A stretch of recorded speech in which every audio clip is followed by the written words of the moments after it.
good morning, good afternoon, good evening, wherever it is you are joining us from. It is day 2 coverage of the 150K live from the Maestral Resort and Casino here in Montenegro. Henry Kilbane joined by none other than Randy Liu for the final Hold'em event of the series. Now, Randy, I am hearing, of course, that late reg is still open. So we're going to allow the players another 2-3 minutes or so to pony up on 150K. See the likes of Danny Tang there with 25 bigs. 92 entries on day 1 from 59 uniques. Over 16 entries coming in at the start of this day, which is pretty incredible. Another 15% or so. That's one of them. Increase. There he is, Ramin Hajiev. As the plan is to play down to the winner tonight.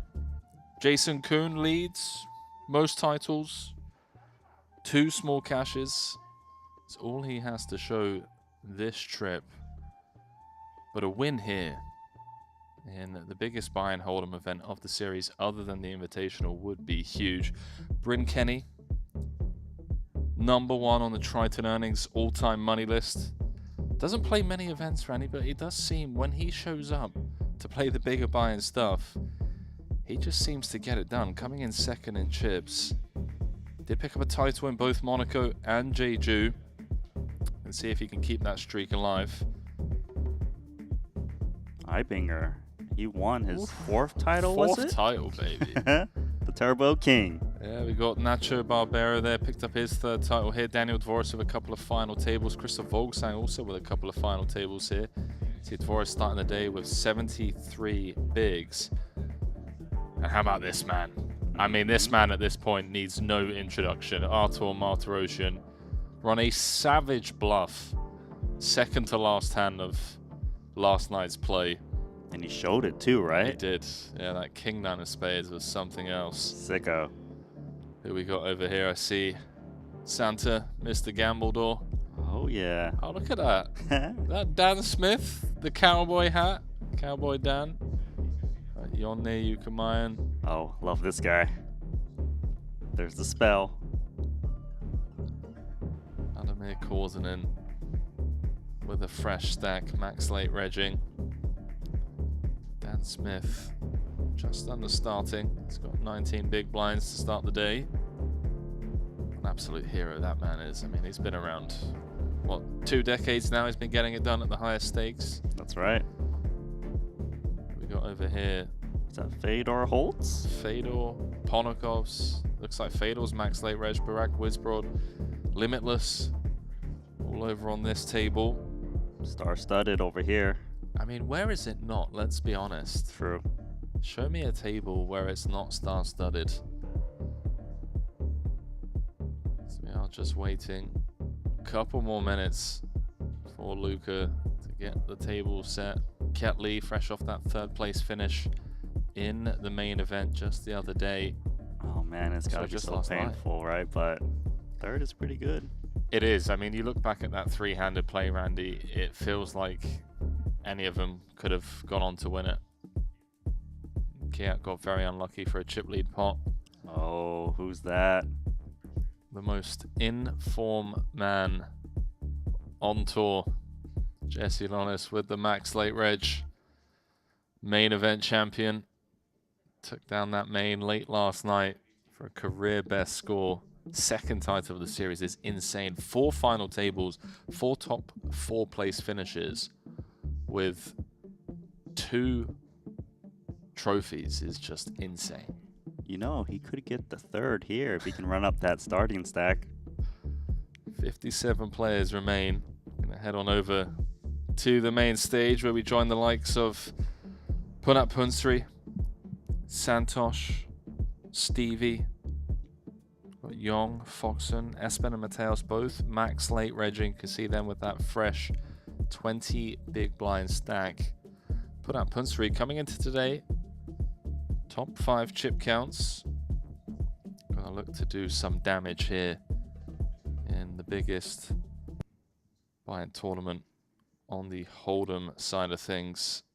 I feel like we're gonna get some Thai chat whenever we see Puna at the feature table. I'd love to see it. Would love to see it. So just looking at the payouts, I see $4 million. Casual 4 million up top. Casual okay. 4 million up top, Randy. We kick things off here. Savannah raising it up on the bottom. 22k to go. Queen Jack, Queen of Hearts. This is all him. Either that or it's just like Quite good. It's up against the starting stack of Mateos. I'll just take no more. We'll see, bet should win it. My big downswing was like the end of There is those that and little then C-bet. after it, a bunch of the like small field 5Ks and 10Ks that it So became here we apparent go. that certain people eating in. Yeah, I think that was the same for me, the 5s and 10s. So many max late reg players jumping into the mix. Love to see it. So But they felt 16 so people good. just found 150k. There you are. Yeah, Vogelsang, Wisbrod, Holtz, I mean, Pulpur, not Yoni Ukamine, Korzanin, that there was, Leonard, you know. Steve O'Dwyer, Rezai, Petrangelo, JNT, Espin, Ramin, Brian Kim. All these guys jumping in last minute to try and spin up a 20 big blind stack. And go on to collect $4 million. 哎，你不是还在里面的吗？哦，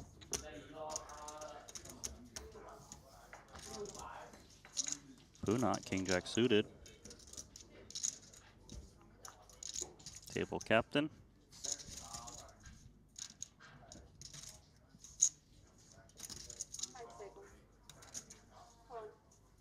Just gonna respect the under the gun open. Flats in the hijack. It's in different dynamics. Randy could have seen Punat take a more aggressive line, say we were a table or two away from the money. So that flat should let Chidwick in there. Suited connector. Tomorrow morning or no Monday? We'll play online tomorrow. So kicking things off here. Jason Kuhn coming in as chip leader. Tomorrow morning. 58 left. Try to sleep on the Queen high board. Punsri I get to London. looking likely to win this one.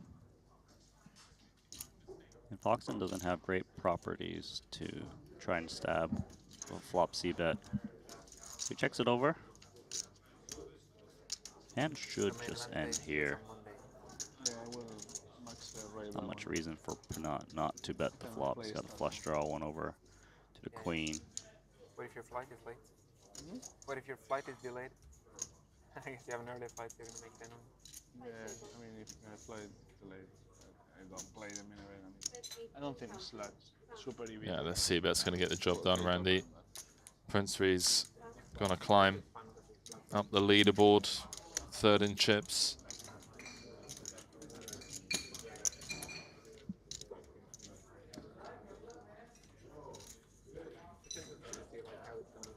Wow. Wang Wenji out first hand of the day. Eli's passing an open button to 16k. Huang rejammed ace-9.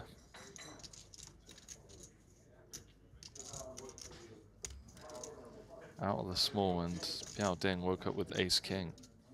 That was quick. Was quick.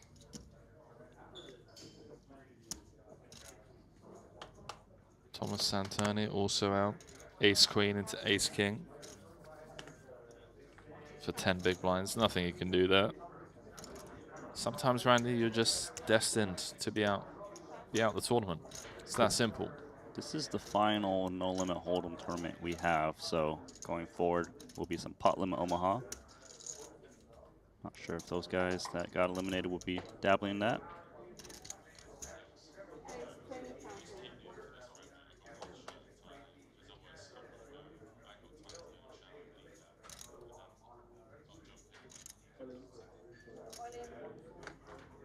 Fold. Mateo's going to take the rejam spot. I like this. I guess it kind of wiped off, but there's... Against the cutoff open. Jostad really chewing on this one. I feel like ace 10 we kind of snap, right? Well, not snap, but we call it off. Yeah, this one seems really close. It hurts because if he calls and he's wrong, he's down to crumbs. Right. So he, you know, these chips are very important to Espen.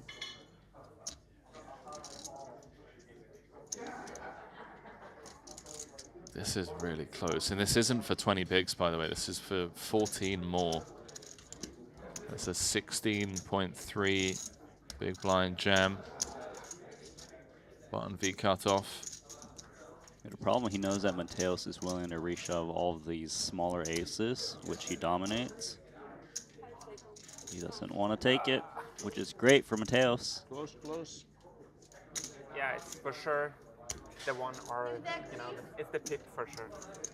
Read the last paragraph. It was suited. Opposite. Opposite tip. Suited you go. Yeah, I think he meant the other pip. suited for sure. I call, and one pip above in the offsuit reach my also call. There we go, yeah. Pretty crazy statement, right? One pip Really above would be crazy very statement. comfortable. So suited is the snap, and then one pip higher, Andy, in the offsuit variety would have been a call as well. Any need to run that one in GTO Wizard, or? It seems like they both knew pretty exactly sure what the Espen answer was. We'll run it, given he knows about the GTO Wizard streets. So, Mateos, you know those spots, Randy, where you run one and you fade the snap call, and then your opponent starts going into the tank. You're like, oh, okay, we're in trouble here. They got a close spot. Mateos knew immediately that he got away with one. That's how things stand here. Nothing much has changed. Punch 3's chipped up a bit. Mateos getting one through against the GTO Wizard Ambassador. It feels like good to see that. That's Feel been like your some level of stats. vindication and being, like, super Couple of early convincing. bust outs here, Shit was Randy. happening. Down to Yeah. 54. Brian Kim. And like kind of Out doubting the myself door. on it too. Sevens Like, into I just think that 'cause kings. I'm losing. And Leonard Maui also out of here. Just 3 hands into the day. Blind v blind. Brutal stuff. King Jack against Ace 9 for 20 bigs. Nothing you can do there. Yeah, that's a quick 150K spent. Could potentially be a quick 150K spent here for Espen against the chip leader, Randy. Wouldn't fault him. Yeah, if there's someone to press against, it would be the table chip leader, who has a lot of incentive to just try and raise and steal blinds. He is going to go with flat, so perhaps Espen doesn't find a pair. He just gets away and preserves the last 155K. I wonder how close this is, I wonder if, like, Espen's playing 15 here, it just goes in, but off of 17.5, he comes with flat. Yeah, it sounds about right. Oh, he's in trouble, Randy. He's in big trouble. Queen 9-8. Top pair against a very aggressive, incompetent Pun 3. Yeah, so given that Espen flatted off of 17 big blinds, his range tends to hit this type of texture. Usually it's some kind of broadways that wasn't good enough to re-raise pre. But queen jacks, king queens, king jacks, hands like that. So that's why Punat's just going to bet himself.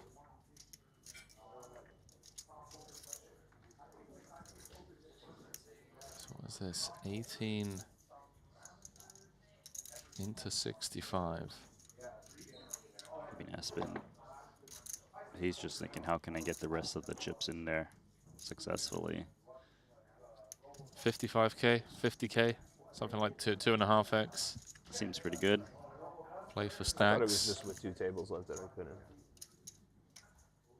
Yeah, but if you raise small, it's nice to allow like a hand like king jack or king 10 to come along that has very little equity. Rather than jamming, just inducing, right? Yeah, I like it. especially when you've got the king. That helps block some potential outs of your opponent. That's been deep in the tank here. There is that raise as we anticipated. 50K to go. Surely Punsri just announces himself here. Asks for all of it. Yeah, no reason to slow down. There's only 105K back. Your stat is going to be out the door 80% of the time. Not Gonna happy, need to spike a 5 outer. What did he just say? Gonna need to bad beat him, did he? I think so. He knew it. He knew immediately. He knew as soon as Punsri jammed that he's going to be getting it in behind. 20% of the time, though, he will find a king or a queen. Oh, Espen. You King got a of bad beat him? spades. Immediately, doesn't even make him wait for it. Fades the redraw. Cracks Punsri's aces. Yeah? Huh? Happy now? Are you happy now? Yes. Yeah. Not the happy call. No, I'm still not happy. I feel like I... Still not happy. Can I'm it happy get with the better? result.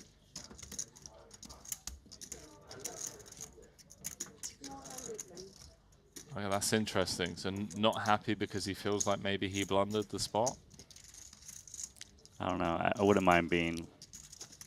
He's happy with the result, though, Randy. It's okay to be lucky here and there. I heard him say it. But that just goes to show how high these players have in terms of expectations they have on themselves. Hold themselves to such high standards in every spot. Punsri's going to shake it off. Little flush wound, given his stack. I mean, you say that, Randy, you lose a couple of those, and all of a sudden, you're a short stack.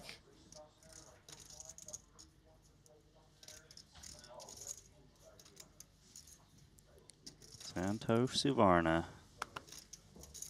He's going to fold up front.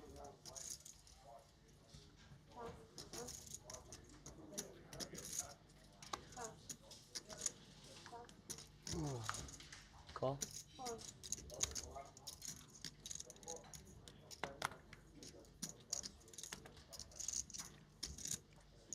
I would guess Punat just jams Queen Jack against this slim stack of Yong. Oh, he checks it back, which is great news for Richard. He's going to get to sneak a peek at a free flop. Flops an open-ender on the 10-7 deuce. Checks it on over to Punat. Interesting spot here for Punsri. 2 overs, Queen of Hearts. A lot of things working in his favor. Check this one back. As he now picks up an open-ender himself. This is really interesting.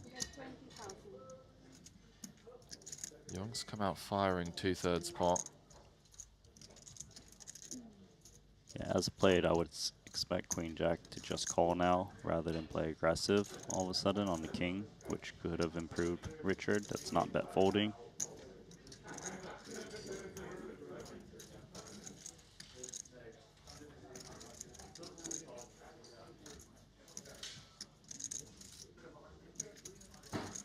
But that's going to make the call. Additional 40K working its way in the middle. So both players brick. Let's see who sneezes at this pot. It's going to check through. Punsri's going to show down the winner of just Queen High. It's so hard to put in one more bet for Richard because oftentimes he is up against the king that's never folding. Yeah, especially at that stack depth as well. Wants to preserve his 10 BBs.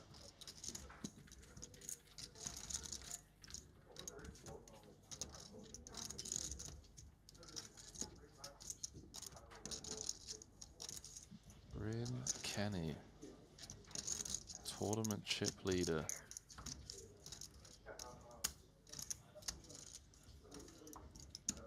I mean, that's sick, right? #1 all-time money leader overall. as well as on the Triton series.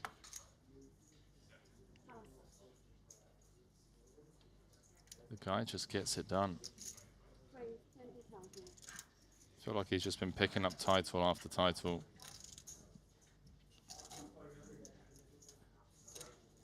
Ace king for Mateos. He raised from +1, so Chidwick's not going to reshove the little pocket threes. If it was a button versus blinds, he probably would reshove there. But here, more players act behind him. Early position raise off of a 20 big blind. Stack is relatively strong. What odds would you give me on Bren just winning this 150K? I can't bet against Bren. I just can't. 51 players left. You just can't. You can't do it. Even if the odds are in my favor, it's not a risk worth taking. You know what I mean? I agree. I do agree with you. I hear what you're saying. You don't want that regret. Potential spot where Suvarna might be able to put some pressure on the ace king high. It's deep enough to do it as well, right? I mean, it's not like... He's going with lead immediately. Yeah, I'm a fan of this. Shouldn't shed the ace king. Not no pair. Mateos is probably expecting a 7x to always want to trap. 9x. It's got a lot of reasons to check to induce as well. Should be calling with ace king. 40% pot. It does get uncomfortable on a lot of turns, but Mateos is no stranger to riding rough waters. 99K in the middle. Santosh turns the best hand. There we go. Let's see if he continues putting money into the pot. I think if he was holding the jack of diamonds, he's certainly should check because he can pretty much call any turn bet. Still gonna check the top pair.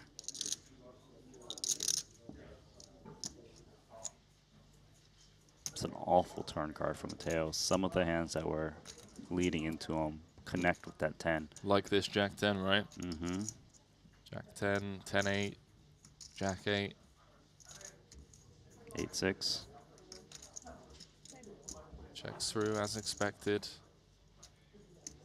Santosh has got the 100% check mark. Unlikely to extract more value here from Mateos's particular holding.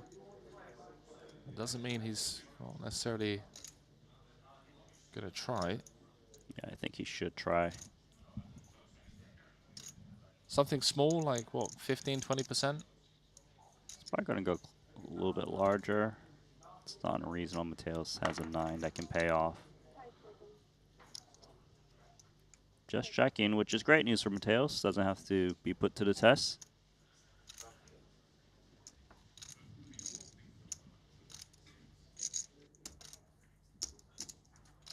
Santosh up to $500,000 now. More eliminations on the outer tables as expected, with that max late reg being worth only 20 bigs. Danny Tang out the door. Not sure about my play either. Lost the majority of his chips. So yeah. I think hand number one of the day, Ace King for Ramin Hajir, pocket queens for Danny Tang. Looks like I screwed something up there. Espen with the hit and run. Let's see. Yeah, you do. Espen again disappointed in himself that perhaps he screwed something up, blundered a spot, that king-queen spot against Punat. I like his mentality. It's pretty sick, man. I'm just like, I've won the pot, I'm happy, you know? He's like, no. Like, if I didn't deserve to win the pot because I've blundered and I've had to get lucky against Punat, you know, that means I'm making mistakes, playing poorly. Murli Manukaran is also out. His ace-jack coming up short against Christoph Vogelsang's king-queen. Gambledor's out of here as well. 10 high flop. He held Jack 10, running into the kings of Yoni Ukamayan. And Seth Davies also out the door. You know who's coming into this door? Santosh Duvarna, Queen Jack suited in the small, flatting the Chidwick UTG Open.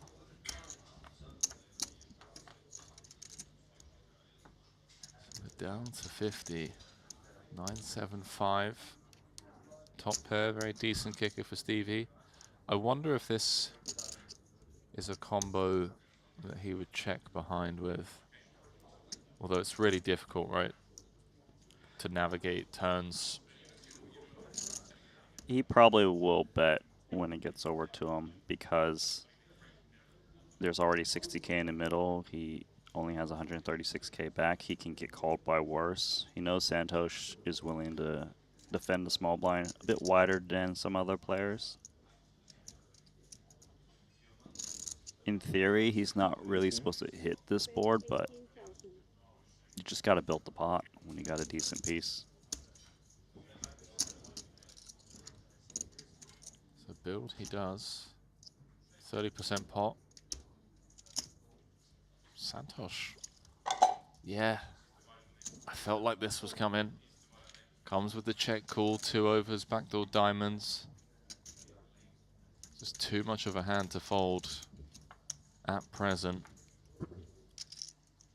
And perhaps also Randy opportunities for him to steal it away from Chidwick on future streets. It always crosses your mind when you check call and then the 4-liner shows up. Should have more 8Xs in his range. He's going to play as a check.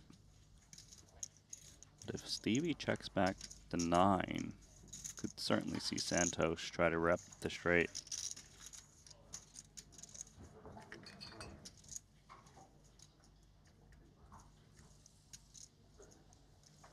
$96K in the middle. Stevie was just north of pot back. Checks through. Now a 4 would also make a straight, but it feels like that's an impossible ask of Savannah unless it's specifically pocket 4s. Another check sent Chidwick's way. He's going to knuckle back and take his showdown.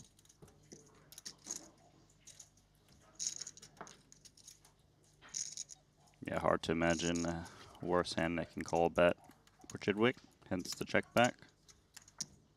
What could have been for Stevie yesterday in that main event. I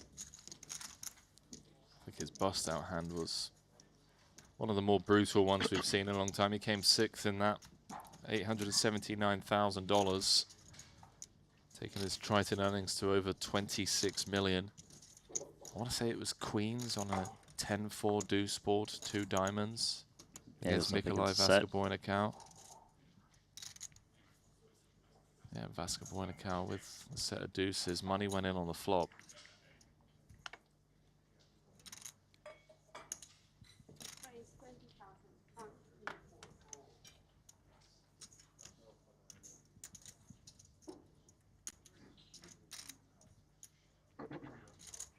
Alex Foxon opening under the gun. Does Young want to run this? Wants to see a flop. Yeah, I think he felt dirty just outright folding to an open raise, but a little bit too loose to reshove off of 11 big blinds against UTG of King 10 suited, so finds call instead. 2 8s for Punat. Puts me want to try and ISO here. I like it. You might perceive the Richard Young flat as a weakness, so there's like an extra 20K in the pot now. Agreed. He probably knows Foxon raises very wide, even from under the gun. I do like a press in this spot. Is 8s strong enough to induce? And if so, for what size? You don't want to make it too small because you don't want someone to accidentally peel. 8s is a little bit tricky. Right. He just calls. Yeah, really chewed on that one. Gave it a ton of thought.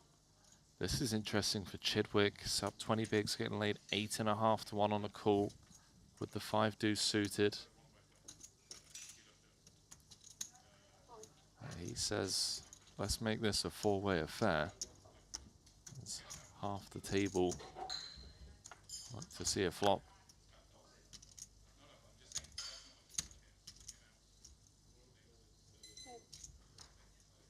7-6 deuce. Put 3. With the best hand, 4 ways, the overpair. Yeah, he actually flopped really well, having an overpair of 2 8s.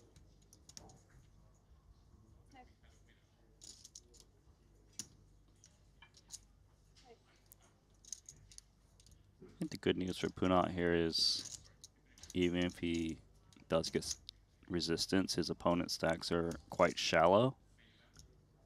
So he can definitely stack off against his opponents if necessary.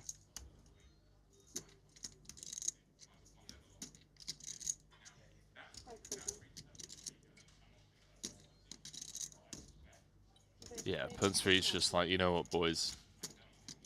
I'm going to fire out here.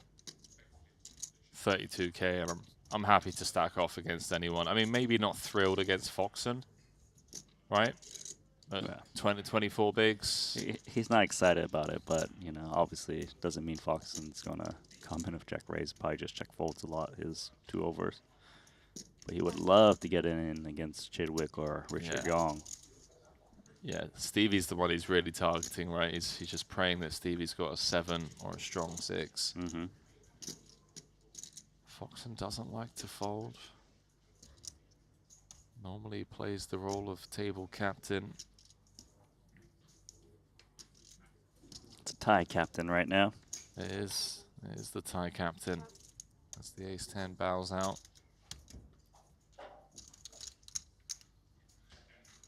Pun 3 bouncing back. 789k. Randy, they're dropping like flies. I can't believe we've already lost 8 players. We're only Just blues. Just blues. only like 20 minutes. 20 minutes in. We obviously mentioned the Seth Davies bust out. His king queen running into Poseidon Hose aces. Really long old day of poker ahead of us. It'll be a fun day. Especially when there's $4 million on the line. $4 million up top. 17 places paid in this one. Min cash of 254,000. Just a $250,000 min cash. Okay. That's cool. It really is. I mean, this is also potentially a trip saver for some of the no limit purists out there. Potentially. I mean, yeah, if you've done 4 bullets in every event, then yeah, you probably need to cash 4 million to get out the hole, Randy.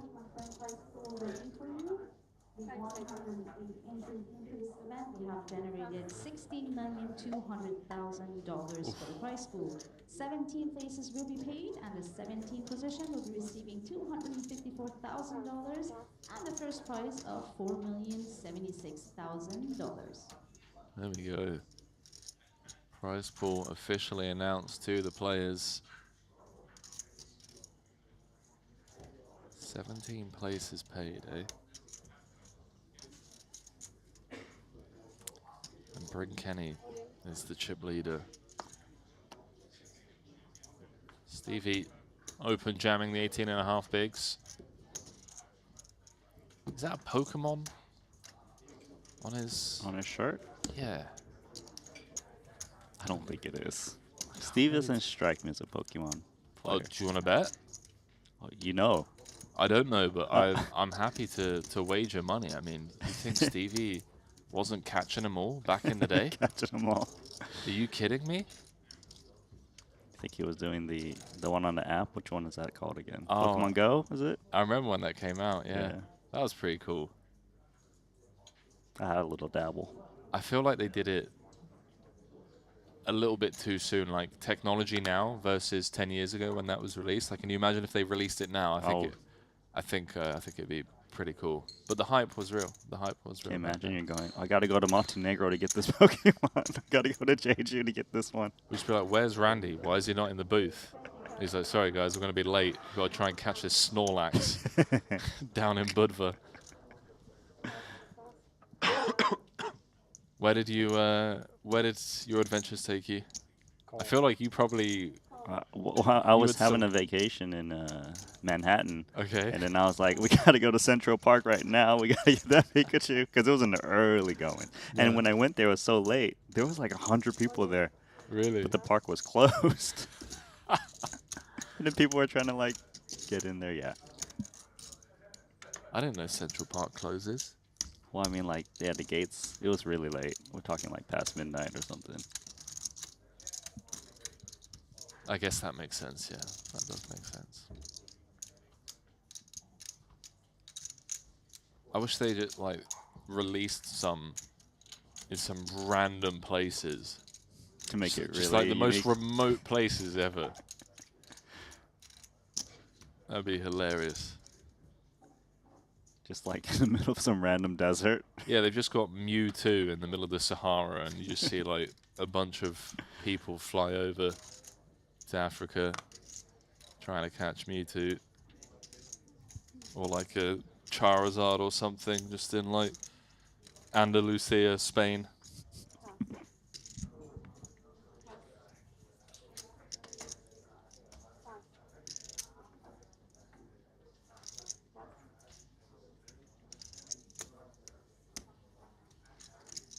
Foxen on the button. 21 bigs. 22. Price 22,000.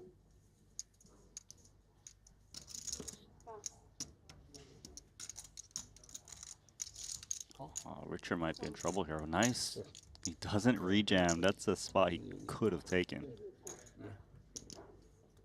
Yeah, but then you won't. Here. Green tea. We got there. Okay.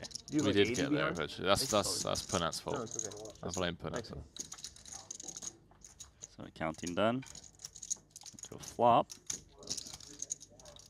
59k in the middle, 92k back. Did we just jam this, Randy? For Foxen? Yeah.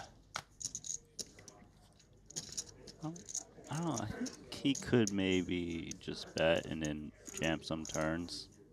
Maybe, you know, to put most pressure on the queen or 9x. Whereas if you just jam, they might hero call you and then, you know, you're forced to run it. With a small bet, you can kind of create scenarios to get it multi-bet bluff in there. Yeah, nice. Very nice. Richard's in trouble, by the way. He needs to find some heat. You like that Triton chain? That's pretty dope, yeah.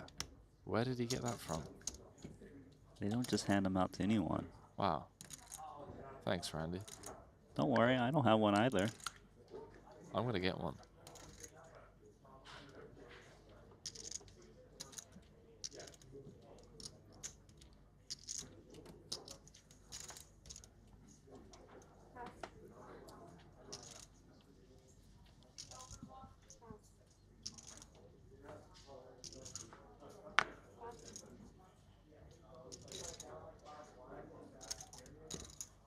Price 20,000. This guy again, open raising.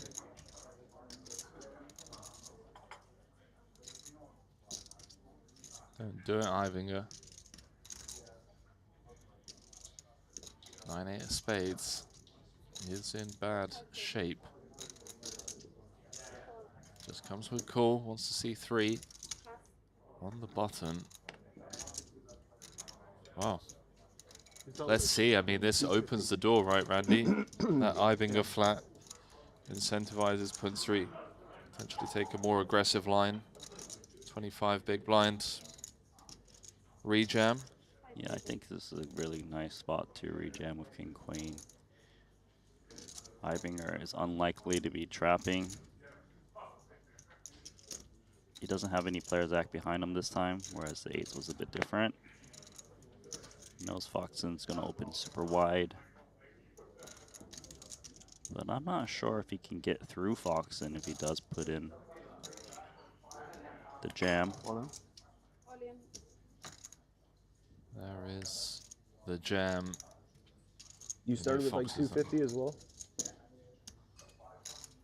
Yeah, Fox is not folding this.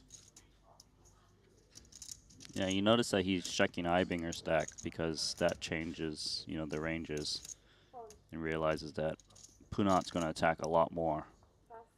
It's a good call. Ace Jack suited. Out of left field. Over 50 big blinds in the middle. One of the biggest pots we've seen so far today. Ace 10-9. Couple of diamonds. Foxen blocking one of Punsri's outs.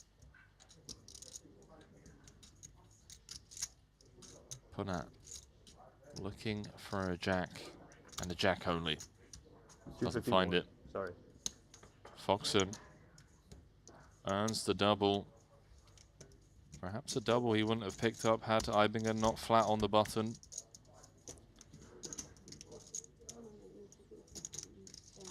Why do I feel like now, Randy, we're about to just bear witness to the Foxen show now that he's right? got 54 bigs? It's been the Foxen week. I'll double check. I'll double check. It's okay. Just keep it. Yeah, 503. Time mountain, please. 537. Foxen won the 25K, 755K. He got a 9th in the 50K. He also placed 10th in the 100K main the other day. Yeah, that was insane. Saw that. Back at it now with a healthy stack in 150K. Yeah, let's look at some of the points Time mountain, please. over on the Ivan Liao Player of the Year leaderboard, Season 4. Jesse Lonis is currently #1 ranked for this series by a considerable margin, as you'd expect. 500 points more than Kiat Lee, who's second. But Foxen is still 700 points behind Artur in the overall leaderboard.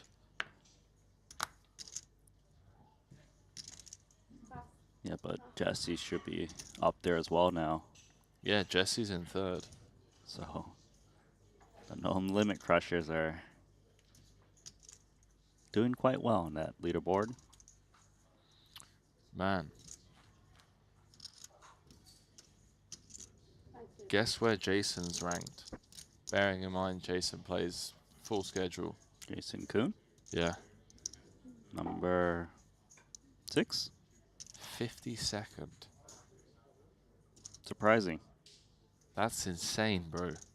52nd. That's how he's been running the last 3 series or so. I know he missed a little bit of Jeju, but it wasn't that much, was it? All in. Yeah, but still, it's lower than I expected. Oh, hang on. What do we have here? Punat with the 3-bet. Yeah, put up with a free bet, then has to call it off. He's in rough shape. Came in third in chips. If he loses this one, which he's going to lose this 67% of the time. Make it 86. He's going to have less than average.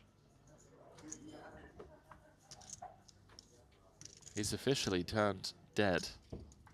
Stevie's got the double. 204.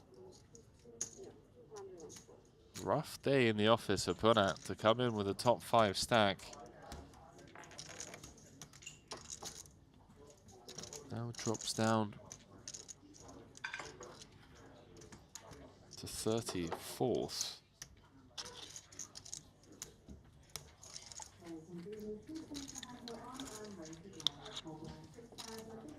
Blinds going up. Blinds are going up. 6K, 12K. 6K, 12K.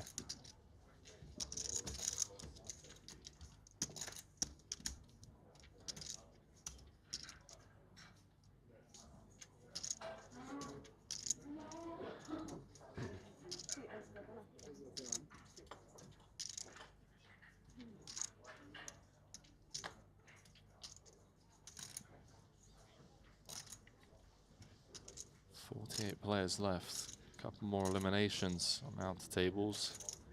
Boss Paul Pur. GG's. He's out there, as is Nacho Barbero. Barbero with 9s against Barack Wizbrod's Ace King.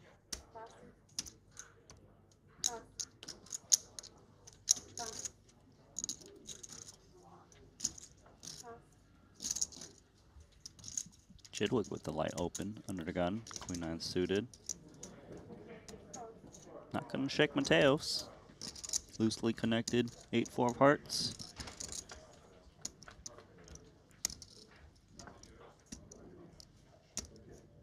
Eight, 4 of hearts. Flops best, Randy. Just enough. Enough to check raise, or what's the plan here? Potentially, just given how short he is. It's so nice to like check jam, right, and get some folds from a hand like this. Queen 9, Queen 10. Maybe even get called by like an Ace Jack.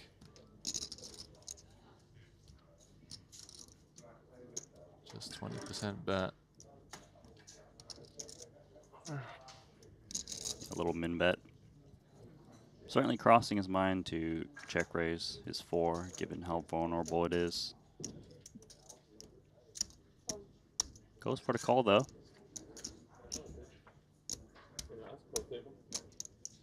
This is the trouble with check calling. Turn card like this rolls off. Could potentially incentivize further aggression from Stevie. Picking up a gut shot. He might stab here.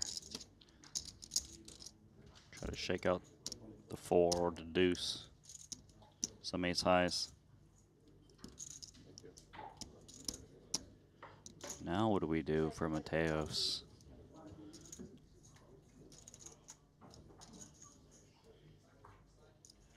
He's probably expecting a lot of double barrels, but to call with just 3rd pair, it's pretty tough, given it's the majority of your stack.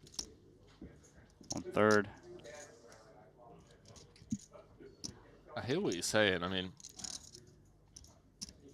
potentially call and dig your heels in, but the reality is, Randy, he could just be dead here. Yep. Enemies ahead. His opponent should have a lot of outs. Like the Queen 9 has, what, Jack as well. Yep. All right. There we go. Stevie's on a bit of a run. Up to $500,000.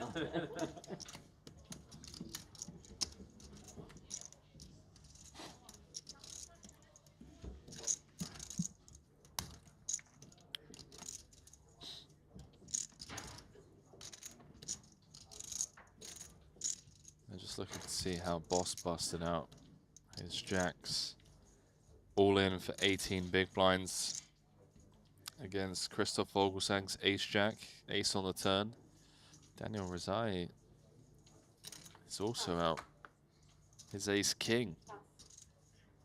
No good against Espen Jorstad's Pocket 10s. Espen's still doing all right out there, Espen's huh? up to 602K, yeah, three stacks.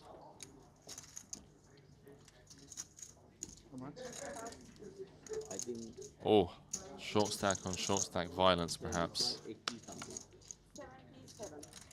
77. Queen Jack suited, it's got to be a bit worried. But he's going to try. AK. Not AK, it's AK Queen Jack.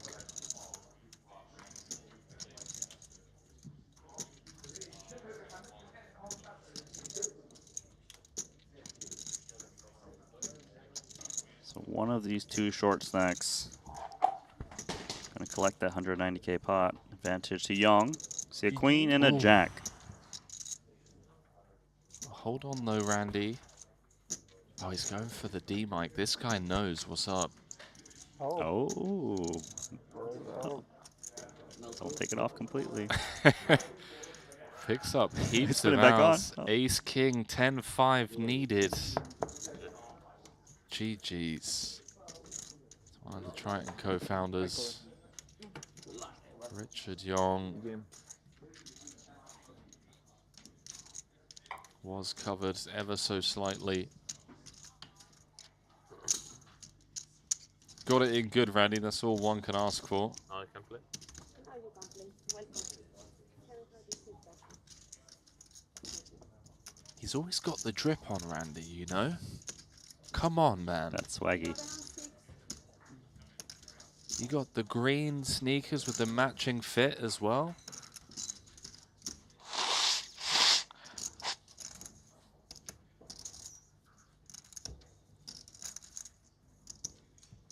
All right, well, he's going to have to wait for the PLO. Randy, you got the same kind of drip. I've seen you. Oh, but Richard's in a class of his own. Got a new chip leader, by the way, Ben Tollerine.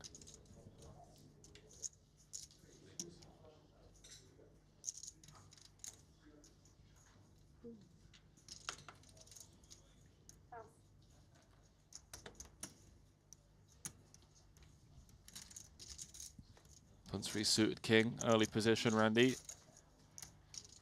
You know what I want to know, Nano, is when did this start becoming a thing?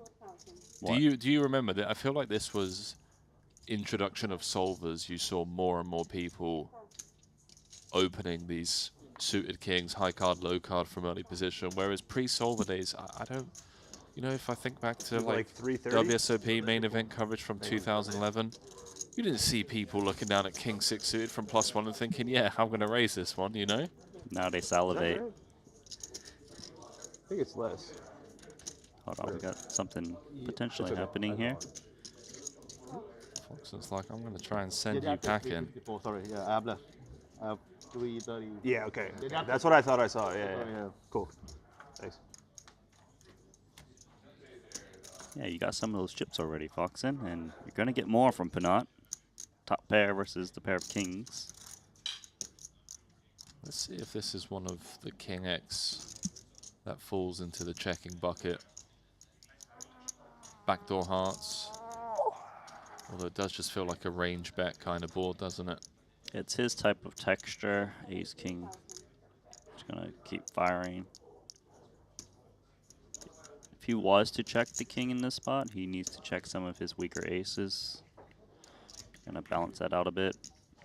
But if he had air, he certainly would be firing this board.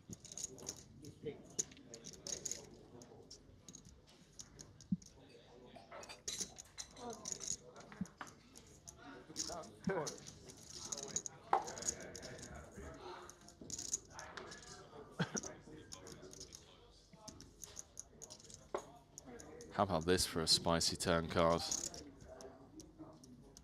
I wonder, Randy, if we just check this back, realize our equity, given that Foxen has proceeded on the ace-king 7, a board that one would have to assume favors Punat's range.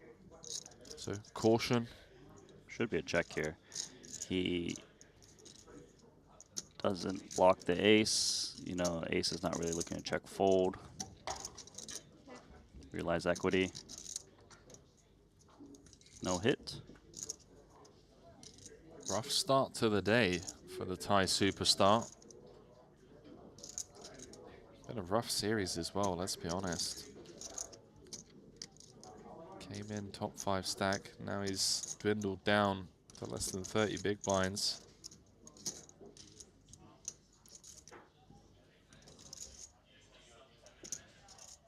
They are continuing to drop like flies on outer tables. Watson comes with a 75% river bet. It's a healthy bet. I'm very surprised by this. Foxen just never expects Punat to check back a stronger hand. Expects him to barrel a hand like Queen 10, one would have to imagine. Yeah. And he expects ace queen always bet the turn. Ace jack probably as well. Triton is chipping on up. So those eliminations, Randy, obviously we saw Richard Young. David Peters is out of here.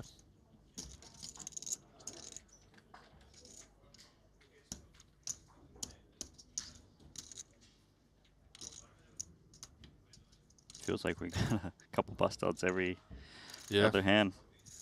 Nature of the beast. Wow, Ramin Hajiv's out of here as well. His ace king running into J&T's aces. It's weird because we've lost 14 players, but the current chip leader has less than the start of day chip leader did.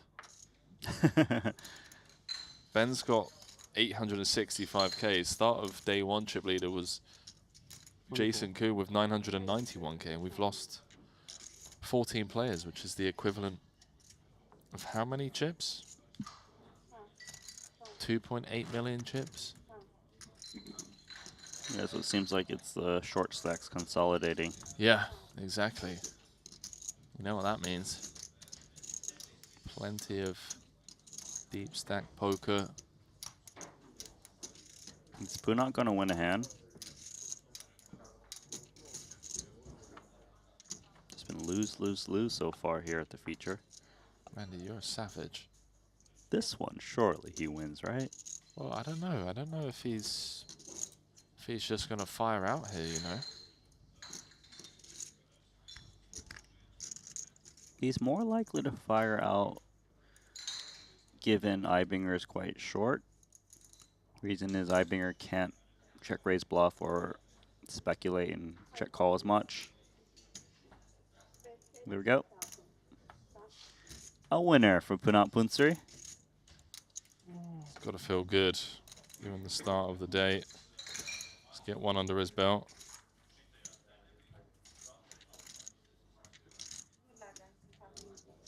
Thank you.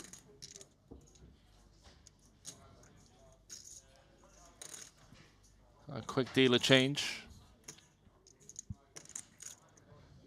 As the players slowly warm up the wheels. Ease their way into this day two. This 150k biggest buy-in event of this series outside of the invitational event. And it is the last of the Hold'em tournaments. Somewhat bittersweet, as always, Randy, but we do, of course, have some 4-card magic to look forward to. I had the pleasure of being over at the tennis courts this morning with some of the 4-card legends. It was, Elis Parsonen, Joni.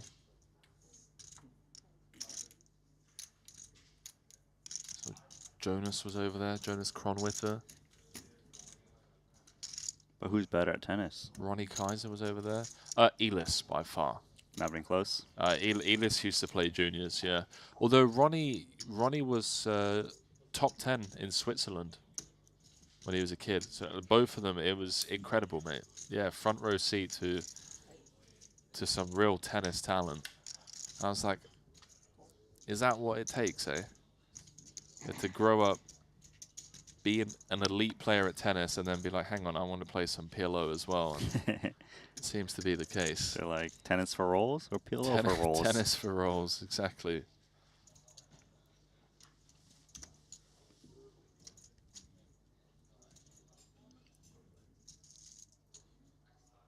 So Mateo's pre-flop raids in the hijack, ace deuce of clubs. Small interaction with the 5 of clubs. 33. Half pot is a winner.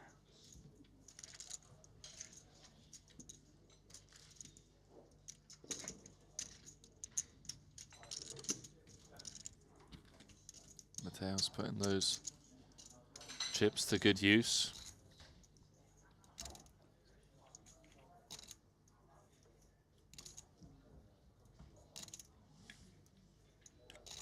Punsuri needs some hydration. after the Like you should put heat that- wave yeah, he's been yeah, exposed to.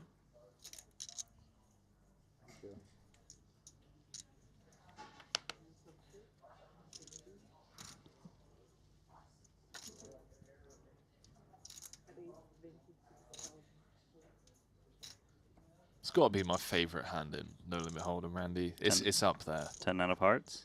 It's up there. Probably spades if I had to pick a suit, but I don't know. I kind of like ace king of diamonds.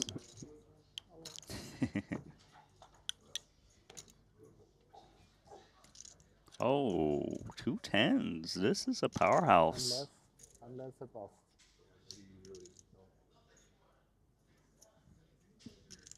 Punat seeing the under the gun open from Nora. Nora starting the hand pretty deep. 57 bigs deep.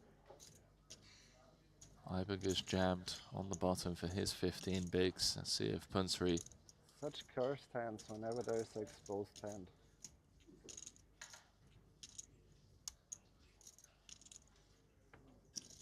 That was an exposed hand? It sounds like it. That's an odd thing to say mid-hand, like he's trying to dissuade.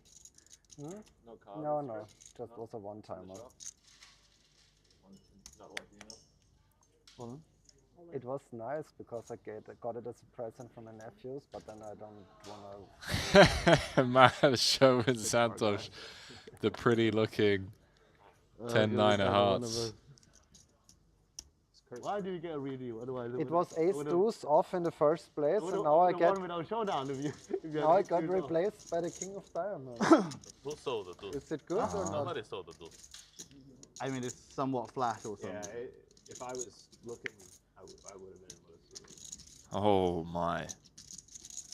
Well, so the upgrade from ace deuce to ace king for Matthias Eibinger. We've already seen one of the 10s folded. We know what that means. Punsri is drawing to 1 out. What a brutal hour for Punsri. I mean, you just look over on the Triton Poker Plus app from the start of the day. Ace deuce off anyway. Came in 4th in chips. Lost that big pot to Espen very early on. Aces against King Queen on the Queen 9-8. Thank you, Alex. Thank you. It's just been all downhill 10 from 9 of there. hearts. Even if he doesn't wake up, I'm on tilt.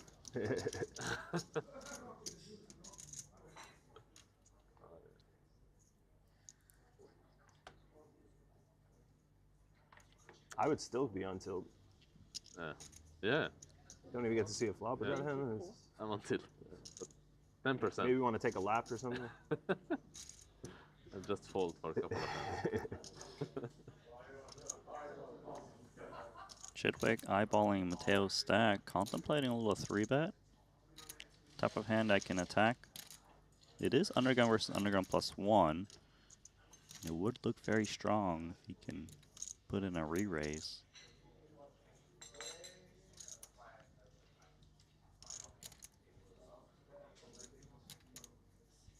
Little 60k to go. Is that what you're feeling? If he is going to 3-bet, yeah, like 60k. Probably not more than that, given Mateos is playing 20 big blinds. Yeah, there's just such a strong range, right? You don't need to go that big.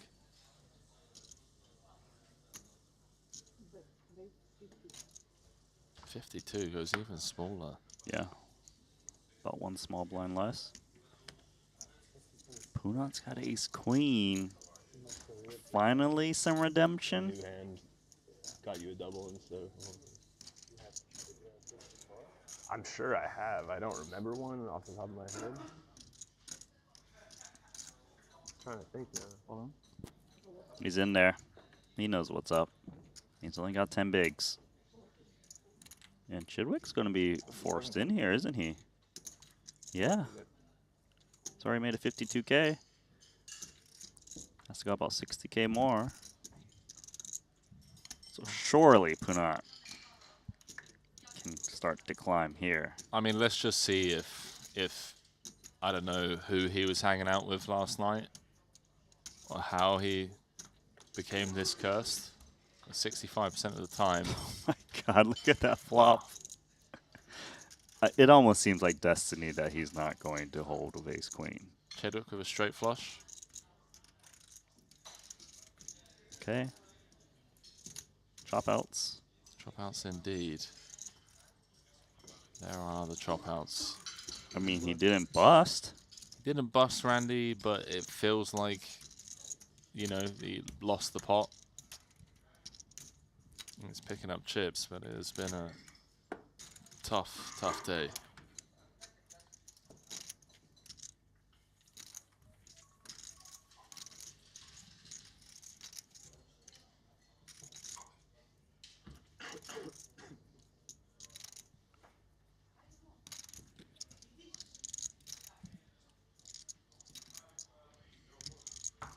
Sometimes you just cursed. Sometimes you just have a cursed old day.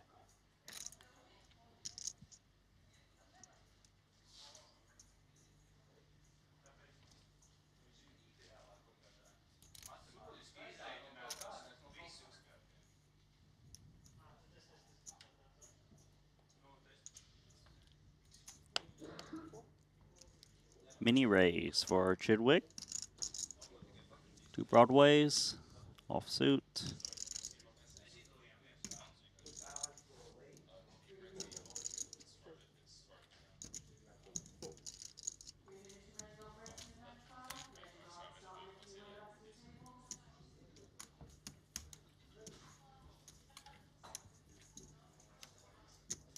Randy,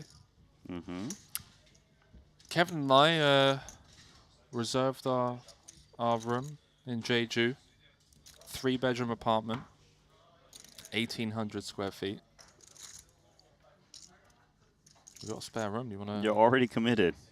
You wanna partner up In Jeju. in Jeju? Yeah. How have you guys already booked? This series isn't even over. Dude, that's how locked in we are. That is how locked in we are, my friend. We got a great place right next to the tennis courts. Nice little walk, like a little 4 or 5 minute walk. Right. You've done your scouting report. We were out there, you know. We really went apartment hunting in Jeju. Let me know later. The reason I ask is because the viewers won't be aware of this. I just had to call Kevin really quickly, live on air, muted my mic, called him, 15 seconds. Hey mate, can you bring the laundry in? It's raining cats and dogs outside. He's like, yeah, no worries, mate, I'm on it. So I'm just thinking, you know, you join us in Jeju, maybe you need some help, you forget something, you're in the booth, you call one of us, it's taken care of, mate. Reliable Kevin. Kevin is reliable, yeah, that's true. Yeah, let us know, mate. So over here, Maher was the pre-flop raise on the button with ace-3 of hearts. Didn't opt to c-bet the flop, which probably would have downed to 2 deuces, and now the deuces are faring all right.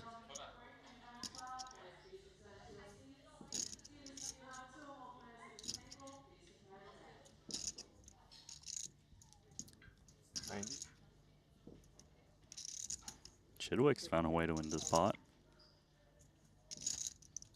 Randy, did he just overbet turn with the deuces? This is next level.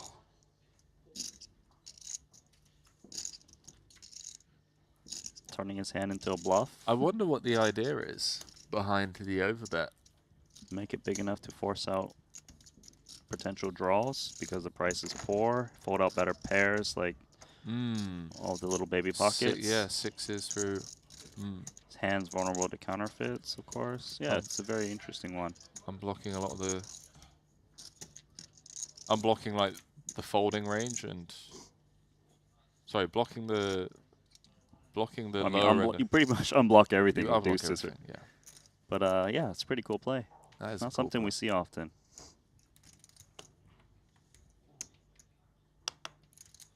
$12 bigs for that punsery.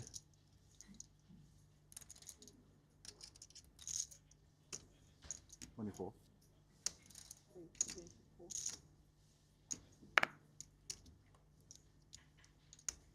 Not going to stop him from opening the king 10. You can't stop Punat until he runs out of chips.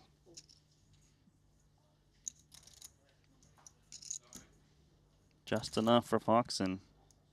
Hang tight. Up against a +1 open. Probably going to make him more inclined to just call rather than re-shove. Yeah, if he was up against a late position raise, he might re-shove and attack. But here he has to fear the bigger aces that are going to raise call off.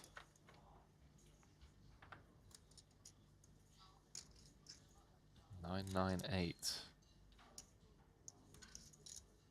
Is that ace of diamonds going to be enough to keep Foxen involved in this hand? Could be. It's a bit more relevant when they're playing a bit deeper.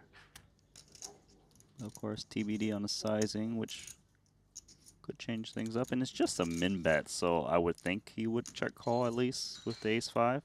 Plus, it's a paired board. He can chop against other ace-highs if another 8 drops.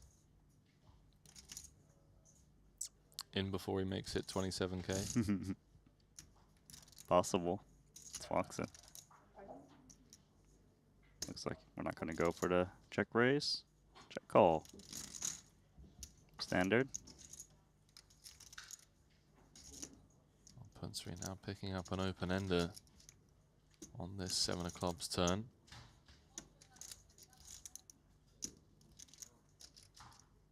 It's a tough one to multi-barrel with, even though Punat's picked up open-ended straight draw. A lot of hands that check call the flop connect with the 7. The only reason Punat will bet here if he feels there's a lot of ace-x lingering in Foxen's range, that would just check fold. But a decent amount of these ace-x actually pick up the straight draw.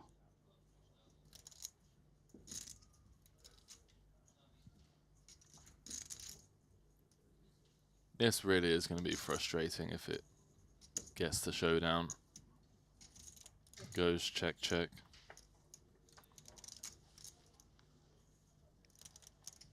Oof. That's great for Foxen. Some comfort on the river in the form of the ace of spades. Was already losing to hands like ace 10 through ace king.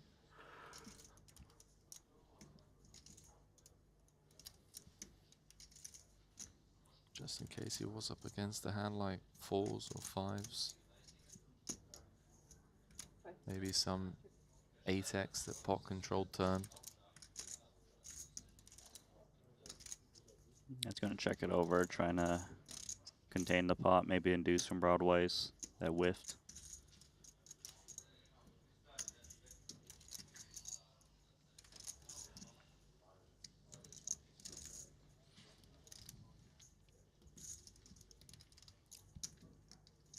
I mean, it's a potential bluff spot for Punat. He can represent the ace.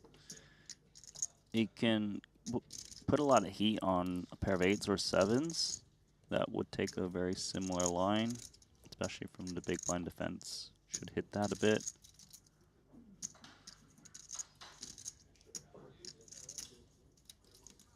But bluff here and you're wrong. You're down to nothing. Check back and you still got about 9 big blinds to play with. Checks it back. Says, I've got enough showdown. Some of the time, be winning against like a queen jack, queen 10. I like how confident Foxen said good Oh, check. of course, yeah. Like, there was no chance Punat ever had even like a similar hand. He was just like, good check, I've got the ace. Usually when you hear like good check, they've got like a full house or like a 9, like there's no way. He doesn't scoop it. Nah, he knew. He knew. Yeah, safe to say he was going to snap off any bet size based on that comment. So the downward spiral of Punat has not ended. How do you check back King Jack? So sick.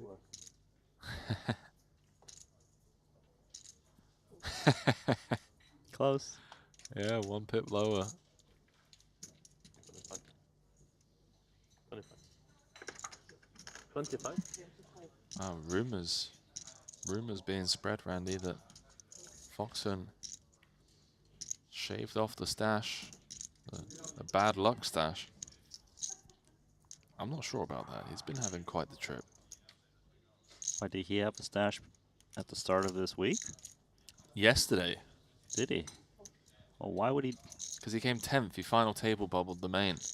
Yeah, but he won a tournament earlier this week. Yeah, but he didn't win the tournament with the stash. He had a full beard. Oh. So he's gone from full beard to stash, final table bubbled with the stash, and then someone's like, listen, bro, you would have won it if you didn't have the stash. He's changing gears. Shaved it all off.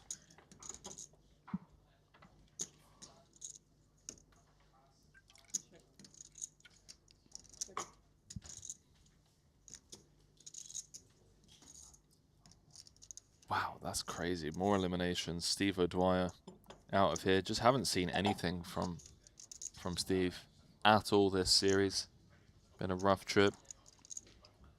There's Jack 9. No good. Running into Jason Kuhn's pocket 8s, which made quads. Jason's back up to where he started the day. Chip leader. What we got going on here? Whole lot of nothing. Foxen with the best of it. Check through on the 10-6-6, and he's now going to come firing.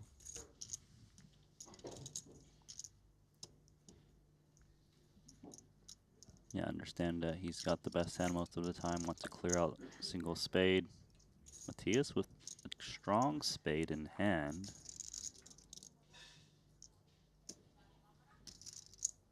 I wonder if he's even contemplating raise. Blocks flushes, has 6x in his range from the big blind. I like this. Really nice from Ibinger.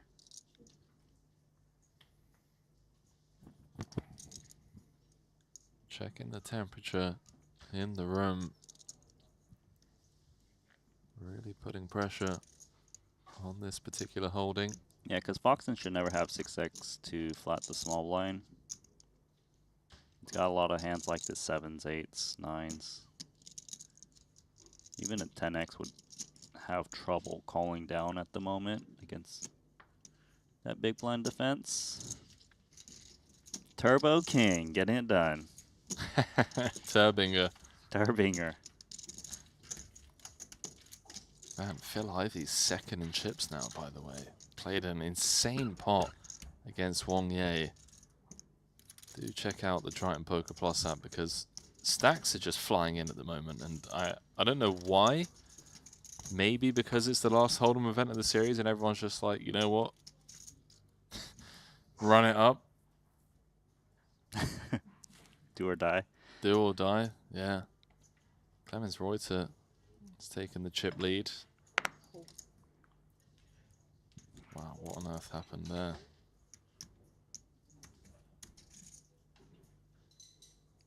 Ivy at the top, or towards the top, you know. I think everyone in the chat's enjoying that.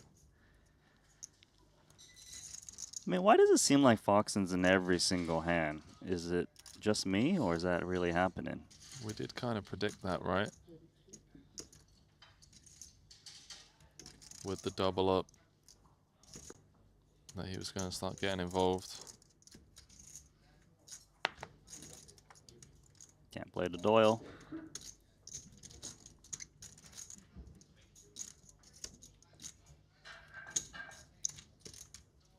You going to be playing poker forever?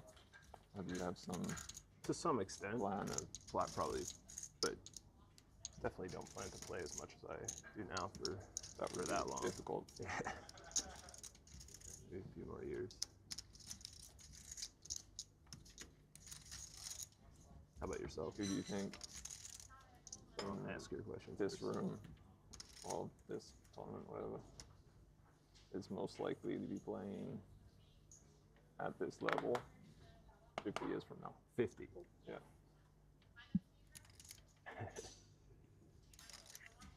Give that some thought.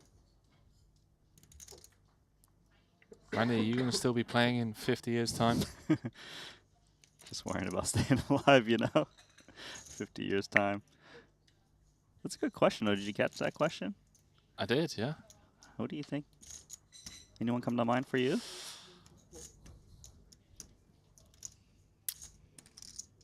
It's a tough one. Fedor. Fedor?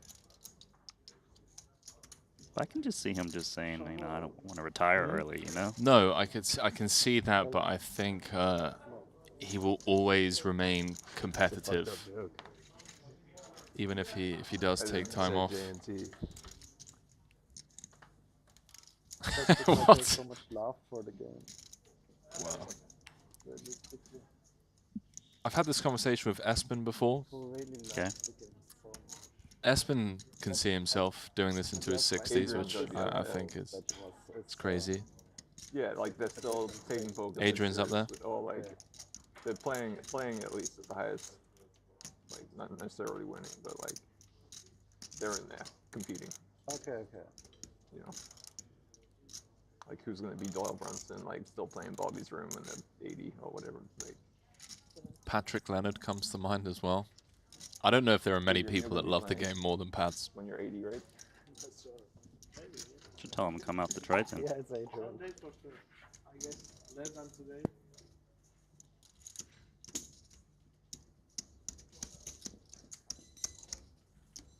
I mean, I could imagine a world where I, like, that far in the future still play, like, I don't know, these 3 stops a year or something like that. Mm-hmm. It's not that inconceivable to me. Yeah. Same. You know, the answer is probably just Chidwick. Yeah, he just said traveling out for like these stops, you know, 2-3 stops a year. A lot of the guys who, you know, stand the test of time, they well versed in mixed games as well. You know, Chidwick is one that certainly would qualify. Yeah, we might have 3 of the most likely at this table. Mm-hmm. That's why I was thinking about it.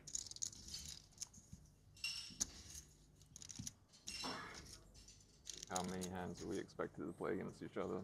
When it's down to 6 bigs, he's going to jam on the button. That's a good He's question. going to pick up the blinds and the big blind ante.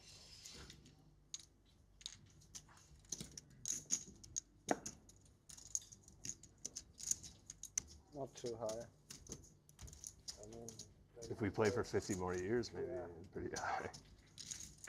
the end count is going up so slow and like, okay. That's true. But these fields aren't that big. I mean,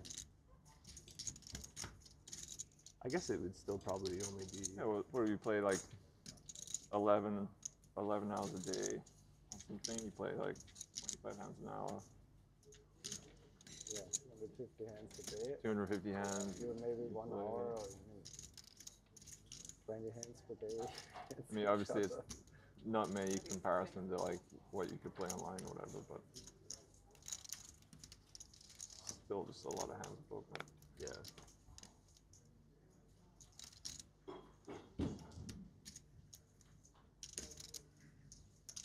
Rejam spot here, perhaps. 9 bigs against the Fox and Open. Fox has been very active. Yeah, I was gonna say, who's gonna be the first to have $1 billion in live earning? Yeah, race to $1 billion.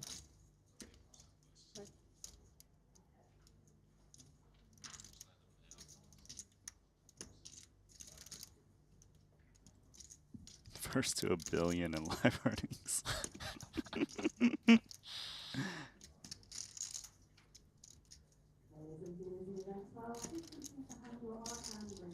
Who do you think's going to be commentating in 4 years, Randy? Or are we just going to be replaced by? I don't know, it's just still gonna be us, man.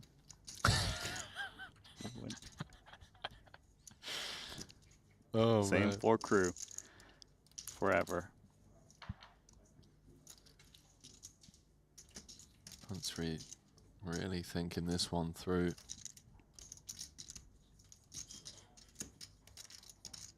Just 9 bigs back. Similar to Espen's spot at the start of the day. I think Ace 10 is going in, Ace 9 is close. does fall on the right decision. That's a nice jam there.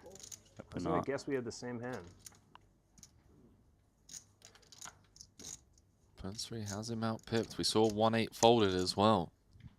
Chance for Punnett to bounce back after the roughest of starts to the day. 2-4-4 in the middle. Ace Queen 10. Is he going to chop again, Randy? With cannot win all in today. Not possible. He can chop, but that's it. Oh, okay. Card lower than a 7. Let's see Punsri doubling up. The 7-7 run out. Chop it up, boys. Take a big blind, Punat.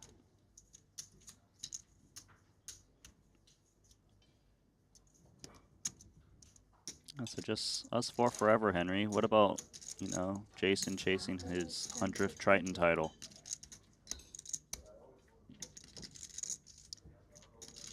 Who do you think is going to be the first player to $1 billion in billion in earnings? I mean, I would bet on Bryn Kenny. Yeah. And then first to 100 titles, I'd bet on Jason Kuhn. I'm telling you now, that $1 billion guaranteed tournament I was telling you about the other day. That's right. You could just win that tournament. I reckon I take the unders on 10 years out in the Middle East. Once they open that casino in Iraq, we got Triton UAE. $1 billion guarantees. And another like million dollar invitational. Yeah. And then the million is like too small. So you just get a bunch of Middle Easterns that are just like re-entering every second hand, mate. Rebuying. That'd be insane. Ace Dewey for Ibinger.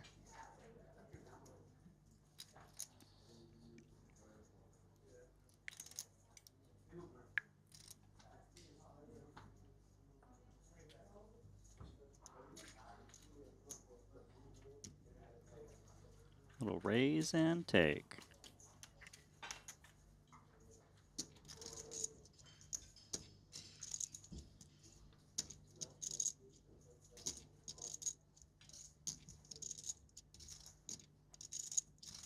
Someone in chat says don't count Seidel out.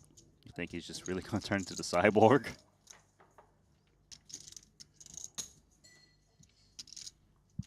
One of the GOATs. How many decades has he been playing for? Late 70s? That famous hand, let's have a look. Famous hand against none other than Johnny Chan. Seidel. WSOP.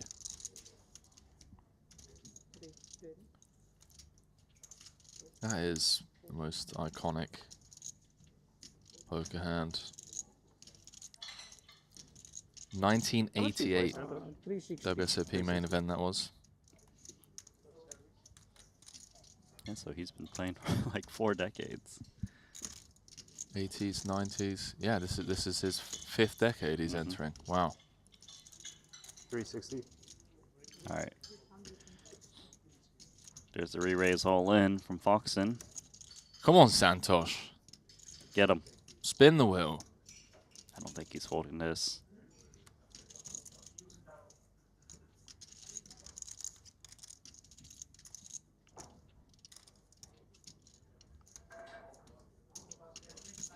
I really do think it depends what kind of trip you've had.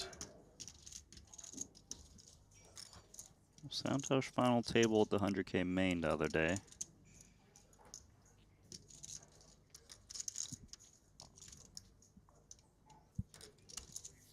Could be up against bigger pairs, but should be smaller ones as well. Makes the call. And we are going to flip for Santosh's tournament life. 50 big blind pot. If Foxen can get there, he's going to move up to second in chips. Cross the million chip mark. Savannah just looking to hold to move into the top 10. 10 deuce deuce. Safe flop for Savannah.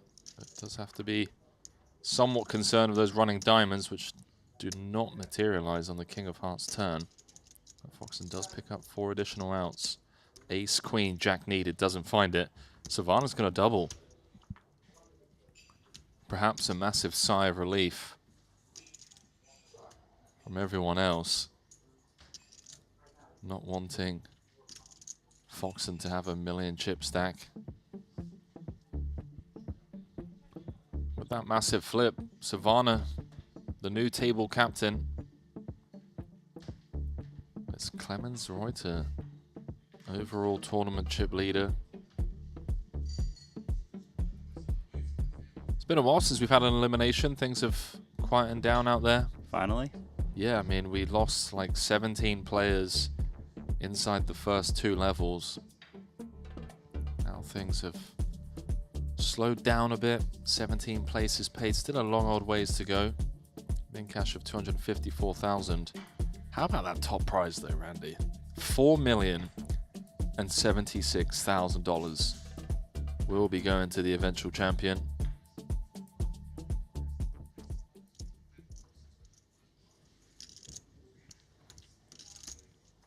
So all that hard work Foxen put in. Gone on the coin flip, but still has 271,000 in chips. Sub 20 bigs.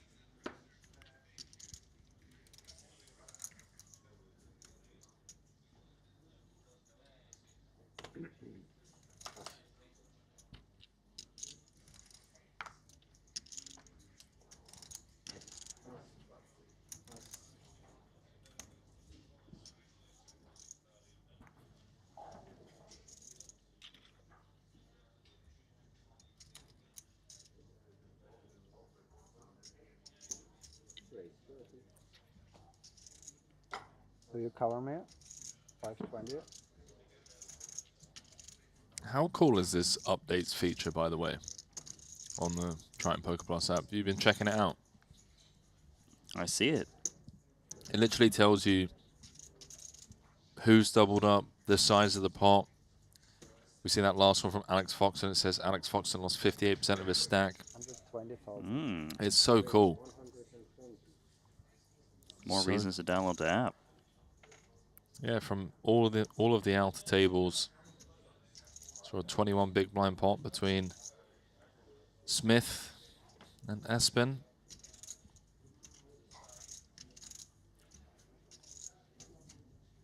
Meanwhile, Ibinger 3-betting ace queen suited, big blind versus button. I'll take that from Chidwick.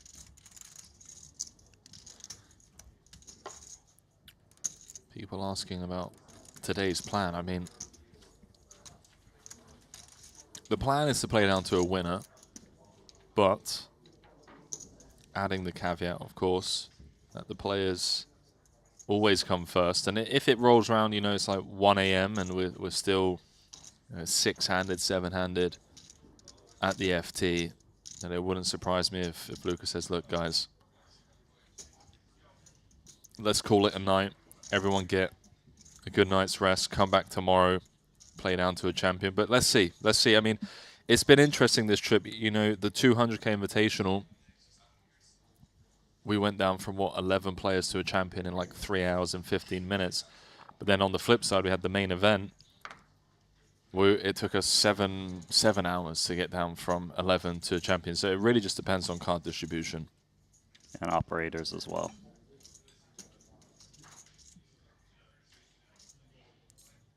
Ace 4 offsuit distributed to Mateos off of 10 bigs. He's going to try pick up some blinds and antes. 148. Into the 8s of Chidwick, which would always be continuing.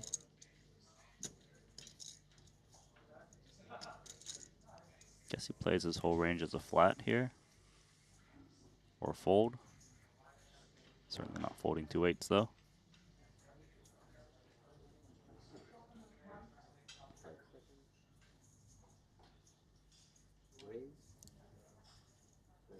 Randy, Just reshove?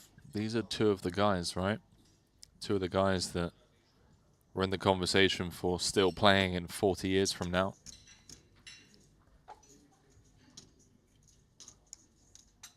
think Foxen posed a really interesting question as well. It's like, how many hands do you think they would have played against each other after another 40 years? Punat king queen offsuit. Foxen ditched his king queen suited.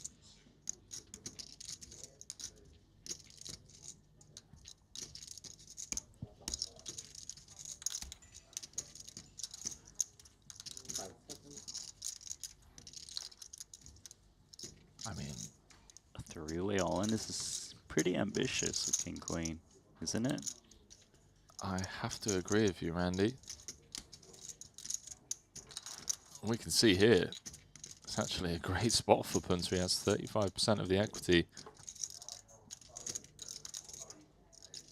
He's down to just 8 bigs with 1 already invested in the big blind and 1 invested in the ante, so 7 bigs effective for him. Really crunching the numbers. He's Wow. made the call. Big call, and he's right. Tails with a little nod. It's not that bad for Mateos, given he got called in 2 spots. Yeah, He could be exactly. drawing so dead. Yeah, I think he's like, okay, I'll take it. King queen suited. Good. Don't tell him. Withhold that information. Foxen?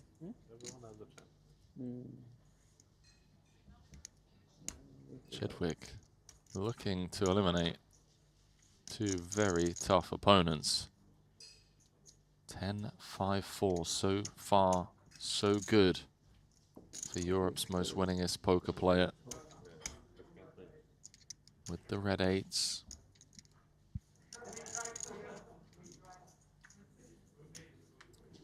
Same story on this 6 of spades turn. King or a queen needed for Punat, ace or a 4 needed for Mateos. Stephen Chidwick holds. Double elimination.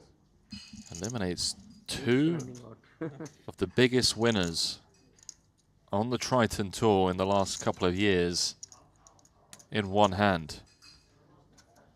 How about it? Double KO. Punat Punsri came in top 5 stack for day 2. And Randy, correct me if I'm wrong, but I don't think the guy won a hand. Or at least a pot worth more than 5 or 10 bigs.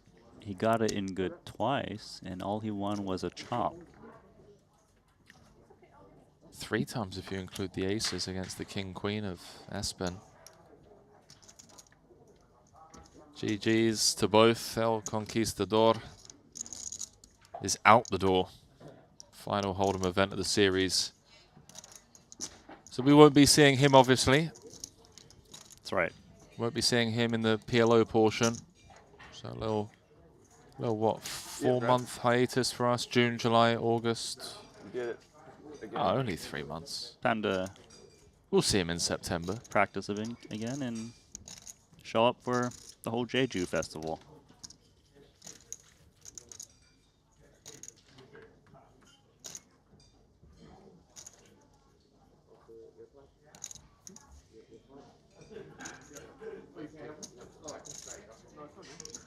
Did you go to every stop? Small blind. Have you been to every Triton stop this year? Breaking table. Okay. I wasn't feeling well and I left early. And then there was one other, right? Monte Carlo. Yeah. You were there. So how are you doing on the POI? I just looked, I'm on third. You're third? Archer and Fox are ahead of me. But now I got a chance at least, so. Big blind busted With the last time. PLOs and stuff now.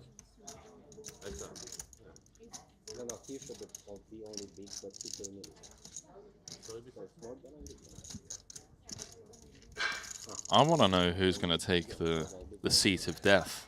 And I'm not talking about Mateos' seat.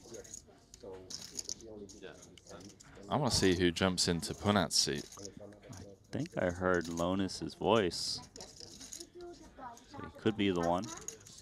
No. No. I was button. Did you have a broke? Did your table just break? Okay. Sounds like Hey, someone's table just broke. That would make sense, because we're down to 38, Randy. Jesus Christ, man, I know we've said it like 5 times, but the pace in which we are tearing through this field. We came back with 58 players today, but we're down to 38. We've lost a third of the field in the first 2 levels. And we're going to get Phil Ivey to our feature table alongside Jesse Lonis, 3rd on the Ivan Liao Player of the Year race overall, leader of the festival. I like these 2 guys joining this crew. 3 Americans.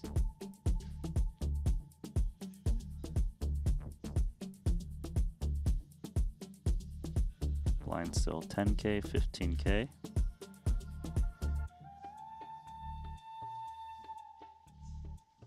Get settled in.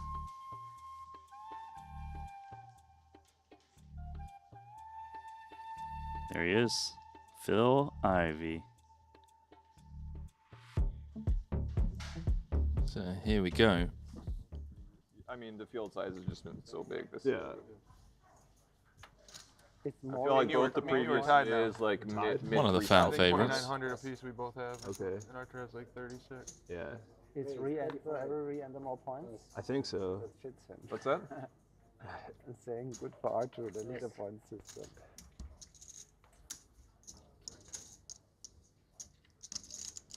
Well, this is going to be good for Ibinger. He's got pocket kings against 2 10s. Certainly going to be 3 betting. 3,700 points total. Wow. And the year before, Jason with 3,800. Oh my god. And we still got holding our stops. So Yeah, it's going to be like 4,500 this year. At least. maybe, yeah. Well, if it's 4,500, Arthur's probably going to win.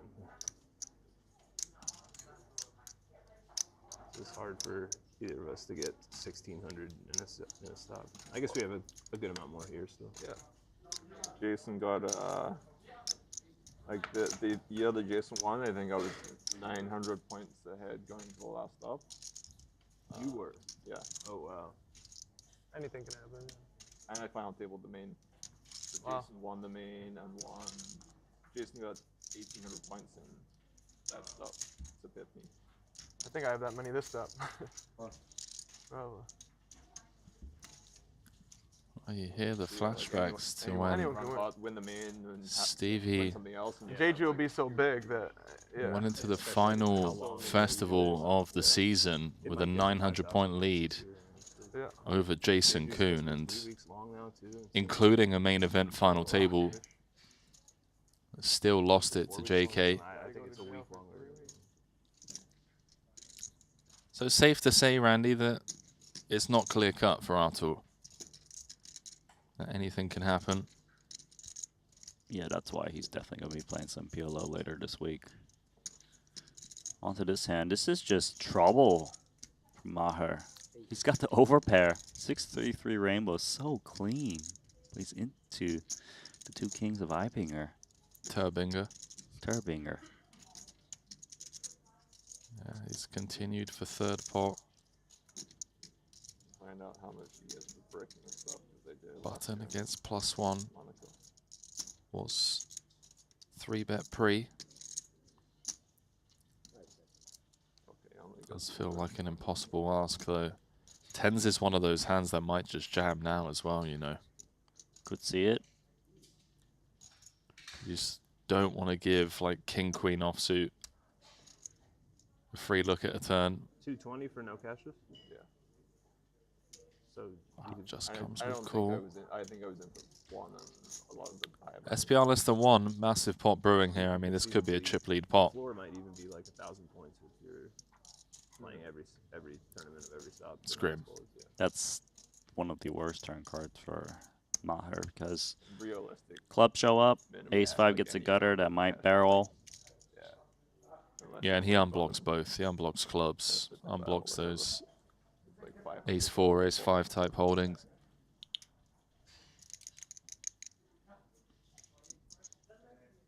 Curious to see how Ibinger sizes this. Does he just always expect 9s and 10s to call? If so, just ask for it all. That's a hard question to ask. Gonna bring in 260. It's most of the chips, practically all in, given what's behind. What's the idea behind this sizing? Oh, I think it was 160, not 260. Okay. That would make a little bit more sense, right? Going geo, almost. Make it escalating points for each subsequent buy-in. Get people ready gambling. Yeah. Yeah, you get them for 5 and you like get 150 points for it. 10 bullets, you get 200 points. I like that idea actually. That's kind of sharp on there. Like it would. Everybody wins, right? Yeah. Kind of.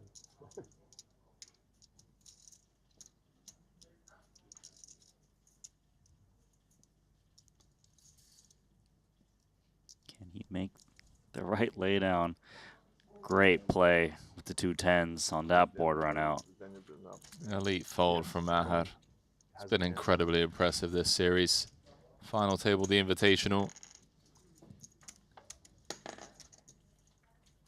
I feel like he's had some other runs. 11th in the 30K, 19th in the 50K. That 7-figure score in the 200K.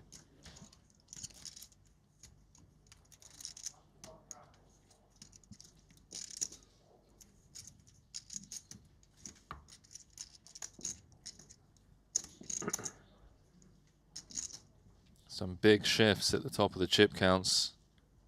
Wayne Hyung has taken the chip lead. Clemens Reuters in second. Christoph Vogelsang now sits in third. What a trip it's been for him.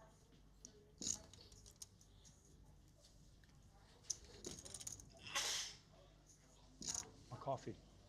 No, I left it.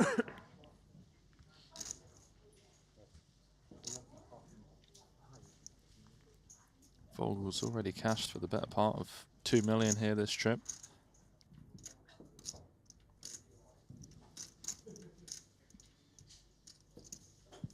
Ace 10 of clubs gonna, oh sorry, ace 10 offsuit gonna raise from the hijack. What did Lonas say? I think he said 90. 3 ball.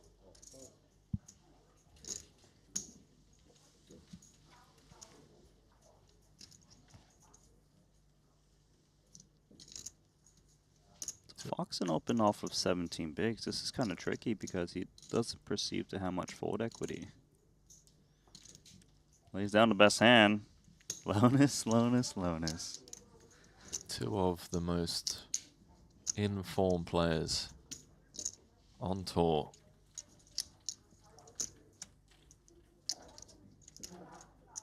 Like an, what is it? What's the saying? An unstoppable force and an immovable object. Is that the saying, my friend? I was hoping you'd tell me, Randy. You think I'm going to be able to correct you?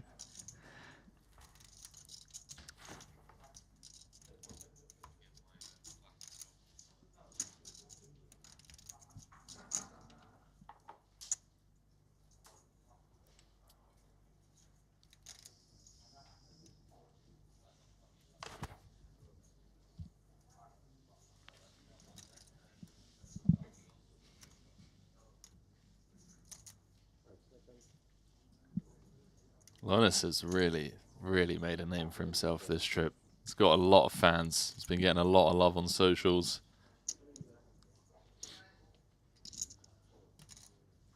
Kevin saying unstoppable force meets immovable object. That's the phrase. Thank you, mate. Just goes to show the level of intellects Triton have hired in the booth. hey, come on. Randy and myself. Please leave us alone.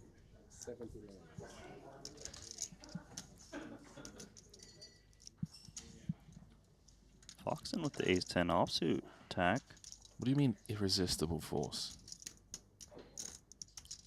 It's irresistible. Oh, do you think Chidwick can resist piling into sixes against this opponent? It's under the gun versus +1. Supposed to be strong. Yeah. Chidwick's so good. Foxen 3-bet folding a third of his stack, and Chidwick really is so good, Randy, as you put it. What a start to the day for him. James Bush saying Ivy is just one cool cat. He is. He really is. 50 years from now, it's going to be Chidwick. I think he has to be the top runner for that. Oh, look at this shot. Whoa. Holy. I don't think that was... Is the first ever?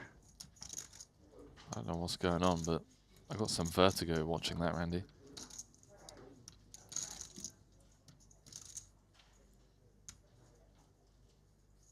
Sorry, I was mesmerized for a second. Same, to be fair. That dealer is on something. 50 years from now, I mean, Randy,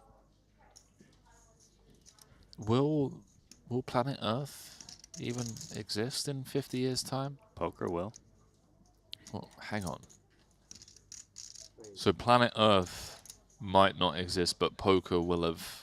Oh, yeah, the space creatures out there, they'll be playing. Okay, so they're going to kill us, but they're going to like, hang on, that game that they were playing, though, we're going to keep that. We like that part. We can play one planet, two planet.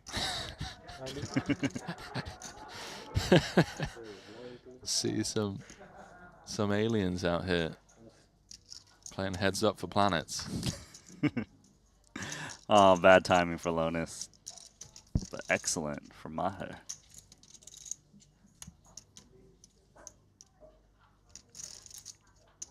Jesse trying his best pre-flop to push his weight around. He's run into a couple of cowboys. As the gun slinger, Maher rips it in.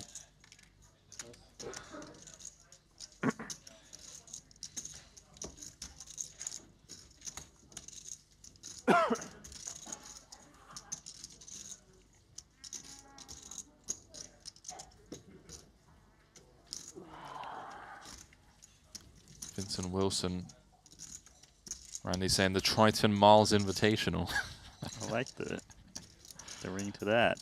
Triton Mars Invitational. Poker Room in Mars will have Optimus robots stealing cards.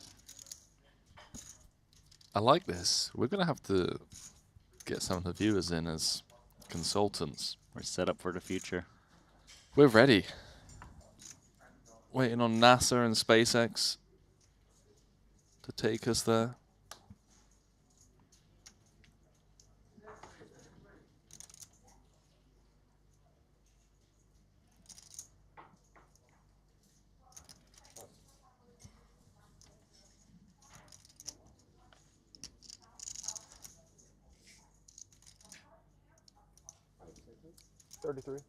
Espinosa is out of here, by the way.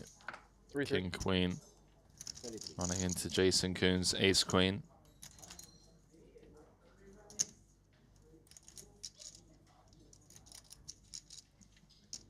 Cat Lee found a double.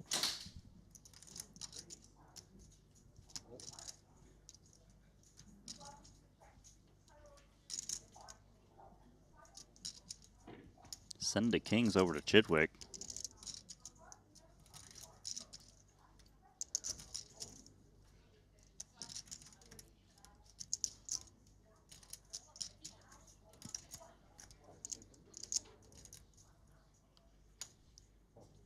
He went with just call. Oh, is he trying to get Foxen to do something mad?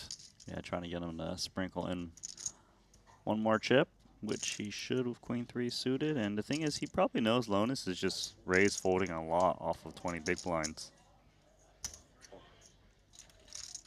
Very sneaky from Chidwick. High level play. 114 in the middle. Oh my word. Top pair for Foxen with less than pot. Jesse Lawrence has the nut flush draw. Is this just going to be another three-way all-in? Be careful what you wish for, Chadwick. Slow play to 2 kings. Might be getting more action than he wants. Hey, listen, he'll take it. 45%. 3 ways with 2 cards to come.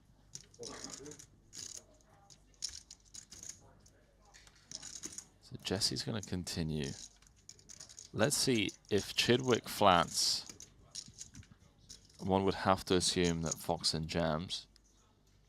But then if Chidwick raises, does Foxen still call it off, Randy? That's what I'm trying to figure out. I think the queen 3 will probably muck if Chidwick raises. I think Chidwick should seriously consider raising, though. Lonus is betting to 2 players on a queen high texture. He just goes with check call. Well, we're going to get the answer to your question. Does Foxen continue? I mean, he has to want some clearance, right? If he continues, he should jam rather than Yeah, just check call. exactly. And just hope that someone ISOs and gets the other out of there. Wow, so it is going to be 3-way all-in, isn't it? Because Lonus is never folding his hand.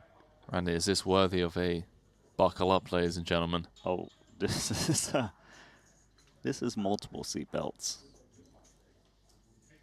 Strap yourselves in for the bumpy ride. Chidwick with the pre-flop trap so far has worked to perfection as he snaps off the Lonis rejam.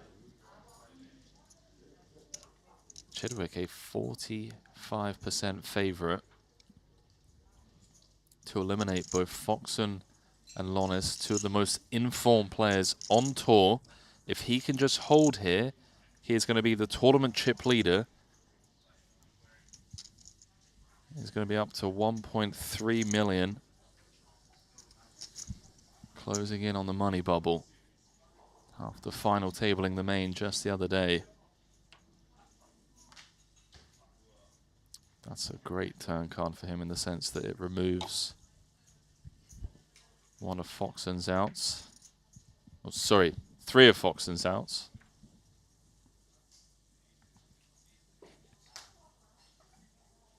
Diamond or a queen. Oh, Jesse Lonus. God, you just knew it was coming, didn't you?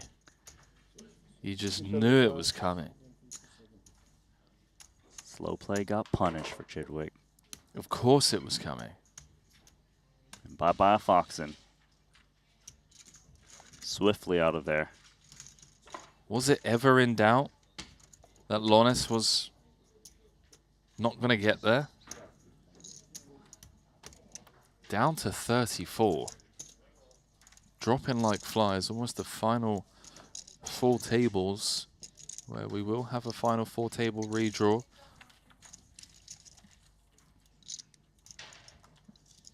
What do you call it? Guerrilla styles? Guerrilla style, baby. Oh, yeah.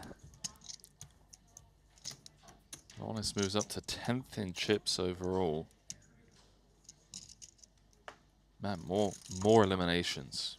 Jonathan Jaffe out of there. Alex Kulev also out of there. Leon Sturm Oh no, sorry, 1 bit. out the door. Yeah.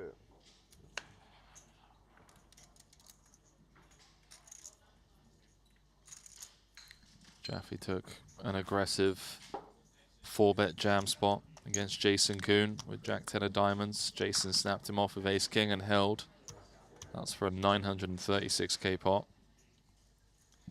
Dan Smith's out of there. Wow, Jason's on an absolute tear. Jason's collecting scalps today. His kings against Dan Smith's ace queen. Oh, and Ivy is going to collect Maher's chips. Oh, is it Chidwick's chips that's going to Ivy? Because there's no way Chidwick doesn't 4-bet. Dude, are you kidding me?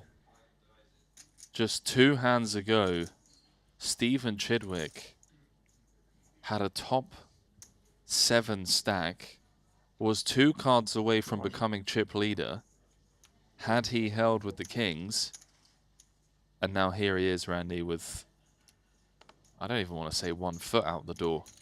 It feels like both feet are out the door, as we've seen one of the kings folded.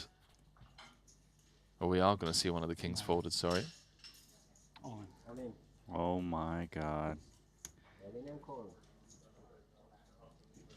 This is the original man who stands the test of time. Phil Ivey. Poker is just so brutal. We saw it with Punat Punsri, came in 4th in chips for day 2, could not win a pot. Now we're going to see the same fate for Stephen Chidwick 92% of the time, where just 2 hands ago, he was 1 card away from becoming tournament chip leader. He's now 2 cards away from being out the tournament. Spade for a sweat. That's a sweat still. It is indeed. Chidwick picking up a Broadway draw. Only a jack will keep him in this tournament. Doesn't find it, as the case ace rolls off on the river. Phil Ivey scoops a 1.2 million chip pot. It takes a lot of class, Randy, to just announce good luck to the table I got matching one. after those 2 hands. Like half a year maybe. I had to wait a half a year or so for the watch. I thought that's what you just said. No, I have. They already gave So me. sick. Really? I got it here. Yeah. Kings on the queen high board. Got it in good. To try and eliminate Jesse Alonis and Alex Foxton. Of course, Jesse gets there, because that's what Jesse does. Most informed man. 4 final tables, 2 titles for him so far at this series. And then Ivy, aces into ace king. He's now moved up to 2nd overall, as we welcome you back to the break there. Scrandy alongside myself, Henry Kilbane. Jason Kuhn came in as the tournament chip leader coming into day 2. It's been a very swingy day for him, dropped down to around 600k, but he has been on an absolute tear the last orbit and a half. He's regained the chip lead. He's up to 1.5 million. But Phil Ivey, as we just saw, Randy, 2nd in chips, final 4 tables. You see the likes of, you know, Jason and Ivey at the top of the chip count. So you can only expect this one to be, a classic, a fun day of poker. Yeah, I like how the table, we had a lot of cool characters, then we brought in Ivy and Jesse Alonis, and they just eliminate all of them. Yeah, they got a lot of chips, and Ivy in 2nd place. So sick. 17 places paid in this one. We're down to the final 4 tables. We're going to take a short break, but don't go too far, because when we return, we're going to be playing down to that 17th payday. We'll see you very shortly.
I've played against the best, I've won on the biggest stage.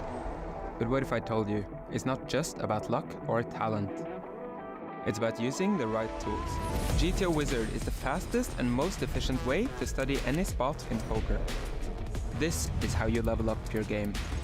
This is how you unlock your potential. Don't get left behind. Get GTO Wizard today. Beat the best, crush the rest.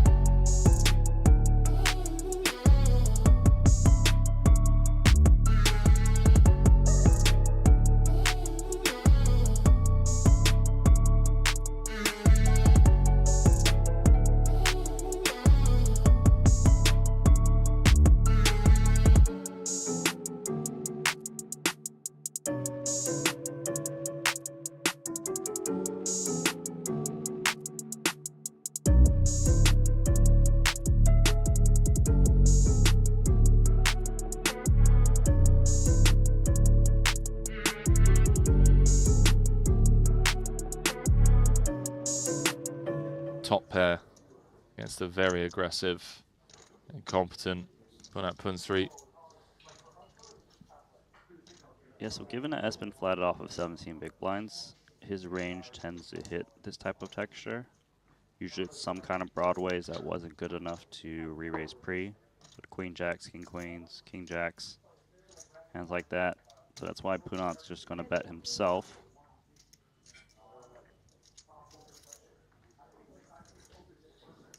So what is this? 18 into 65. I mean, Espen, he's just thinking, how can I get the rest of the chips in there successfully? 55k, 50k, something like 2.5x. Seems pretty good. Play for I thought it was stacks. just with 2 tables left that I couldn't. Yeah, but if you raise small, it's nice to allow like a hand like king jack or king 10 to come along that has very little equity. Rather than jamming, just inducing, right? Yeah. I like it. Especially when you've got the king. That helps block some potential outs of your opponent. That's been deep in the tank here. There is that raise, as we anticipated. 50k to go. Surely Punsri just announces himself here. Asks for all of it. Yeah, no reason to slow down. There's only 105k back. Your stat is going to be out the door 80% of the time. Gonna need to spike a 5 outer. What did he just say? Gonna need to bad beat him, did he? I think so. He knew it. He knew immediately. He knew as soon as Punsri jammed that he's going to be getting it in behind. 20% of the time, though, he will find a king or a queen. Oh, Espen. You King got a of bad beat him? spades. Immediately, doesn't even make him wait for it. Fades the redraw. Cracks Punsri's aces. Yeah? Huh? Happy now? Are you happy now? Yes. Yeah. Not the happy call. No, I'm still not happy.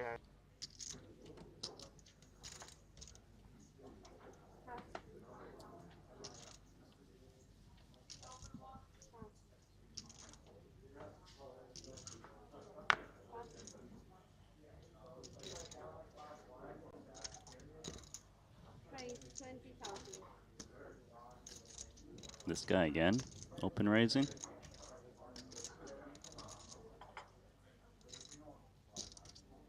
Don't do it, Ivinger. 9-8 of spades. He is in bad shape. Just comes with call, wants to see 3 on the button. Wow. Let's see. I mean, this opens the door, right, Randy? That Ivinger flat incentivizes Punsri. Potentially take a more aggressive line. 25 big blind. Rejam. Yeah, I think this is a really nice spot to rejam with king queen. Ivinger is unlikely to be trapping. He doesn't have any players act behind him this time, whereas the 8s was a bit different. He knows Foxen's going to open super wide. But I'm not sure if he can get through Foxen if he does put in the jam. There is the jam. You started with like 250 as well? Yeah, Foxen's not folding this. Yeah, you notice that he's checking Ivinger's stack because that changes, you know, the ranges, and realizes that Punat's going to attack a lot more. It's a good call. Ace-Jack suited. Out of left field. Over 50 big blinds in the middle. One of the biggest pots we've seen so far today. Ace 10-9. Couple of diamonds. Foxen blocking one of Punsri's outs. Punat looking for a jack, and a jack only. Doesn't find it. Sorry. Foxen earns the double. Perhaps a double he wouldn't have picked up had Eibinger not flat on the button.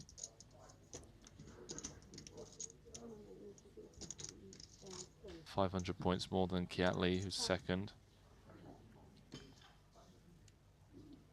But Foxen is still 700 points behind Artur in the overall leaderboard. Yeah, but Jesse should be up there as well now. Yeah, Jesse's in third. So the known limit crushers are doing quite well on that leaderboard. Man. Guess where Jason's ranked? Bearing in mind Jason plays full schedule. Jason Kuhn? Yeah. Number 6? 52nd. Surprising. That's insane, bro. 52nd. That's how he's been running the last 3 series or so. I know he missed a little bit of Jeju, but it wasn't that much, was it? Yeah, but still, it's lower than I expected. Oh, hang on. What do we have here? Punat with the 3-bet. Yeah, put up with a free bet, then has to call it off. He's in rough shape. Came in third in chips. If he loses this one, which he's gonna lose this 67% of the time. Make it 86. He's gonna have less than average. He's officially turned dead. Stevie's got the double. 204. Rough day in the office for Punat to come in with a top 5 stack. Now drops down. Daniel Rezai is also out. His ace king. No good against Espen Jorstad's pocket 10s. Espen's still doing all right out there, Espen's huh? up to 602k, yeah, three stacks.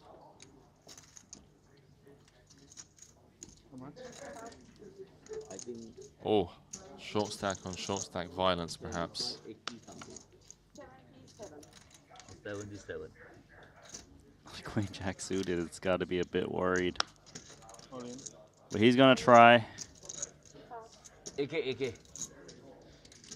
Not AK, it's AK Queen Jack.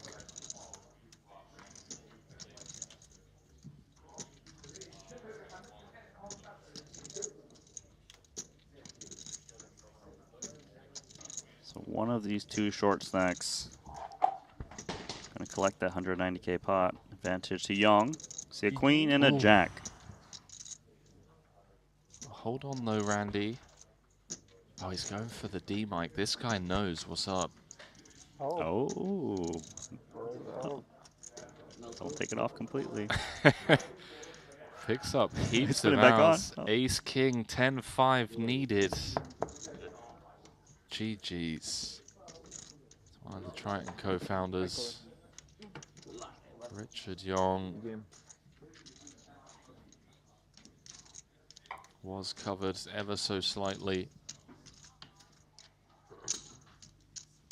Got it in good, Randy. That's all one can ask for. I can play.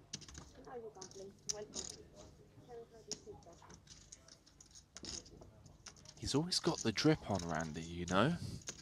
Come on, man. That's swaggy. You got the green sneakers with the matching fit as well.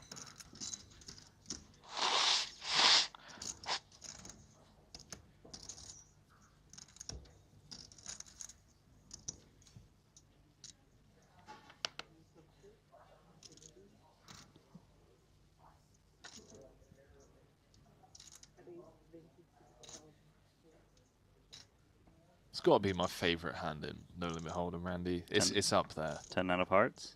It's up there. Probably spades if I had to pick a suit, but I don't know, I kind of like ace king of diamonds.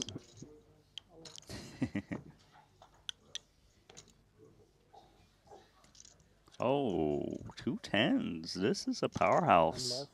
Unless above.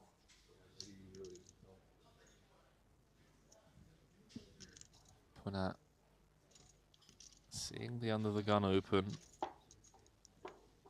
from Nora. Nora starting the hand pretty deep. 57 bigs deep.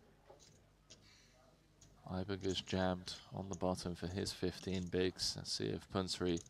Such cursed hands whenever there is an exposed hand.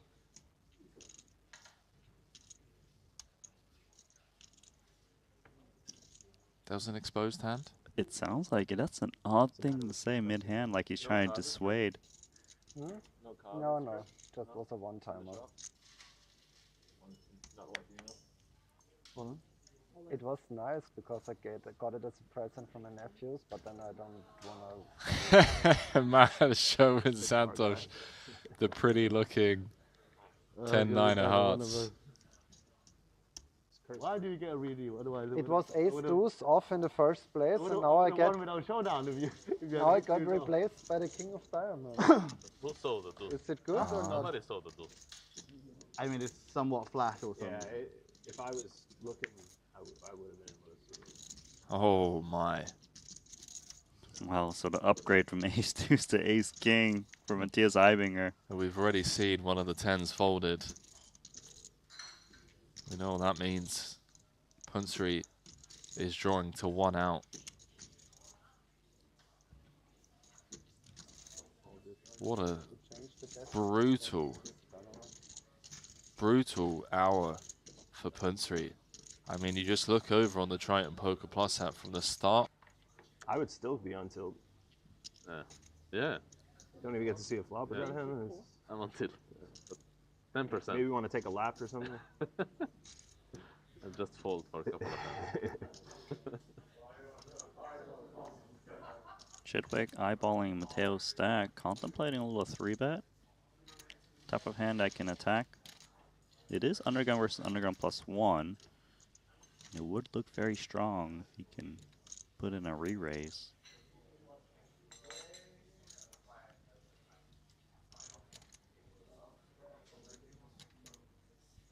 A little 60k to go. Is that what you're feeling? If he is going to 3-bet, yeah, like 60k. Probably not more than that, given Mateos is playing 20 big blinds. Yeah, there's just such a strong range, right? You don't need to go that big.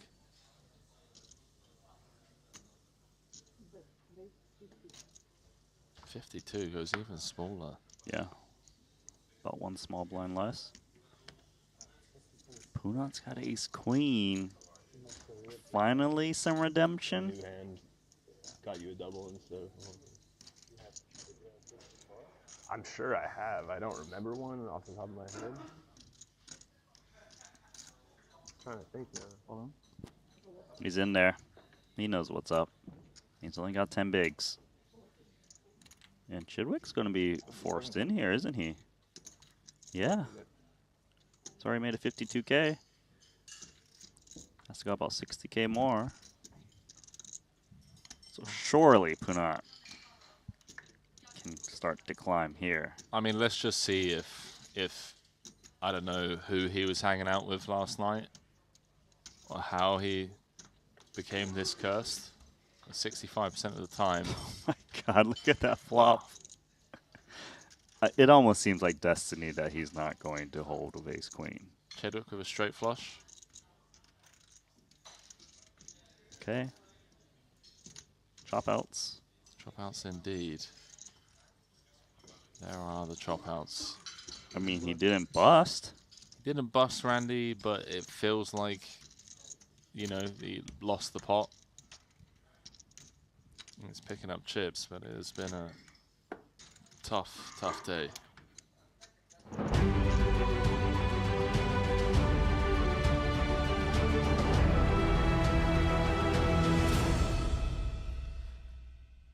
Well, the last words out of Henry Kilbane's mouth during that highlight package were tough, tough day, and I suppose that's a fair way to describe what Stephen Chidwick is dealing with right now. Hello, everyone, and welcome to continuing coverage of Day 2 of the 150K. Ali Nejad here, Stephen Chidwick not here. Randy, you were around for it.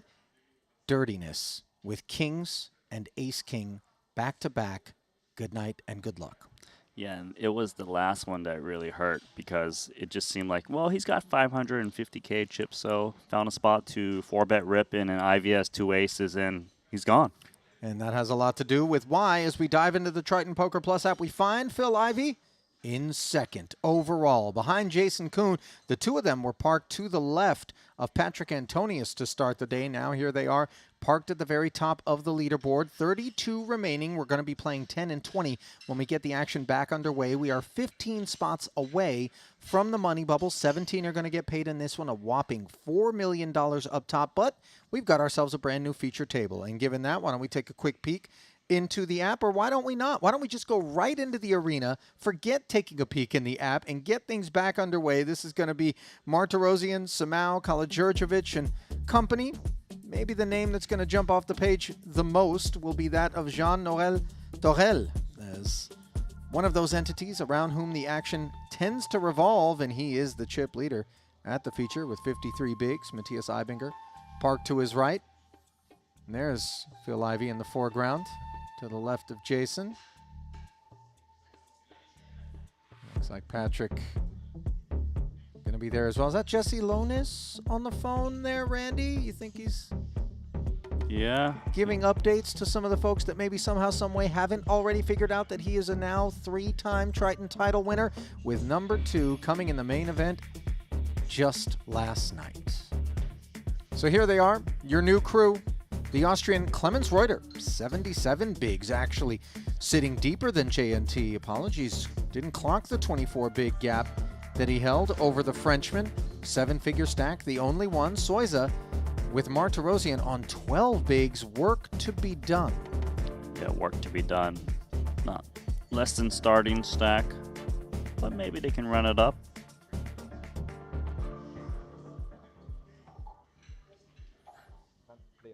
Just a few hands remaining, by the way, at this 10, 15, and 15 level. Then we'll be going to 10 and 20 officially.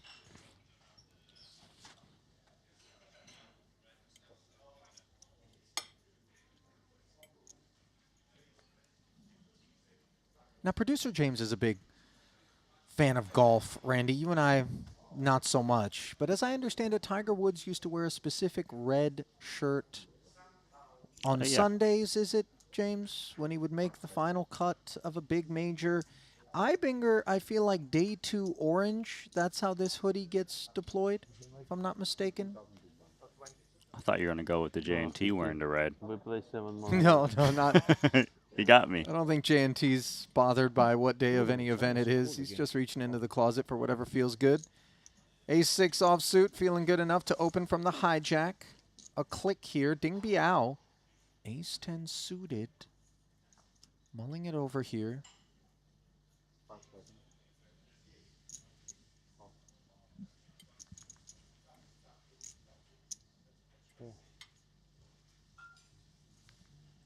Makes the call. Keeps in worse aces.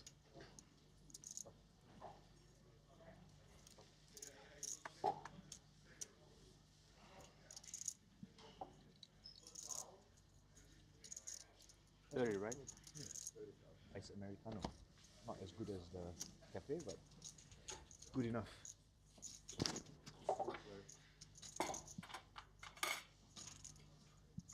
Joao hops aboard and finds bottom pair, which is more than we can say for the 2 ace-X's. As Ding did not choose to 3-bet there.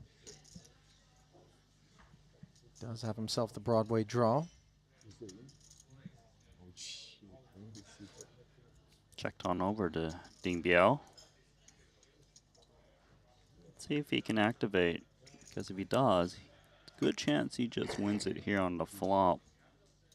Joao just bottom pair, not much backdoor prospects. Doesn't bet. Great for Samao. 8 on the turn. Still in the lead is the Brazilian here. That's a double gutter now for Ding Biao. Aces to king queen and queen 8 9.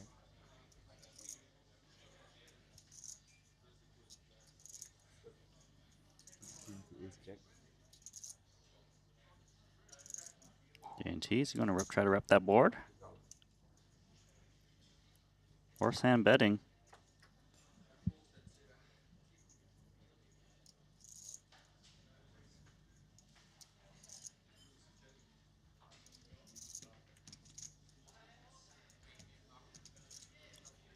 Ding's never going to fold with his double gutter 1-over card to the board.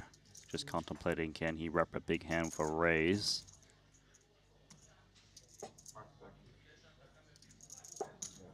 Flat, yeah. Choosing to flat.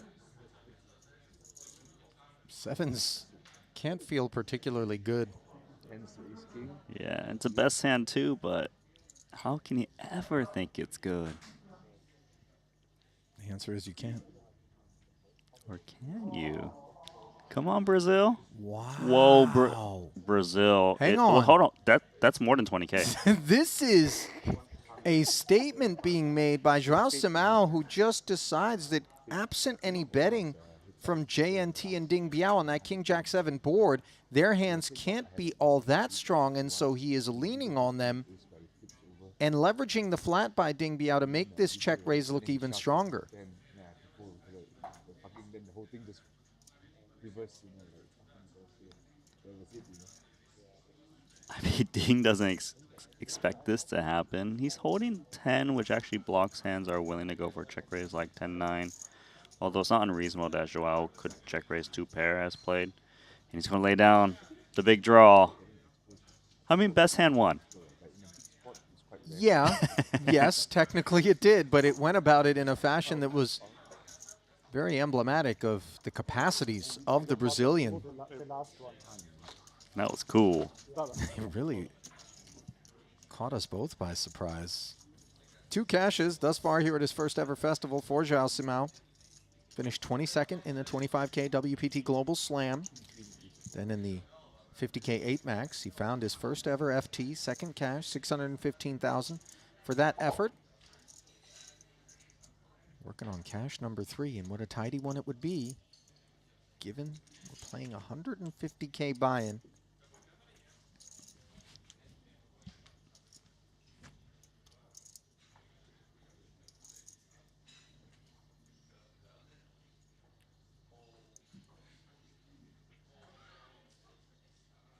Maybe suited ace here for Soiza.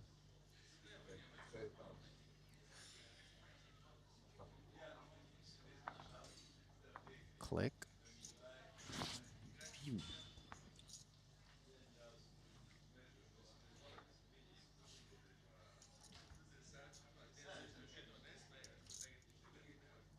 Arthur, 185,000, 9-5 offsuit. Not supposed to be one, especially against an under the gun open that he would be okay with.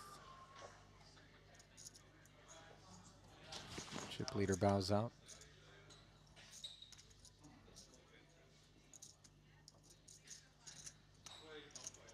Now to Kala Djurdjevic, the native Montenegrin, predominantly a cash game player from the scouting reports that we've gotten. That's right. But also made himself a fairly deep run. I think finishing 12th Runner-up? ultimately Oh. in the, was it the Invitational? Yeah, but I meant, when I said runner-up, I meant last Montenegro Festival. Oh, yeah. In the main event.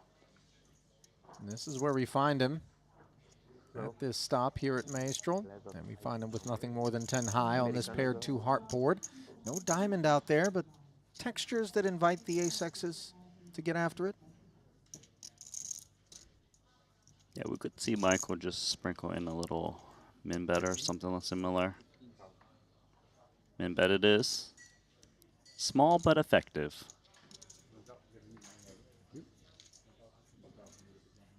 Always relieved when that 15K comes back home quickly. Soiza, by the way, Randy, he was a man who got introduced to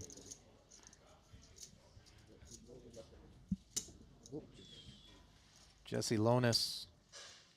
Ace Jack versus Queen 10. Rough spot that he encountered. Asked for all of his chips with the nut straight Broadway on a paired board. Fell to Jesse. I believe that one was in the main. May also have been the invitational. Back-to-back events. Don't recall it. As promised, blinds going up to 10 and 20,000. Not like anybody was looking forward to that. 31 remaining now. Frame began with 32. It was Tan Xuan who would exit in 32nd, and it was aces versus queens that sent him out the door. He would jam over the top of an Illis Parsonen open. Illis would call. 3 deuces on the flop, queen on the turn. Yuck. Sorry, I need to find a garbage can to throw up in. Yeah.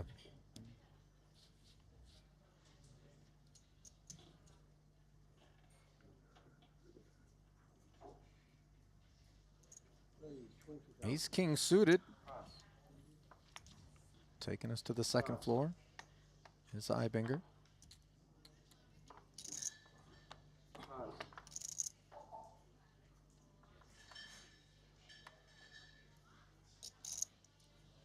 Poorly performing Ragged Ace. Reuter gave it a beat, but nothing further.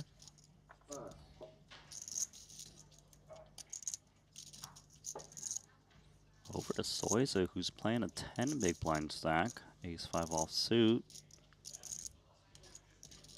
It's a bit too early of a raise to consider reshoving, so goes with call.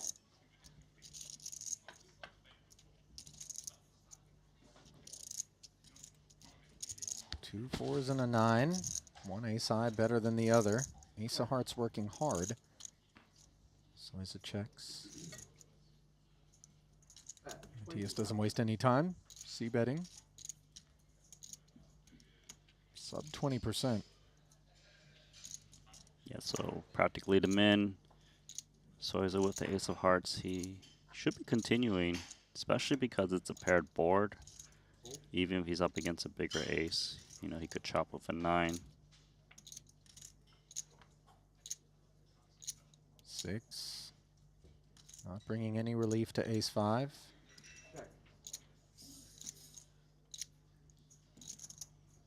Second check out of Soiza.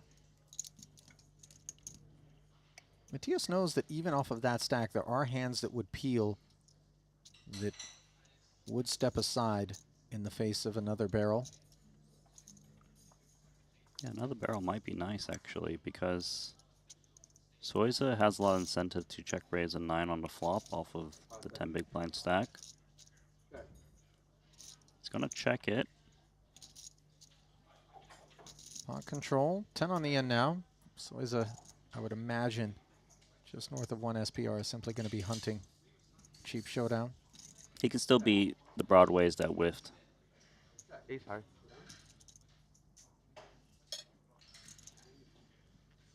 The real ace high turned up there after they shut it down. Uneventful exchange between Ibinger and Soiza. Taking a look at Matias's festival to this point, Randy, we can see just 2 cashes. However, one of them an off-stream effort that would give him title number 4. That happened in the 50K Turbo Bounty Quattro. That's the D-Gen special, isn't it? D-Gen special. You know, 3 of Ibinger's 4 titles come in turbos. Which is why we've renamed him Turbinger. Matthias Turbinger. I don't know why it's so fun to say, though, isn't it? Why is he in this event? This is a Yeah. deeper strike. Just kidding. His other title that isn't the 3 turbos comes in the main event. So he knows what to do. Yeah. No Big doubt and the about that. small. By the way, in that turbo event, 531,000 for first, but 360 more in bounties, each of which were worth 60K. Solid effort out of him, riding that high.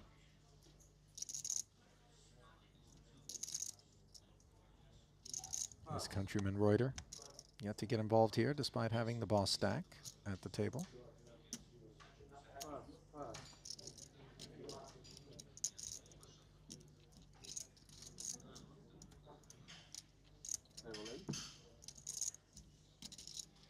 The sweat.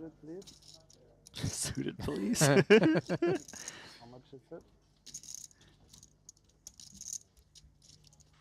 I like how he said suited, please, because basically he would call any size territory. But the difference between suited and offsuit 10-9 big enough to perhaps play a role in Eibinger's choice? If it's on the line for him, yeah, that would be the difference. But, you know, probably doesn't make that much a difference in this exact scenario. 10-9, it performs all right. He knows Soiza is very desperate off of almost 8 bigs. And it's good that the 10 danglers and 9, which gives him situations where he has 2 overs where he's doing great. Sometimes it's 1 big, 1 small, like an ace deuce. He's not doing too bad against that.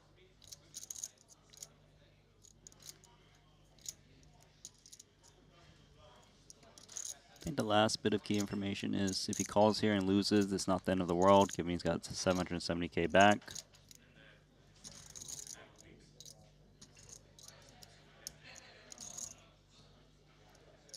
Well, for Matthias to be thinking this hard about it, Randy, we know it is close. And it's going to be good for him. So he makes the call. 330K, performing well versus Soiza's 7 high.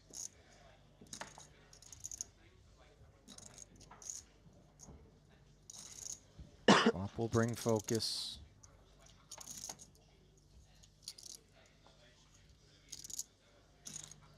And it will also bring a piece to both players. Advantage Eibinger continues.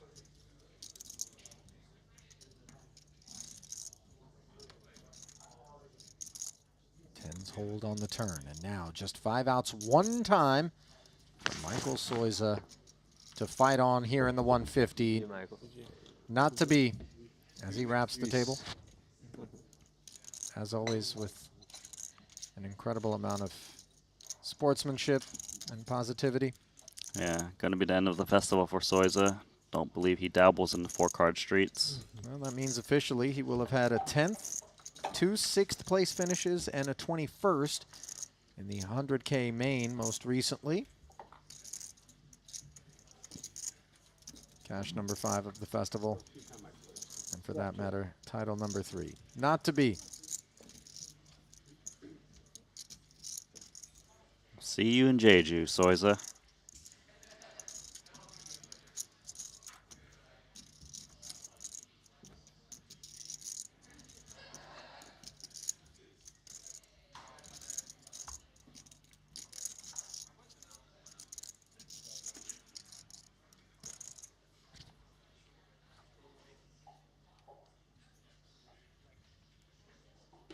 Jacks now for Ding Biao. Pocket Jeju. Pocket Jeju. I mean, we're in Montenegro, so I'm not sure if it's going to get a extra equity advantage here. Just a click. I like that. Bring that back in a few months, all right? By the way, we'll be bringing back far more than just Ding Biao from the Chinese delegation at that stop. This much we've come to learn. King Jack now for Eibinger. Knocking on the door of a 7-figure stack.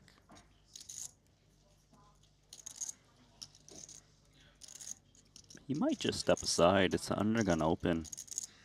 Looks like he's going to go with call. It's a very tricky hand to play out of position against the upfront open. Suited Doyle. Announces call.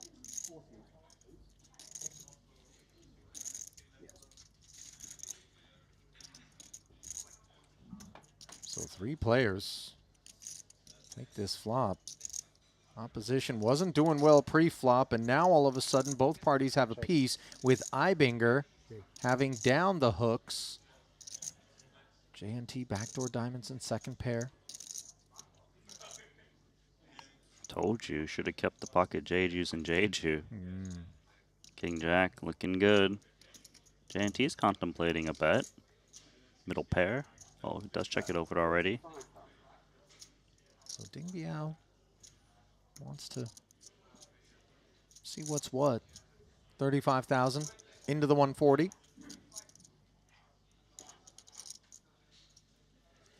Bit too much stack to play for to go with check raise with King Jack top pair.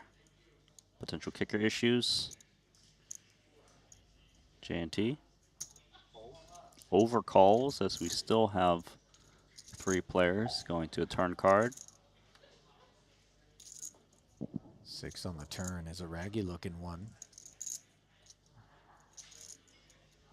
When you fail to lose both of your opponents though on this king high board, holding these 2 jacks, you're not feeling so cozy about a turn barrel provided he gets the opportunity.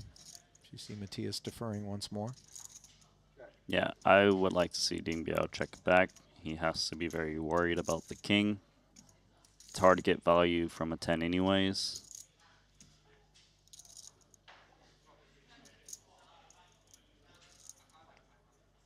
Yeah, I would think this is a clear-cut check back on the turn with no customers leaving on the flop.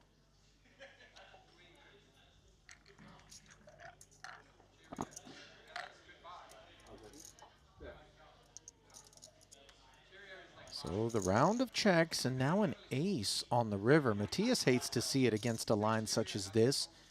Ace queen in particular, the holding, I would imagine. Given that he holds a jack, he would be most concerned about potentially lurking, given Ding opened under the gun. Has to be the worst card for Ibinger. That's played though. His opponents do have some showdown value where they shouldn't need to turn their hands into a bluff. King. Check it. King. Full shutdown there. After that flop position bet from Ding Biao, keeping the losses to a minimum. Not trying to turn his hand into a bluff. Haven't really called Ding Biao's name much thus far here at this festival, Randy, and as I look at the results, I see why. Not so good? Shut out entirely in 10 efforts, not so much as a single cash for Ding Biao, and that is something we are unaccustomed to seeing. It's very surprising for me, you know. I know he likes to grind a full series as well. I mean, but not everyone can do well. Well, for sure, but when you consider the performance that he put in a very robust slate in our last festival in Jeju earlier this year, I mean, you're talking about 2 final tables, 3 actually, if you count the 100K PLO main. I mean, second in that one, plus multiple other caches. It's just shocking, but it happens. Just goes to show you why you can't get cocky around these parts. Ibinger puffing his chest a bit with the ace-6 of diamonds.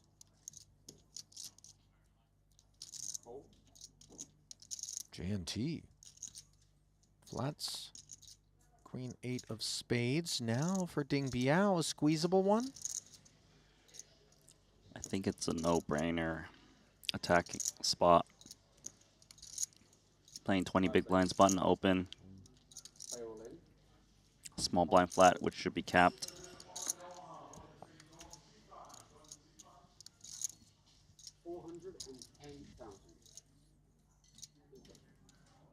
$10Xing the open. Not sure how excited Matthias is going to be about the suited ace-6 in the face of this. Not much to work with. He's out.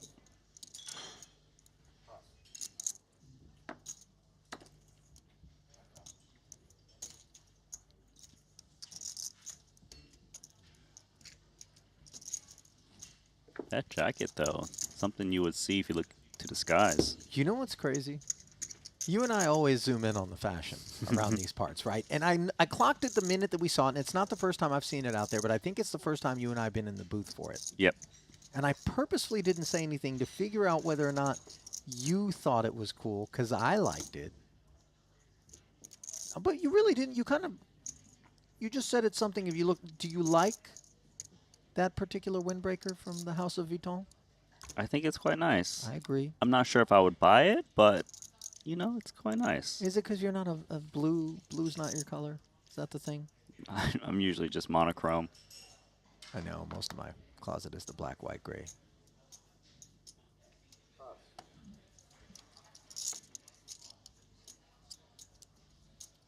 Arturo, can I see your start? 165.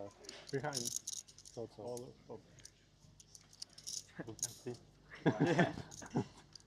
King 8 suited now. 45?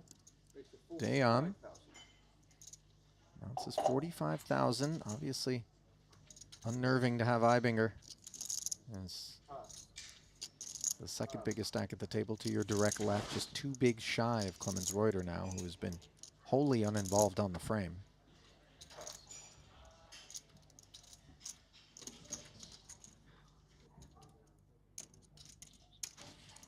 No takers. Kala Djurdjevic, by the way, of course, not the only hometown hero that's been in these streets. The Montenegrin Alexa Pavicevic would win our invitational for over $6 million earlier this week. Incredibly impressive performance that he turned in against some very stiff competition as the invitees drew level with the pros in the history of our invitationals. 4-4 now, the records for both. If I think of countries that we visited at the Triton series, Montenegro has to be #1, right, in terms of hometown countries performing the best in all-time winnings. Well, to be fair, Jeju's a stop that we've gone back to on a number of occasions, and South Koreans are not permitted to play in our events because of local law and legislation. Right, but so what I said still holds true. Right, but I mean, you know, it's not like that. You think it's delegation unfair? has right, I think the deck's a little bit stacked. North Cyprus, not sure how many, you know, Cypriot high rollers there are. And when I say Cypriot, I mean, you know, the occupied portion of the island. Fine. I got to tread lightly with that one, as the customs officer at Larnaca Airport definitely advised me. Ace Jack, by the way. No need to tread lightly to open to 40, but obviously in the face of a 3-bet to 150 and then the call-off from Martirosyan, who's in a bad way, we have concerns. And so Dejan bows out, and Martirosyan is in a horrendous way. JNT, by the way, when he rolls him over, you don't know. Yeah, he definitely makes you hold your breath. Artur lacking optimism here, understandably. A 4-1 dog and then some. Pip by 1.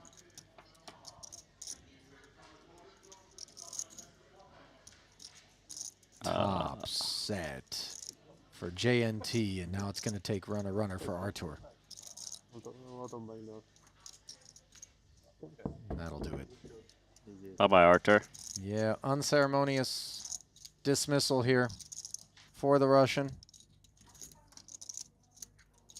You know, it's funny because normally this would be a curtain drawing bust out, but given that that man is Ivan Liao, Player of the Year award winner, we all of a sudden saw him taking interest in the 4-card portion of the program.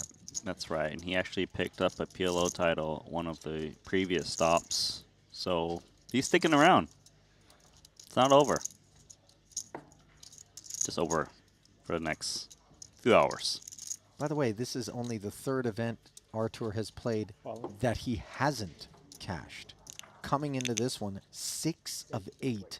High water mark being second in the 25K 8 max, our second event of the festival. So Artur has performed very well here. Of course, the 10s outperforming him on that occasion.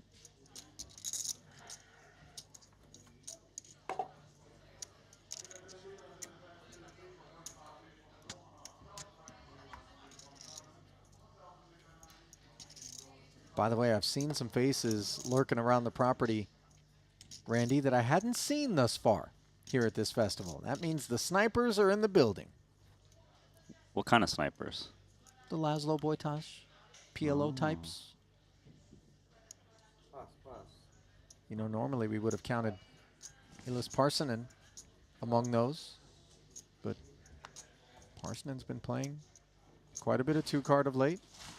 5 seconds. Reuter has not been playing any cards of late. You calling him a nit? 6-3 off in the bin, Randy. I'm not calling him anything remotely close to that. Just kidding. What's Reuters Festival been like thus far? I feel like that's another one that has been around, but a name that hasn't crossed my lips much at all. And the reason is because he only has one cash so far, which was just a 21st place in the 50K for 83,000. So been a rough journey here in Montenegro. Might be a pretty red line item in the ledger 5 seconds. for Clemens, although an opportunity to make this festival very profitable if he can work his way to the summit for the over $4 million that awaits the eventual champ. Here we go. Something to play with. Yeah, finally. Pocket sevens, facing the ace-9 open from his fellow Austrian brethren. Comes with flat.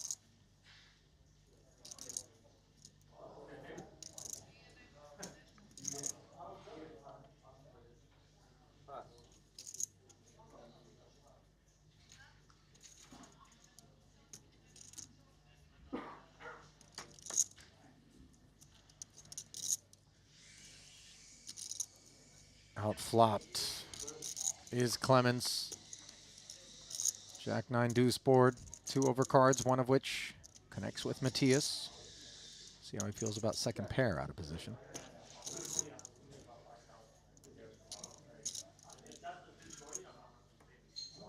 Checking over. Reuter was probably expecting Ibinger to check most of his range from under gun. Doesn't rate to connect with this board too much. He might stab. He won't. Queen, not a welcoming sight to either holding. And given that both players have a weakish pair, but it has showdown value against ace highs and smaller pairs, they shouldn't be looking to put any more chips into the pot unless they improve.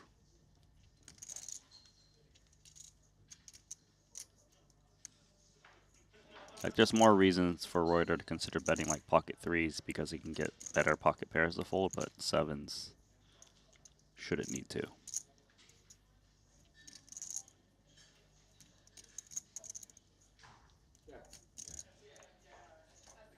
Both parties agree. Second round of knuckles. 3 of spades is Dusty. As dusty as your duster. Listen, the Dacia Duster that I've rented for this particular festival has turned into a reliable little car. Hope you have It sixes. makes a different noise every morning that I start it, but somehow the engine hasn't quit. I just don't know why you chose to park it as if you had a premium valet going on right in the middle for everyone to see. Listen, it wasn't to display its splendor in the casino parking lot. All the other perpendicular parking spaces were taken, and if you had paid attention, you would have noticed that there are parking slots down the middle, the spine, if you will, of the parking lot. Did you put your license plate Brandon. on it? Dry side? Did you? I didn't. It takes a while, by the way, for the inmates to pound those things out, by the way, because I believe that's where license plate manufacturing takes place back home. But, you know. Dry side duster. Has a ring to it. A ring to it, yeah. Randy, Wingman Lou, under the bus. Lou, what where am I going to take you with a new nickname? I don't know. I don't like those ones. Something Ace more 10. pleasant, please. Clemens likes these ones 40. enough to click. Make it 40.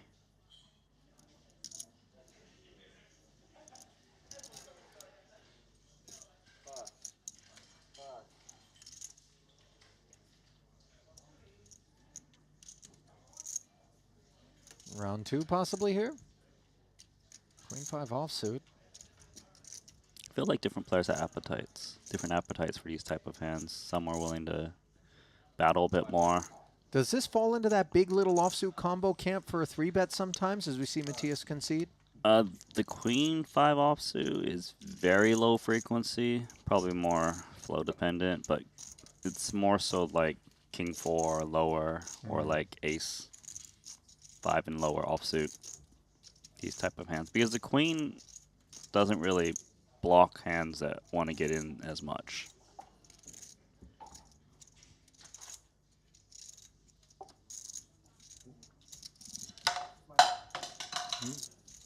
Oh, Randy, what's going on? You've decided that you want to break things today? Was that the cup holder? You picked up your drink and the whole cup holder came out? Cup holder's not happy with me. But thanks for pointing out to chat. They really needed this update. Well, listen, I needed one of those. You know, every day you come in here, I'm ready with an iced mocha or a banana smoothie for you, my boy. But not only yesterday did you hang me out to dry side, but also no banana smoothie. I'm just, okay, I've become persona non grata, Randy. I understand. Friendship's Oh, over. You know? Did you not realize? I could. No, I didn't get the memo, man. Maybe that's why I didn't show up for work this morning. It's all right. Here we are. Ace Jack showing up for Ding Biao. King Jack for Dayon. 95. Raise 95,000. 3-betting to 95. Doesn't realize he's dominated. And JNT is going to make it a non-issue as his ace-queen sends Ding Biao into the muck, and in short order sends Dayon there as well.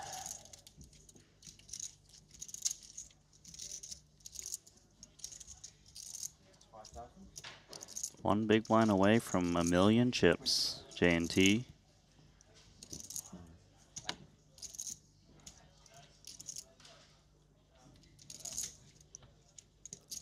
All right, Ollie.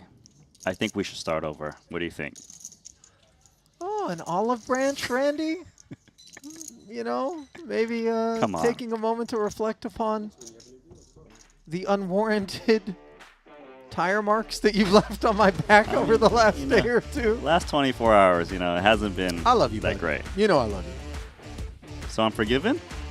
I didn't say all that. Okay. No. What Come an on. odd relationship. Nothing to forgive. Cut it out. We're all set. However, what isn't set is the final 17. The people who are going to be clocking at least $254,000 as we work our way slowly but surely toward the money bubble in this 150K at present. My card box is good. 26 players remain. We saw the bust out from Soiza in 31st, rather. We didn't see Tan Xuan. Then we saw Martirosyan. Jesse Lonis coming off of the main event win. He's out in 29th. Maher Noida and then Kiat Lee following suit, leaving Fedor Holtz of Germany at the bottom of the overall leaderboard right now. Wow, Lonis is out. Looks like he went crashing out with ace-queen into aces. Yikes. And the beneficiary was Wayne Hyung in that one.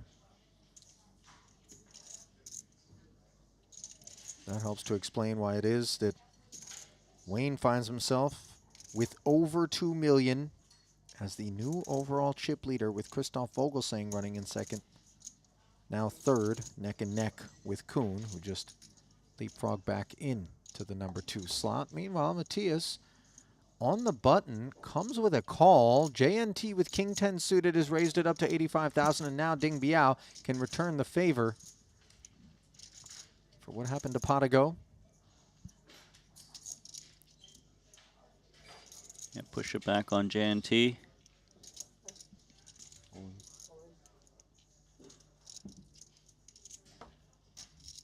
Jam will bring this one to a close quickly, one would imagine. JNT just asking for a count to make sure. I don't think King 10 suited is enough, though, even for JNT, who likes to fight. Randy, what do you think? Yeah, it's a bit rich, but it doesn't hurt to get a count. Well, to be fair, JNT's a bit rich, too. A bit wealthy, maybe a lot wealthy. tremendously successful businessman who has a company that he runs to this Oh. day in the cosmetic space. And is he looking to run it? Sometimes you make some questionable business decisions. Listen, this isn't business for him. This is pleasure.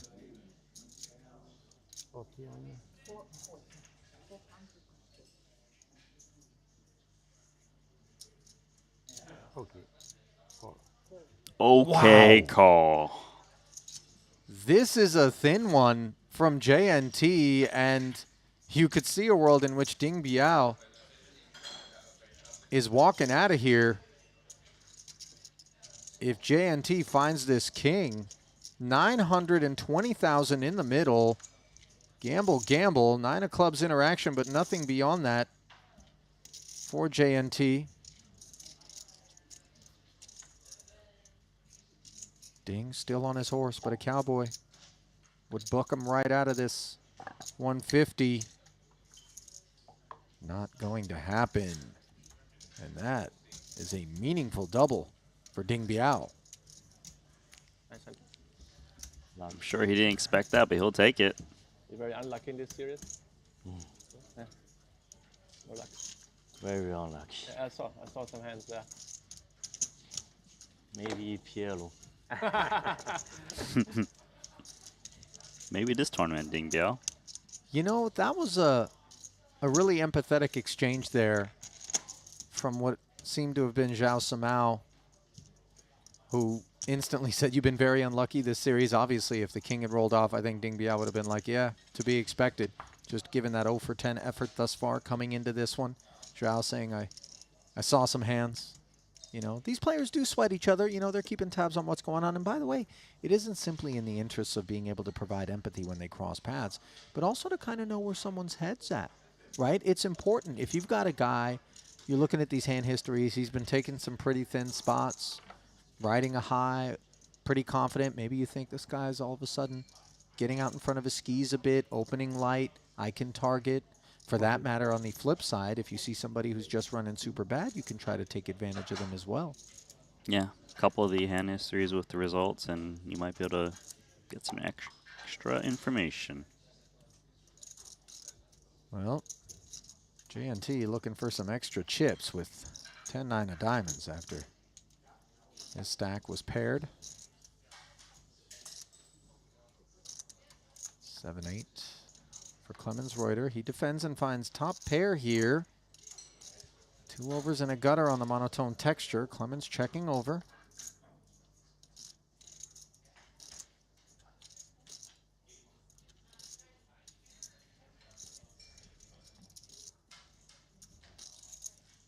JNT checks it back. 4th heart on board now. Unwelcome sight. Warder can't really turn his hand into a bluff. Could potentially still win a showdown, but it makes sense that 10-9 wrong suit will attack.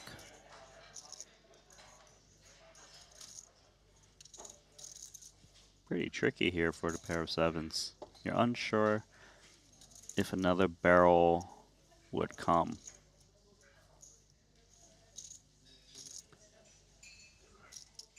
But is JNT, is he betting worse than the nut heart right now on a 4 flush? It's a big question. He thinks not, so here's the check call with the pair of sevens.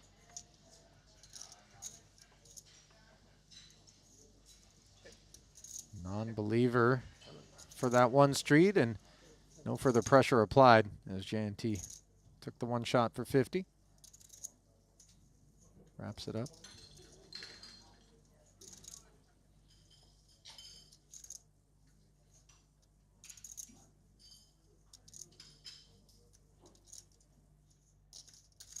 Have been some questions asked with respect to the big light that sits in front of JNT, something no other player in the field is utilizing. JNT's vision has been failing him. That light helps him to make sure that he knows what his hand is. Although it's showdown there in that one, I felt as though maybe there had been some conflation.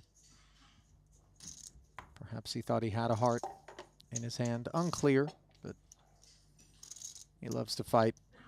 Get out here, do his thing.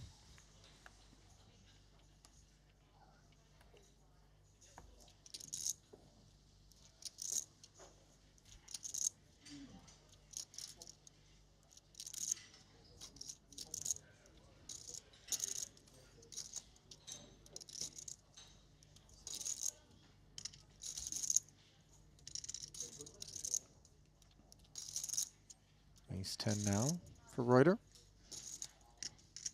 75. It's a big raise from the small blind against the 40 big blind stack of Samal. Normally 60 is what we would expect out of that SB, but here he is near 4x. Near 4x, and now this changes the way Samal is going to approach this hand. Gives it respect. Flatting the 7s. King 6 tray, swing and a miss for Reuter here. Large investment already having been made. 170 in the middle.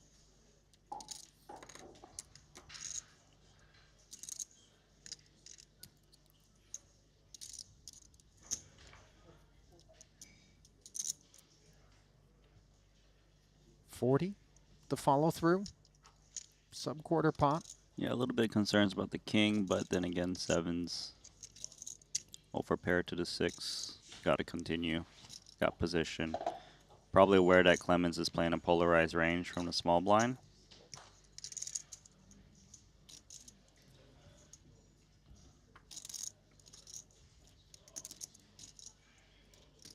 Board developing quite nice for Joao. Having made the call, the pot grew to $250,000. Now, of course, the fact that Joao not only defended pre, but now has continued on this King 6 tray board, we do begin to question how much King X lurks. 6s could be targeted, but Clemens perhaps skewing Joao away from that, deciding to check.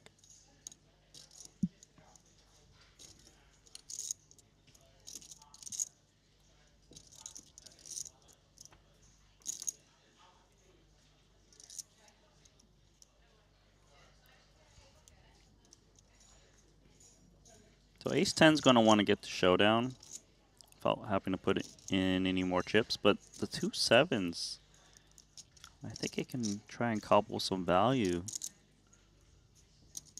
from a 6x, maybe some ace highs.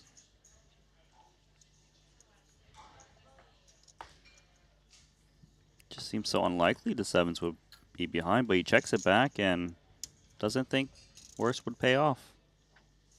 Pot to Samal. Yeah, uneventful. After the little 40K on the flop.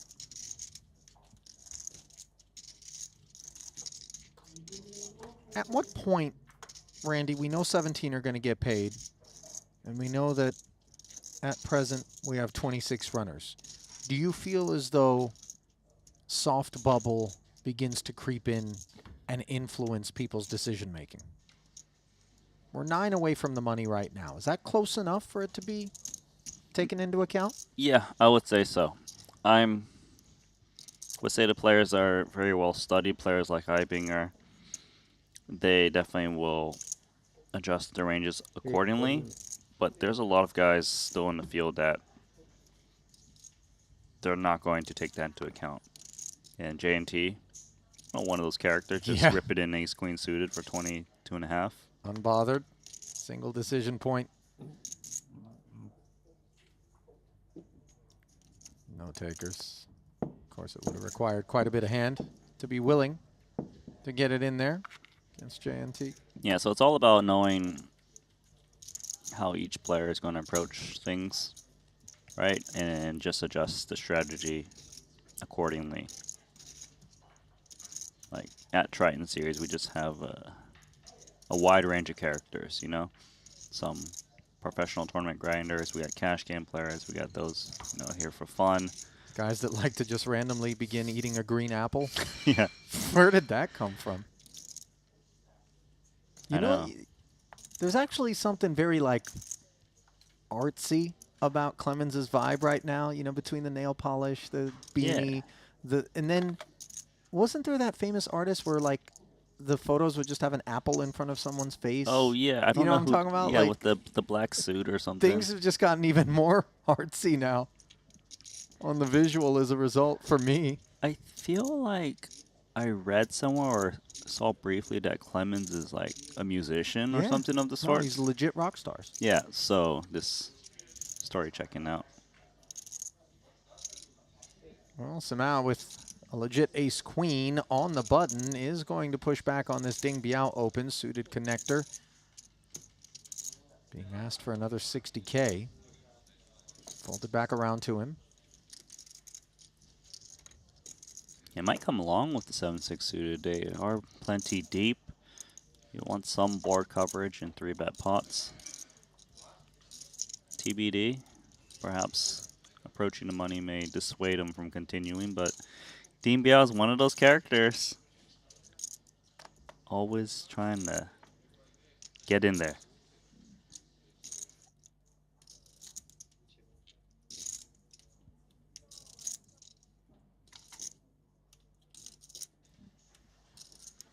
Top pair versus the middle pair. With the straight draw, Ding Biao has enough to continue against a c-bet. And that c-bet size from Samao should be on the small side, given how much of a hand he's got. It's Samao that's doing the 70K betting, by the way. Yeah, Ding's not suddenly decided to break protocol.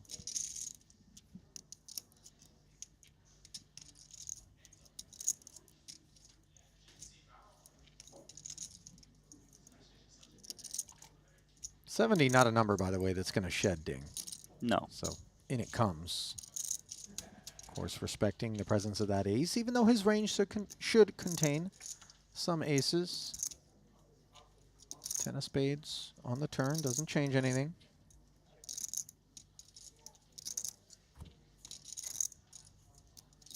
I like to see Samao just keep going for value of ace-queen. His hand is very... It's practically the nut kicker. Ace-king you would have heard from pre-flop. Feels like the main hand you're worried about is like ace-10.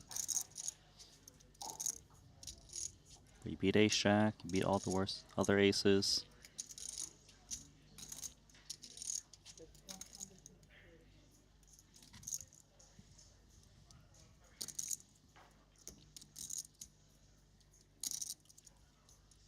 Joao pushes out 130K.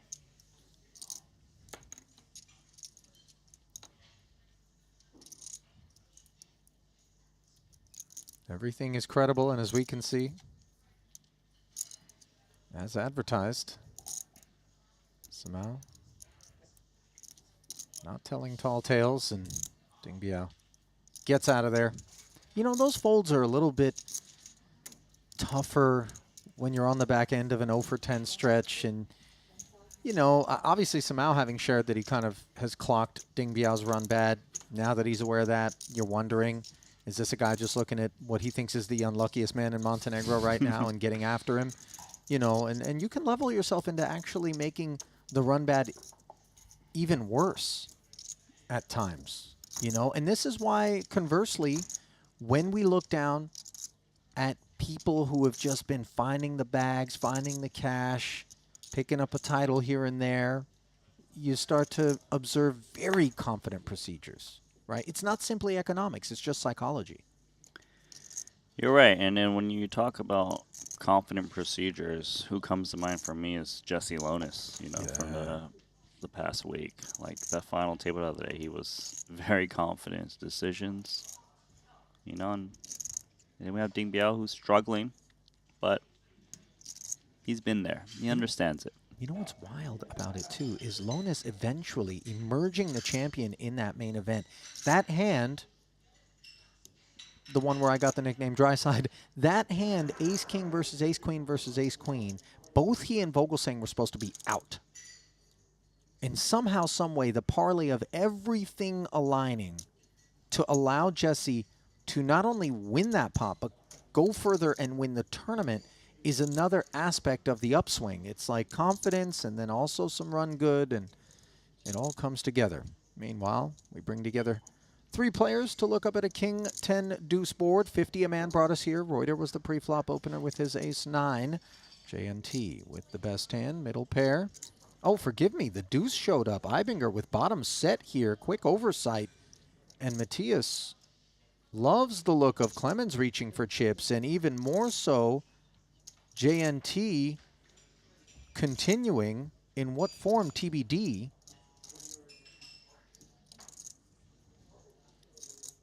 It's always tempting to check raise your sets just because you want to build a pot, trying to find ways to get all the chips in there. But I do like the slow play. You want to allow JNT, who has a hand that's likely drawing dead, just put more chips in there. So sure enough, this permitted by Ibinger's choice. 3-10 in the middle. Of course, the ace-9 hates to see this. 6 doesn't change a thing. Ibinger quite content with this board development to check once more.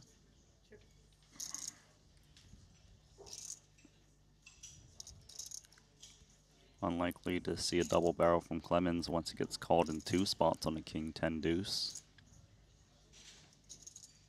Just hard to imagine that both players would fold to a double barrel. But Clemens is an ambitious player. He's going to fire 150K.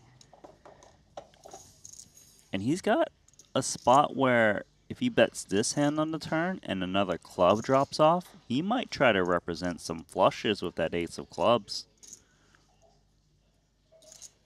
I'm shocked to see the 150 here. This is tremendously ambitious, but Clemens just deciding to lean on both holdings here.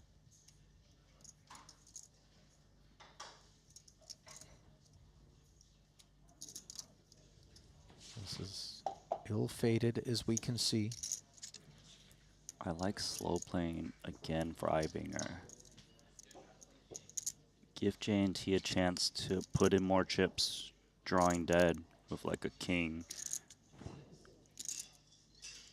Because if he raises here, oh, he's just gonna raise, and he's trying to represent a combo draw that got turned, and he's gonna be very sad as 2 quick folds ensue. Yeah, neither of the holdings obviously can take that kind of pressure, and a pretty healthy pickup there for Ibinger.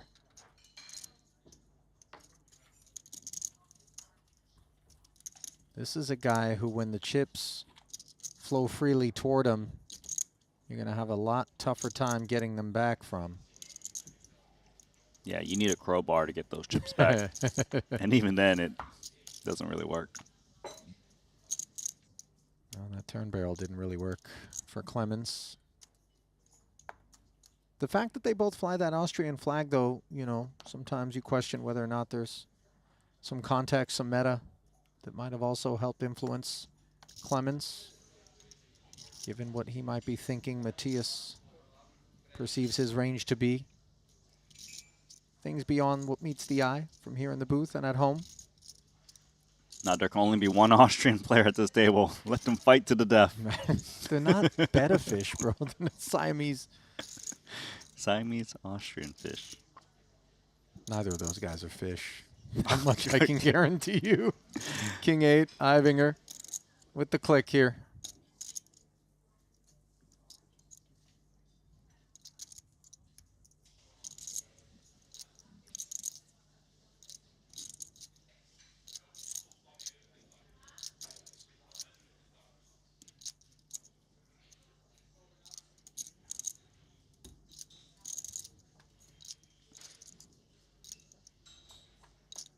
Biao defending his big. Not going to be interested in 6-5 deuce. Checking over. It's not a given Ibinger c-bets this flop with King 8. No spade in hand.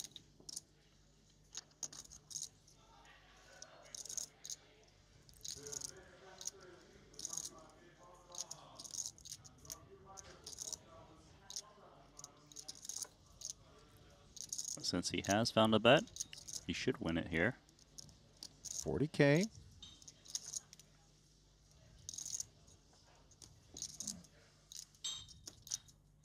Ding Biao not going to grow suspicious of the willingness to barrel on that board texture from Ibinger, just bowing out.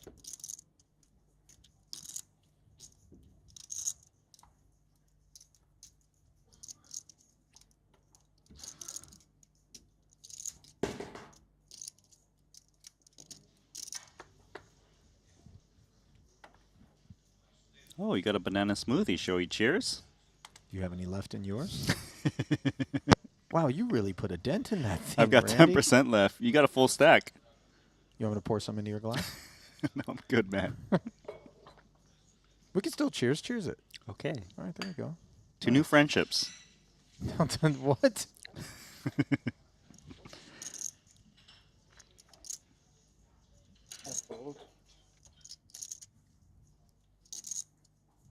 Fold it around now to the button of JNT. What's he working with?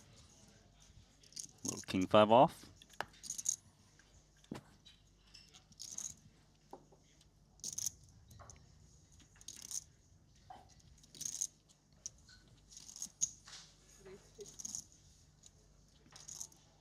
Two blinds is the raise.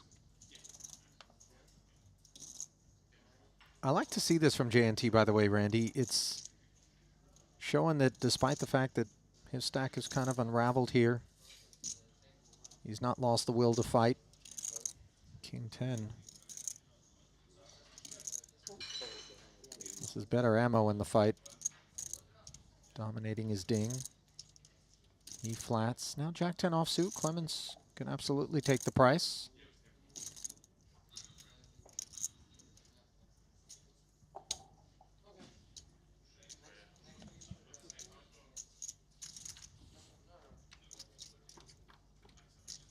Three players, 175 in the middle, 8-4 deuce, no pair anywhere. Ding Biao's King 10 is best. Let's see whether or not JNT finds a C-bet. We got our answer very quickly as the three checks came in with pace. Subsequently, so did that Queen of Clubs.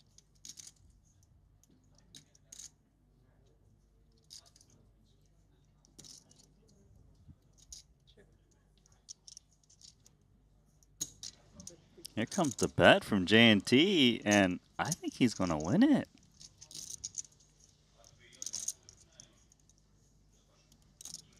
I love this, Randy. He found a check back on the flop, and then when the queen turns up, with two more checks in front of him, he brings this delayed C-bet, 1/3 pot. What's on Clemens' mind, obviously, is the gut shot that he's picked up.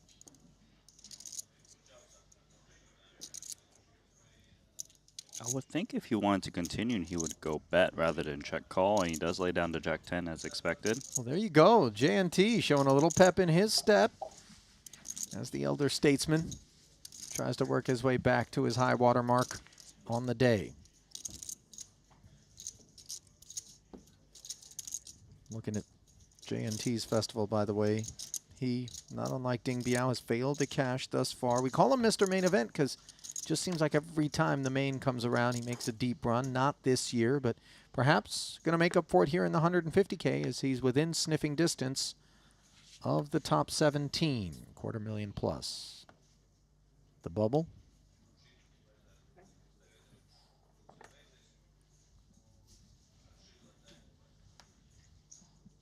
See how much Dayon appreciates the scent of the suited connector.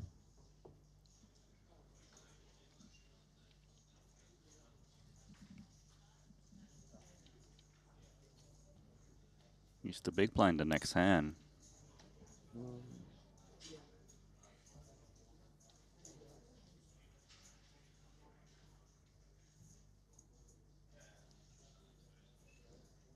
It looks like he's going to fold, but stalling a little bit just in case someone busts. We do get a redraw at 24. So a sporting delay there, and well-timed was the decision to do nothing other than give it a beat, given that Ibinger has two tens.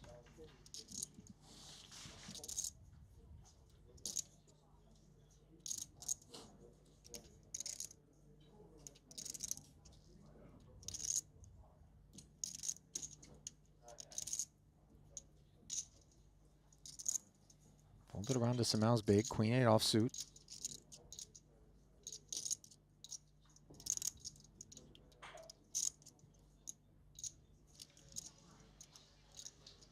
I think the Queen 8 would call one. More big blind.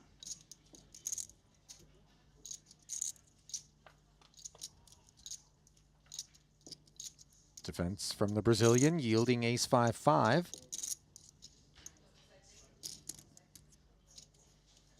Not a flop that either player is going to be particularly excited about, although Ibinger can comfortably c-bet.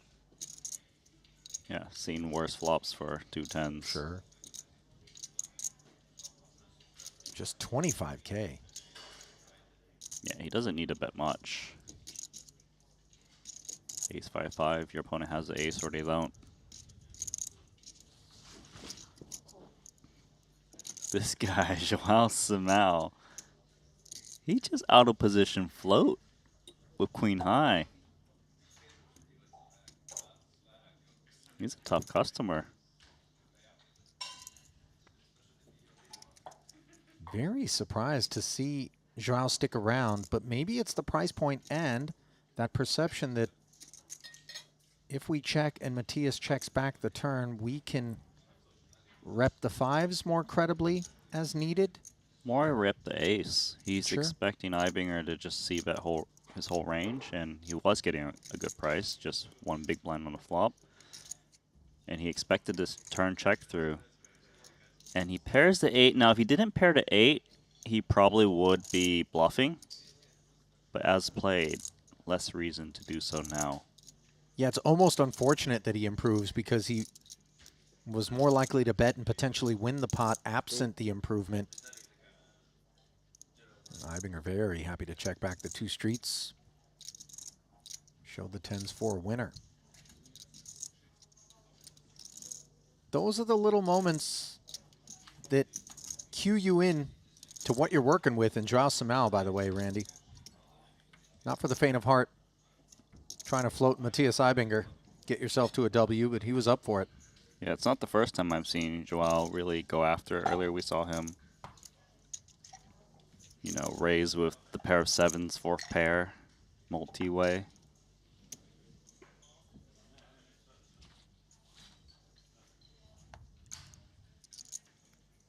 I fold. Ibinger up to 1.6 million now. Boss stack here as Reuter eroded from 77 bigs to start, courtesy of both the ascension of the blinds and the misstep versus the set of deuces, down to 31 bigs, leaving Samal second in chips at the table with 41 bigs.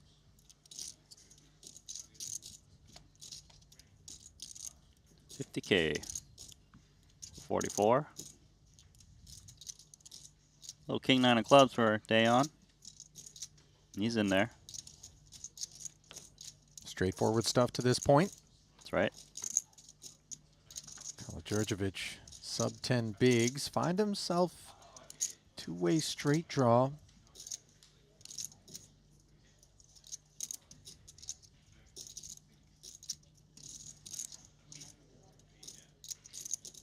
Might be a bit too deep to just stop and go with King 9, but it's crossing his mind. Maybe with an open jam, yeah. He can get better hands of folding. He should down to 2 4s, which he does. DK, take that pot. You always hold your breath a little bit in a spot like that. Risking your tournament life here in 150K buy-in, but exhale, young man. Not quite yet in terms of the macro. 13 bigs, but at least in terms of getting one through there. Versus Ding Biao, who's looking to turn around the struggles that he's had thus far.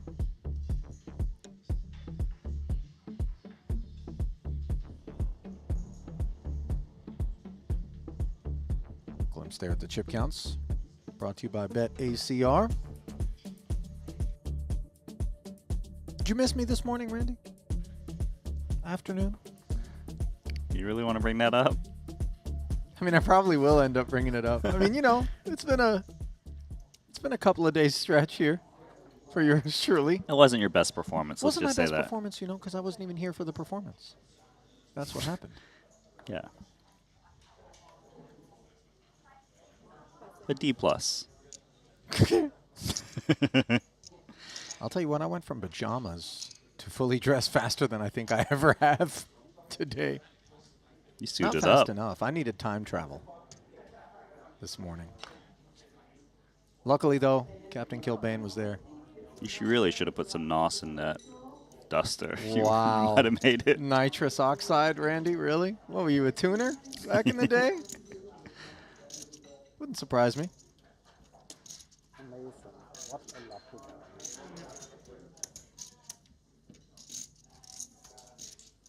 guy. Ivinger getting a walk there.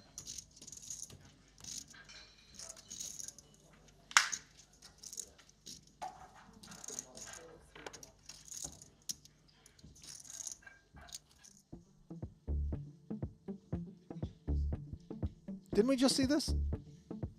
Just something Just in changed? case you missed something. Oh, is this deja vu? Is there a glitch in the Matrix I don't know about? Is there a full moon outside, maybe? I mean, Strange surely things afoot. something must. There's a reason why, right? You know, it's because it's time for a three-table redraw. That's why. It all checks out as we are down to just 24 players here in this 150K. Eliminations back with Randy Lou here at the desk. And one thing that we didn't have the chance to do at the top of today's broadcast was reflect upon what happened yesterday. I want to get right down to it. For those that may have missed it, a man picked up his second title and third overall in the 100K main. Let's flash back and then we'll come back and talk about it.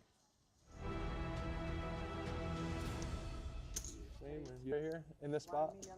No. Picking up coverage with a complete final table. Artur Martirosyan with pocket kings would go up against Mikolai Vaskoboynikau, whose ace king would find an ace on the flop. Martirosyan would find the flush draw on the turn.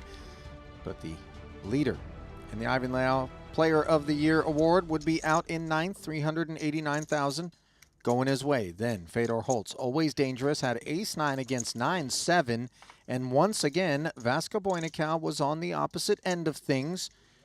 On this board, you would think, especially given the turn, everything is all good. But then all of a sudden, the Devastator on the river, and you could see the impact it had on even the adjacently sat Ramin Hajiev. 600. Holtz gets 3 outed, $470,000. Going home with him in 8th. Then Santosh Suvarna was looking to avoid going home. Ace-8 suited, ahead pre-flop. Found himself the nut flush draw as Lonis, who had the king-9 suited, found a pair of 9s. The turn was diamond free, however. The pair of 8s gave Suvarna some added paths, none of which would come to fruition on the end. And India's finest would knuckle. $643,000.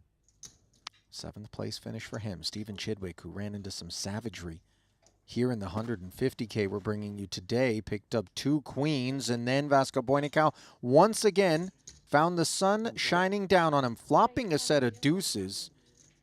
Check raising Stevie, who would then move all in over the top of him with the 2 queens. You could see the disappointment, obviously, once he realized this was no 10x, no diamond draw.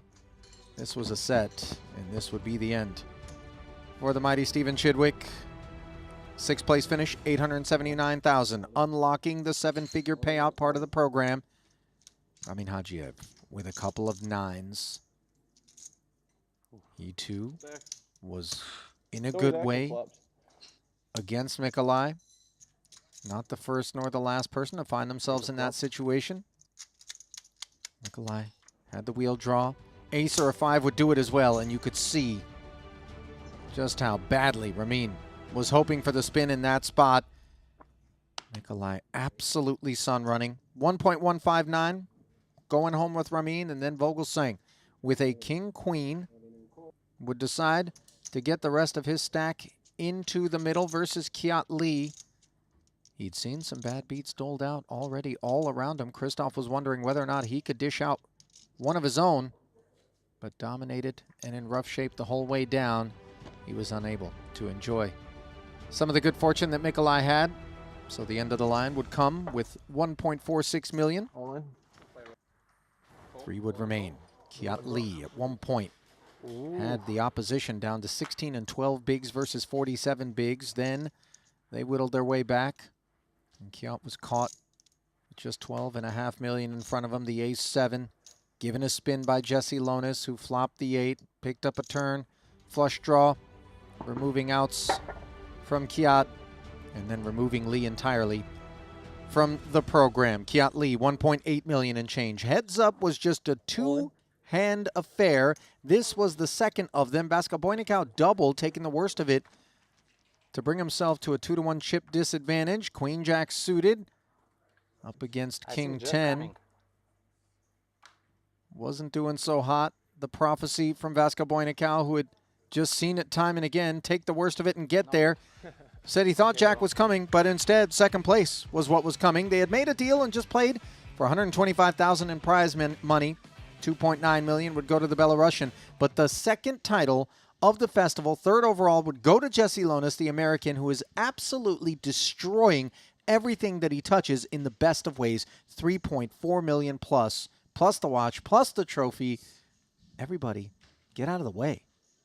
Plus, he's also third on the overall Ivan Leal Player of the Year race. So if he can, you know, press in the future stop Jeju, if he plays PLO, I believe he does, then he can really cement himself as one of the best. Yeah, you know, Artur would be well served, and I think he knows it. I doubt that he is going to be avoiding the PLO part of the program. I mean, he would definitely not sit back on his heels and assume that he's got that thing locked up. But really, the hot knife through butter effect that we observed with respect to Lonis in the mystery bounty event, when the approach that he's known for, kind of this get after it, is actually one that benefits because each of the people you're getting after come with that mystery bounty. The EV of envelopes in that one, $80,000. He sort of employed it to an extent, but for me, it was the observation of a very just sort of savvy, dial it back when it was right, and then dial it up when it was right, is what brought Jesse to victory again.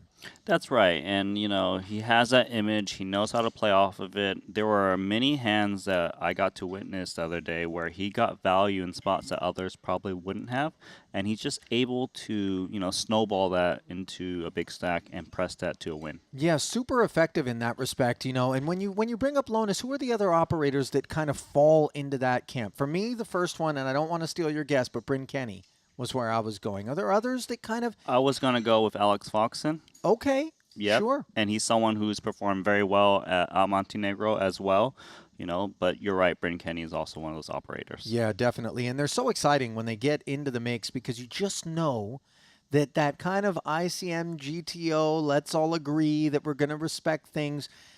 It's just a guy, Leroy Jenkins, you know, his way through stuff. It makes it exciting. I mean, it's definitely must-see TV. I don't think anybody complains when we sprinkle a little bit of that into the soup. No doubt about that. So we're about set, I want to say 30 seconds away from getting us back down to continuing coverage of this $150,000 invitational here in Montenegro up top over, sorry, not invitational, forgive me, $150,000. Just a side event, believe it or not, nestled in between the 200K Invitational and the 100K main. But $4 million up top in this one, not to be disregarded. The $250,000 min cash, that's on the mind of those who remain right now, and we're going to get a glimpse at exactly how the redraw plays out as a new feature and a new look to this one awaits us. Looking in the Triton Poker Plus app, you can see all three remaining tables. In the foreground, you see where Joao Samao wound up there. But now you get a look at Wayne Hyung holding court here, overall chip leader at the feature. Just look at the margin between him and Phil Ivey. Ivey's stack now 8th at present. Second with Ike Haxton lurking a couple of bigs back. Malinowski, 18 bigs. Technically a shorty, but definitely not in that sub-10 big blind panic zone. Boy, this is going to be a delightful little assembly right here. We'll have the chance to observe Haxton. When will his time come? So many caches, 0 titles. Jokingly, his peers have talked about how normally it takes being a 2-time champ to get your banner up on the digital walls in the halls of any given Triton festival. He should have a 0-time champion banner, they said, just given how long he's been at it. 0-time champion banner, that's cruel. Oh, he's got a great sense of humor. I think he'd have some fun with it. I think it'd be even more fun for him, though, if he could finally get the monkey off his back, as Seth Davies has done. 10-3-3 board here, as he picked up Ivy's big blind, but neither party has picked up anything to get excited about. Excuse me, can I get sparkling water with lime and ice?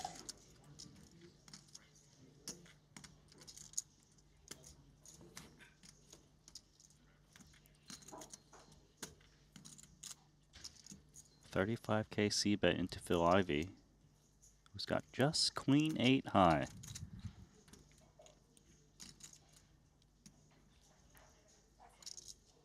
Phil, you have queen 8 high. Okay, you're folding.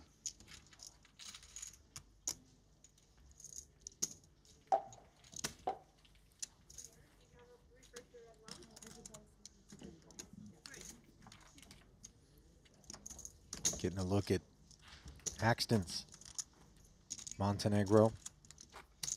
2 caches. Okay. 19th in the 25K WPT Global Slam.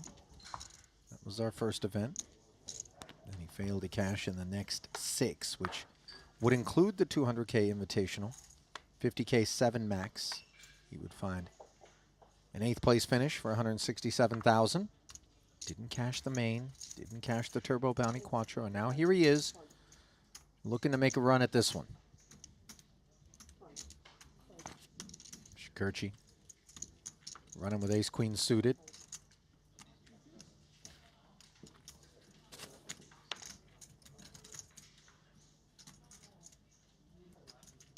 Gets through the chip leader's big blind.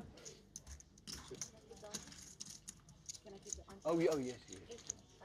So all, by the way, to be expected to show up at some point this summer in Vegas. Perhaps to rumble one of the big buy-in events, but certainly to join the cash games. He likes some mixed games, doesn't he? Oh, yeah. Plays with Patrick Antonius quite regularly in those games.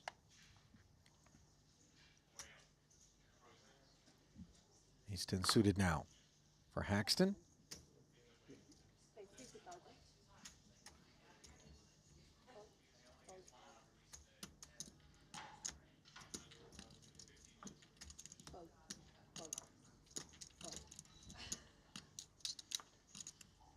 $50 if you do. So far, no one does. King 8 suited, deliberations from the small blind of Wayne. He's cutting out more than 2 white chips. And this tells me the bubble's on his mind. And the ability to leverage under the gun open from Haxton. Not supposed to be the kind of hand that we're targeting here with this King 8 of clubs, is it, Randy? The thing is, Wayne's range is supposed to be extremely strong to 3-bet from the small blind against undergun off of these stacks. And he's hoping Haxton reads into it as just pure strength. And ace 10 suited immediately is in a tough spot. It's just out. Wayne Hyung. Makes sense why he's got a big stack. Throwing that stack around very effectively. Able to muscle Haxton out of there. You the guy have no title? All right, let me 3-bet you. As we're looking at Wayne's Triton resume, just 3 caches, but over $2 million. Biggest cash was second in a main event, Cyprus 2022, 1.8 million. Only played 2 events coming into this one. Event number 1, the 25K and the 100K main. Predominantly doing his thing in the VIP area, in the top secret cash games. We had a glimpse. Not since Kenny from South Park have we seen someone with a hoodie that's really been put to work. Don't kill Elis. Well, he's on the attack with King Jack of Hearts. Wayne not targeting this time, flatting the 2 9s.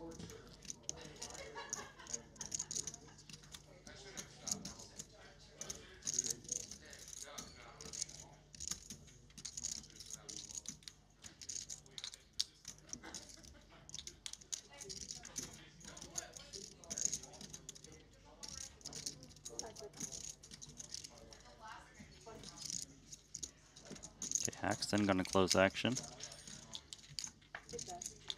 Liking the price. 200 in the middle. 10-6 trade board. 2 hearts. Bottom pair for Ike. We'll check over. Opener with 2 overs in the flush draw. Definitely an invitation to follow through. But he does have the big stack. Sat there with position on him.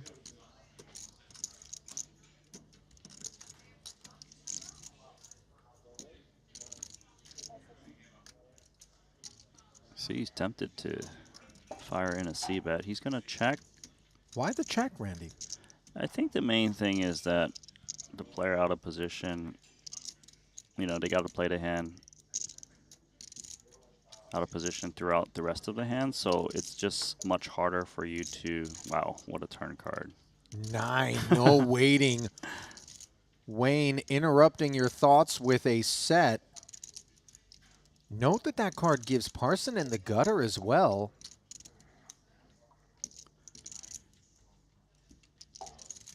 Yeah, so the 3s is clearly looking quite bad. Big question now if Parsonen does want to bet his gutter flush draw. He saw a flop check back, which should be very weak. Wayne has one of the only hands that's very strong now instead of 9s.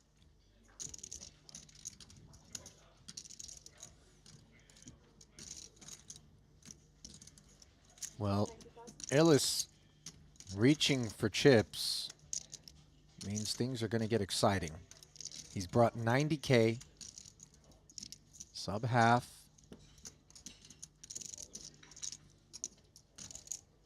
It's a good chance he just raises now.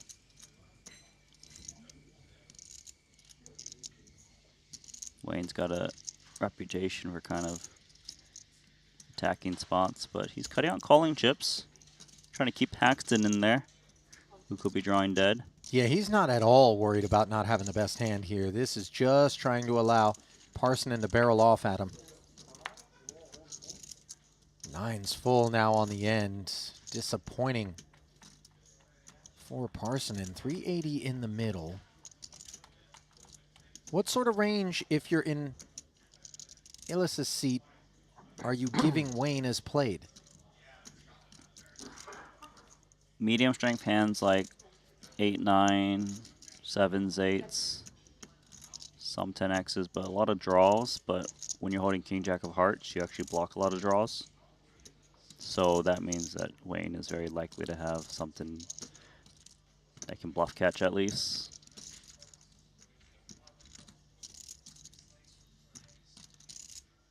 And so no bluff from Parsonen. No rush to make himself look strong from Wayne. Wayne can bet very big in this spot. He's not supposed to have that many strong hands as played.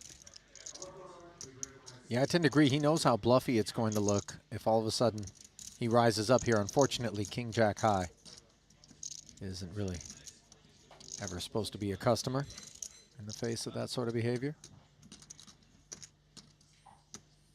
Oh, here it comes. That's an overbet. Campbell's chunky. 525.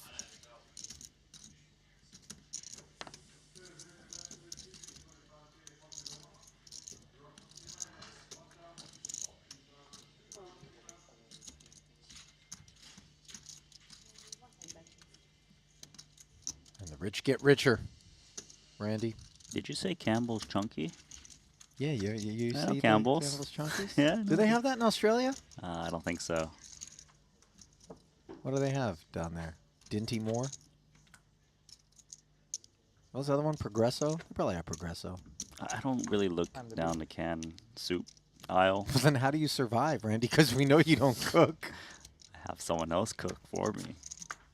Your daughter's cooking now? Yes. I just can't believe you burned her chicken tenders. That was brutal, man. And she told on me. That's the worst part. Oh, so now I know where you learned it. A6 of spades here. Limitless. Made it 50. Parsing him with another King Jack suited. Spades are smothered unbeknownst. Probably flats this spot. You know, his hand is quite playable. He doesn't really want to inflate it and then get ripped on by Malinowski.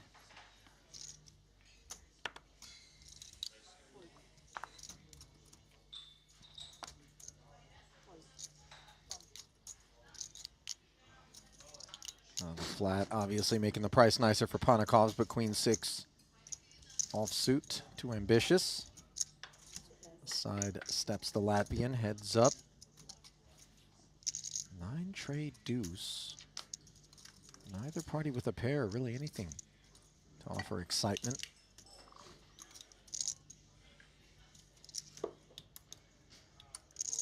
There's a lot of pairs that could be in Elis's range. Pocket pairs that can't really 3-bet get it in.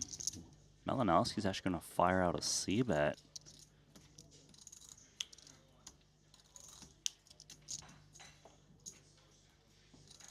This kicks out all of the hands that can consider floating. And apparently, we do have Campbell's Chunky down there. Chat? According to chat, yeah. Somebody from Australia? 2 people from Australia have said it. Okay. When's the last time you had a can of chili, Randy? Hopefully you don't say this morning, just given we're sat together. No, it's been a while, but I do like the Wendy's chili. You ever had that? Yeah.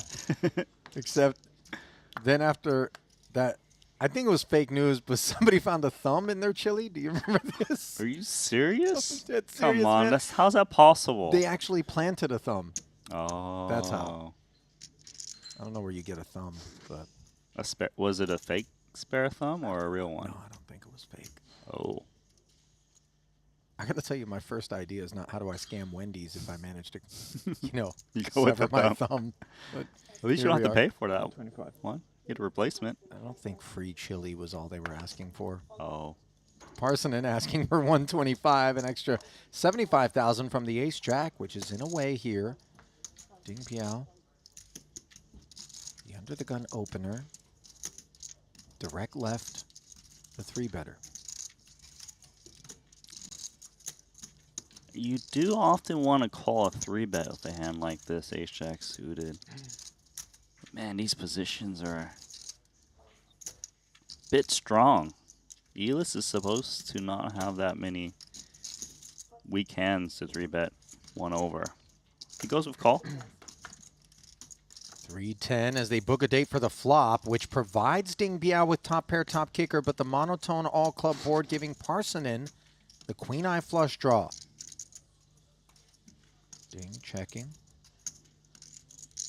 Yeah, Parson's actually not supposed to have that many offsuit hands with a single club besides the ace, king, and ace, queen offsuits.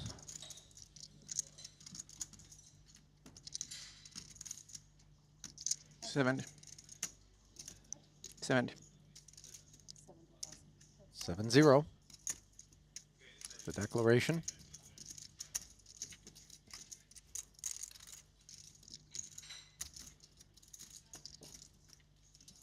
Tempting to raise. The pot's grown quite a bit. He's got 440K remaining. Out of position. Charge hands like this. He goes with call.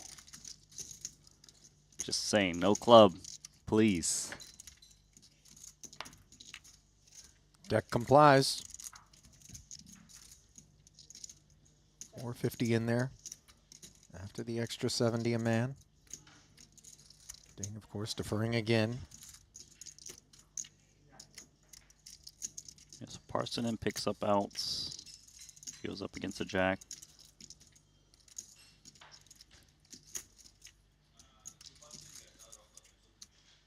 I'm not sure he needs to keep betting here, because what hands are calling a 3-bet check call, flop, and check fold turn? 10s improved, 9s. Sometimes 9s pushes pre. Don't think DMBL's calling like 5s, 6s, and 7s too much. And he's going to rip it in, and I think Dean can't get away. He could just be up against a hand like this, ace queen, ace king, offsuit. Well, he's not comfortable, especially given the 0 for 10 that's hanging over his head coming into this one. He is so close in 150K, just 7 removed from the money. Being put to a decision for his tournament life. I guess he's ready to accept his fate. If Parsonen had him beat, so be it. But as we can see, that's not the case. However, good bit of equity. As just shy of a 2-to-1 favorite is Ding Biao to pull in this 1.2.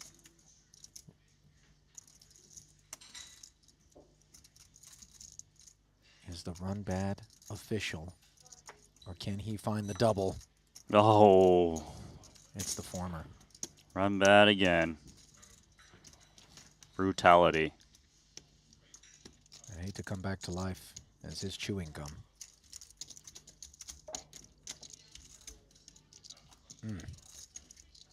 0 for 11 now. A shutout in the 2-card streets for Ding Biao. Crazy PLO player. He did say maybe PLO. Well, he's going to stick around for it. And we know he's got game in those streets. Hopefully he can hit the reset button and clear the bad energy.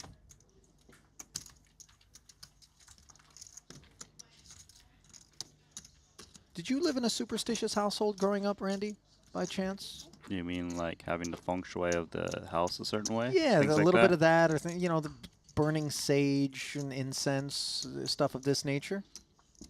Not that extreme, but when it was real estate purchasing, yeah, that was some big concerns. Like making sure the staircase doesn't go out the door. Like, you know, things like that. Okay. Why you think Ding Biao's gonna remodel his house now or something? He's gonna tear it down? There's something wrong with his hotel room or something? So. What? Listen, man, if you're pushed to the limit of what you can handle in terms of run bad, you will start to question all sorts of things. Been down those roads. Phil Ivey taking steps down this road. Under the gun, pocket 6s, a click. I'm not sure playing with Parsonen. Like a million? Yeah. Fresh off of the knockout. Looking for his bearings here. Second biggest stack at the table, and yet still out-chipped 2-to-1 by the overall chip leader Wayne Hyung. He defends the king deuce of hearts and finds a flush draw again.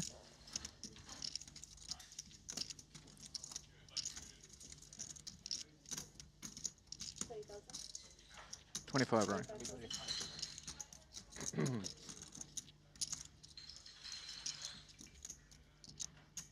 25K. Modest follow-through here from Phil, but also a sizing that you could see some ace-X being quite content to bring forward. And the heart draw comes in right away. Parsonen catching heat here. Phil does have a heart working. When your man peels that board texture, not sure how proud you are of your holding. I like taking the free card if I'm Phil. Sometimes another heart gives you the best hand. He is thinking otherwise. 85K bet.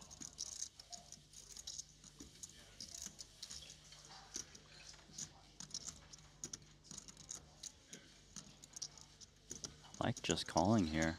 Just keep trapping your opponent. If they're bluffing with hands like this, they've got very little equity. So 85K. call. River's clean for the King High Hearts, provided that they weren't in trouble already. Quick check back there from Phil as he waves the white flag, and Parsonen with another healthy pickup. Randy's starting to spin it up. The feng shui is good in the house of Parsonen. Yeah, on the back end of that one, he now finds himself third in chips overall in the field, if I'm not mistaken. Maybe second. No, still trailing behind Jason Kuhn.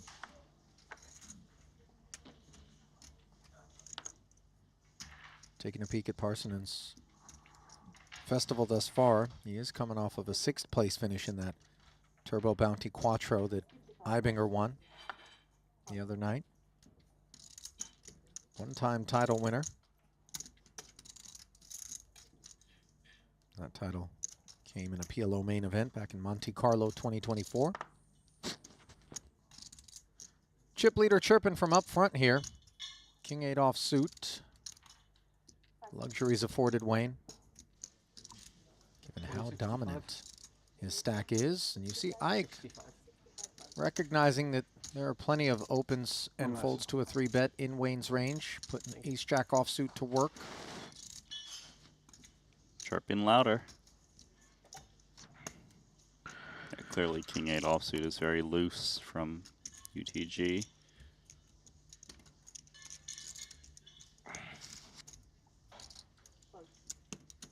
Victor had a short-lived love affair with 4-5 of clubs, but they appropriately call it quits.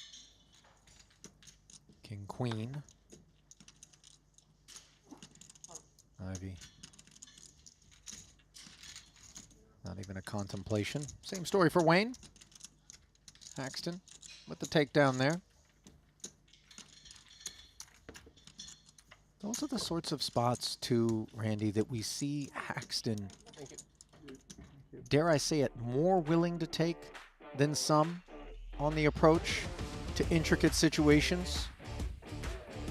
And if you're left scratching your temple from time to time wondering, well, what on earth would motivate somebody to take that particular line, the way to decipher it all is with GTO Wizard, the #1 learning app for poker players. It'll help you play like a Triton champ with their tools. It'll help you elevate your game, and you can win a 1-year GTO Wizard Elite subscription to sharpen your skills and crush the competition. Follow GTO Wizard on X and Instagram for your chance to win.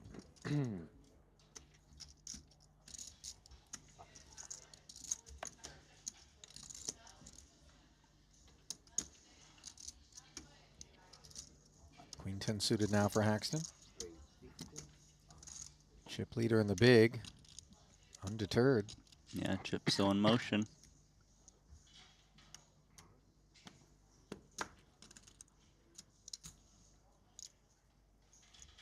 King Jack offsuit has some fight for Wayne Hyung.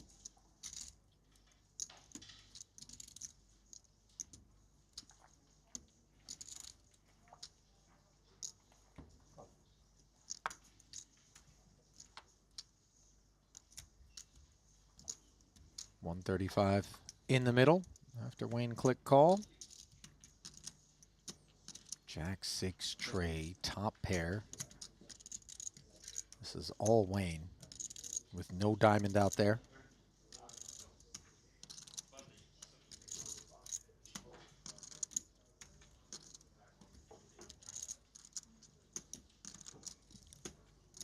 See what kind of sizing Haxton wants to see bet with.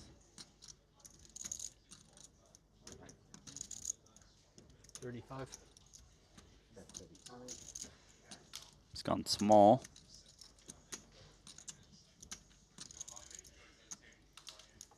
I think a lot of players check call this spot with King Jack. There is some merit to check raising if you think your opponent can give you some action with hands that are doing very poorly. Especially if you do check raise bluff quite a bit. And that's what he's going to go for. 35,000 questioned early here.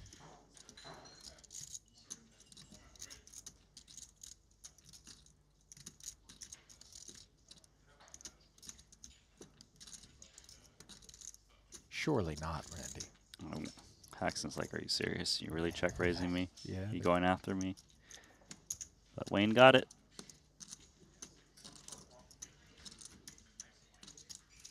Starting to show some punishing characteristics is Wayne Hyung. Part of that Hong Kong delegation that includes Danny Tang and Elton Sang. Formidable adversaries, both in the cash and the tournament streets, are those two.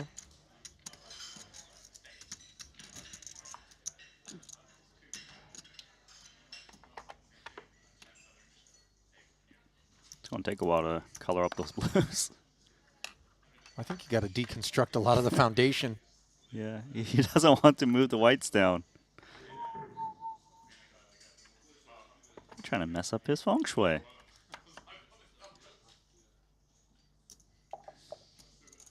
Mm. 60.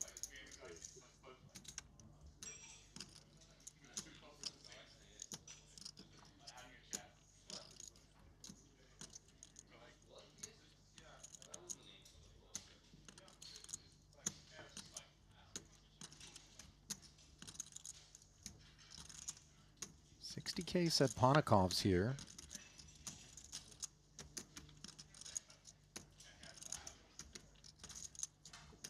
Haven't sorted out until now what it was that inspired him. Ace-9 suited. Shakurchi with some inspiration of his own in the big, piles right back over the top of the Latvian. Alex concedes quickly.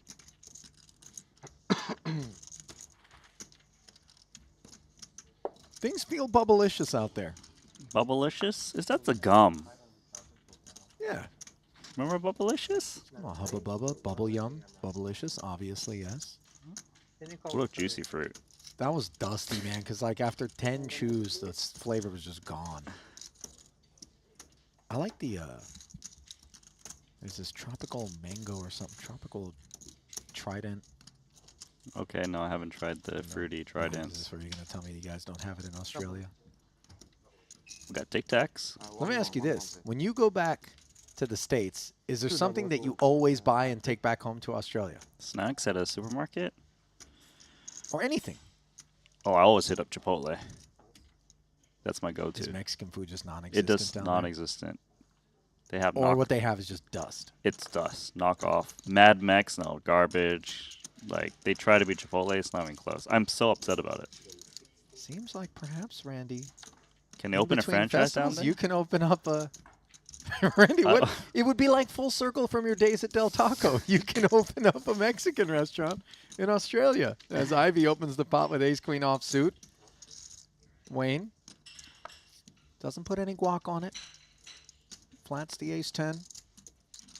That's why you've been freaking out about the guacamole over here. I'm like, dude, what's Randy on about? I haven't seen it since.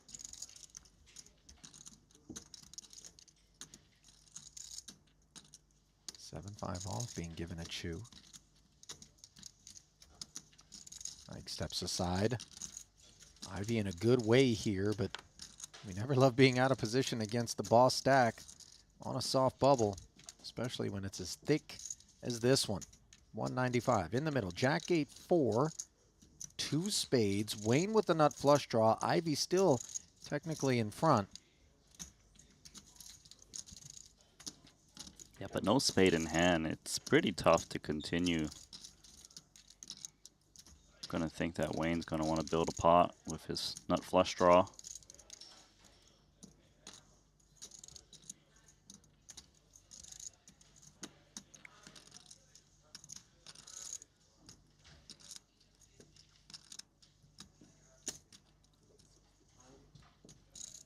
So after the deference is shown, Wayne quite content to begin the process of getting chips into the middle, 65,000. And Ivy just steps aside, Randy. This isn't somehow because he's lost his will to fight. I think this is very much recognizing getting down the dark alley with Wayne is somewhere that could leave you in a bad way. Yeah, Wayne's not the one and done type. No. this close towards the money with the big chip lead. You know what else I like to hit up back in the States? What up? In-N-Out Burger. I thought you were going to say Cash Creek. But yeah, In-N-Out Burger. Why don't, Randy, why don't you, you know, you're an industrious guy. I'm sure you have a few minutes here and there. Open up an In-N-Out Burger down there. Actually, it's a privately held company. You can't do a franchise. But maybe Chipotle, maybe you can help open the Australian Chipotle market. I can try. They tried to make a knockoff Shake Shack down there. It doesn't work. What's it called? Oh, man, I can't remember. Shake Hut? I don't know, but they literally have the same burger. You know what? The mushroom, the deep fried one with the patty? Yeah. The Shake Shack stack order. They try to make it tastes burger. completely wrong. I never went back. Royal Stacks, I think is what it's called. Is that why at Paradise you were always at the Shake I Shack? was there like every day, You man. sick pup. Ace 5, nothing sick about an open to 60,000 here from Shakurchi. Credible. Haxton deliberating with the Ace 9 of hearts. Is he going to shake it up? Yes. In comes the jam. Out goes Ponikov's. And out goes Talal as well. Never posturing. What's your take on the fries, though, In-N-Out? Dust. I love it. They're my absolute favorite. What's Way wrong better with than you? McDonald's. Oh better my than God. Burger King and Hungry Jack's. Yeah. Blasphemy. By the way, no one says Hungry Jack. That's how I know you're not. But you know what it is. It's like bootleg Carl's Jr. No, it's bootleg Burger King. Is it really? Yeah. What's bootleg? Oh, Hardee's is bootleg Carl's Jr. Hungry Jack. It has the same logo. Okay, but it's messed up because there's Jack in the Box and then, you know, Hungry Jack. Yeah, when Jack's hungry at Jack in the Box, he goes to Hungry Jack's. Makes sense. Yeah, no. Jack's not like that, man. But you don't like the chips there? The In-N-Out chips? When did you start calling them chips, Randy? Since I moved to Australia. You sold out, huh? All right. Ace 9 suited. It's been the hand of the moment somewhat here. Paxton put it to work a second ago, profitably. Now Wayne doing the same. Ponikov's not looking for any trouble. 10-8 offsuit now. Victor has a stack that's been thinning out.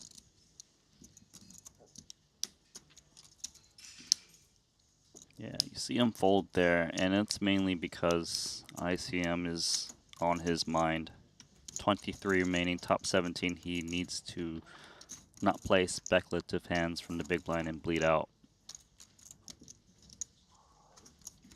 We have a submission in the YouTube chat, by the way, is you've got everybody hungry, Randy, based on your topical stuff. Dave's Hot Chicken. You know about Dave's Hot Chicken? I think I've heard about it. Tasty. It's good? You like spicy? Yeah. It's like those. Yeah, it's like that hot breading chicken. Is this in brine. California? It's California and Nevada. Not sure beyond those borders. We got one in Vegas. Okay, but not in Australia. That's what I'm telling you, Randy. You could be a fast food maven down there. Randy's Hot Chicken. Well, they're already trying to copy everything else pretty badly, so why not?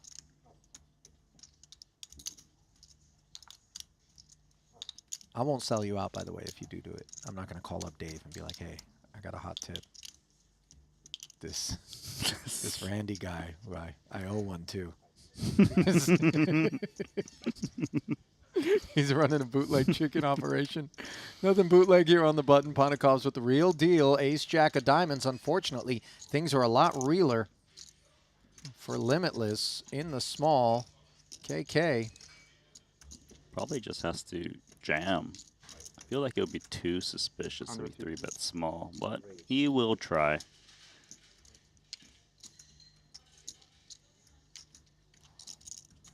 What do you start the hand with? 14 bigs? Do you know how much you started with? Ponikov seeking a count. The 3-bet to 150,000 with 280 back. We are left thinking this is a man prepared to go with it. All in. Call. Hopefully Jam, snap. Did Alex correctly read kings? Yep. Wow. Kings are nothing. That's what he's thinking. Well, we're going to play for 920,000 and the fate of Malinowski. But as you can see, he's got the lion's share of the equity. That's what I was hoping. That's what I was hoping for. Alex needs an ace to spoil the fun. A couple of diamonds, however, and threats have gotten very real to the Kings. Beyond the borders of an ace, diamonds would not be Malinowski's best friend. Oh, a 3 could do it. In case you needed more outs. Wheel draw, flush draw, ace, any of it, and it's all over for Malinowski. Instead, the board pairing 5, and the nation of Poland can rest easy. What about Latvia? They're bothered a little bit by their neighbors. Although just given present geopolitics, I don't think that the Polish are the neighbors that are most bothersome to Latvia at present. Randy, I don't expect you to know exactly what I'm talking about. No, right I don't. now. I just take your word for it. Thanks. Appreciate it. Randy, you pissed off the chat, by the way. What do you mean? Skaltzy, in very firm language, has written in to say, bro, ain't no way you're disrespecting Mad Mex with exclamation points. Oh, it's really bad. Doubling down? Are you ate- martingaling the your thing Mad is, Mex take? I took a break from it, and I tried it once more, and it still tastes like trash. You know? I had one more bite. What'd you order? A burrito. What with kind? some chorizo in it. I mean, easily the worst available filling for a burrito. No, you don't want to look at the chicken and the steak they offer. So you have to go other. And other was chorizo. Come on, Randy. It can't be that bad. It's bad. Well, it ain't I'm great, fuming. but it's going to work in terms of these pocket fours for Haxton. Raising it up in the aftermath of Kings versus Ace-Jack.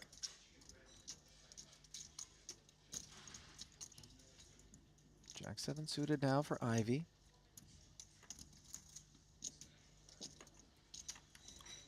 Let's go, Ivy. With the call.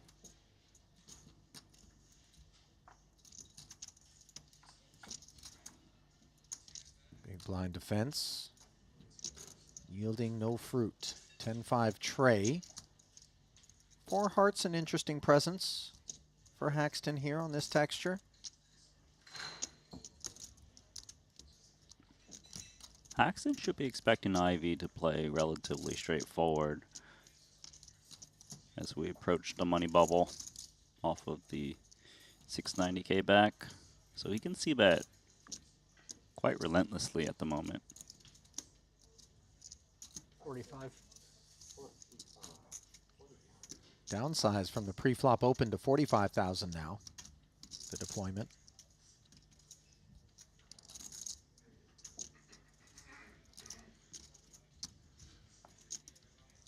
And forced to step aside is Phil. Well, Randy, chat's got your back. Not with respect to your take on Mad Mex, but there's been a submission pointing you in a direction where maybe you're going to be able to get your fix down under. What? For Mexican food. Guzman y Gomez. Oh, no. No. Brendan suggesting that's an option, and go on, Randy. It's talk so to us. bad. They're trying to offer coffees now to try to make up how bad the Mexican food is. Like, why is a Mexican joint serving flat whites with coffee? You know they got nothing going on. Dust. Wow. So you've tried it all? Yeah. Dust like Ponnikov stack. 6 BBs. Wow. I mean, it's just true. You want more Yelp reviews? Hit me up. What are you, one of these supernova Yelp elites that's always showering everywhere you go eat Mexican in Australia? It's like all your reviews, if they look up your profile, it's just showering every Mexican place. They're going to think you own the one unreviewed Mexican place. Randy's Tortas. You could do it, man. I'm just telling you, Randy, the lane is open, it would seem like. Provided that your takes are accurate. Granted, you grew up in California. We get excellent Mexican food in California. I know. Excellent. Like Chipotle. That's not excellent, though, Randy. I'm telling you right now. Chipotle I know. is like the McMexican. McMexican. It is. 2.8 million. Wayne Hyung. Very much fine dining his way through this 150K. Parsonen, some pickups, leaving him in second, but still a lot of runway between he and the chip lead.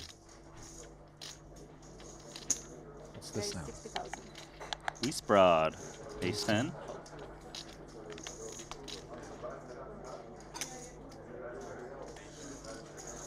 $60 if you do. Brief pause upon Samau. Varna, Shirley Reuter, both out as well. That was a riveting one, boys. I'm really glad that we cut to that outer table for that one. That was the Mad Max of poker hands. The hell was that? No disrespect to Wiesbrod. I mean, but my goodness. I guess they don't know what's going to happen, right? I mean, yeah. It's all right. You forgive them? Well, I thought we were going to take a second hand, but apparently not. Okay. Wow, they really just went there for that one, huh? Okay. Okay. Some things can't be saved. Let's use those Ponnikov chips. Huh, Malinowski? 2 6s? Good for a raise? Seems reasonable.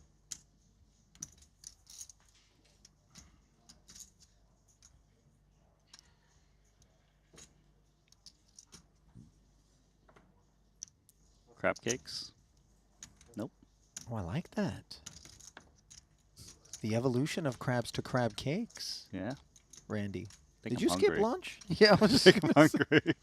King 5 offsuit. Wayne showing no appetite.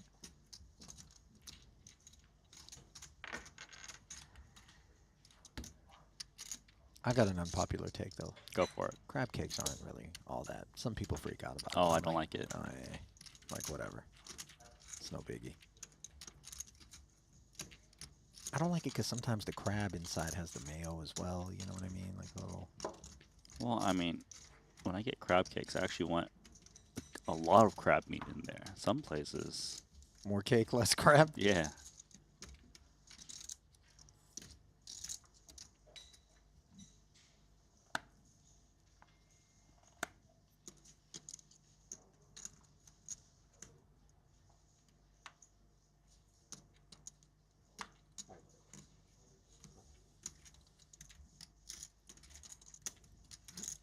Ponnikovs. 175.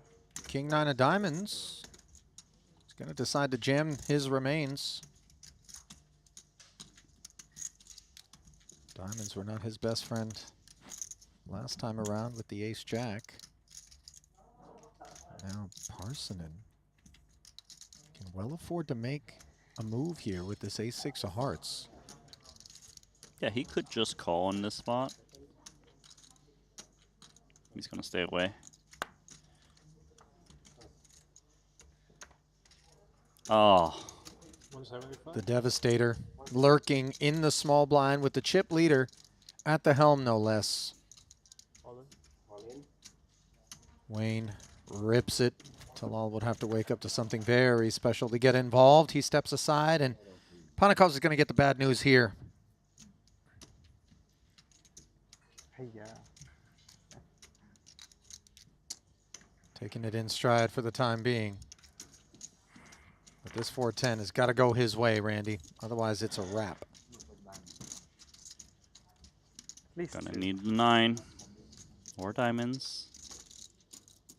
What's he got cooking? I see a jack of diamonds. And that's the only diamond you see. Promising start. Panakov's showing some optimism here. 10 or a queen to give him the gutter. Oh. No, but he finds the black 9, and obviously this is far more desirable. Incredible. To just hit it, no waiting. Has to fade the ace, and he does so. There we go. Safe no-sider on the river. If that was Barbero, this is where he would be fist pumping and screaming, Justicia! A little bit more muted is Panakov's. Is Panikov sporting a Bang & Olufsen hat? Did you see? Possibly. Favorite stage of the tournament. You think he's Favorite sponsored? stage of the tournament. All in call. All in call.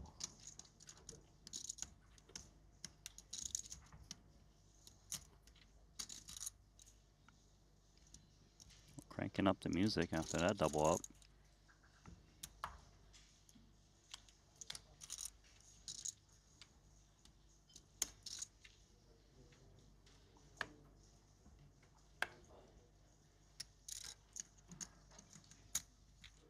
Now he's got Queen Jack of clubs.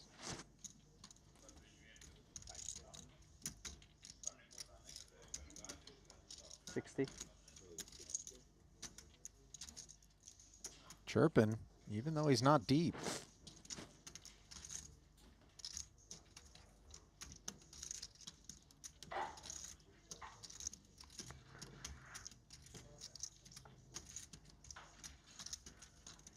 Pocket jacks.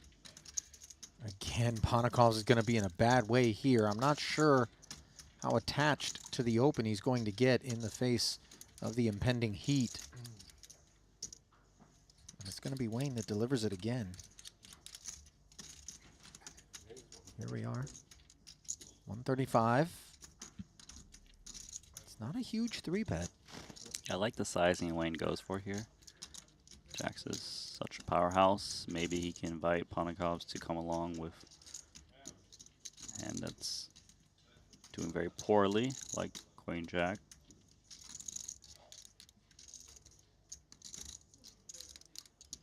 He's getting a great price, clearly. But you gotta ask, what if we're up against aces and kings? And we're in bad shape. Does Wayne go for this sizing with a hand like ace king, ace 10, ace 5s? Then Queen Jack plays pretty good. You're kind of torn because you know at your stack depth that Wayne perhaps is going to range himself a little bit more narrowly, given the prospects of you being able to jam. All in. Oh. Which he does. He thinks he's got fold equity. He doesn't. Yeah. Again, premium stuff. But Panakov's managed a 3-outer on the turn last time around, and the queens are clean against these jacks. Let's see if rabbits and hats can go to work for him once more.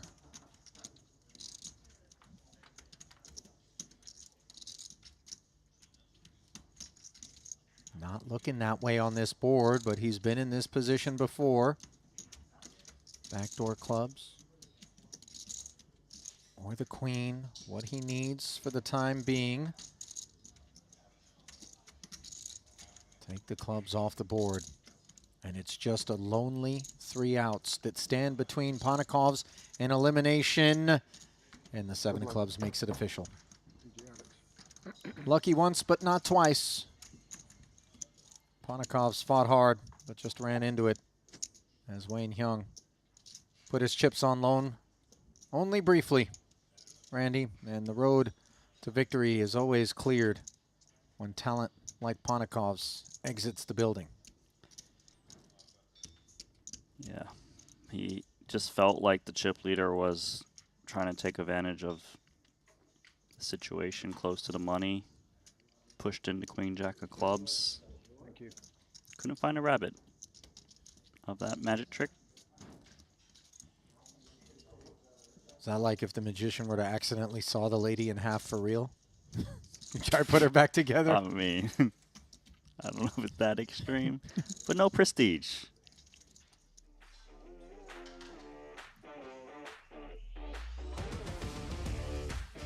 Randy, you've been keeping tabs on the chat ever since you started this firestorm of hot takes? Oh, I've just been banning all the people. That's kind of... Anybody that has Mad Max and Guzman's back? No, but they're good. They're having a good time.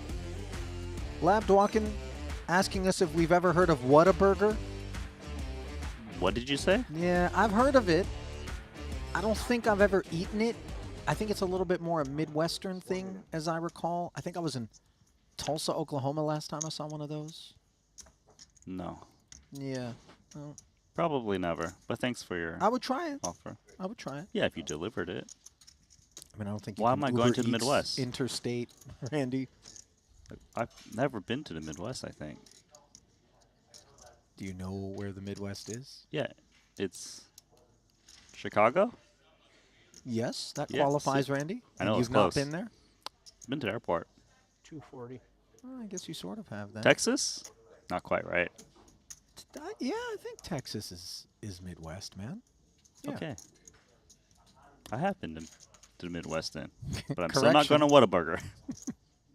Haxton correcting Shakurchi as he clears his throat for 240 over the 60 open. Insta takedown. Something I've always appreciated about Talal, by the way. No matter what, he just doesn't try to make it look like he's got a tough decision. If the 3-bet, something he doesn't need to think about, out he goes quickly. Raid a lot. Yeah. I forget which game he said he used to play, and that's how he got his username. Oh, right, like an online video game kind of thing? It was like a really old one, like maybe Heroes of Might and Magic? I'm not sure. He told me once, but I forgot, back in Vietnam. Well, Phil Ivey back at it. Under the gun, ace-4 off, and Shakurchi gives the full payload. A workout.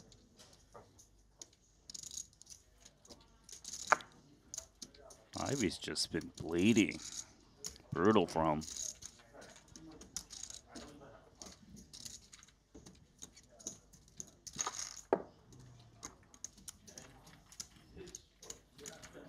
Where's Phil sat at after that one? Just 20 big blind territory. A lot of contention, by the way, in the YouTube chat. I don't know whether or not people are just rage baiting or if they're genuine in their takes, but lacking perhaps a measure of respect for Ivey's game undeservedly. Dare I say, I actually feel as though Ivey, since he's come back and, you know, decided to play a slate, has actually had renewed focus. Clarity has been playing actually very well. You know, I think it's just tough for people to draw a thread all the way back to kind of Ivey's origins when the game was so different than it is now and make presumptions that he has put in the work, but rest assured he has. He's doing just fine. He's adjusted his game like you mentioned back then. Different strategies. He understands what's going on now, and you gotta be, can't be results oriented. We've had great players not having great runs at Montenegro, but this is perfect timing for 2 queens. Yeah. This one playing right into the script for Ivey. Pocket queens with a raise and a flat in front of him from a couple of ace-8 suiteds. He sends it in.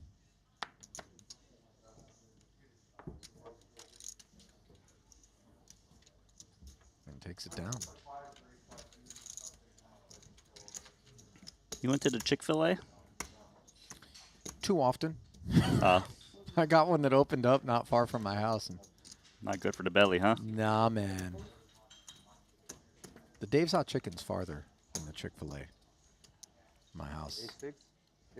You know what the messed up thing is? The Chick-fil-A is literally on the drive from my door to Bellagio. It's like one street. I take Flamingo all the way down from the mountain, and it's right there at the beginning.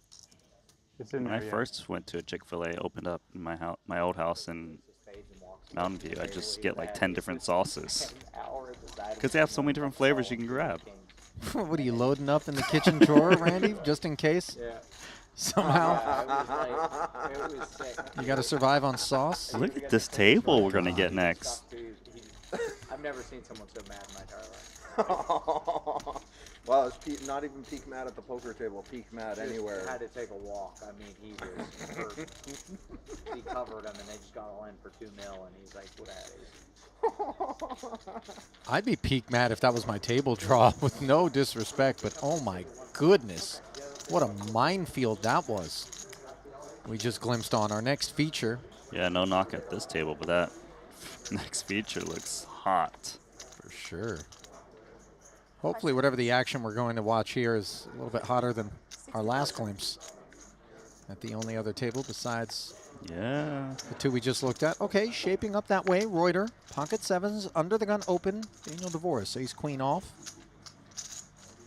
You're okay with this, right? Bigs. This one's, yeah, Qualifies? I can understand. Should be a 3-bet jam from ace queen. 165. Oh, he's gonna go for a 3-bet small. Oh, Vogel's saying, you like that? 165? Yeah, 165. Ace king. He will be heard from.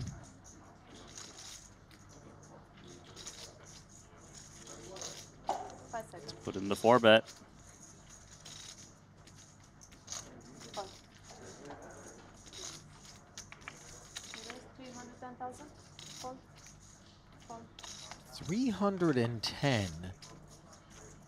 Back over to Reuter eventually. 310,000. Sevens lacking durability with the 3 and the 4-bet behind us. Yep. Now for DeVoris. Man. We've already put 165 of just north of $500,000 in there, Randy. We would hate to part ways with it, as the blow dealt would be significant. But the range for Vogel's saying, I mean, ace-queen not doing so great under the best of circumstances, provided that Vogel's not bluffing. That's nice that he didn't 3-bet jam pre. He would have ran into the ace king and likely be out. The fact that he 3-bet small gave him an out. Mm-hmm.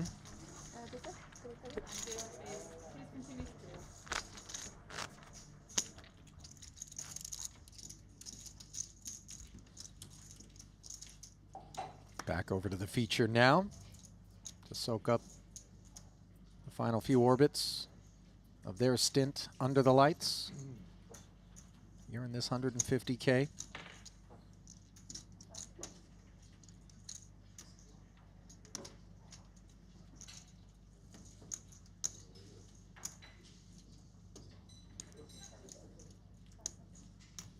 Ace-7 here. Parsonen from the button takes it to 70. Dominating Wayne. See if Young wants to get frisky. I think he'll come along. He's got a big stack. He's got the clear chip lead, so it just allows him to see a lot more free turns and rivers. Players are less apt to see bet against a big stack, so close to the money. King, Jack 3. Nothing cooking. Neither camp.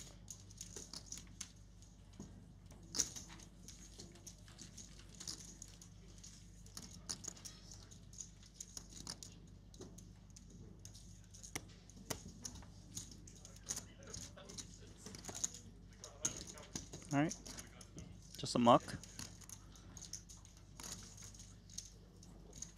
By the way, did you ever get a review on that food you made for producer James that you cooked up? Now, the answer to your question, is what Randy is inquiring about, is the fact that my girlfriend, who was here for a while, conflated the units of measurement out here and actually brought home a kilo of ground beef and then left like 2 days later, and I was like, what am I going to do with all this? I whipped up a batch of bolognese, had more than I needed, brought it down. Producer James said, yeah, that was nice. I also brought some for producer Martins, who as the day drew long, I noticed didn't touch it. And then the following day, I asked him whether or not he had it, and then he looked up at me quietly, and I was like, yeah, you tossed it. And he was like, I was worried because it had been out too long. I got to tell you, I once ate a pizza that had been sitting on my table for like 3 days in college without issue. So, you know, half a day bolognese, I think we're okay. No appreciation for the effort you put in. You know what I mean? Yeah, man. Last time I cooked for the boys. I'll tell you that. By the way, Faith in the YouTube chat has what I think has got to be the name if, you know, we do get into business south of, you know, down under with a Mexican food joint. This is it. El Randitos. I got you. El Randitos. What is taquitos? We definitely have to have a cash game in the back, though. Okay, yes. Right? 1 taco, 2 taco. Yeah, Guzman's doing coffees. We're running a 2-5. Ace 8. Ivy. Running 60.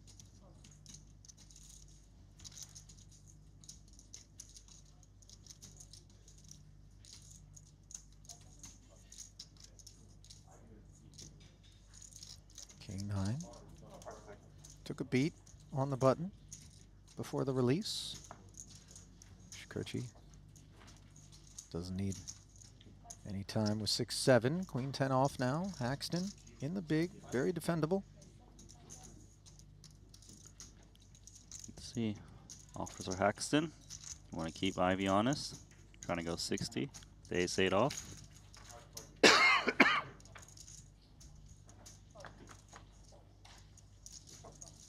His defense brings the triple deuce. Jackpot. Paxton checking over.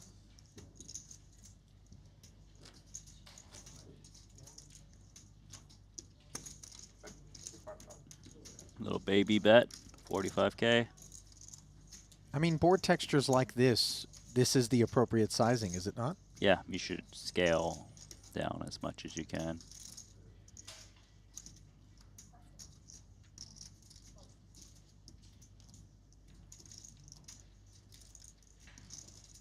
There's not much Haxton can do about this.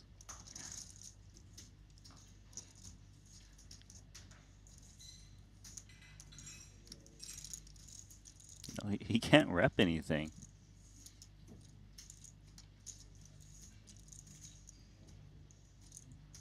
That doesn't mean he's not going to try, though, does it? What's he going to Feels weird here. Rep the deuce? I mean, even a small pair that's supposed to be cozy would not really be looking to inflate the pot right away, correct? Yeah.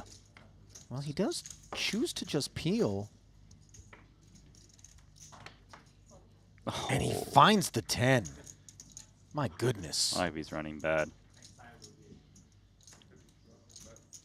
The thing about it is Haxton wasn't simply hunting queens and 10s. He's also hunting perhaps the opportunity to get the check back on the turn, as we've seen so often from the people peeling out of position on the flop. And then on the river, maybe they look for value and they do so credibly, given that their line would safely be synced up with something like a baby pair, looking for value from maybe an ace high. Ivy does check back.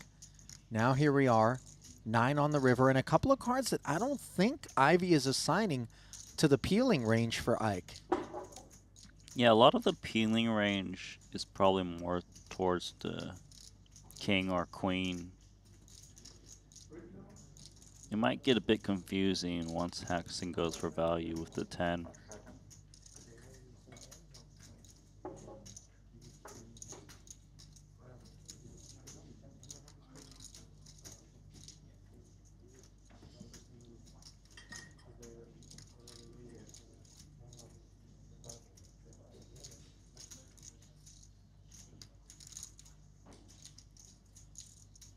If you're Ike, do you go greedy, go big, make it look like you're really trying to steal this one, or do you go milky? He went milky. Yeah.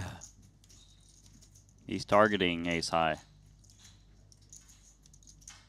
Does this also come with a dose of induction? Probably not. Just, you know, we got 20 remaining. I don't think Ivy's looking to blast away, and man, perfect sizing against Ivy's hand.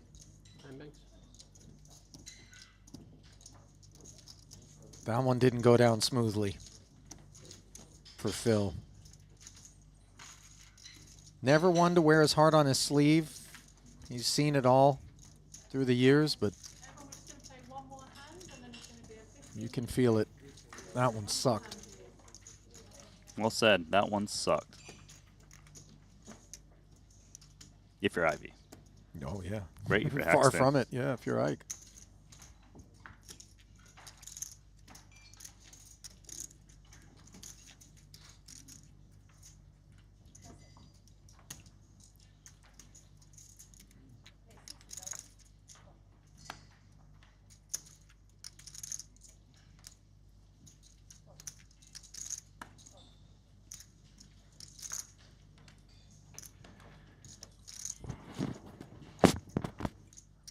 Queen 10 outperformed moments ago. Here's Wayne Hyung with it. Chance to open. Suited variety. Pocket threes. I like Leroy. this. Leroy Shakurchi. 545,000. Protect my. And he's going to punctuate that frame with a pickup. Always a nice touch. Not even a flesh wound to Wayne Hyung, the overall chip leader in this 150K. Just shy of $3 million for him. Shakurchi lurking down toward the bottom of the leaderboard. What have we here? Tail end of the frame, all parties absent other than the two involved in this altercation.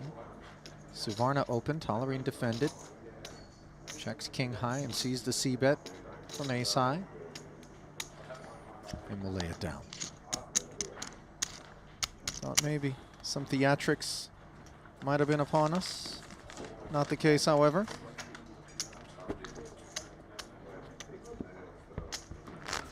Well, we're about to get ourselves a heck of a new feature table, Randy. We did get a glimpse at it, but looking inside the Triton Poker Plus app at those stacks and the talent seated at that table, some of which is still engaged, it is going to be a treat. Kuhn and Bryn Kenny.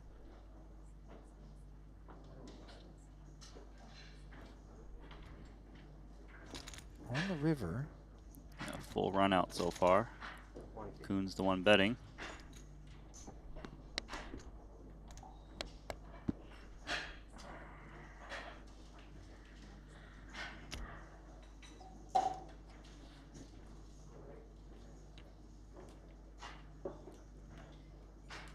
Kenny with a small c-bet on the flop, check through on a turn, and now Kuhn with a sizable bet. Ace, queen, 4, 9, 4, 2 hearts.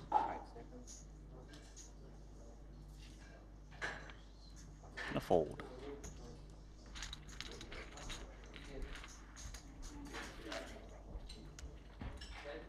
So Kuhn, like Shakurchi before him,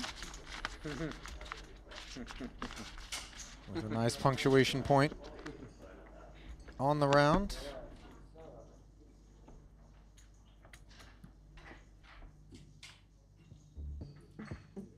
And so with that, the frame officially comes to a close. And Phil Ivey trying to avoid having his run come to a close. 15 bigs, Shakurchi with 17 bigs, the two of them lurking down toward the lower portion of the leaderboard. Overall shortest stack in the field, however, will be at our next feature table. Andrew Leatham, 10 bigs, Dan DeVoris, 11 bigs, alongside Poseidon Ho, who is also going to be at that table. Bringing you back to the desk now, Ali and Randy back with you. You know, there was at least one person in the chat who had begun to ask questions of us with respect to why that table that we're bringing forward hadn't been picked before. Rest assured, 3 tables, we're going to have time to give it an old round robin, but that is Murderer's Row on tap. Yeah, we saw Jason Kuhn, Bryn Kenny going to be at that feature table with big stacks. you know, it's what Ibinger, Antonius, Kala-Georgievich, Poseidon-Ho, Lethem, like. Where are you going to hide? I think I'm going to keep watching the stream. Yeah, and you're going to do that when we come back from this break with 20 remaining, only 17 paid. The bubble is upon us here in this 150K. Don't go anywhere. 10 minutes time. We'll be back. See you in a minute.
I've played against the best, I've won on the biggest stage. But what if I told you, it's not just about luck or talent. It's about using the right tools. GTO Wizard is the fastest and most efficient way to study any spot in poker. This is how you level up your game. This is how you unlock your potential. Don't get left behind. Get GTO Wizard today. Beat the best, crush the rest.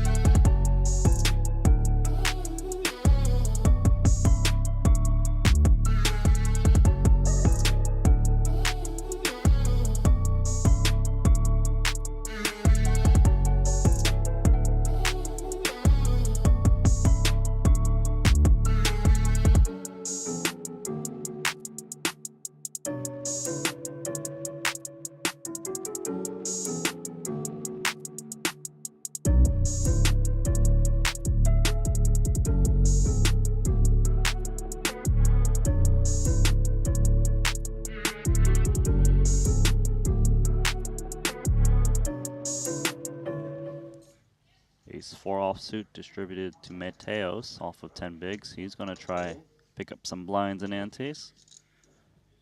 148. Into the 8s of Chidwick, which would always be continuing.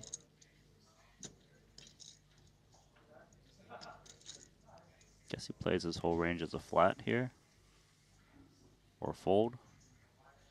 Certainly not folding 2 8s though.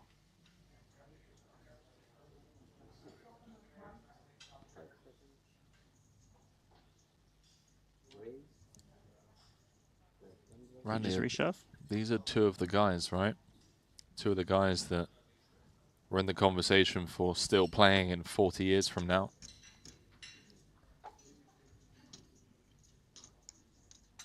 I think Foxen posed a really interesting question as well. It's like, how many hands do you think they would have played against each other after another 40 years?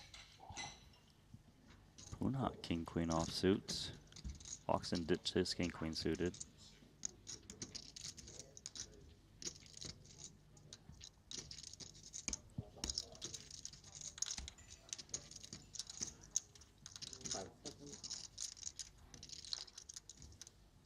I mean, a three-way all-in is pretty ambitious with king-queen, isn't it? I have to agree with you, Randy. We can see here, it's actually a great spot for Punta. He has 35% of the equity. He's down to just 8 bigs with 1 already invested in the big blind and 1 invested in the ante, so 7 bigs effective for him. Really crunching the numbers. He's made the call. Big call, and he's right. Tails with a little nod. It's not that bad for Mateos, given he got called in 2 spots. Yeah, He could be exactly. drawing so dead. Yeah, I think he's like, okay, I'll take it. King Queen suited. Good. Don't tell him. Withhold that information. Foxen? Everyone has a chance. Chidwick looking to eliminate two very tough opponents. 10-5-4, so far so good for Europe's most winningest poker player. With the red eights.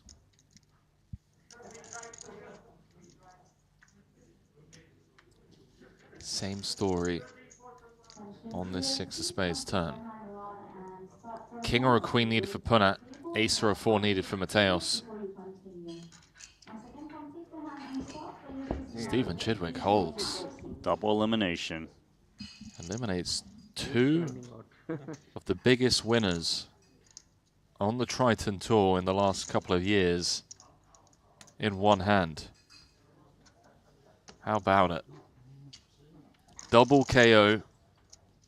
Punat Punsri came in top 5 stack for day 2. And Randy, correct me if I'm wrong, but I don't think the guy won a hand. Or at least a pot worth more than 5 or 10 bigs. He got it in good twice, and all he won was a chop. 3 times if you include the aces against the King Queen of Espen. GG's to both. El Conquistador is out the door. Final Hold'em event of the series.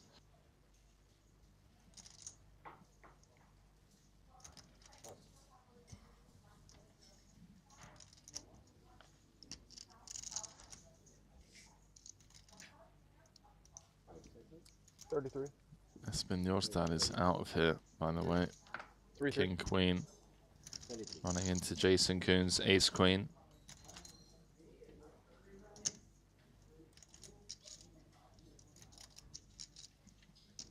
Cat Lee found a double.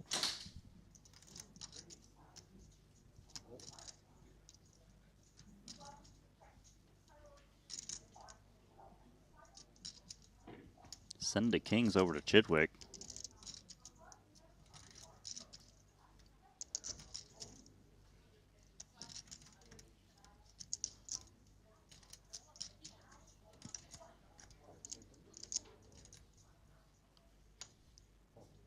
He went with just call. Oh, is he trying to get Foxen to do something mad? Yeah, trying to get him to sprinkle in one more chip, which he should with Queen 3 suited. And the thing is, he probably knows Lonus is just raise folding a lot off of 20 big blinds. Very sneaky from Chidwick. High level play. 114 in the middle. Oh my word. Top pair for Foxen with less than pot. Jesse Lonis has the nut flush draw. Is this just going to be another three-way all-in? Be careful what you wish for, Chidwick.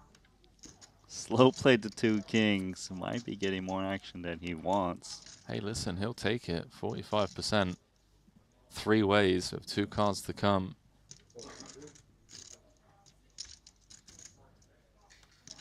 So Jesse's going to continue. Let's see if Chidwick flats. One would have to assume that Foxen jams. But then if Chidwick raises, does Foxen still call it off, Randy? That's what I'm trying to figure out. I think the Queen 3 will probably muck if Chidwick raises. I think Chidwick should seriously consider raising, though. Lonus is betting to 2 players on a Queen high texture. He just goes with check call. Well, we're going to get the answer to your question. Does Foxen continue? I mean, he has to want some clearance, right? If he continues, he should jam rather than Yeah, just check call. exactly, and just hope that someone ISOs and gets the other out of there. Wow, so it is going to be 3-way all-in, isn't it? As Lonis is never folding his hand. Randy, is this worthy of a buckle up, ladies and gentlemen? Oh, this is multiple seatbelts. Strap yourselves in for the bumpy ride. Chidwick with the pre-flop trap so far has worked to perfection as he snaps off the Lonis rejam. Chidwick a 45% favorite to eliminate both Foxen and Lonis, two of the most informed players on tour. If he can just hold here, he is going to be the tournament chip leader. He's going to be up to 1.3 million. Closing in on the money bubble after final tabling the main just the other day. That's a great turn card for him in the sense that it removes one of Foxen's outs. Oh, sorry, 3 of Foxen's outs.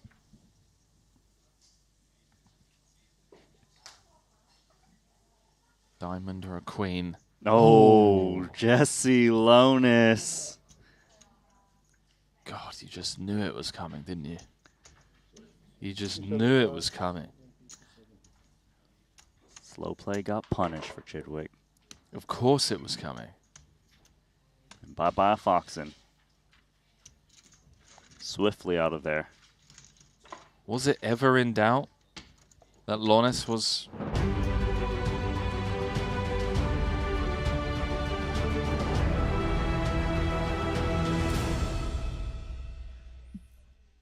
And welcome back to continuing coverage of the 150K here in Montenegro. Eliminations joined now by Kevin Rabichow. And Kevin, perhaps more importantly, a new collection of players on the stage at our featured table. Let's dive right into the Triton Poker Plus app and get our bearings as we are 3 away from the money right now. You see the top of the leaderboard if you scroll a touch.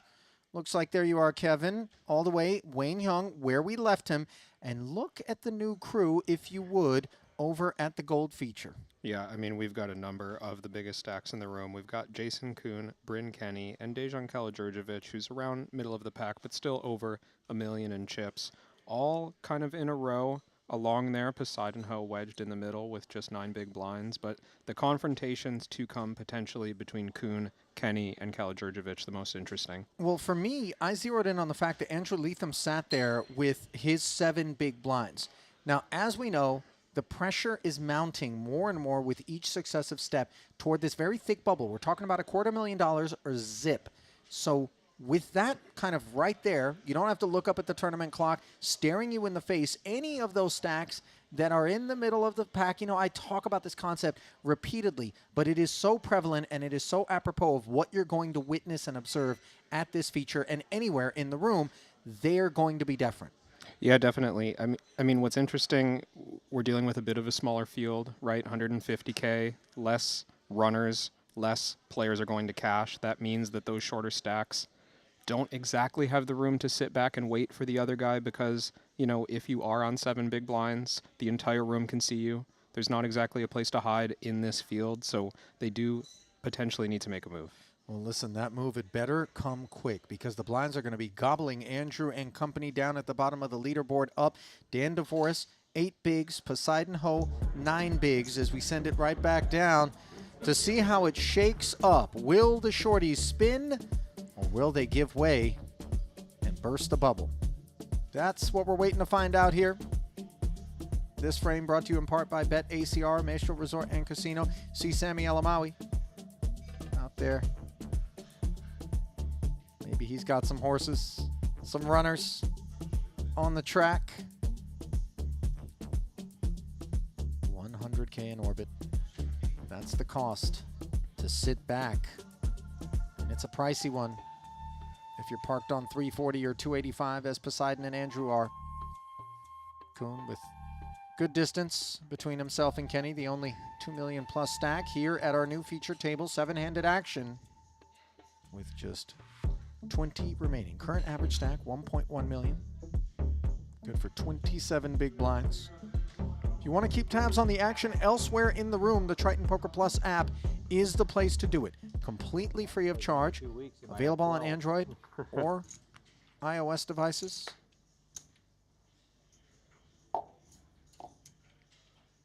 No headphones on the feature, right? No, if you don't mind. Well, Thank you. no, I was just making sure. I thought that was the case. Got it.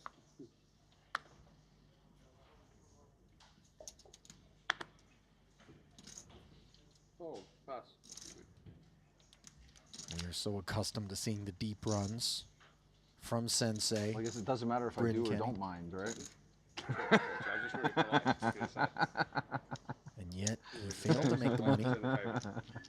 Well, yeah, Both the exactly, main of course. and the invitational. Kevin 0 for 4, coming in a late arrival to the stop. Do you normally expect Kenny to perform in these big buy-ins? Yeah, especially sure.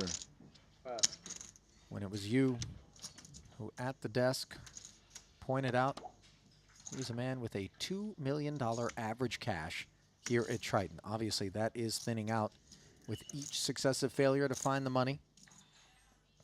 Looking to remedy that here and now. He'd have to finish top 2 to increase his average. That's wild. There's not much room to improve on results like that. I just realized when we're talking average cash, we're not factoring in any of the times he doesn't cash. So actually, the 0 Correct. for 4 performance doesn't impact that Every figure time, whatsoever. last 5 minutes to take it away.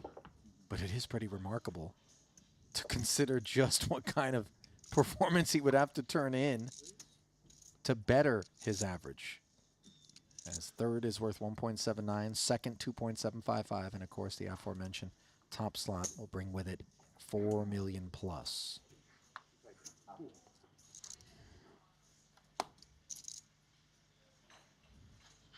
Thank you. Suited connector here for the hometown man, Montenegrin Dejan Karađorđević.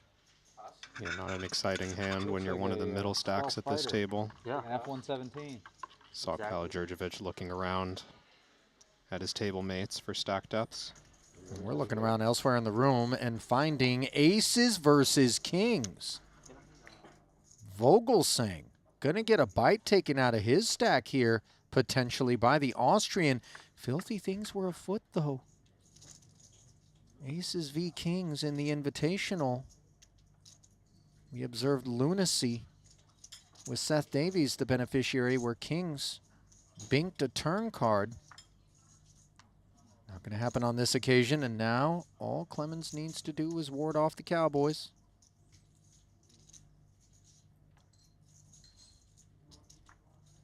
Job done. Stepping up to the Xerox machine for replication.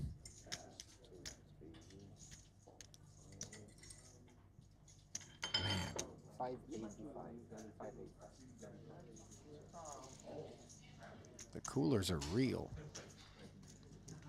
Well, Sting's still with $1 million back after losing that one, but some damage done, certainly. Got your greens out there trying to increase it, change the color, huh? Yeah. 5 seconds.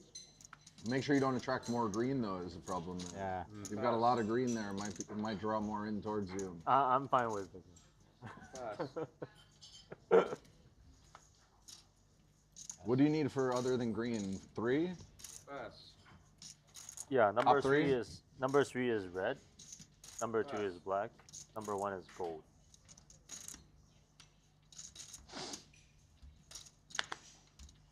Suppose when you're on the 6 big blind stack, Cold. on the bubble, you have a fair bit of spare time.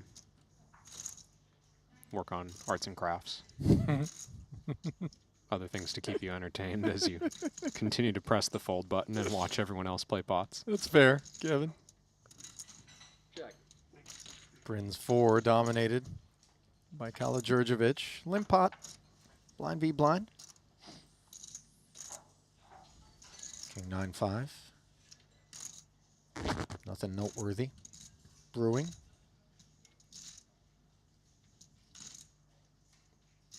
Both players about even Check.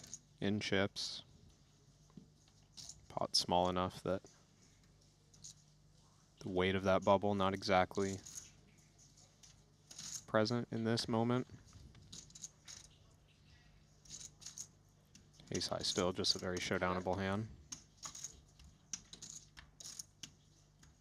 Now, the ace may be looking for a little value before we get to that showdown. However, note the dampness associated with the backdoor flush draw for Kenny.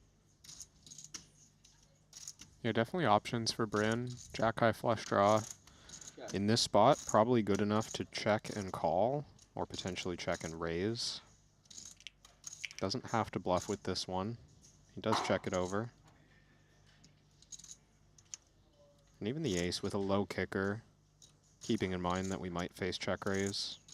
Don't always bet the turn with every single ace.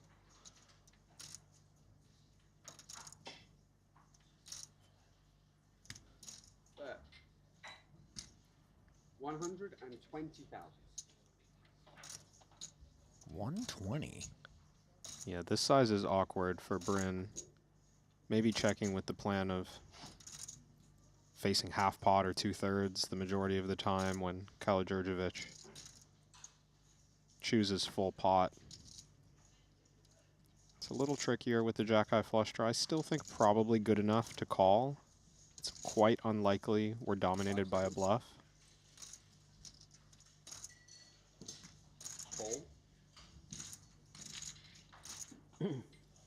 Another 240 into the middle as full pot gets called, and Bryn does not find the diamond, but Dayon finds a very cozy third ace. Now nothing much to do, but check and fold as Kenny. There are spots such as these where we occasionally lead small on the river, but jack high, potentially showdownable against some misdraws.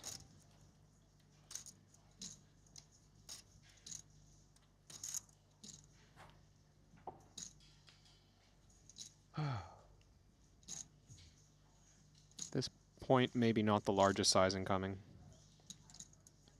We do need to convince a king or a 9 to pay off an additional bet. 425.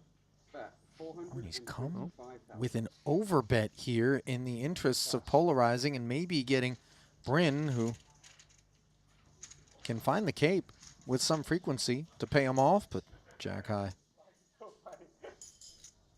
It's a wrap. Too big stacks. Well, hang on here. Barack Wiesbrod has got himself 2 10s and a covering stack against Ben Tollerine. Outer table confrontation. I thought you had 9-6. Who's going to be the windshield and who's going to be the bug? 2.67 in the middle. Let's see 3. The king shows up, but so do 3 hearts. Tollerine has managed to wrestle the lead away and also keep the 10s and hearts at bay.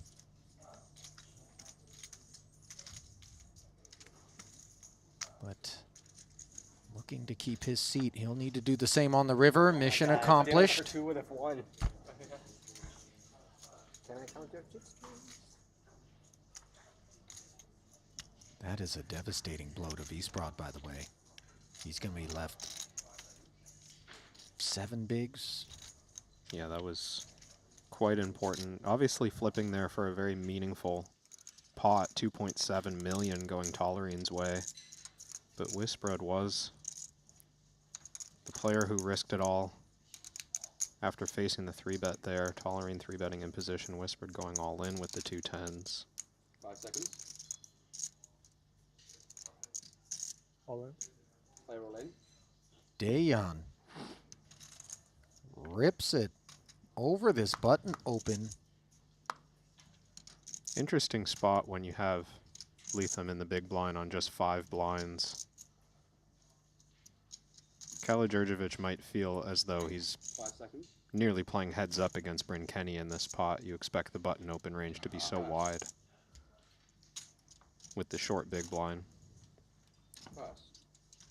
So risking a lot there, but in one of the widest range spots he'll find.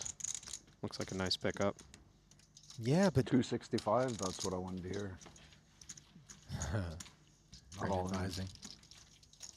I definitely were could numbers. have done that as well. Or we would have seen a flop. Kala Djurdjevic advising that he recognizes that was available to him. Would If be a you wanted to somewhat, call my 4-bet jam, maybe. somewhat strong hand to 3-bet fold. Calling was available, I think. What's not available is many more chips for Leatham. 2 bigs sacrificed moments ago with the rags in the big. Pass.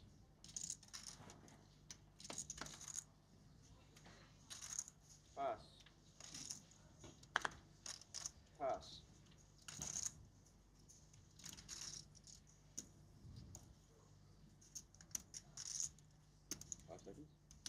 Raise 80,000. That last hand's not going to slow Kenny down from opening. A light single high card hand. Andrew now under 5 big blinds. Patrick in the big blind with 15. Just leveraging that short stack dynamic.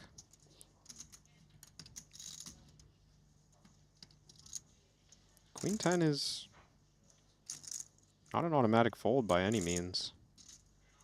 Cut off range. There's room for Antonius to avoid busting even in a post-flop confrontation. Does call. So we're going to play one. Couple of high stakes veterans. Advantage Antonius after the defense here as Queen High turns into 10s up.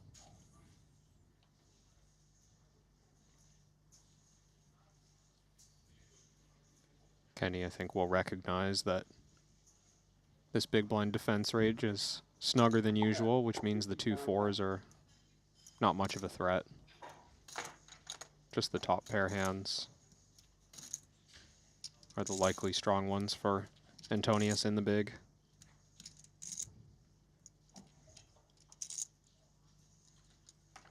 And while it's uncomfortable, I do think that fast playing and potentially ending up all in with the Queen 10 is just the thing we have to do.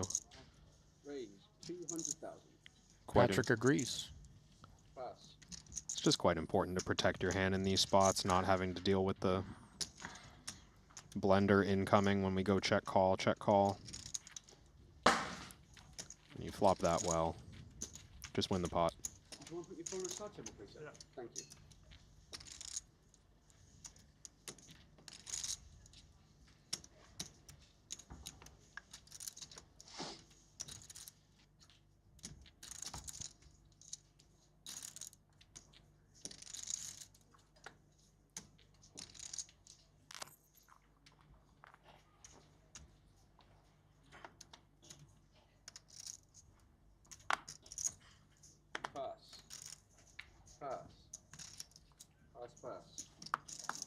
Oh, Brent, can you give me one of those waters? And maybe put the side table between. Leatham folded around to his button. 10-9 offsuit. It's go time, he decides. King 6 suited for Ibinger. How much is it? He's going to ask for a count here. Only has 695 back himself, but with both the big blind and big blind Annie parked out there, he doesn't take a whole lot of time to announce call, and he's going to be the favorite. Just shy of 3-2. 2 clean cards for Andrew. Looking to avoid busting out of the money. Can he find the spin? Needs it desperately.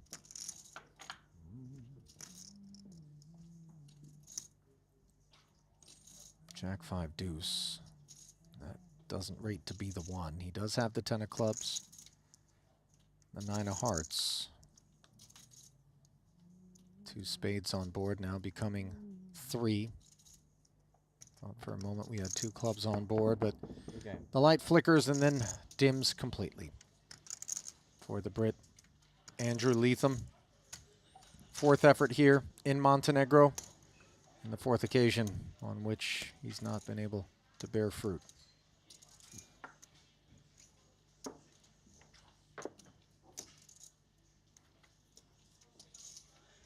Pickup for Mateos, not negligible. Yeah, those are important, especially with the stacks at this table. Getting even with Bryn Kenny. Pulling ahead of Antonius there. Little separation helps.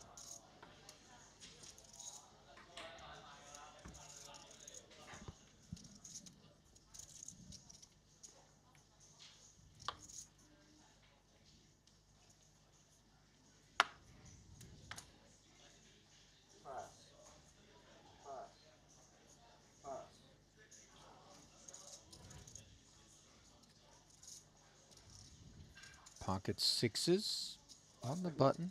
Patrick can make a little noise. Yeah, strong enough to enter the pot. 2 covering stacks behind. Table chip lead, Jason Kuhn in the big blind.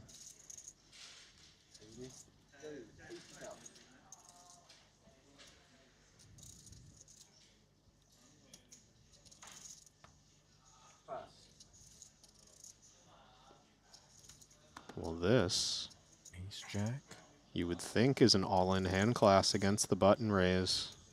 Just 20 blinds. Clearing out equity. I don't know how Patrick responds with this hand. We don't often raise fold the pocket pairs. Well, Jason does exactly what you expected, jamming. Are you suggesting that at this depth, even 3 away from the money in a 150K buy-in event, Patrick's sixes are durable enough to spin? I wouldn't fault a fold here. I do think it's extremely close. It's just so uncommon that we want to enter the pot in the first place with these small pairs, knowing how often this is the eventual outcome. You get shoved on a lot by one of those 2 stacks. If you can't deal with that jam, maybe we're better served by open folding in the first place. It feels conservative, right? But it's just hard to find a path to winning the hand if we're not willing to get it in pre-flop. Well, Antonius does slip 80,000 more into the hands of Jason Kuhn. 10-time Triton title winner. Number 11 eludes, but here he is. Top 3 stack.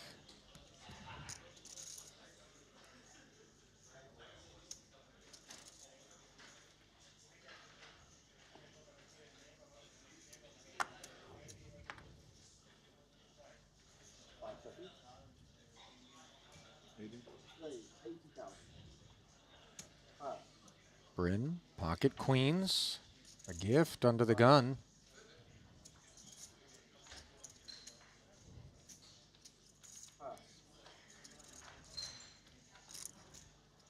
Ace 4 offsuit for Jason. This is a stack setup where the offsuit aces can get quite out of line with 3-bet bluffing. See a lot of this near bubble and final table spots with big chip leads. Wow, this is definitely a better outcome pre-flop than jamming would have been. Yeah, I'm or 3-betting for that matter from Jason. I mean, we get to play quite wide for sure. I'm still surprised by the choice. I think 3-bet would be the typical path. Well, the yield is a gutter on a 7-6 tray, 2-club board where his ace of clubs working overtime. This starting to look like a board where Jason can steal the lead. So hard for Kenny under the gun to have cards that connect with the 7-6-3 flop.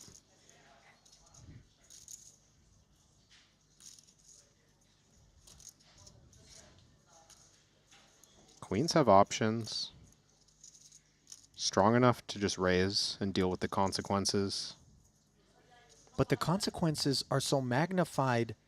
Soft bubble as we are, Kevin, in a situation such as this. We know the story that Jason is telling is perhaps that this is more toward his range to be represented, but a small blind is a different matter than a big blind defense. True.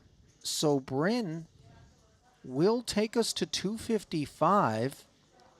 I think Bryn expects that there's a few overpairs in Jason's range. Yep. Oh my goodness. Jason, without hesitation, just announced all in. And Bryn snaps. We're playing for 2 million plus. This is not at all, from pre-flop to this point, how we expected things to transpire, Kev. Not at all.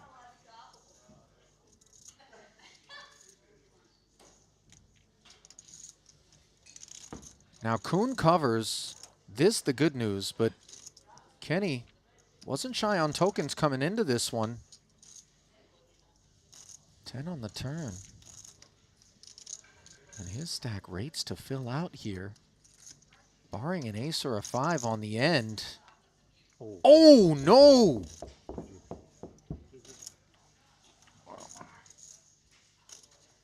Lucky. An unjust demise for Bryn Kenny, Kevin, and perhaps just given the frequency with which we see him make these deep runs, that's the kind of thing it takes to send him packing. Yeah. A humble acknowledgement by Jason, of course, that he was incredibly fortunate in that spot not to be left with roughly $1 million in chips on the back end, but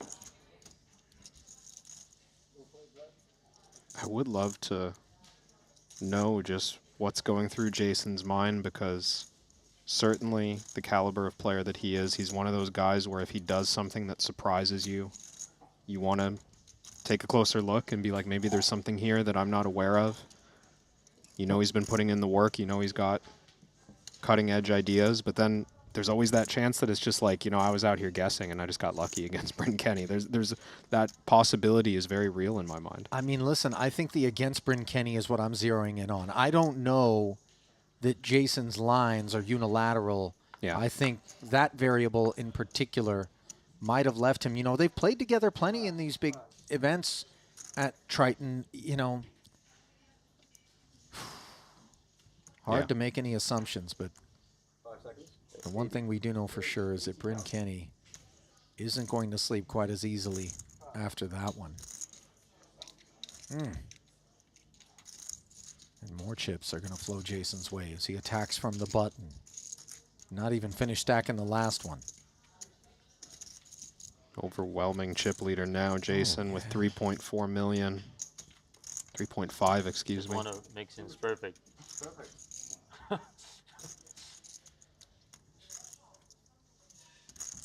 Well, Poseidon Ho is nursing a nublet. 4 bigs.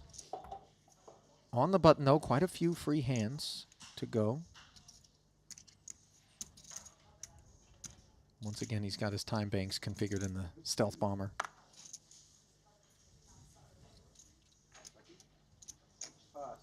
Does make it that much more intimidating if those last 3.5 blinds do enter the pot. 5 seconds. That's Jason unlikely to allow it. Just opening the cutoff with Jack-7 offsuit. Now in such a great position against this table. See the impact that's having. Quick fold from Patrick with Queen-7 of hearts. It is really a game now of, let's see if we can just hand a few meaningless pots over to Jason until Poseidon Ho gets forced into the big blind. Well, having drawn to the stone bubble, it would appear. Whispered's all in with 10s again from the hijack. Yeah, 18 remaining. It would appear that Barak is in the on-deck circle, tolerating the man that left him in this condition. Ace-King was what he did it with last time to Barak. Was it not 2 10s on the prior occasion as well? It was, yeah. Same hand? 10s against Ace-King that time for a lot more chips, but Well, listen, on that occasion, Barak could still keep his seat. If things went wrong this time, he would be the dreaded bubble boy. The whole room. Anti-sweating Beast Broad. The difference between 0 and 245,000. King 5-4. Tolerine again finds it. Holding over Barak's 10s. The second time. Card is a 9 of clubs. Staying there. Barak taking it in stride.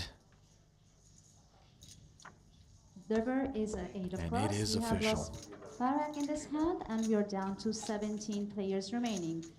You are in the money. We're just going to be balancing one table before we continue. I apologize. We are balanced at the moment. 17 players remaining. We are going to be having a complete redraw at 16. Players, please take your seats. That's the most brutal walk in the building right there. Button should use to move, right? Stone bubble of the 150K. Barak Visprad out of there in 18th. As you overheard, 17 remaining. Tables are balanced, so cards are going to get back in the air. No problem. But all of a sudden, our shoulders no longer at our earlobes. Everybody can breathe a little bit easier, in particular the likes of Poseidon Ho and those with the lean stacks that were feeling max pressure. Now break out the WD-40. As some of the shorties are going to lube up and get going. Don't look at me like that, Kevin, because I didn't mean it that way. It just, the emphatic delivery that came with it. Well, and also, just had know, such a strange. I don't have an angelic, sort of clean sheet when it comes to those. Anyway. Ace-9 suited here. Inflows 80. Ace-4 in the small now for Patrick. Yeah, it's wow. He does pass. You surprised by that? I don't think it's a clear one from the small blind. I think it's a clear one from the big blind. All in. Can I get the And I suspect these hands are going to collide. Ace-9 suited is big for 22 blinds. Well, again, you're seeing the immediate impact of the removal of the money bubble in terms of willingness to play these spots this way. When I think about Patrick's fold, though, we still have to remember how close we are to the final table already. I'm sure the bubble has burst, but 17 left, 9 are going to make the final table. There's immediate implications of reaching that point as well.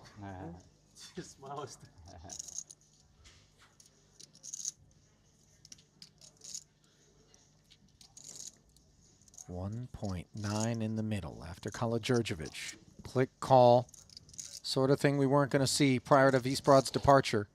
Next two payouts are $254,000, and Eibinger's hoping not to be collecting. I have an amazing pair. One of those payouts. Pair of threes, I'm doomed by a pair of threes. Oh shit. The ducks fly together, baby. Matthias. That's good. Okay. You won the first flip. I deserve that one. Embellished showdown there. Well, either of us could have made a full house. It was you making it. That's true. 10-6-5. All spades. Eibinger in a great way now. Take the ace and the 9 of spades off the board and leave just the red stuff for Dejan to ruin the fun for the Austrian. And instead, Eibinger delivered a healthy infusion. Give me 5, I guess.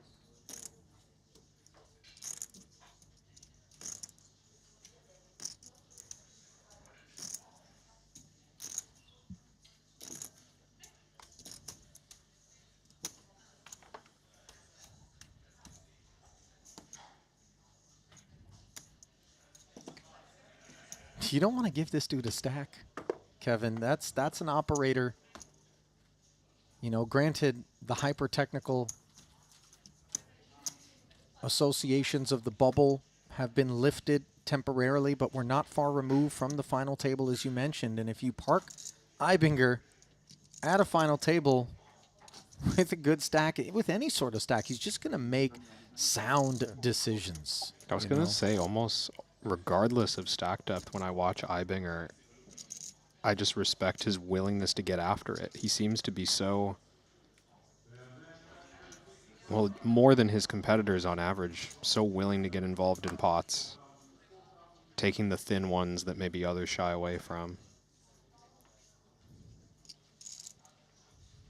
Of course, that style made significantly more dangerous with chips. He's now sitting in 4th overall.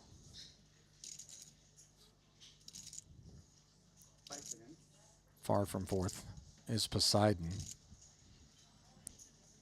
Yeah, Oh, I'm not understandably, sure he if we hates do this so, spot. because if we are slower and then before they break, we have to catch up. I'm just saying, right? That's how it works. So if we're too slow, you cannot prevent the big blind.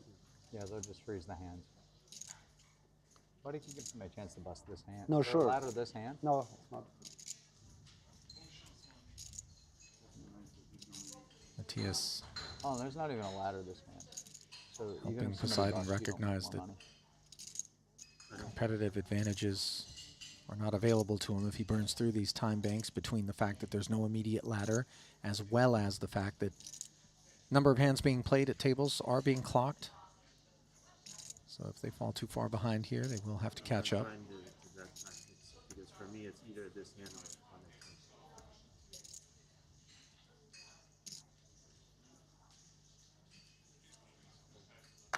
What do you think with 6-5 in the bin? Yeah, I think we have to pass on this one. Just take our chances in the next one. We'll be quite pleased to have done so. If we come to learn that the ace-queen loomed.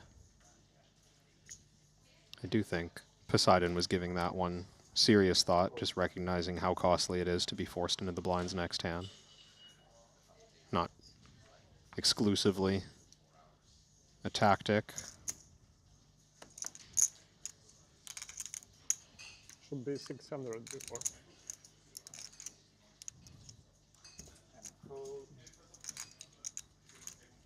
Just flat, 15 big blinds effective. No need to force out the weaker hands with the king-jack. And that hand remains weaker, but improved on an ace-jack 3 board where Dayon has top pair, action checked over by middle pair.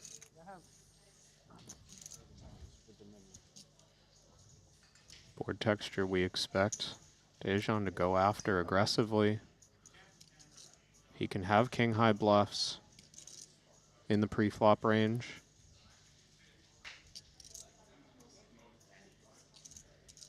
Handful of offsuit hands or medium-suited hands that don't commit from the cutoff. Nine of clubs rolls off on the turn after the 50K check call. 470 back. Kala-Djurdjevic going to look to get it in there across the next 2 streets. Obviously pending board development, perhaps. Yeah, sometimes 2 flush draws, bunch of straight draws, we see the overbet jam. But I think when it's ace high, this is less useful, let's say. 150. So it does extend it across 3 streets, or at least that's the intention. What kind of factor does the queen of clubs play in this decision making? Not sure that it matters when our hand is this good. Like when the ace queen is so strong, I think regardless of suits, we're just betting 100%. But maybe that's a factor for some thinner value bets. We'd rather put money in when Jason's more likely to have the equity. Jason calls once more. And again, he fails to find the improvement he needs. Checking on a final occasion. Pot has grown to 620,000. And now the queen of clubs becoming relevant with the flush having completed to the point where we're happier to make the last value bet and potentially bust the tournament. Of course, Dajon allowed to leave chips behind, but if Jason really did have a flush, he would ask for the rest of it. Well, if we weren't a believer on flop or turn, this is designed to convince.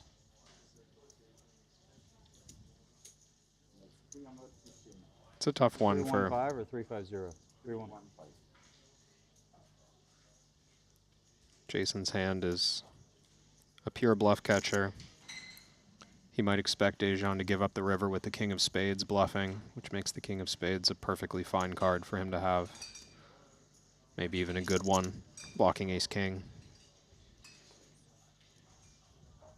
Have to figure out what those pre-flop bluffs are. That's the hardest part for me. Does pay it off. Respect to Kalogjurjevic. You surprised by the payoff there from Jason?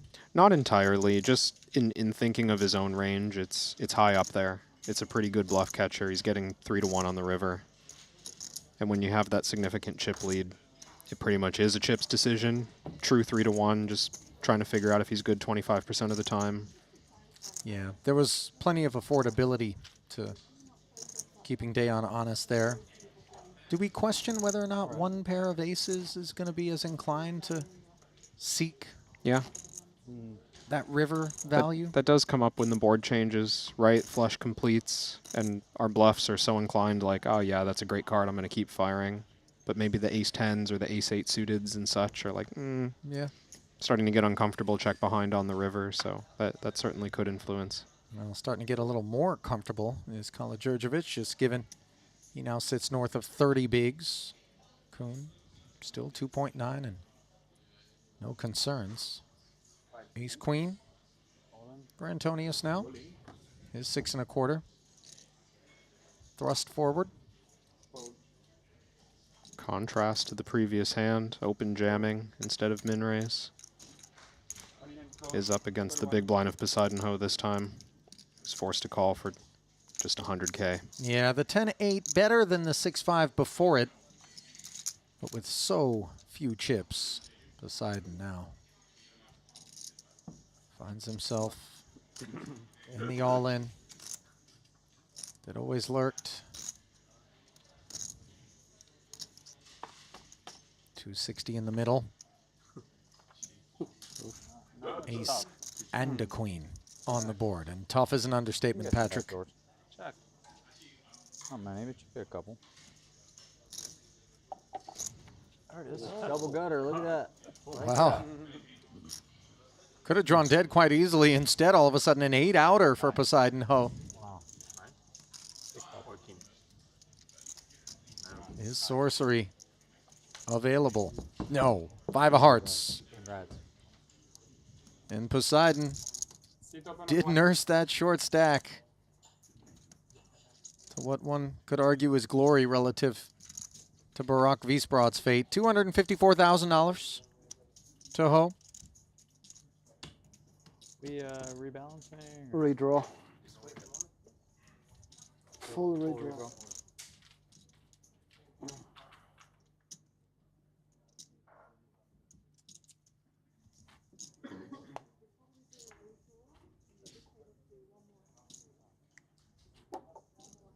Okay, brother. Take care.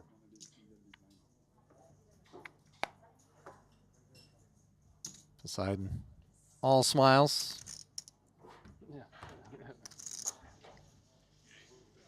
Feels good, of course, to secure that min cash as short as he came in. Heck yeah.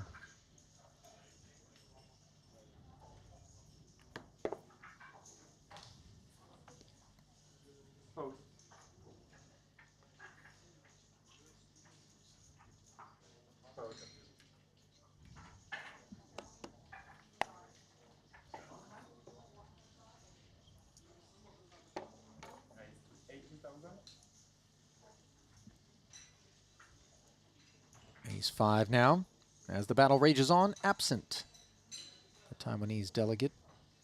No small blind this hand after Poseidon's elimination, so this effectively a heads-up pot between Jason and Dejan.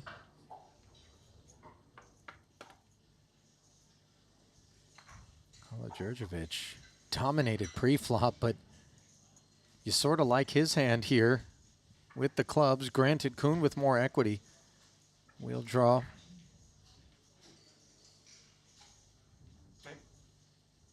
We'll check it back, and he'll hit the red 4 instantly. This is such a dangerous development, too, for Kalogjurjevic, maybe inclined to bluff and even bluff big, given the equity and the board texture. very big blind favoring. Jason will have a wider range on the button here than normal because of that missing small blind, but nonetheless, you don't expect a lot of deuces, threes, and fours to be hanging around.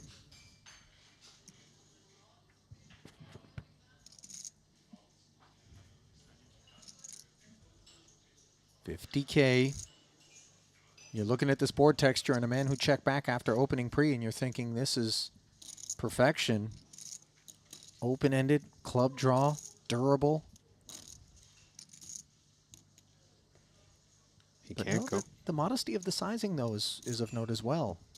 Yeah, and Jason certainly deliberating raise sizing. He comes with 230, and this is a very awkward thing to be facing if you're Dayon. His hand just too good to fold at this price, even being out of position. You're open-ended with a clean flush draw. Small chances that Jason has checked back a medium flush draw and raise now, but more likely you're up against hearts or some turned gut shot, things of this nature, when he's bluffing.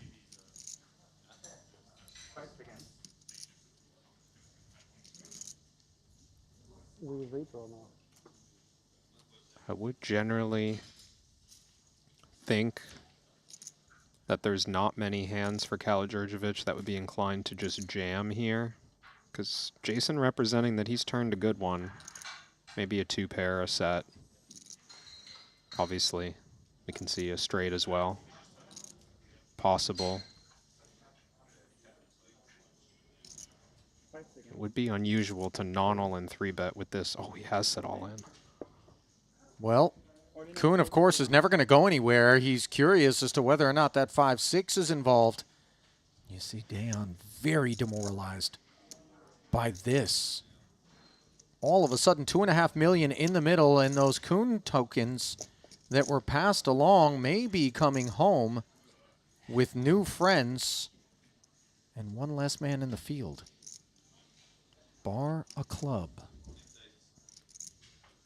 Some chop outs as well, but a 9 is all Dayon can do as he wraps the table and falls victim to Jason Kuhn, who has absolutely blown past the 4 million chip barrier and cemented himself a very big chip lead heading to this redraw. Rough way to go for Kalogjurjevic. 254,000 going his way, just like Poseidon Ho before him. First pay ladder of a modest $13,000 realized by the remaining 15. King of spades jack. So do you think I would call? So they're going to be playing 8 and 7 on the back end of the redraw. Administrative duties underway. Just get a load of that. North of 100 bigs. Antonius, 20 bigs. He was the man to finish off Poseidon Ho. I'll tell you what. You know, we touched on the idea, Kevin, as we're back here at the break desk. I'll leave with you as well. Giving Ibinger chips hazardous to one's health. How about Jason Kuhn now north of 4 million with 15 left in 150K and number 11 on his mind? Yeah, this, I mean, a wild sequence for Jason. He gets in that big confrontation against Bryn Kenny, maybe questionable procedures, but he ends up on the better end of it and accumulates that huge stack leading through the bubble, but now finding himself in that just straight versus huge draw situation against Kalogjurjevic. I admit I was surprised by the jam, but you can't fault him for having such a big draw, maybe being suspicious of the aforementioned Jason Kuhn with chips, maybe getting after it a little bit on the, you know, final table bubble, would you call it, 2-table bubble? It's just all going Jason's way right now. Yeah, it very much is. And listen, he's a guy that doesn't need everything to go his way in order to you know, navigate and continue. But down toward the bottom, we're going to find Santosh Suvarna when we come back, just a few minutes removed from 2-table action here in the 150K. Keep it close.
I've played against the best, I've won on the biggest stage. But what if I told you, it's not just about luck or talent. It's about using the right tools. GTO Wizard is the fastest and most efficient way to study any spot in poker. This is how you level up your game. This is how you unlock your potential. Don't get left behind. Get GTO Wizard today. Beat the best, crush the rest.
And welcome back to the Maestral Resort and Casino, where the 150K is well on its way to crowning a champ. That's going to happen tonight. Ali Najad, Kevin Rabichow, back with you here at the desk. And we did talk a little bit about what had happened. We were looking in the rear view. Now, let's look out the windshield, shall we? We have the redraw upon us, diving into the Triton Poker Plus app, Kevin. I'm going to bring up table 1, the outer table first, and I want you to look at this, and I want you to tell me who's done well and who hasn't in terms of this redraw. Well, I have to say I was looking at the feature first, now looking at table 1. I'm going to talk about who's not here. Who's not here is chip leader Jason Kuhn, nor is second in chips Ben Tollerine, nor is third in chips Wayne Hyung. So that means Matthias Eibinger, table chip leader here, fourth in chips, dealing with Ike Axton just a few seats over to his right, fifth in chips. So these two now sort of the fortunate beneficiaries, able to run the show a little bit en route to the final table. Does it cut two ways, though, in terms of obviously their desires to put together a stack that they can surge through to the final table and maybe make a run at this trophy with, if your table is the one that lacks chips, or do you prefer it this way? Certainly, I think we prefer it. I mean, the ability to put pressure, the ability to play pots is hindered by the presence of someone with covering chips at your table. Yeah. So at these stages as well, with players who are maybe willing to fight for that top position, this is a moment where a couple of big stacks could actually collide and someone goes home in 13th. So to not have that threat present at your table is such a big advantage. Okay, you were talking about big stacks. Let's dive into the table that contains them. The feature that we're going to be bringing you in just moments, that is where you find the top 3 in chips. Yeah, and not only the top 3, but some players who I think are going to be willing to get after it off these mid to low stacks, right? You've got Antonius, who we've seen unafraid to take confrontations on the bubble, Talal Shakurshi, Victor Malinowski, Christoph Vogelsang. These are players who are so comfortable here taking their shots to try and run their stack up and make a real run at this tournament, I don't think we're going to see them sitting back and waiting. Okay, well, I want to take a look at the pay jumps as well, because when ICM comes up, this is what we're considering. It's the ladders. We've already paid out the two 254K slots. Two 267s means there is no immediate ladder available. And then once we do get to that jump, 25K in a 150K buy-in? Yeah. Is it something that we just write off and we fight forward on the quest to ultimately the 4 million up at the top? I do think so, definitely. That final table bubble may be the first meaningful jump they'll be looking at. All right, and we're going to be looking at the field in just a moment as we send it back down to the Maestral Resort and Casino. There is your outer table in the foreground. That's where the thinner stacks are parked. But the alpha stacks, those are going to be over at the feature in the background. Working our way toward that part of the room, slowly but surely, as we've already worked our way through the money bubble. And now, as you mentioned, perhaps the most significant remaining membrane is the distance between 2 tables and 1. 20, 40, and 40. Steady are the blinds. This glimpse at the entire field brought to you by GTO Wizard. Note, by the way, that this feature table also is going to be playing 7-handed, so a touch more pressure in terms of each orbit coming around a little bit more quickly. Of course, rebalancing will be done to ensure no table plays a disproportionate number of hands with 7 hands versus 8. Yeah, I've even seen occasionally the Triton staff rebalancing without losing a player if you go uneven for too long, because of course even if you do play the same number of hands at a 7-handed table and an 8-handed table, that 7-handed table is going to be paying the blinds more often. So not much to worry about in terms of unbalanced play. Tolerine seeking payment. Ace Jack, the invoice.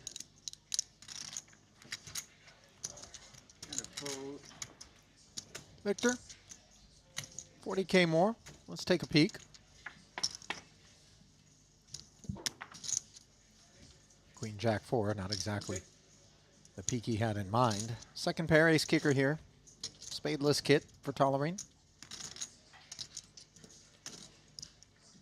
Inevitable fold coming for Malinowski, but you can see his willingness to get involved in pots. This is a +1 open from one of the chip leaders. Nothing wrong with V-pipping right now.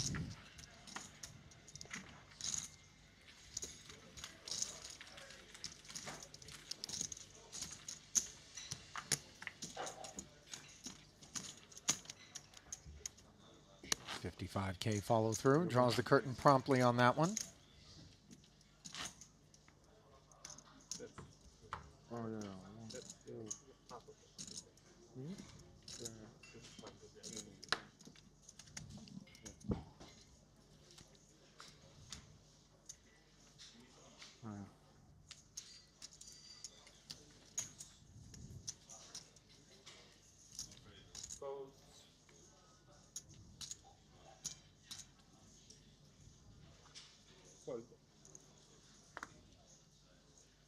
A6.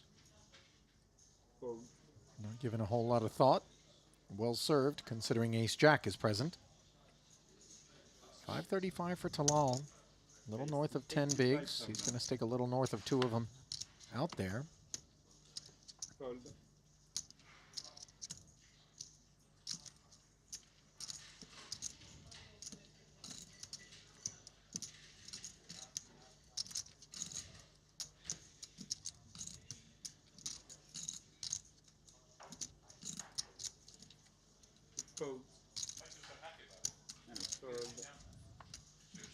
Uneventful takedown there for Talal.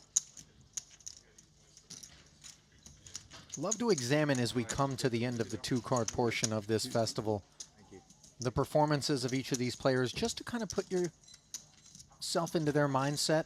You know, how much pressure are they feeling? How much confidence do they have? We'll be doing that in a moment, but first things first. It's not that time quite yet. What it is time for is a chat about our official timekeepers, Jacob & Co. For those who demand nothing but the extraordinary, they offer more than a watch. They offer a statement. Just get a peek at what their craftsmen out in Geneva are capable of assembling. The ultimate fusions of luxury and performance.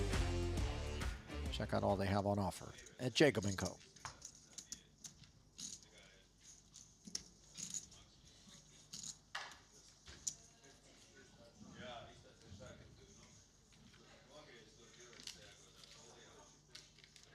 Ace-9 suited here. I believe this is a new morsel that Antonius is working his way through, unless boiled Goodyear is what he ordered for dinner. I mean, if you get a bad batch of octopus, you know, we are by the sea, things can get rubbery real quick. Ace-9 suited. Up we go.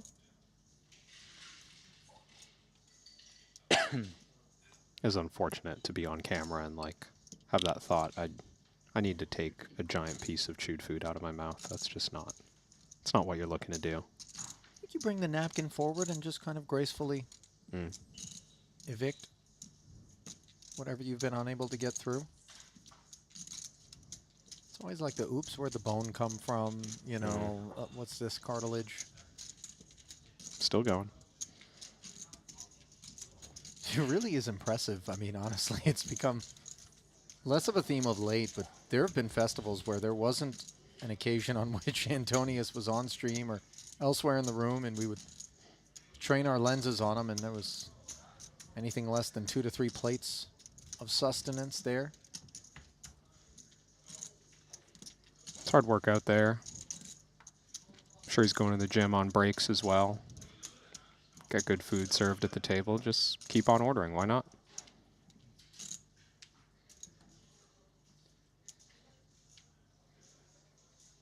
I don't think he's dealing with some sort of expiring comps that he needs to cash in. I mean, this is just, you know, a discretionary move by Patrick. Lord knows I've been down those streets. I'm like, oh, your comps expire December 31st. We're going to order a real big dinner tonight. 4-3 suited. Not a real big pair, but a pair nonetheless for Kuhn. Under the gun, the open.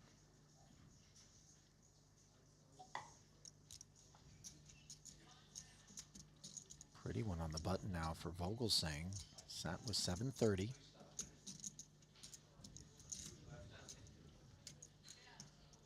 Pretty, but unclear if we want to be playing flats against the under the gun player. I mean, we can play some for sure, but 10-9 suited. It feels marginal. We're in there anyways. Threat of Antonius. 20 big blinds in the big blind as well. Don't think we have to worry about him squeezing this one.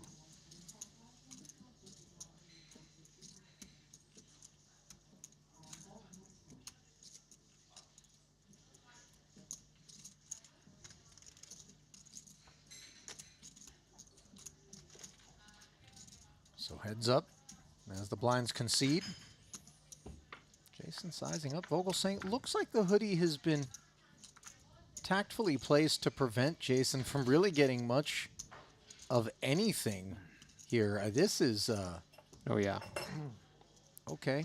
Christoph has the sideways shield calibrated. He's been working on that all series. More importantly, what he has is top pair here on this monotone 10 high board versus the sixes, staring at the 2 overs with a club draw. It appears something else brews elsewhere in the room involving Santosh Suvarna. No cards in front of him. Looking like Dvoris. We had Elis Parson and open jamming the button. Dvoris called the small blind, 15 big blinds effective. Well, you imagined it would take a decent amount of hand for people to feel incentivized to get in there before Suvarna. And for Dvoris, ace-5 of hearts was adequate on the queen 9-8 board. He continues to hold the lead, although chops are very prevalent in this spot. 10 of diamonds on the turn, and absent a 5 or a deuce. See Parsonham picking up the Not flush draw, by the way. That was nervy for a second. But the two ace highs are going to carve it up.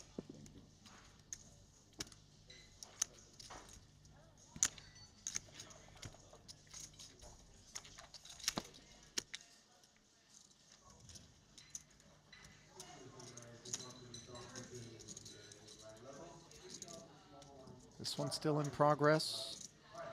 8 on the turn, giving Jason the flush. He check called 70,000 out of Vogelsang. He checks back quickly. 5th club on the board. The 6 of clubs plays. There it is, the action that brought us to this point. It's an interesting run out for Jason because we can't guarantee that Vogelsang doesn't check behind a flush on the turn, but pre-flop action, perhaps weighting him away from too many flushes. Not as many offsuit hands as suited. Not surprised to see Kuhn looking to seek value. This is to the tune of half pot. And the goal here just to get called by a chop, convince your opponent that you've got no club often enough.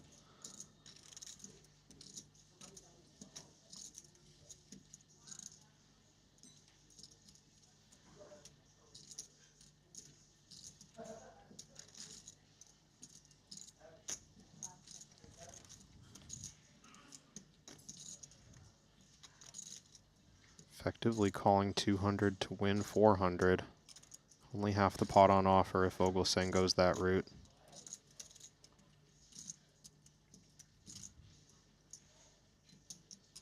Has to piece together how often Jason's going to check call the flop clubless.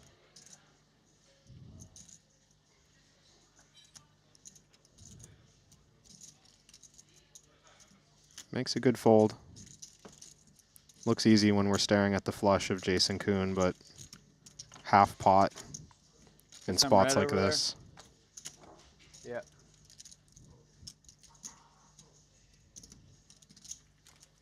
Concession there from Christoph. Mm-hmm.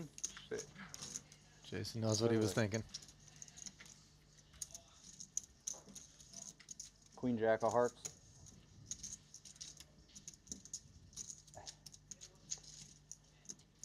Not quite. Yeah, you can't see the cards. Like that. Maybe red aces. Hmm? Maybe red aces.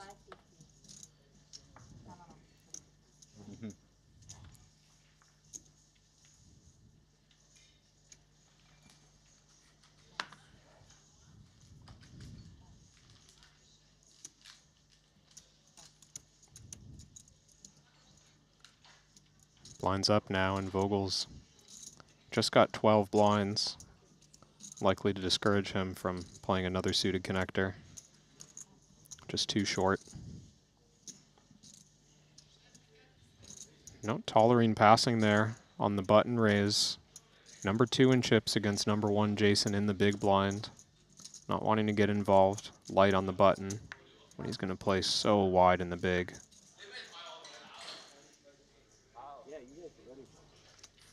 Well, Antonius limped from the small, but we've got all the action here at this outer table. Jacks against aces. Suvarna has woken up with the merchandise here. Just folded to Suvarna on the button for 5 bigs. Queen 8-7. Jacks of Reuter, he must have thought are going to do oh so well against a Suvarna jam. Not the case on this flop or turn. And bar a 2-outer of filthy nature, Suvarna is going to find the double to 570.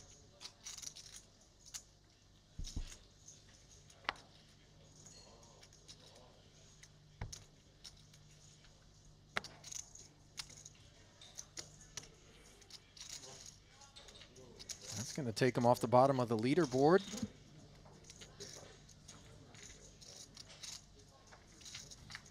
Actually, he's still going to trail Vogelsang by 10K as we get back to Christoph and company. We did leave this one behind where Patrick limped into Jason's big. Check back brought us to the 10-10-6 board. Antonius would lead with the 10s and 6s. For just 50K, Jason would peel. Eyes on that 6 of clubs for his holding. Now Patrick, having picked up the diamond draw and holding that 6 with the kicker that plays, checks it over to Jason. This is respect for the big stack or trappiness? A bit of that, but also I think trappiness. The 6, going to be hard to extract 3 streets of value with. So starting to check now, even though we improved to diamonds, I think is a nice choice. And Jason, a perhaps mandatory, but of course light peel on the flop in position. Nothing wrong with starting to bluff now. Antonius often going to have much worse than this.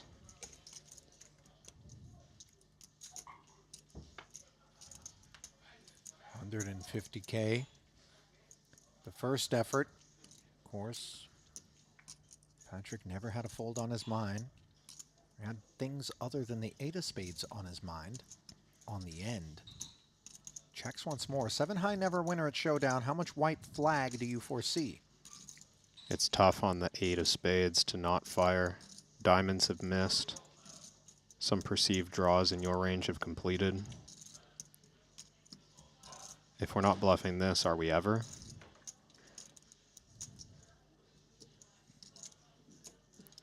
Well, as one might suspect, Jason continues to demonstrate an appetite. 325,000.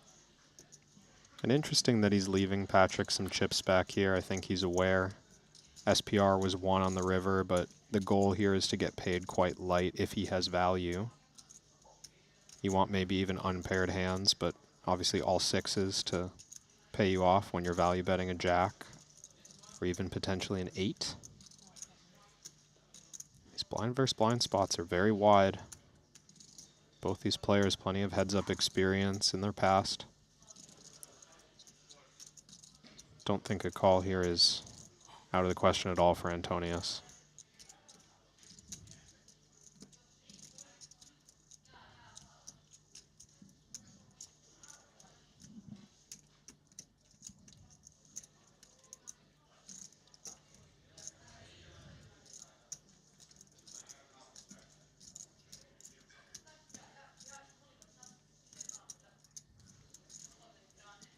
Antonius chewing on a lot more than dinner here in this spot.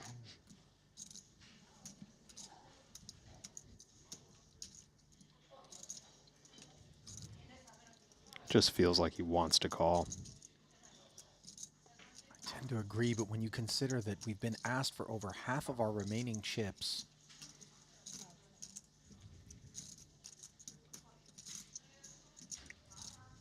And 11 blinds feels a lot more valuable going forward than the 4.5 blinds he'd be left with if he called and was wrong.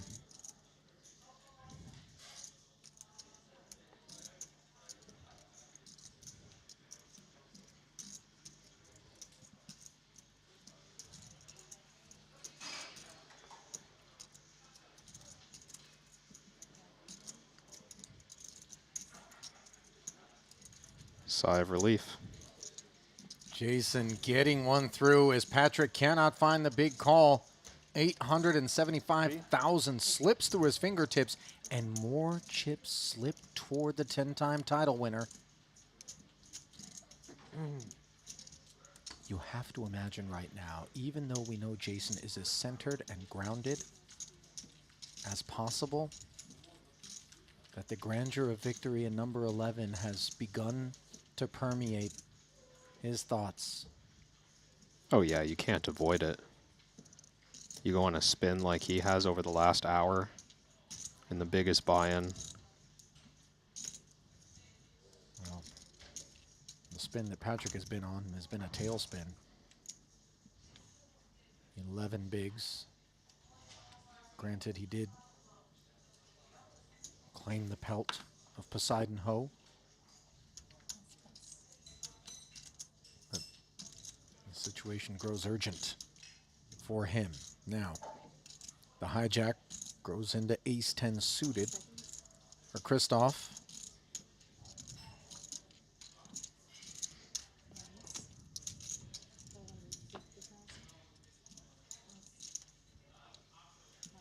550,000.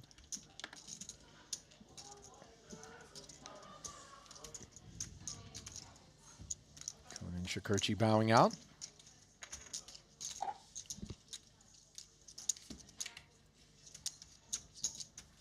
While the side shield was interesting, Kevin, I do feel as though perhaps the drawstrings could be given a workout.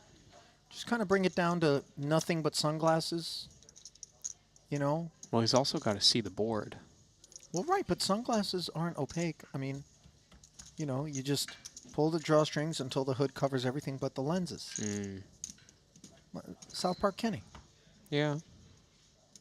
Haven't tried it myself. Few have, for what it's worth. See, Feel look, he's like- almost there. You bring the upper part of the hood down, you pull the drawstrings. Just imagine it's what it would be like if you had to, like if you were an astronaut who just came back to planet Earth, but there was only like 7 minutes to max late reg the 150K. And it's just like, there's no time to change. Spacesuit. I've got to come straight here. Out of the Apollo capsule into Triton. Yeah. Well, ace 9. That's the suit that Patrick is donning right now with just north of 10 bigs, and he's going to blast them in there in the face of this click. Adam Malinowski up front. You see the lack of durability on the Queen Jack. No interest in Queen 7 of clubs, or for that matter, 10 deuce is going to lurk. What's Wayne working with? Something trashy. So, drama-free pick up there for Patrick.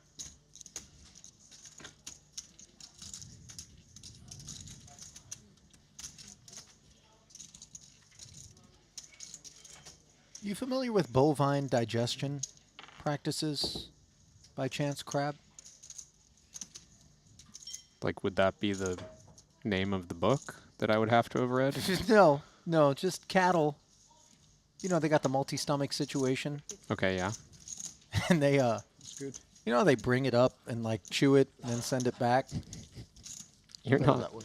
Well, I haven't seen a single forkful of food, but I've seen a lot of chewing, and I'm starting to wonder whether or not, you know, there's some sort of, Ali, you know, I don't think Wim Hof, I like, don't think digestive. a No? cow could not have gotten valid identification to register this tournament, Ali. If I don't that's think what you're. Patrick is a cow, but, you know, perhaps he's tapped into... Anyway, you know my imagination runs wild. I'm just saying, no one's seen food. We've seen chewing, but we've not seen the food, Kev. You know, I need evidence. How do I know? Or perhaps, hang on. All right. Don't you dare cut away before we see it. Damn it. Ace King suited for Jason. Clicks it here. Understandable.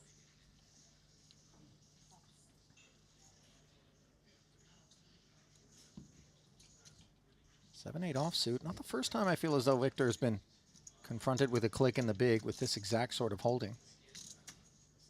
Yeah, no worse of a spot to defend this time. A cutoff open.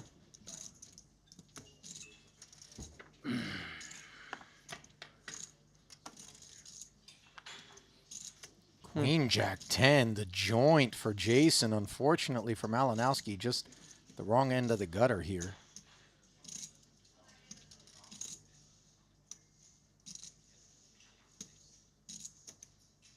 Don't know that there's a bet size that gets paid. Not a board we can stand heat on. 130.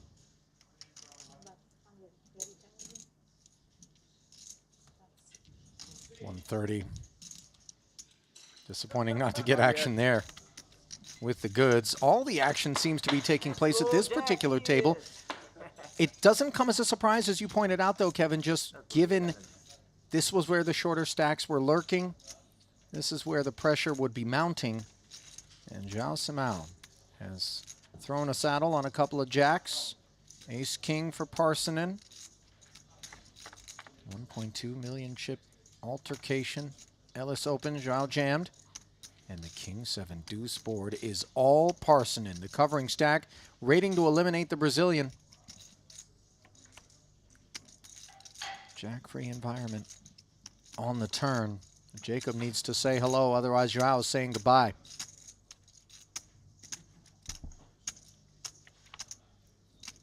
Boa noite. That's the Brasileño. Can samba no longer here in the 150, but he does find himself a payout. Officially 15th for 267,000. That means we've got a 25K ladder between 14th and 13th on tap.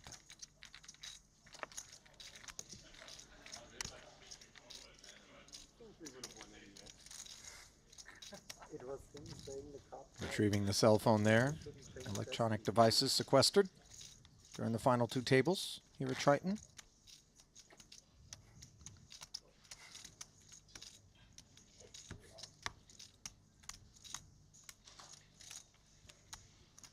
All smiles for Parsonen, by the way. One of the few PLO snipers who's managed to fruitfully turn his attention to the two-card streets. Going to stick around, obviously, for that part of the program.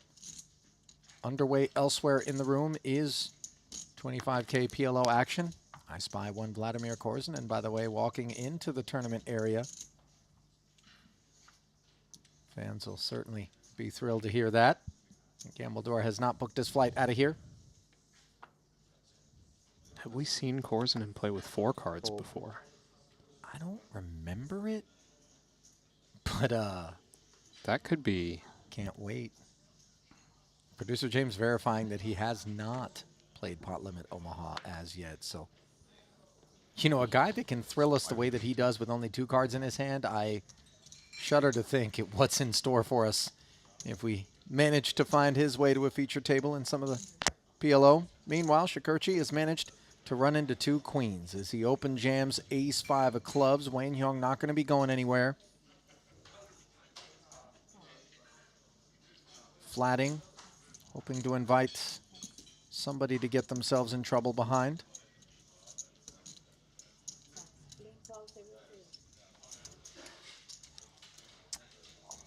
Very powerful. Very hopeful hand, Talal. A lot of hope in that hand. 33% worth of it. Look at that. 2-to-1 dog. A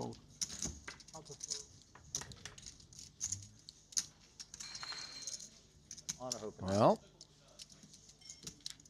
add 4s to the aces being sought. Backdoor clubs could become a thing.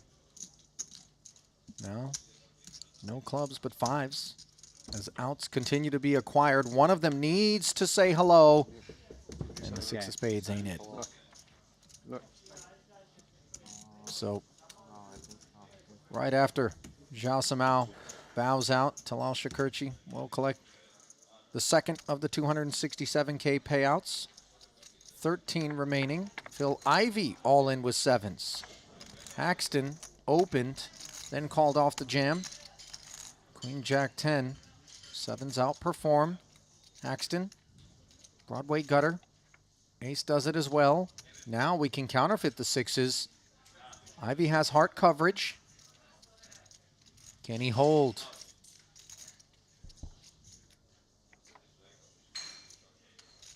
Yes, he can. Haxton connecting with the 6. That's not enough. And one of the goats not ready to leave the zoo.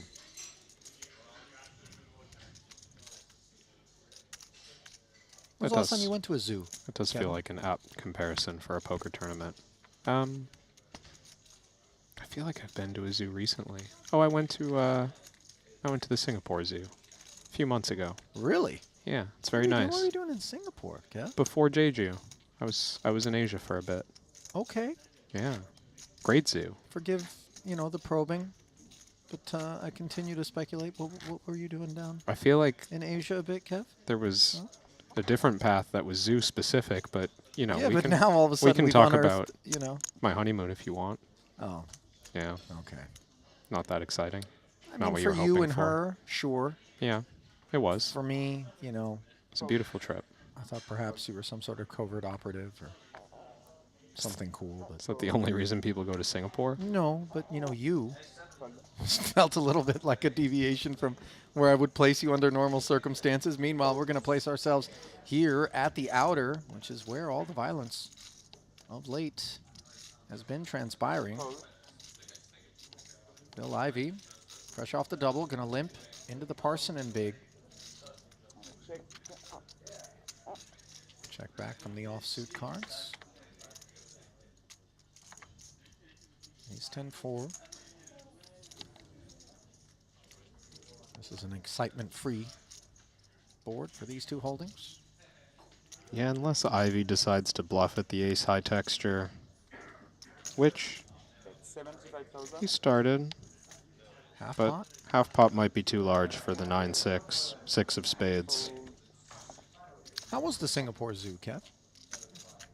It's great. Expensive?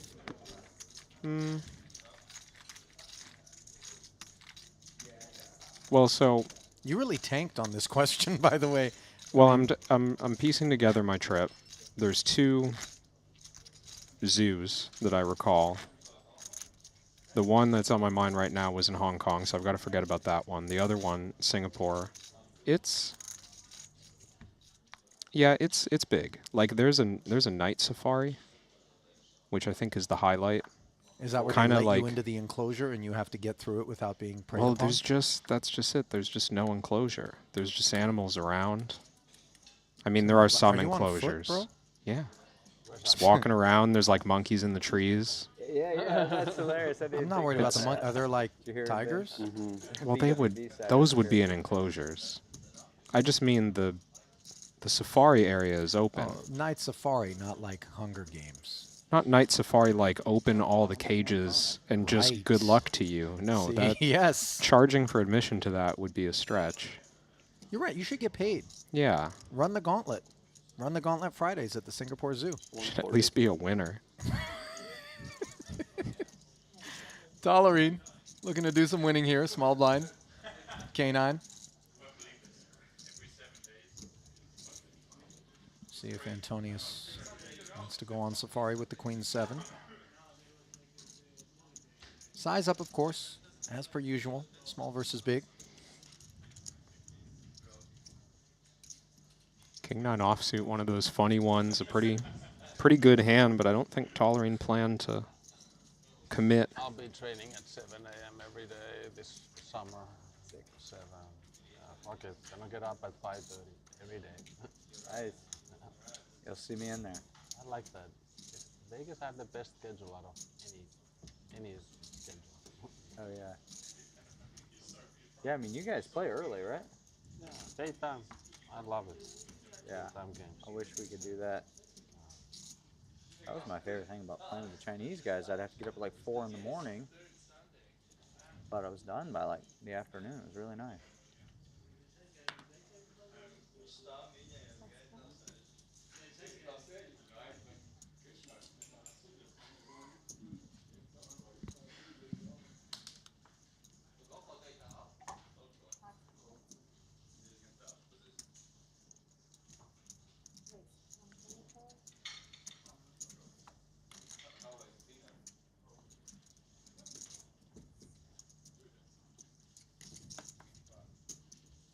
Uneventful developments.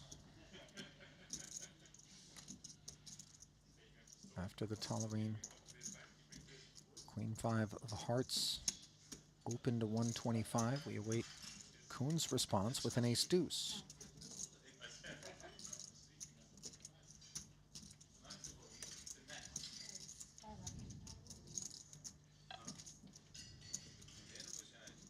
Three bet to 500, and we always in this spot kind of go, oh, that's right. Yeah. This was one of the possible outcomes when I raise into the chip leader and Kuhn continues to accumulate. Can see why Tolerine's been selective about opening that spot, but not much you can do. Queen 5 suited. Just the right kind of hand strength. Just get a load of this. He is now knocking on the door of 5 million in chips as he continues to hold the same number of big blinds in spite of the unrelenting ascension of those blinds. Tolerine, of course, fairly large stack of his own, but snacked on there moments ago. He and Wayne Hyung, who was the chip leader for quite some time, find themselves fairly distant as 2 and 3 here at the feature. Antonius Vogelsang, Malinowski separated by just 2 bigs down toward the lower part of that leaderboard. The disparity really is huge in this field. Ellis Parsonen chip leading the outer table with 44 blinds. Incredibly fortunate is Parsonen to be able to enjoy that reality given the presence of a multitude of stacks that would deny him that luxury.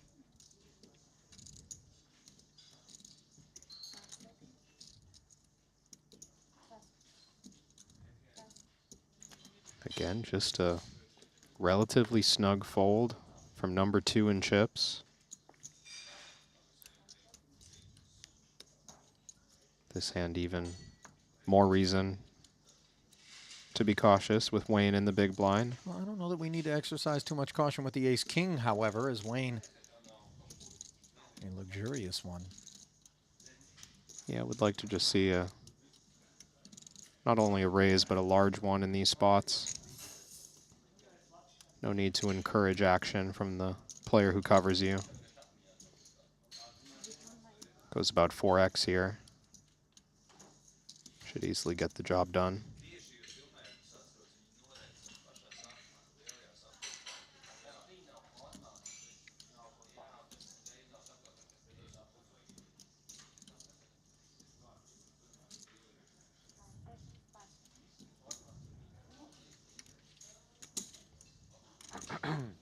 Not without a little sweat. Still no resistance. Do you make anything of the people who don't ever snap fold and kind of give it that beat so as to kind of plant seeds that they're always there, they're always lurking, there's never an easy, straightforward situation you're going to enjoy when entangled? Yeah, I think, I mean, it can work in some ways, but we're on stream. There's there's the ability to see what people are tanking with or what they're posturing with, and you don't really have to wait long for that information either. So if it's a routine habit, kind of tight. Just looking to intimidate, I would think that that image fades somewhat quickly. Antonius trying to avoid fading out quickly. 10-8 of hearts, taking its chances here. Does get queen 10 into the bin, as well as all others. Yeah, Patrick getting after it there. I spoke about his willingness to battle, despite being one of the shorter stacks.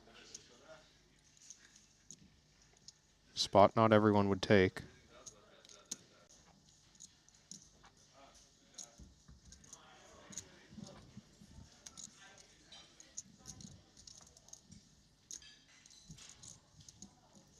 Well, good and great often separated by the demonstration of a willingness to take the spots that others might be too fearful or less apt to explore. Oh, definitely.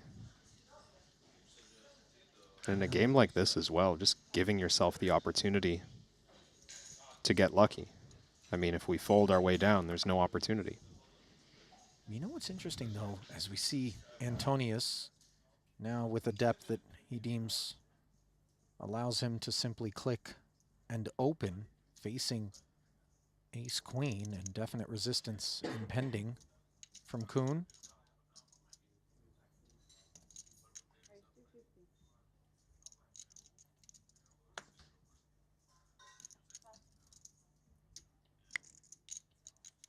Three bets in front of Malinowski's ace-queen. He's sat with 445, the urgency of unrelenting blinds on his mind, and unclear how much hand he's going to be assigning to Kuhn here. Yeah. I do think ace-queen is too much to get away from here. 9 blinds getting a great price, and Jason's left enough room with this 253 bet that he can be raise folding against Antonius's 780,000 total. So there's going to be some bluffing hands that end up in a very uncomfortable spot and probably call off behind against a Malinowski jam. None of that materializing here. These two will just be on the path to a likely chop.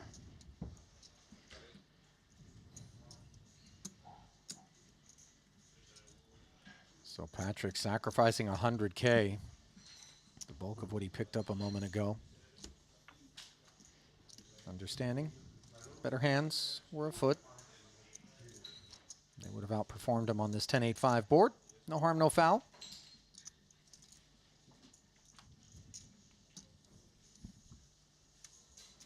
You know, you kind of began to go down this path of likening, I don't know if it was poker tournaments or poker rooms to a zoo in terms of analogies for how to describe the unbelievable breadth of characters. You know, I mean... Well, that's not exactly what I was thinking of, just us being trapped in cages, but yeah, perhaps we could take that route. I mean, listen, we can always walk out of those cages when we want. We're not obligated. Well, if you got chips in front of you, it's a costly decision. Listen, you registered, which means you stepped into the cage. It's true. But this is part of why I don't play tournaments and I play cash games, because classic you can always step in victim and blaming, out, Ollie. you know, Classic. It's my MO.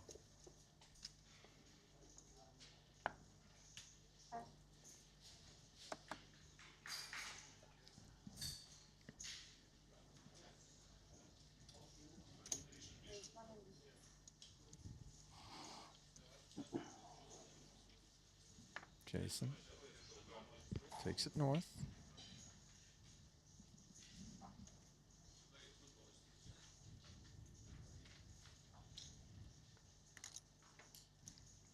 Christoph, not many options left. Ace-10 offsuit is good enough against that chip lead open.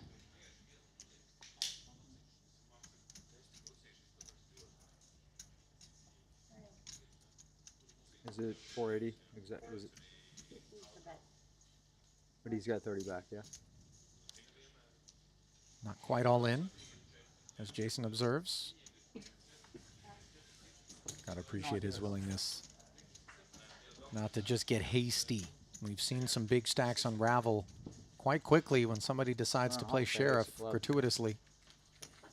You had the ace of clubs earlier. I'm running hot with the ace of clubs, yeah. Much better kicker this time. Upgraded by 2.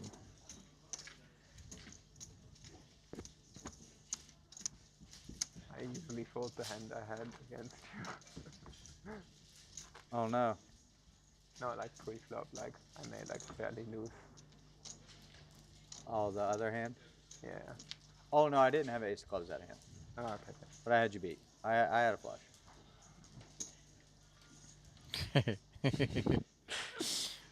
Trying to live rent free in Christoph's head. That wasn't on the board. I had you beat. Okay. There you go. Honest tales told. Got that prior altercation where he had the 6s. Yeah, I guess I don't know what Christoph kind of is shenanigans you reflecting were on the up to 10-9 suited being a bit light.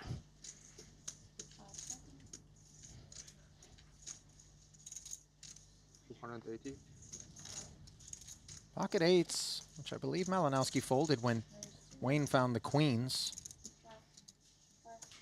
This time able to open without action in front of him. Oh. 7s are a problem for Patrick. Yep. These have got to go in. Boy, these guys are neck and neck in terms of chips. Coming in 570 versus 580. Take a second to factor out whether he wants to ask for the rest. Victor never folding, which is fine for the 2 7s, but not on this occasion.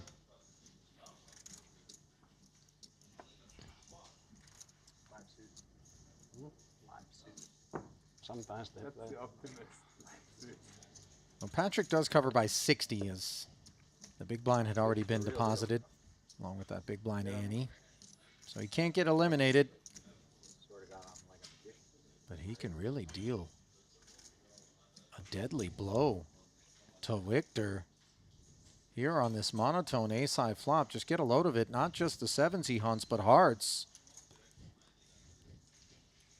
Dicey red card on the turn. 1.2 in the middle. Which direction is it going to head? To Limitless. Scared me. Jesus Christ. That's sick. I hit it with the live suits. He just flops it. One okay, but why two, right? Yeah, that was sick, right? Two reds. The flop. Sorry, Vic. Patrick's going to be on that fumes.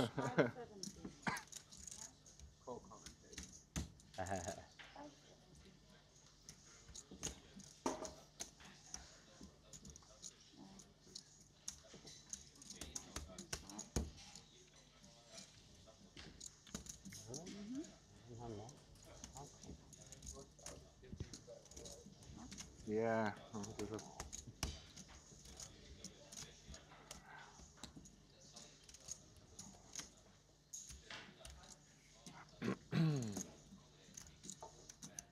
Malinowski on the back end of that one, enjoying far more navigable stack depth of 24 bigs. Patrick, unfortunately, no joy whatsoever. He's just got 60K.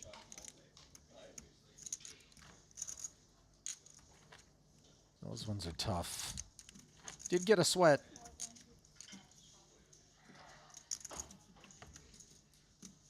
You got a trip through the freezer. Maybe a trip out of here soon to follow.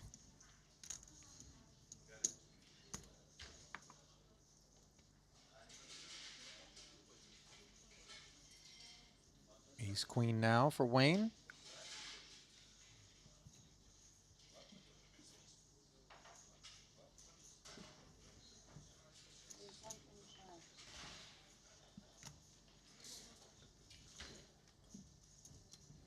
Quick pass. Victor's going to hang on to those fresh chips that he's picked up. Yeah. Vogelsang has a close one too. This low jack open from Wayne into Jason Kuhn's big blind. Also with Antonius around on a stack so short that it's rarely able to fold. We're just generally less incentivized to play this pot as the others. I think this was the third tour of duty for pocket eights. Malinowski stepped aside once more, allowing Patrick to get it in. And you can feel the frustration for Patrick. Dominated. 220 in there. He's got to get lucky. Couldn't do it with the sevens.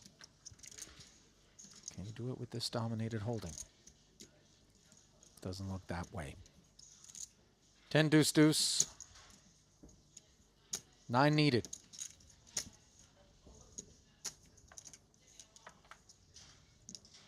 Four provided.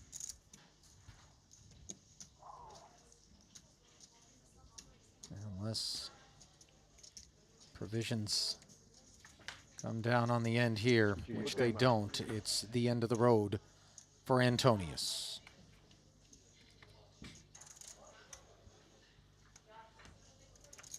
First of the $292,000 pickups. That's what's awaiting Patrick. So he can fight no further. Hall of Famer. The redraw is at 8. We don't, yeah. Bringing himself up in over 16 million in career Triton earnings. Number 3 is going to have to wait, though.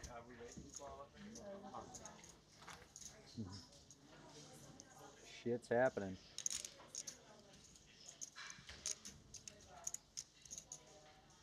Wayne Hyung, second behind Jason Kuhn now, ahead of Tolerane. Santosh. He's played with poise. Santosh, where are you? Oh, Suvarna. What's up, bro? He's been relocated. How you doing? Sub 10 bigs. You can see that empty rack, not exactly filled out. You're going to be a big blind.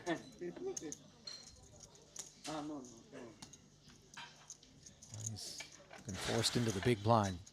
So take 2 of those 9 bigs and toss them in there right now.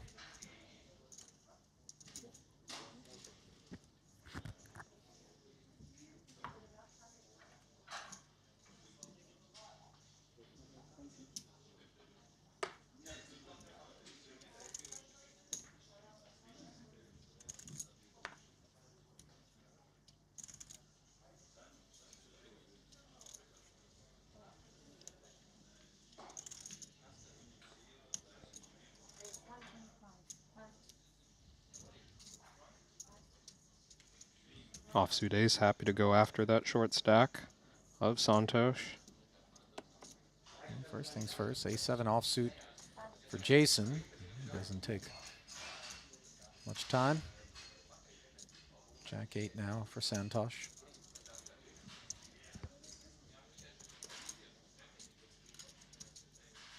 Played a 6 today, or you know? I assume we're going to finish. Finish today. It's not that late, right? It's not even dinner break yet. Yeah, fuck it. Let's blow it out. I'm in, bro. Let's run another one back after this. Do it all over again. We just need a week of 150. Okay, I'm up for week all of today, but run it up again. Yeah. A week of 150Ks. Oof. A week of 150s. We'd be tired. That'd be a bloodbath. Yeah. People would get really hurt doing that.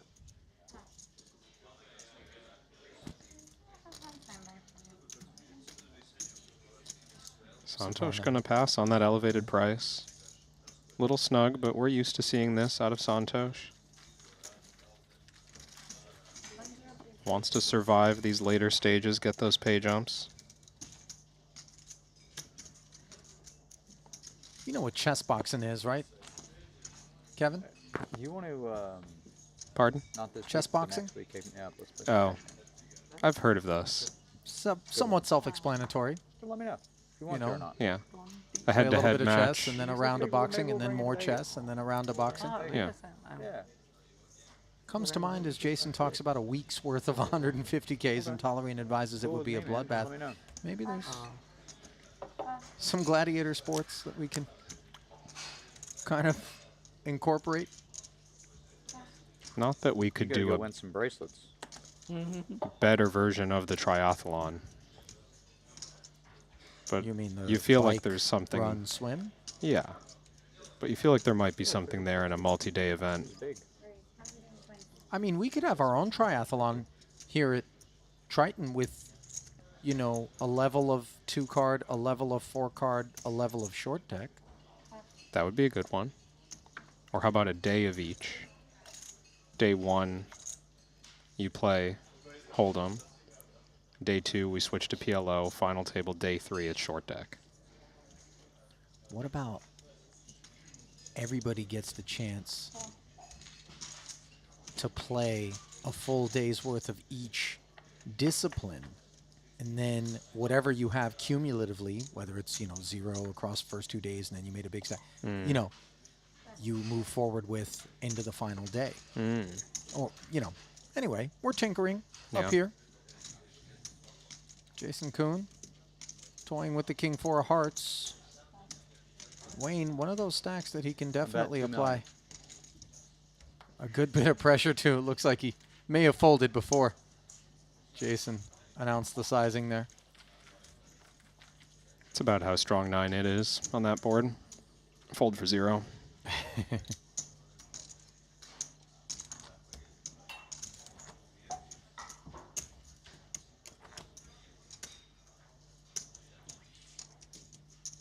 think Jason would be prepared if we had, like, day 1 is just a 20K run around the island. Right. Day 2 is it's not go Day 2's cycling. not I gonna have a whole lot of think it people has to left be in it. martial arts. I just want you to understand, after the 20K run, If I we're make going to have a this- trail of carcasses. you know, from the 2K marker right on through to maybe. Like that might be enough. If it was 150K, you think that it's just like a final table of 3 right away? The man ran track, right? Davies, Kuhn. Trying to think who else is going to make it the distance there. Chris Brewer was a runner. Yeah. Good luck. Well, Suvarna running with King 9 here. 315,000.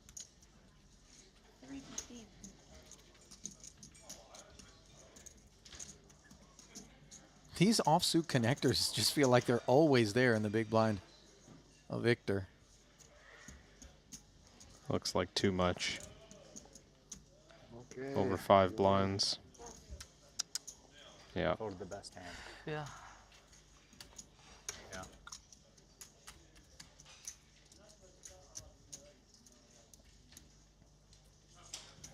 Just by a little bit. Too late that. Oh, I like this. I like this format variation from Darrow Kearney in the chat. Oh, shout out to Dara. Okay. What's he got working? You've got 24 hours to run as far as you can, and every kilometer you log is 1,000 chips for the tournament the next day. Yeah, okay. It's a great format. Yeah, except for the fact that there's literally going to be 2 to 3 huge stacks and everyone else is going to be sat short. You could make it like, you know, guaranteed 50K starting stack, but you get a bonus for every kilometer. Not a huge advantage, but some incentive. Yeah, okay. For us to all engage in some physical activity, you know. Good for the community. Yeah. Perhaps bad for my lifespan. Maybe it's just a charity event idea. Yeah, benefiting the Heart Association, I suppose. Given that we're probably going to be turning to them for some quadruple bypasses after that one. I wouldn't bring an EKG machine into a poker tournament. You know, there's going to be some real blocked arteries. That would actually, you know, back in the day when the World Series of Poker was held at the Rio and in the hallways you'd have these over-aggressive cell phone, you know, recharging thing. Somebody should have had like a, hey, step back here. We have our cardiologist. We can give you a, you know, local anesthesia angiogram. Something like that. Was that not what the oxygen bar was? That one never really took off. That wasn't a popular spot. It's kind of meh. Queen Jack, suited no less. Popular enough for a 130 open here. Out of Wayne.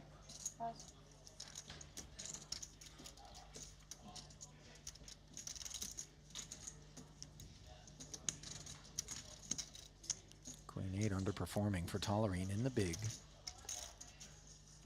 Seems strong enough to do something. Oh, hang on. Tollerine has something aggressive in mind. Yeah.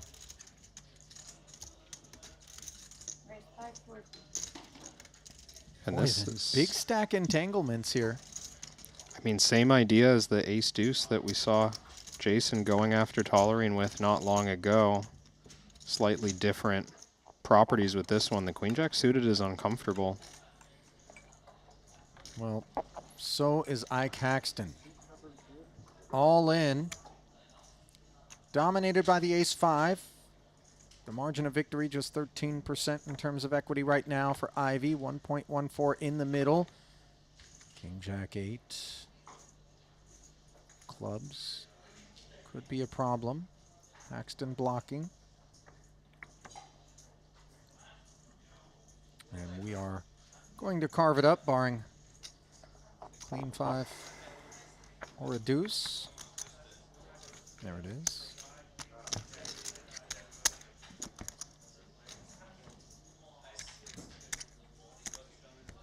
Hit the reset button on that one.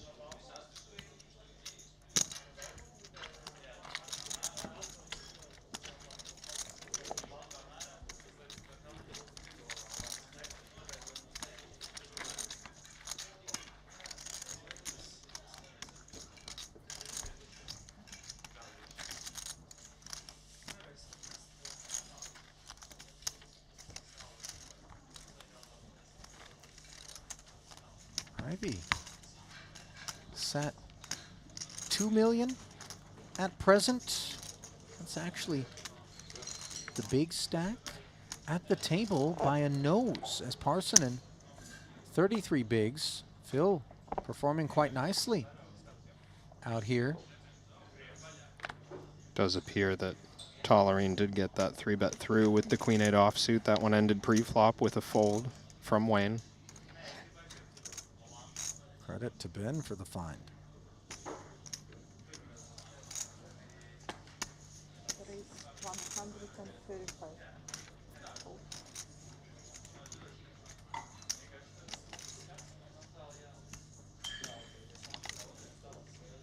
Ibinger. King Queen suited. Well worthy of the open. Queen 7 deemed unworthy.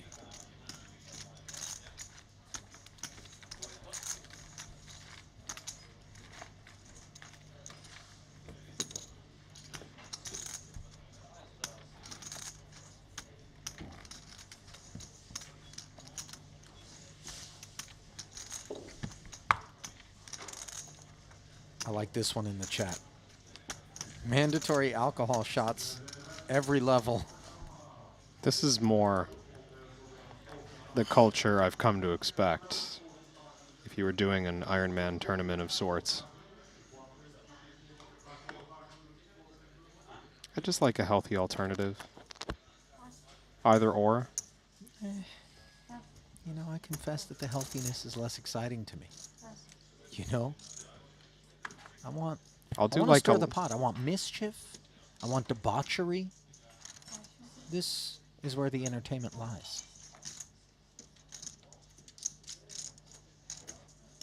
Which one would you rather commentate on? Oh, look at the form on this guy as he comes around the 19-mile marker, still looking solid. Like, you know, I'd rather be like, oh, we've thrown up on the flop.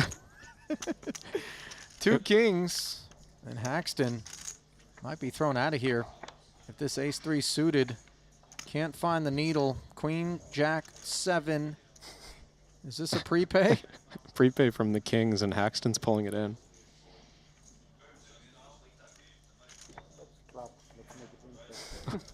Club draw. You see DeVoris acknowledging that maybe, just maybe, Haxton has managed to summon the dark arts.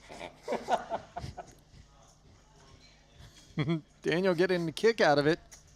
He'd much sooner deliver the kick to Haxton, which he can't do. He made that look so easy. Did Ike? He was really being respectful to keep the chips separate, but you could tell he just felt like it was going to work. Oh my.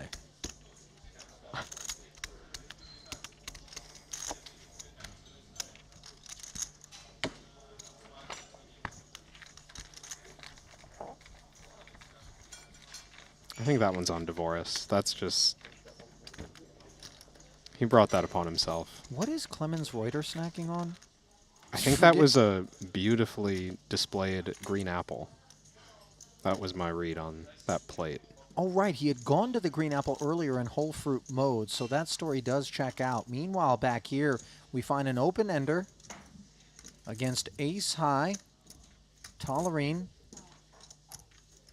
limped the small. Kuhn took it to 200. Tollerine would defend. Flop went check, check, and here we are with activations out of Ben.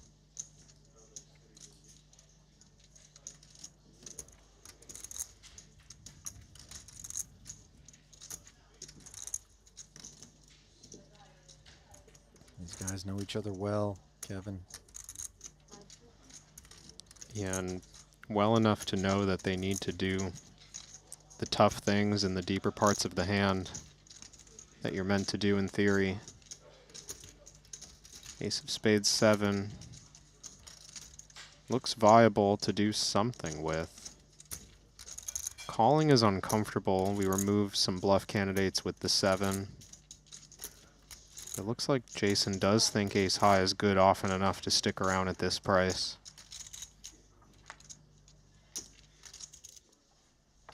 Well, they're going to see a river over there. That one could get interesting. I'm told, was it the jack that paired on the end over there? But timeout, because now Dvoris, having had a bite taken out of him by Ike, is the covered entity with the covered holding.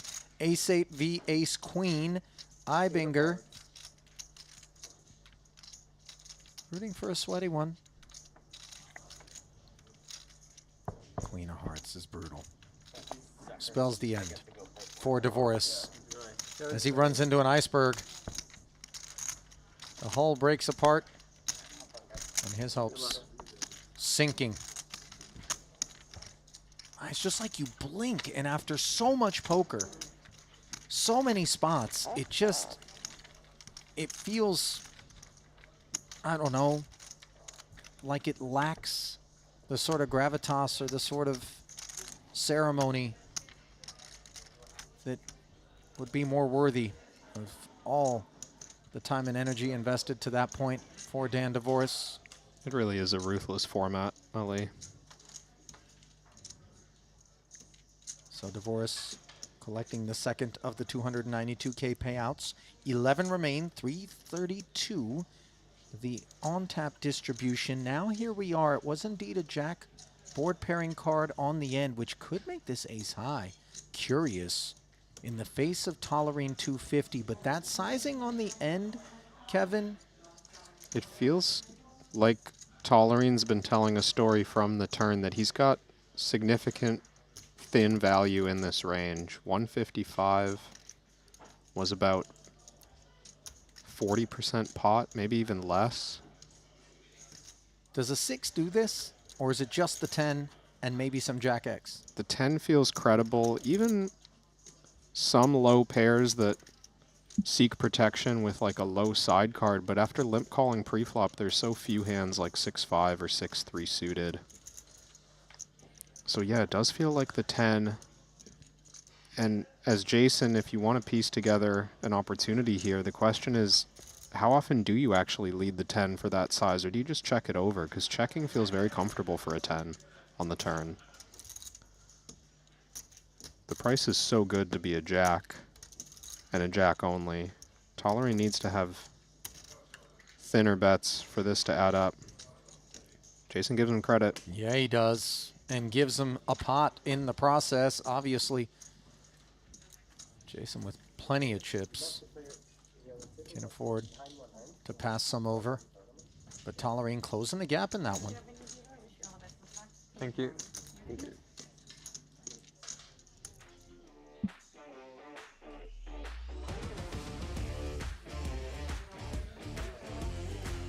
Well, times like this is where we can catch up to the chat a little bit out there in YouTube. Haven't really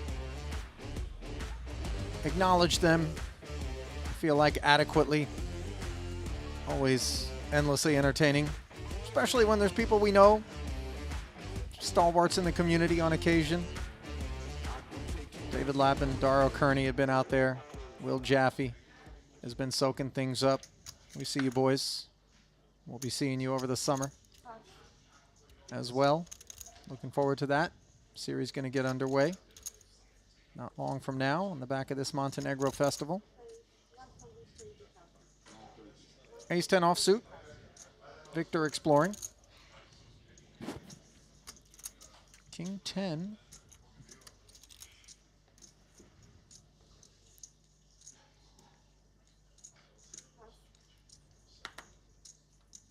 Tolerine passing. Well served, of course. Service for Suvarna has been subpar since arriving.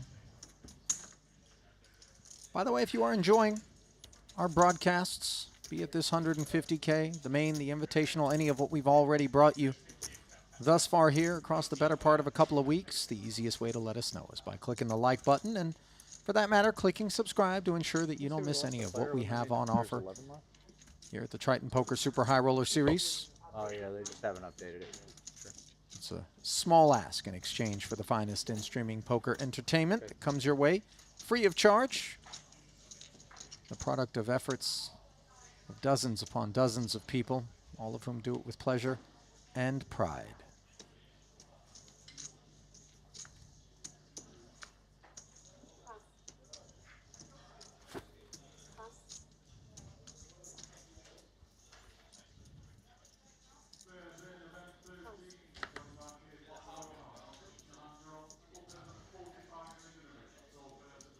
Jack 10 suited, pretty one here.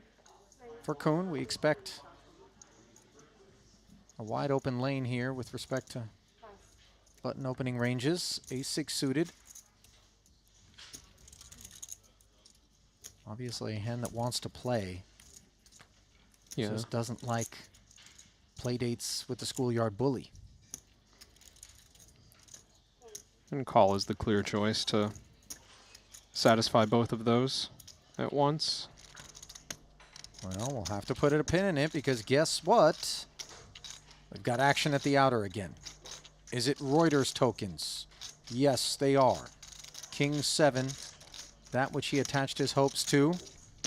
And Ike Haxton in the big, a patron with 10-5 of spades.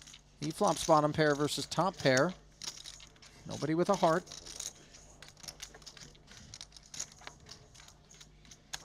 Now a jack, and they carve it up as Reuter is left warding off the evil that would be a 10 or a 5.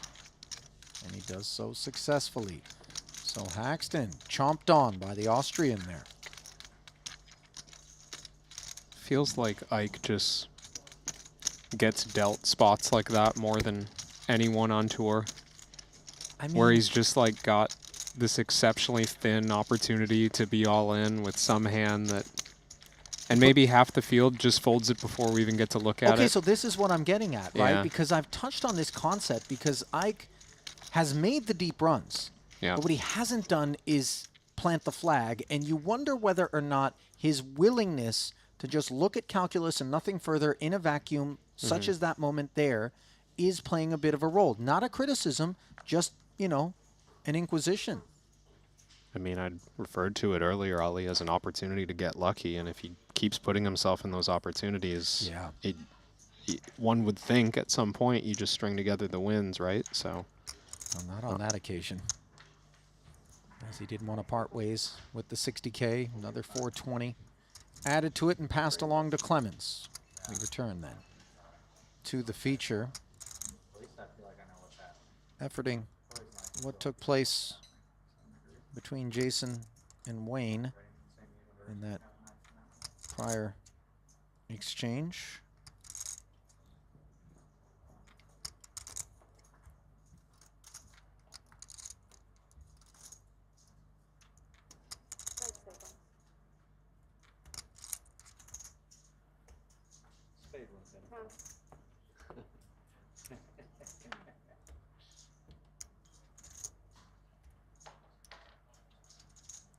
Nine here for Wayne. Have you managed to unlock that hand history by chance, Kevin? Confess I'm grinding the app, but haven't gotten there yet. sorry, I was in my own world. Remind me the hand. Okay, this is the ace-6 suited defense against the open. Ah, that's right. From Jason. Seems like it just came down 10-8 deuce. Wayne check folded to 100K c-bet. No bloodshed. Meanwhile, here's Wayne involved again. Very good hands. I just Limped. made me laugh. That's the thought of Failed it. to connect with this 8-5 tray board. Malinowski checking back pre with the candidate. Morphing into bottom pair here. Order some food, I think. I like the check pre-flop, ace-3 suited, not strong enough to want to induce action. Looking for more like ace-7, ace-8 suited, perhaps. Now feeling good about his hand, but still needing to outlast a number of difficult turn and river spots. Keeping the pot small seems reasonable. 6 of spades. Nobody with the flush draw. You see Wayne picking up the gutter. Yeah, you'd think this is the time for Wayne to take a shot at this one. A good two-street bluff as well. Checks this time. Not sure how we would proceed in the face of a bet, but I doubt we see Victor open the action. His hand's gotten worse. Well, I'm just spot on this one, Ollie. 90K. Decides he's got a value bet. It's hard to see the hands that we get value from with the ace-3, but just clearing out equity. I mean, very effective in that case against Wayne's hand. You're all right with the decision from Hyung to simply check fold? Yeah, once he's checked, I think that's the clear choice. I was more surprised not to take action upon himself to win that one. Well, don't need to explain the situation Santosh Suvarna finds himself in, and it isn't a good one. 5 bigs at present. He's lurked. He's found multiple ladders. What he hasn't found, is that stack that he can sit back and play a little bit of poker with. Single decision, depth. No immediate ladder, as we're parked on 332,000. 2 away from the final table here in the 150K.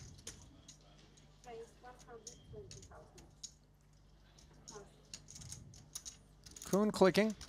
A7 here for Wayne.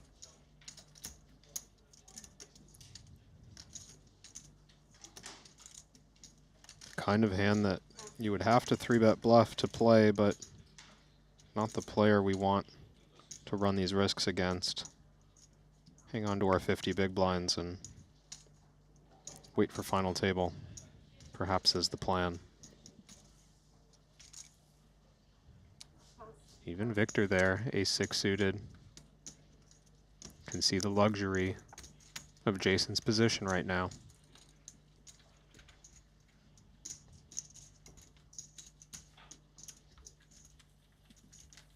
It doesn't feel, though, you know, I know he's had the higher VPIP, that he's been abusive. No, You know? I have to agree.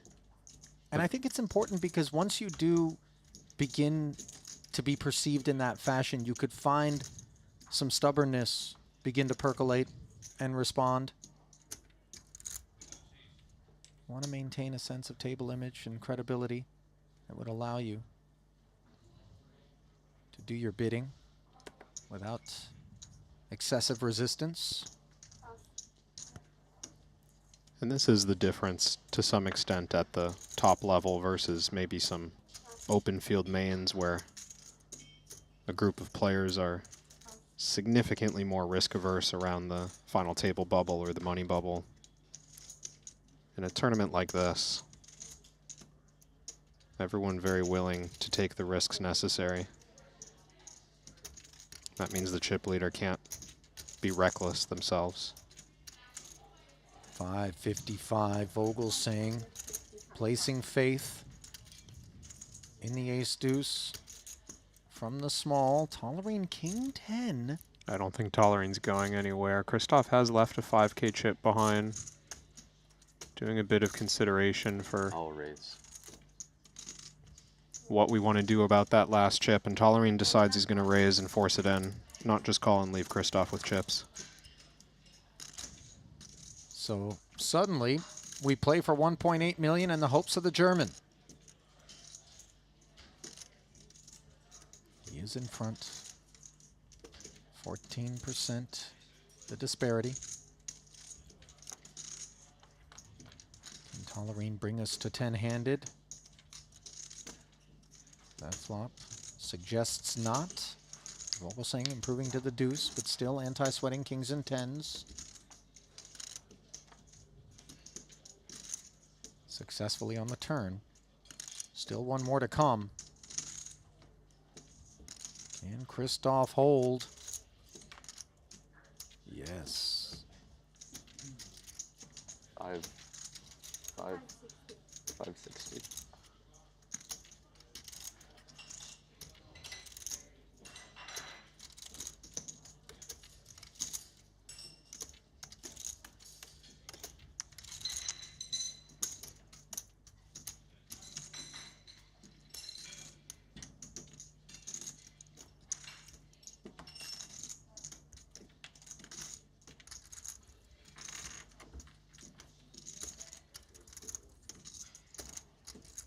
So collecting the haul is Vogel saying that one's going to leave him 20 bigs deep. We talk a lot about that specific stack depth, Kevin, the focal point in terms of the study. Late stage tournaments, we anticipate that we're going to have to work with that sort of depth on many an occasion. Yeah, and one of the tougher ones to play as well. Quite a complicated depth when you have room to flat, to 3-bet small, to be all in.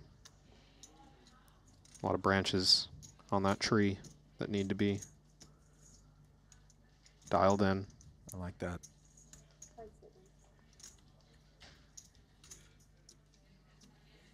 Ace-9 now, fresh off of the double. Vogelsang putting the former Tolerine chips to work. Suited king stepping aside. These are hazardous decisions. Of course, Ace-9 has some durability to it. But with Tolerine and Kuhn direct left, the assignment was always going to be a tough one for Christoph. 7-5 defending, 330 in the middle. King, queen, deuce. No pair in either camp. Should be relatively painless for Christoph. Board texture we can attack.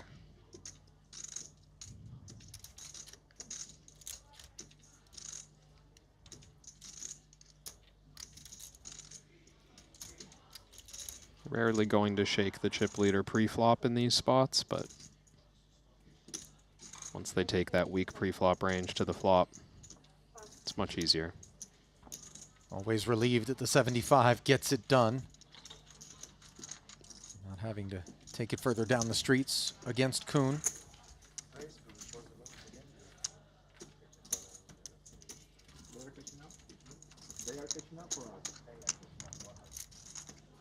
Efforting how this festival has treated Vogelsang to this point, Kevin. Pretty impressive results. He's just played 6 events coming into this one. 10th in the 40K. In that 200K Invitational, he managed 19th and finished 4th in the main event. Eat some of that good food. Lift some of them good weights. In 140-degree weather every day. Our faces melted off. Not looking forward to that. Get Legionnaires down at the Horseshoe. Yep. Okay. What time is it? How grizzled is Tolerine? He just nods in affirmation as Kuhn laces in Legionnaire's disease as one of the things he's looking forward to upon return to Vegas. Well, let's look over to an Ibinger open. Cut off, Queen Jack. Here's Reuter.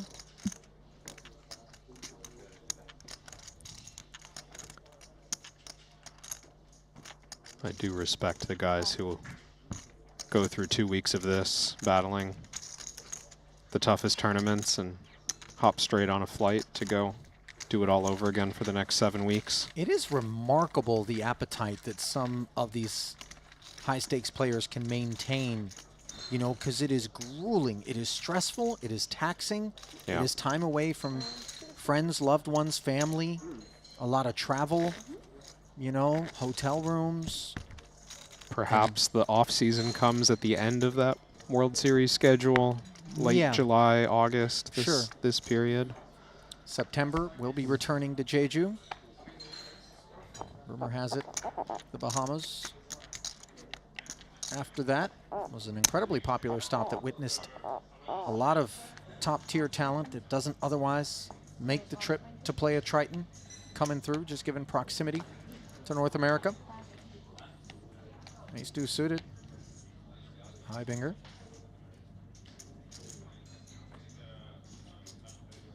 $120.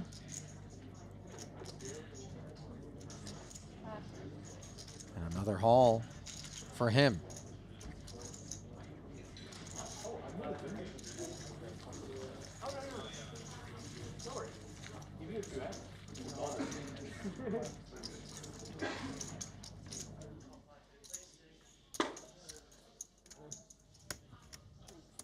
This is Ibinger's first effort since taking down the crown in the 50K Turbo Bounty Quattro event.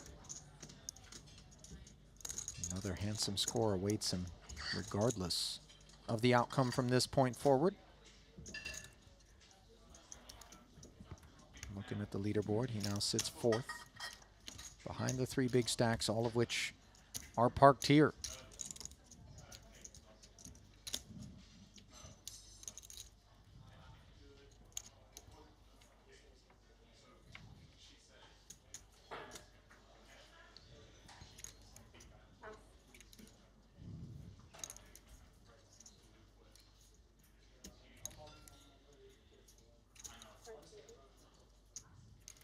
King Jack offsuit now. The hooded one. Raising to 135. King 10 suited. Likely to play as a call with this much playability, one would think. But Tollerine continuing to be cautious with the chip leader to his left. Wayne in the big blind as well.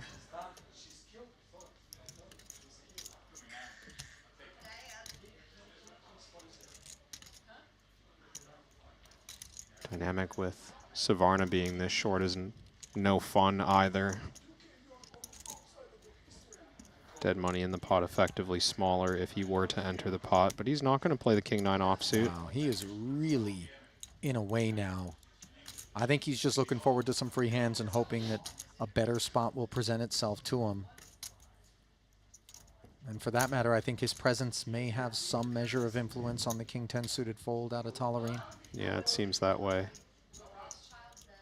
Ace 5 suited though for Wayne, and he wags his finger.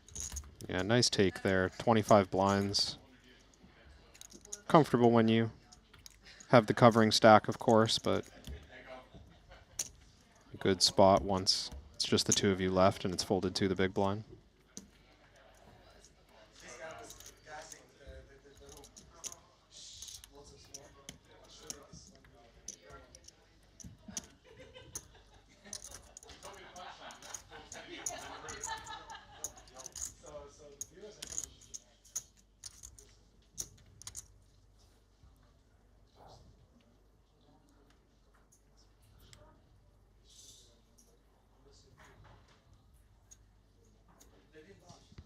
King 10, once more offsuit, inadequate.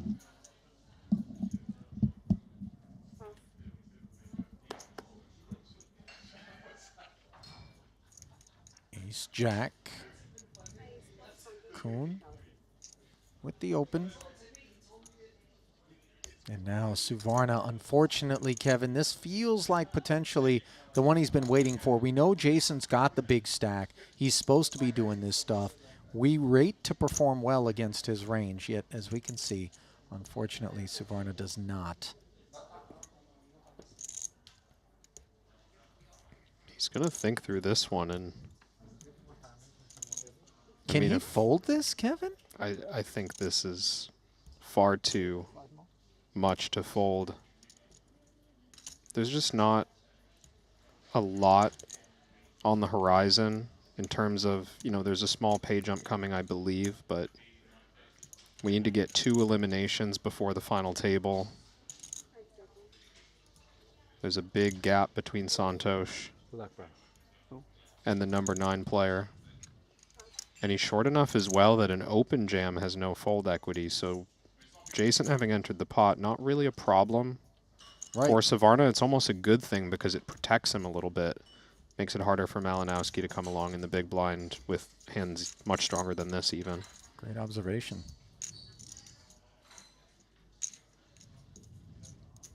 Poor Vista for Victor. 9-3 offsuit, unsightly. Laid down. And the all-in and call declaration. Lights turn red. Let's get a 4-5-6 flop for a nice sweat. 4-5-6. I need 7. Mhm. 7 and 3. Sporting offer. 7. Out of Kuhn. I need 7.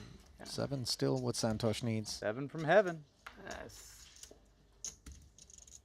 Wouldn't bother Kuhn all that And a much. jack from the back. Hey, reverse jack, turn 7.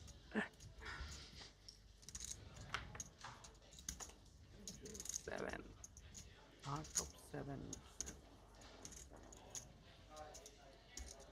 Savarna channeling all the energy he can at this river. GG, bro. But it doesn't bring the 7 he needed.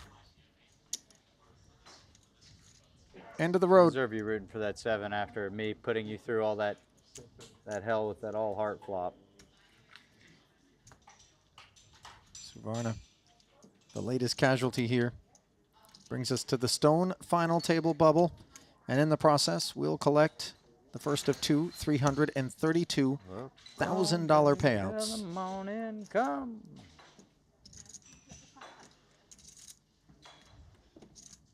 Savarna's festival. Been fairly dry. 9 attempts, 2 cashes, but 15th in the 25K 8 max, and then 7th in the 100K main.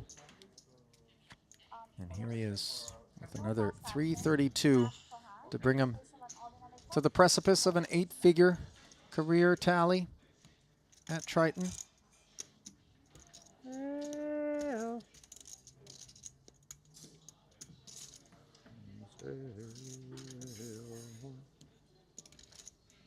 Come and I want to go home.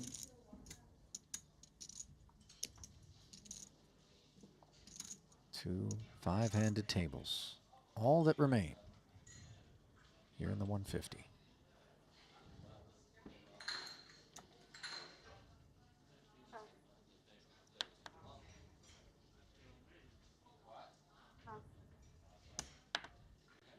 This is shaping up as you look at the final 10, Kevin. Put the stacks aside and just look at the names. Like, it's just going to be a bang-on final table. It really is. Our cup runneth over in that regard, though. It's not as though too often we look up and we think to ourselves, this one's going to suck. You know? I mean, Fair. it really, it's Fair. just incredible. Nobody on this list without quite the impressive resume in one format or multiple. Victor trying to sneak in here with 5-6. What we're saying we'll allow it with the 8-4.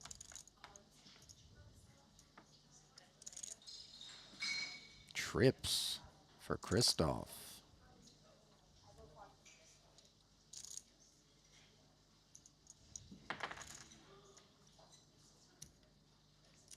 Malinowski giving some thought. King favoring the small blind limping range. Many kings will raise in Vogelsang's seat against the limp. But of course, both players can have 3 of a kind. I wouldn't necessarily think Vogelsang attacks this board relentlessly, but he'll of course be somewhat aggressive in position. And he does bet the 8-4 here. Have to think that's the end of it. You know, the way in which you say that. Always leaving the door open, understandably. Blind versus blind pots, much like heads-up pots, just sometimes people get ideas. Malinowski, no stranger to cash games, wide ranges. Yeah, not all the ideas are good ones. We can certainly get ourselves into a little bit of trouble. Not going to happen that time for Malinowski, however. As Vogelsang's on the upswing.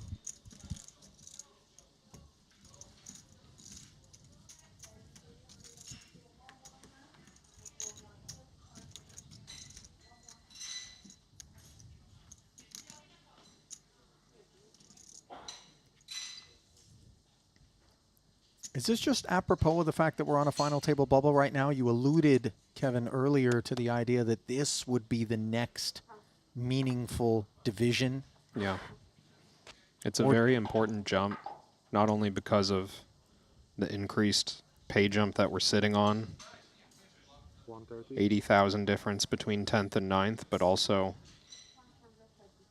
the chance to be at a 9-handed final table for a 20 big blind stack, let's say, significantly more favorable than having to play 5-handed with 3 all three of the chip leaders Yeah. at your table. Yeah, this is a tough assignment.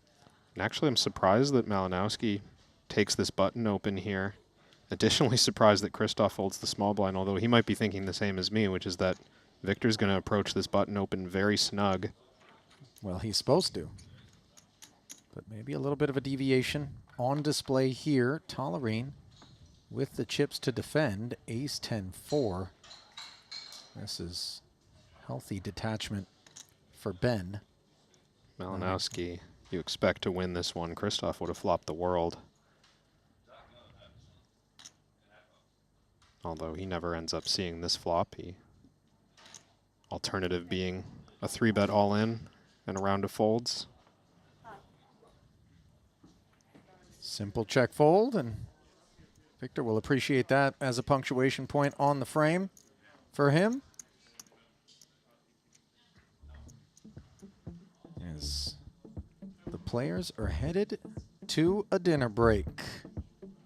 I gotta tell you, just sensing the energy in the room, I feel as though it's one they could use. Maybe get some gas in the tanks, take a quick cat nap, sneak in a rem or two as we sneak back to the break desk here. Ali Najad, Kevin Rabichow with you. It's, you know, the outer table, I think we saw a lot of the bust outs. This is what we anticipated. But then back at this feature, this is where the three big stacks are just sort of tiptoeing around one another, with Kuhn, of course, being the biggest of them, having the most luxury. Yeah, it really has felt like all players are conceding to Jason Kuhn and allowing him to take control of the feature table there. And you can understand it. Ben Tolerine is going to have a very healthy stack going into the final table, barring disaster. Same for Wayne Hyung. But those players, as they avoid each other, that means Jason gets to maintain a big lead. Well, a very healthy $4 million is looking for a home, and we are scheduled to award that $4 million here tonight. But it's going to take us about 15 minutes before we pick up the coverage. I'm going to step aside. Henry Kilbane's going to pop back in here. Don't go anywhere. Continuing coverage of the 150K comes your way after this.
I've played against the best, I've won on the biggest stage. But what if I told you, it's not just about luck or talent. It's about using the right tools. GTO Wizard is the fastest and most efficient way to study any spot in poker. This is how you level up your game. This is how you unlock your potential. Don't get left behind. Get GTO Wizard today. Beat the best, crush the rest.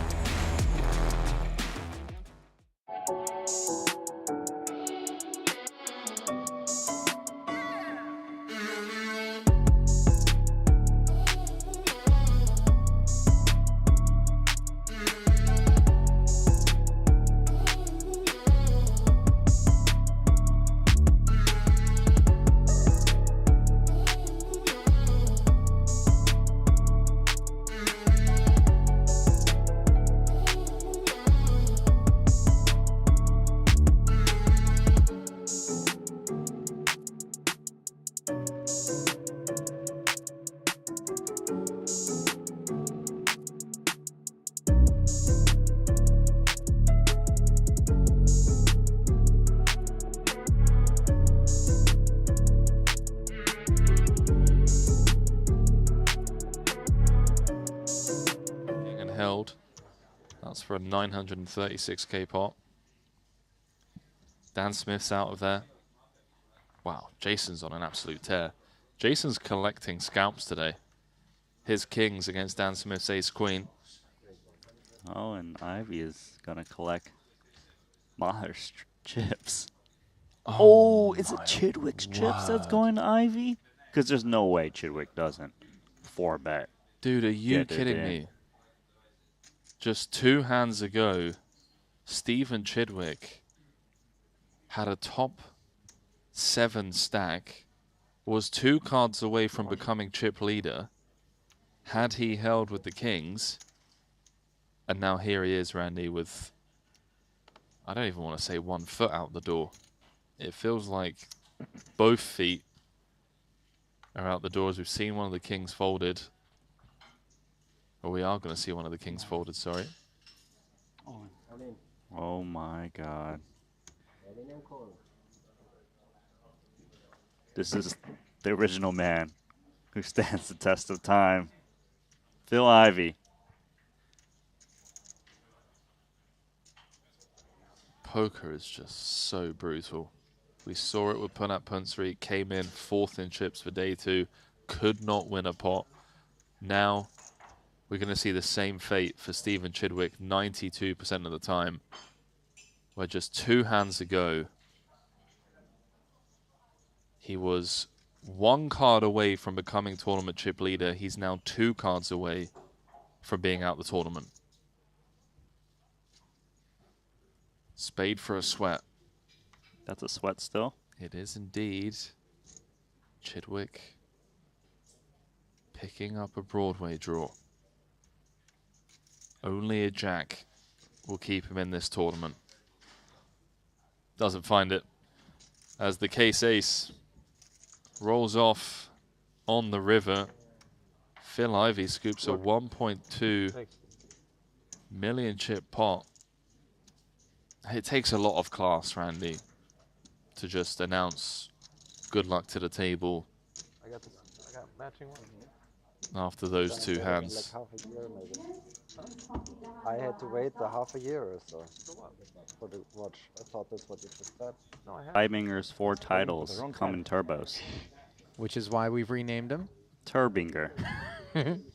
Matthias Turbinger. I don't know why it's so fun to say, though, isn't it? Why is he in this event? This is a Yeah. deeper strike. Just kidding. His other title that isn't the 3 turbos comes in the main event.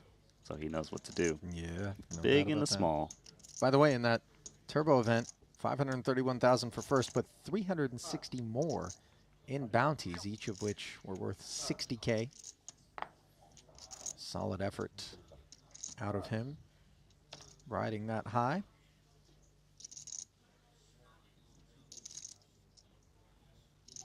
His countryman Reuter yet to get involved here, despite having the boss stack at the table.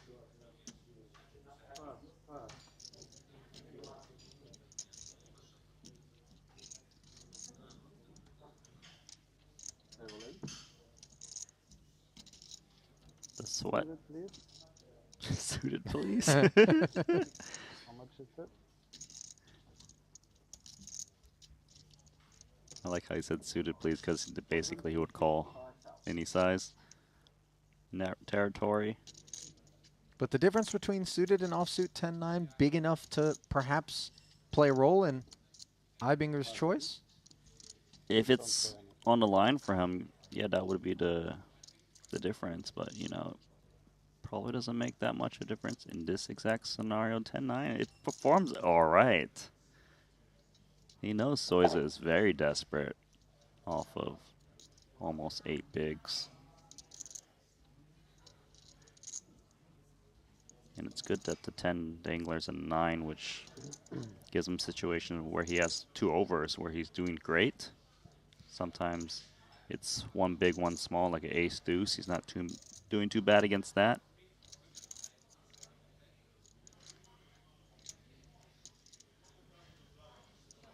I think the last bit of key information is if he calls here and loses, it's not the end of the world, given he's got 770K back.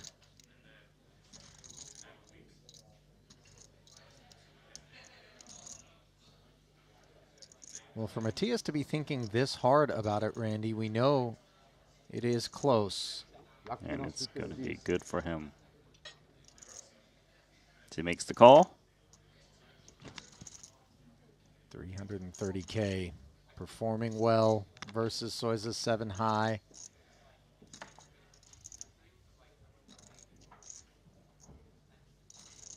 Flop will bring focus.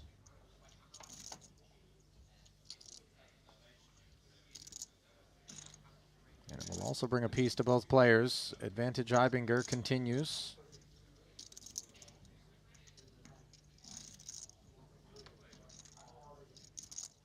Tens hold on the turn. And now just 5 outs one time for Michael Soiza to fight on here in the 150. Not to be, as he wraps the table. As always, with an incredible amount of sportsmanship and positivity. Yeah, going to be the end of the festival for Soiza. Don't believe he dabbles in the 4-card streets. Well, that means officially he will have had a 10th, 2 6th place finishes, and a 21st in the 100K main most recently. Cash number 5 of the festival. And for that matter, title number 3. Not to be. See you in Jeju, Soiza. ITs drew level with the pros in the history of our invitationals. 4-4 now, the records for both.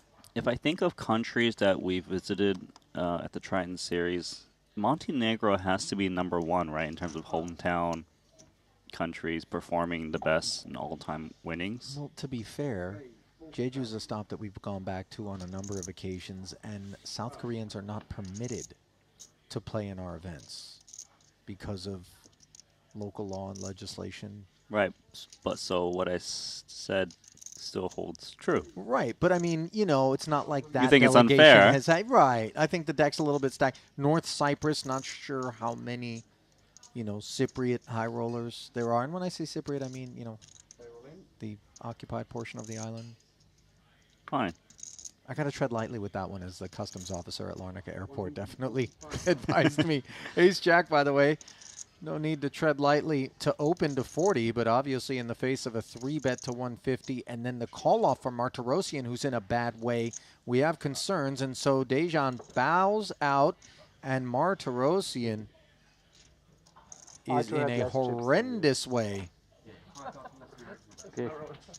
JNT, by the way, when he rolls him over, you don't know. Yeah, he definitely makes you hold your breath. Artur lacking optimism here, understandably. A 4-1 dog and then some. Hit by 1.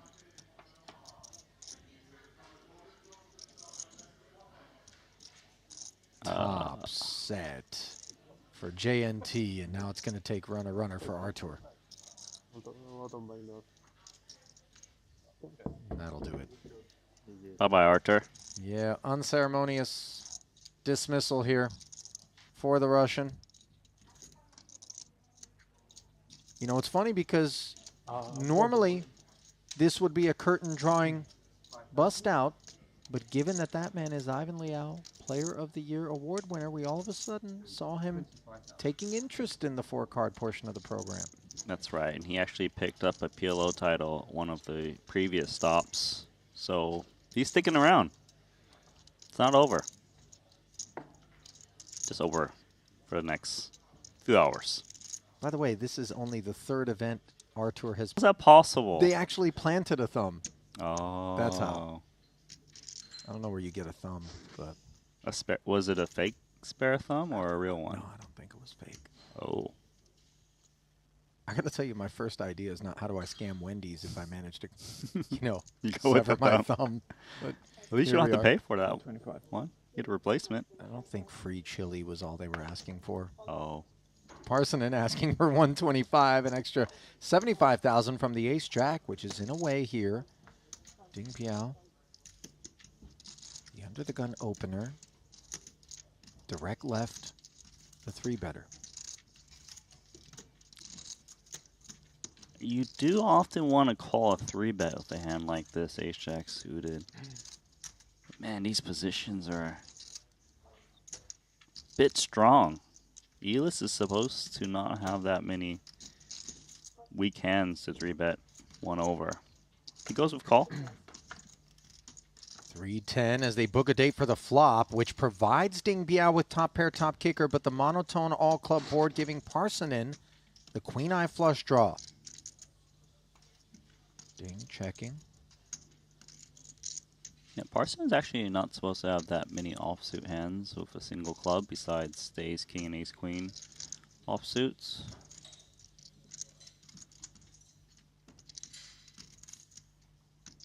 $70. 7-0. The declaration.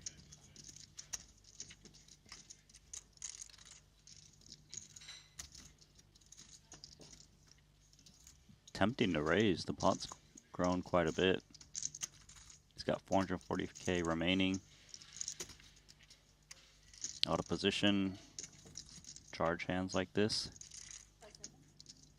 He goes with call. Just saying, no club, please. Deck complies. 450 in there. After the extra 70 a man. Ding, of course, deferring again. Yes, Parsonen picks up outs. Goes up against a jack.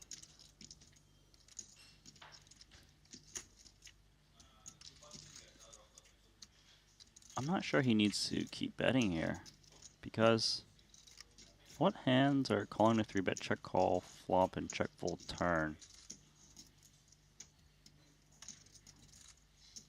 10s improved, 9s.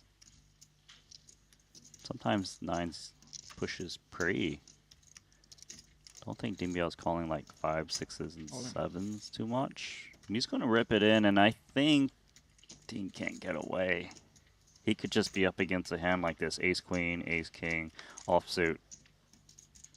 Well, he's not comfortable, especially given the 0 for 10 that's hanging over his head coming into this one. He is so close in 150K, just 7 removed from the money.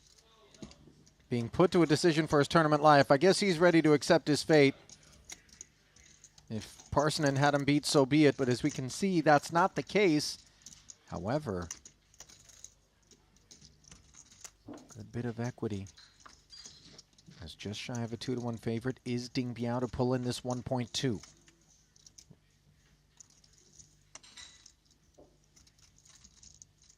Is the run bad official? Or can he find the double? Oh. It's the former. Run bad again. Brutality. I hate to come back to life as his chewing gum.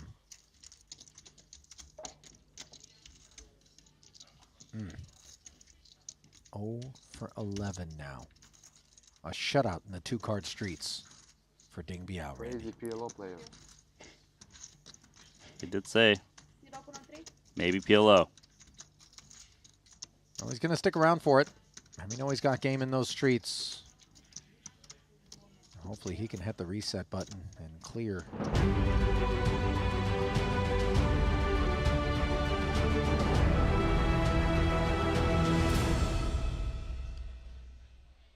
Ten players remain. Only 9 of them will punch their ticket to the final table. Ali, I just bluffed you and said Henry was coming in. Najad, Kevin Ravitchow back with you here at the break desk. Going to take you to the final table, and then we will re-rack it. Clemens Reuter, Kevin, down at the bottom of the chip counts right now, 11 bigs. And as you look at the distribution, Jason Kuhn up top, how long do you think it's going to take us to burst, as you call it, this final table bubble, which was the first meaningful pay ladder that people would be paying attention to?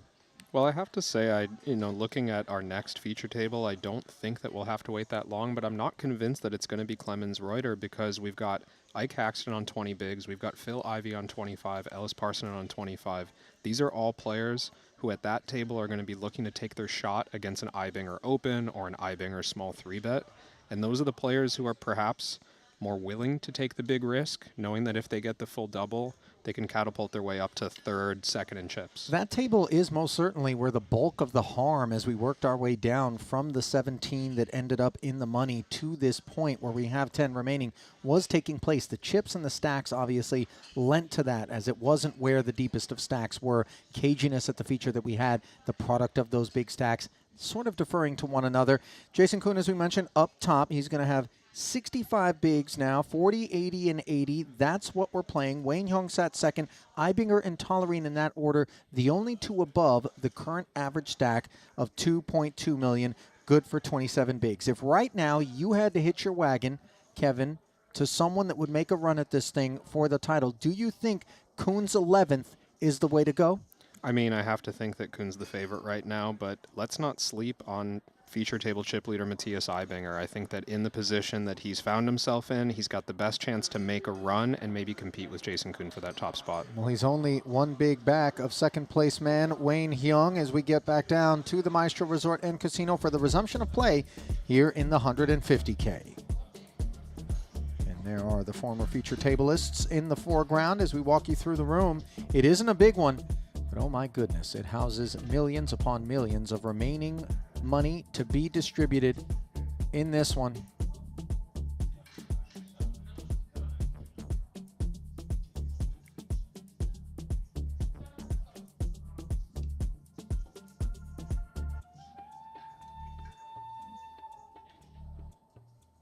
There's a look at Ibinger. 2-1 chip lead over Parsonen and Ivy. Ike, 14 bigs. The ladder, by the way, something that we didn't touch on, 332,000 turns into 405 if you make your way to the FT, and then every bust out includes a ladder after that. So 73,000. The extra pickup. If you make your way to the FT, Parsonen's hoping to do that. Pocket sixes on the button. Jam and take there. The pay jumps after 9th really do get huge fast, Ali. After that 73K jump, 140 between 9 and 8. Go on. 180 between 8 and 7, 220 between 7 and 6. We see those kind of flat-ish six-figure jumps, but they're all extremely meaningful and pretty close all the way up to 4th place. Yeah, prior to that point, just it's some waters from the waiter, please. some hops Yeah, and some waters, skips. like 2-3 bottles from the waiter, please. Thank you. Then from jumps, we go to leaps.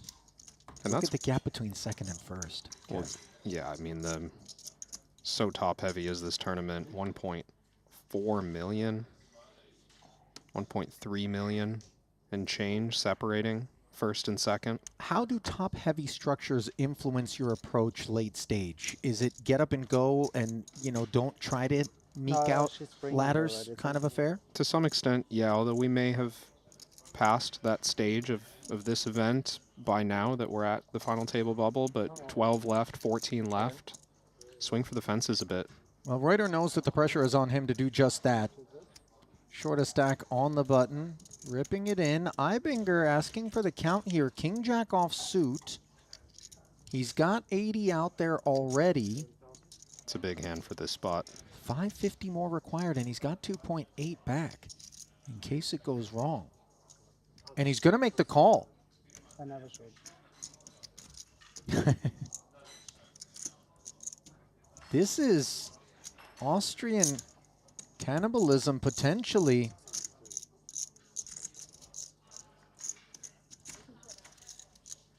Reuter foraging.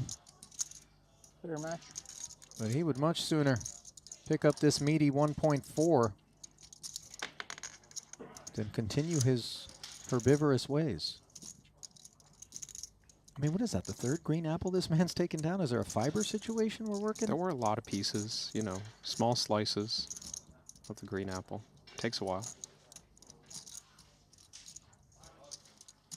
Oh, no. Clemens Reuter doesn't like these apples. Out of his chair already.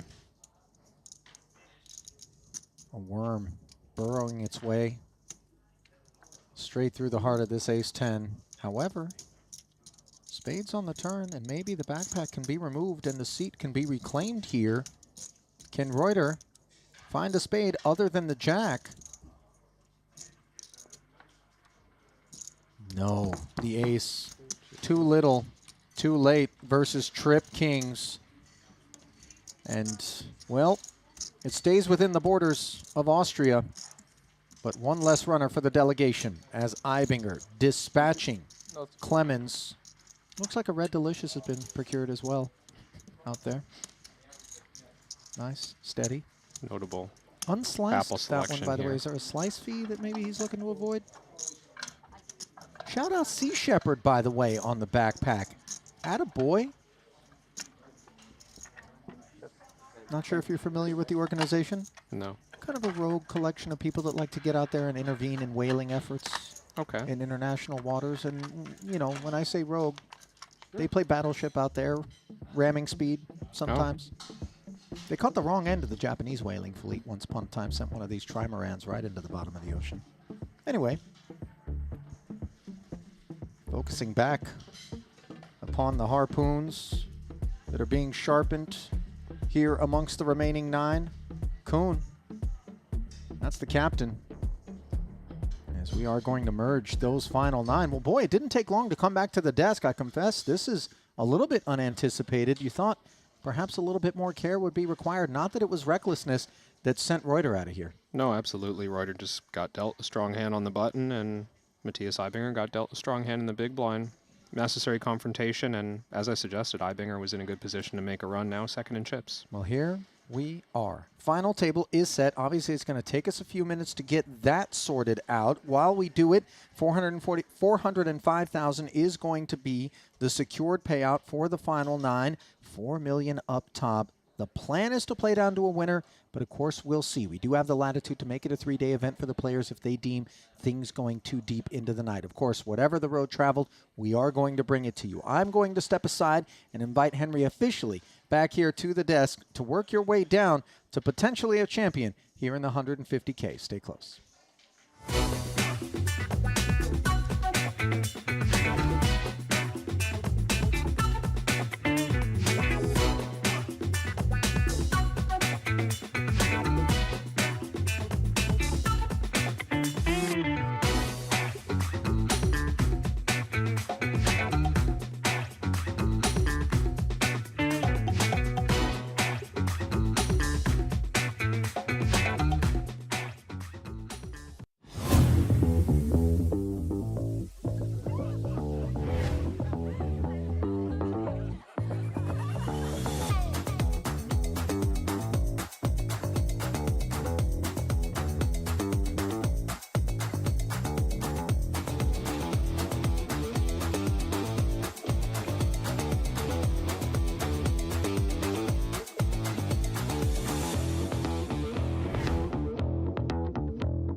Ready to dominate the tables? With GTO Wizard, the world's #1 AI-powered poker solver, you can instantly study any spot in cash games, MTTs, and spin and goes. Build custom solutions for your games, accounting for factors like rake, annies, or tournament payout structures. Plus, you can upload and analyze your hand histories with just one click. Beat the best, crush the rest at gtowizard.com.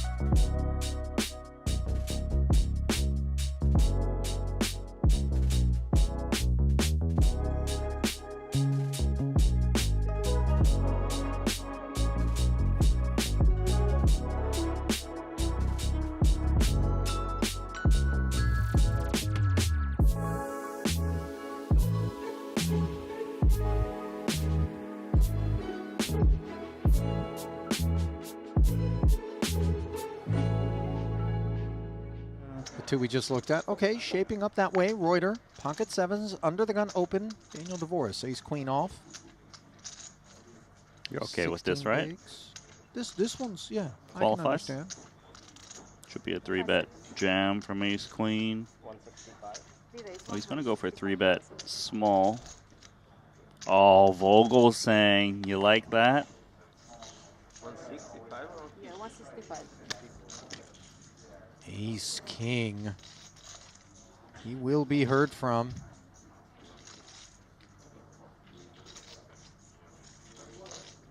Let's put in the 4-bet. Fun. 310,000. Fun. Fun. 310. Back over to Reuter eventually. 310,000. Seven's lacking durability with the 3 and the 4-bet behind us. Yep. Now for Devoris. Man. We've already put 165 of just north of $500,000 in there, Randy. We would hate to part ways with it, as the blow dealt would be significant.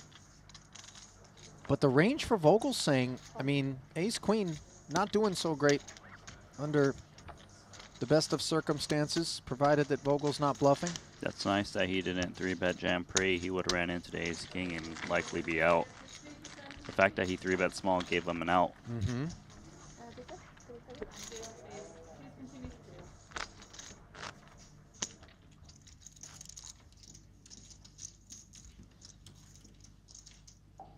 Back over to the feature now to soak up the final few orbits of their stint under the lights. You're in this 150K.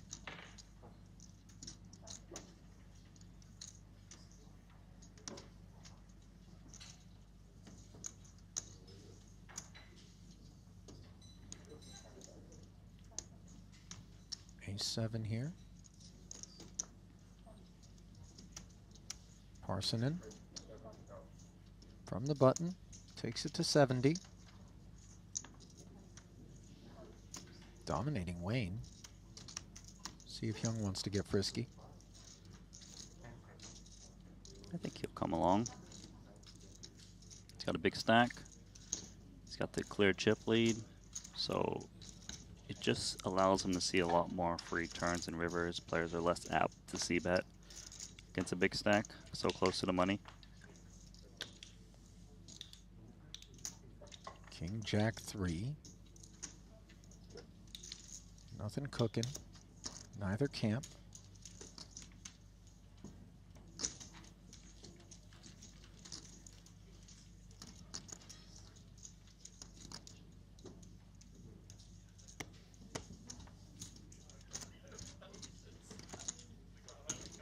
All right, just a muck.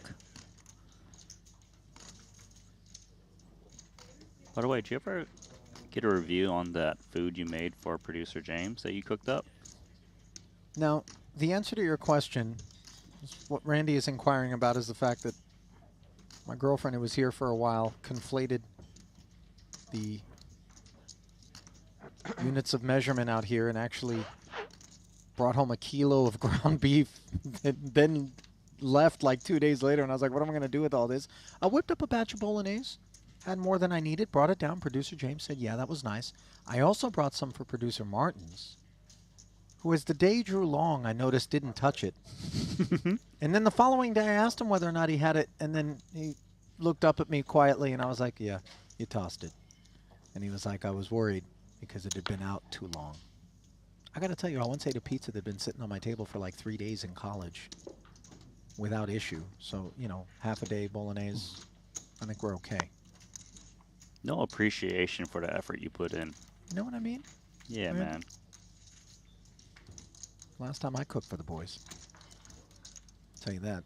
By the way, Faith in the YouTube chat has what I was doing coffees. We're running a 2-5. Ace-8. Ivy running 60.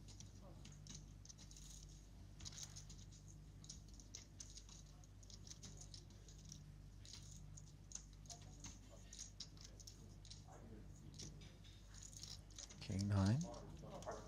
Took a beat on the button before the release. Shkurchi Doesn't need any time with 6-7. Queen 10 off now. Haxton in the big, very defendable. Let's see. Offers are Haxton. Want to keep Ivy honest. Trying to go 60. The ace-8 off.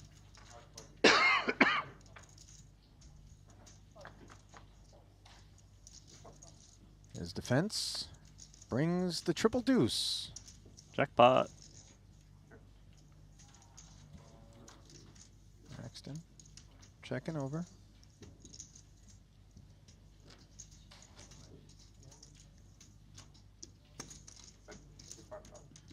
Little baby bet, 45K. I mean, board textures like this is the appropriate sizing, is it not? Yeah, you should scale down as much as you can.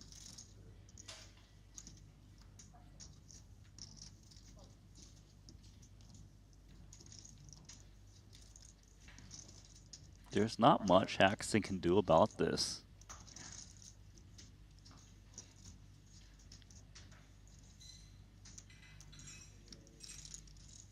You know, he can't rep anything.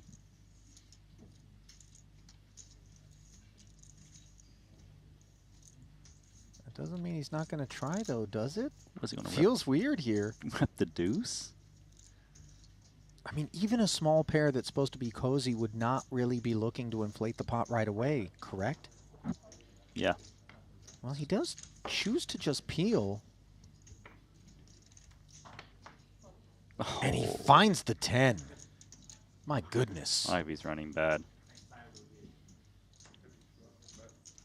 The thing about it is Haxton wasn't simply hunting queens and tens. He's also hunting perhaps the opportunity to get the check back on the turn, as we've seen so often from the people peeling out of position on the flop. And then on the river, maybe they look for value and they do so credibly, given that their line would safely be synced up with something like a baby pair, looking for value from maybe an ace high. Ivy does check back. Now here we are, 9 on the river, and a couple of cards that I don't think Ivy is assigning to the peeling range for Ike. Yeah, a lot of the peeling range is probably more towards the king or queen. It might get a bit confusing once Haxton goes for value with the 10.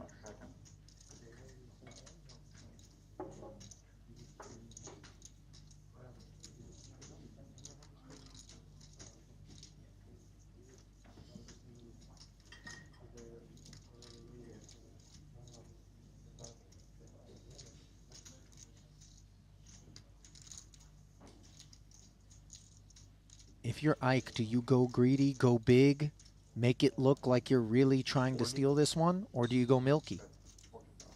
He went milky. Yeah. He's targeting ace high. Does this also come with a dose of induction? Probably not. Just, you know, we got 20 remaining. I don't think Ivy's looking to blast away, and man, perfect sizing against Ivy's hand.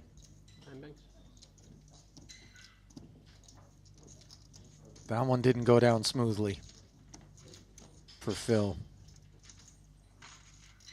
Never one to wear his heart on his sleeve.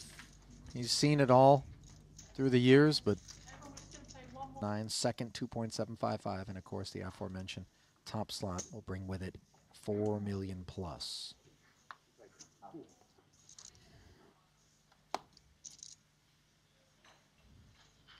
Thank you. Suited connector here for the hometown man, Montenegrin Dejan Karađorđević. Yeah, not an exciting hand when you're one of the middle stacks at this table. Yeah. F-117. Saw Karađorđević looking around at his table mates for stack depths. And we're looking around elsewhere in the room and finding aces versus kings. Vogelsang gonna get a bite taken out of his stack here, potentially by the Austrian. Filthy things were afoot, though. Aces v kings in the Invitational. We observed lunacy with Seth Davies, the beneficiary, where kings binked a turn card.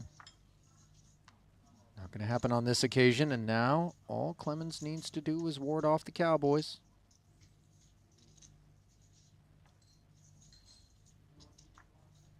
Job done. Stepping up to the Xerox machine for replication.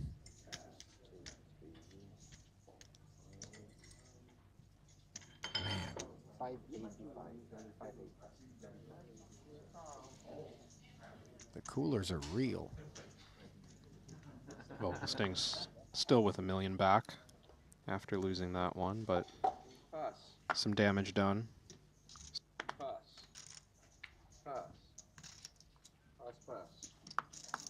Oh, Brent, can you give me one of those waters?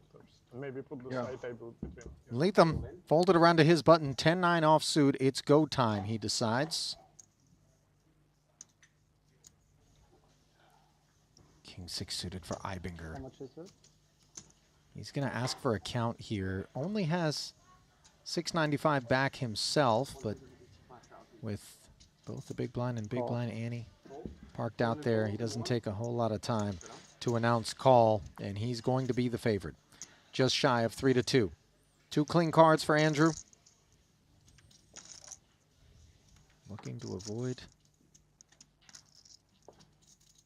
busting out of the money. Can he find the spin? Needs it desperately.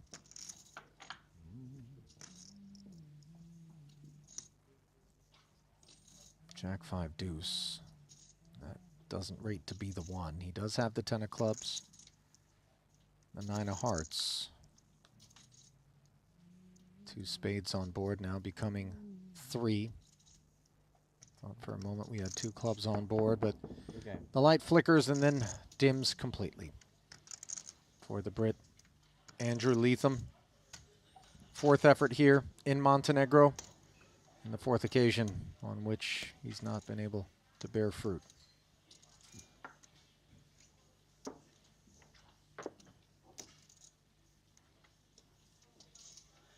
Pick up for Mateus, not negligible. Slip 80,000 more into the hands of Jason Kuhn.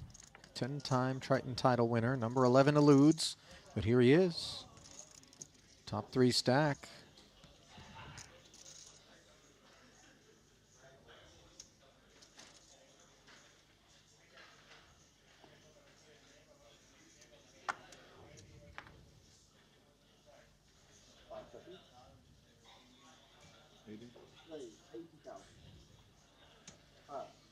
Bryn, pocket queens, a gift under the gun.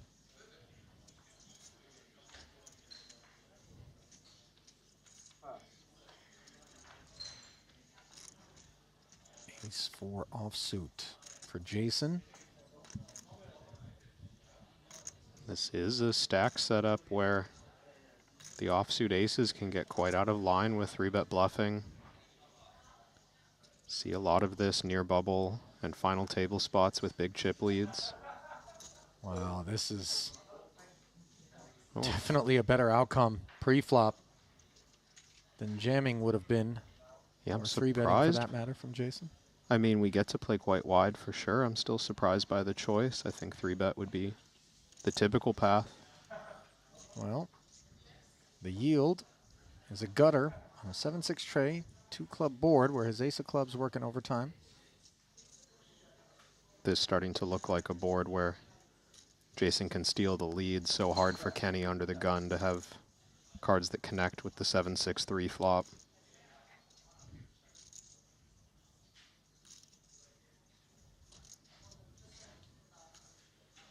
Queens have options. Strong enough to just raise and deal with the consequences. But the consequences are so magnified, soft bubble as we are, Kevin, in a situation such as this. We know the story that Jason is telling is perhaps that this is more toward his range to be represented, but a small blind is a different matter than a big blind defense. True. So Bryn will take us to 255. I think Bryn expects that there's a few overpairs in Jason's range. That Yep. Oh my goodness. Jason, without hesitation, just announced all in. And Bryn snaps. We're playing for 2 million plus. This is not at all, from pre-flop to this point, how we expected things to transpire, Kev. Not at all.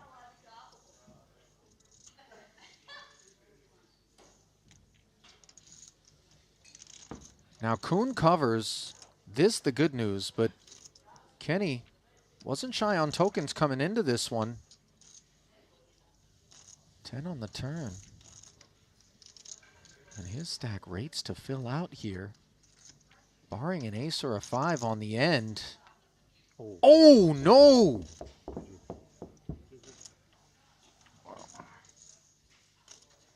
Lucky. An unjust demise for Bryn Kenny, Kevin, and perhaps just given the frequency with which we see him make these deep runs, that's the kind of thing it takes to send him packing. Yeah. A humble acknowledgement by Jason, of course, that he was incredibly fortunate in that spot not to be left with roughly $1 million in chips on the back end, but I would love to know just what's going through Jason's mind, because certainly the caliber of player that he is, he's one of those guys where if he does something that surprises you, you want to take a closer look and be like, maybe there's something here that I'm not aware of. You know he's been putting in the work, you know he's got cutting edge ideas, but then there's always that chance that it's just like, you know, I was out here guessing and I just got lucky against Bryn Kenny. There's that possibility is very real in my mind. I mean, listen, I think the against Bryn Kenny is what I'm zeroing in on. Hard to make any assumptions, but the one thing we do know for sure is that Bryn Kenny isn't going to sleep quite as easily after that one. And more chips are going to flow Jason's way as he attacks from the button. Not even finished stacking the last one. Overwhelming chip leader now, Jason, with 3.4 million. 3.5, excuse me. One of makes things perfect. Perfect. Well,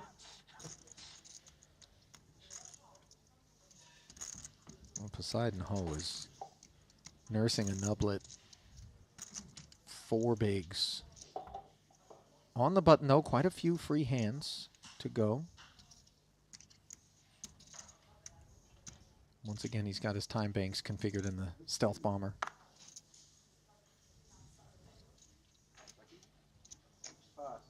Does make it that much more intimidating if those last 3.5 blinds do enter the pot. 5 seconds. That's Jason unlikely to allow it. Just opening the cutoff with Jack-7 offsuit. Now in such a great position against this table. See the impact that's having. Quick fold from Patrick with Queen-7 of hearts.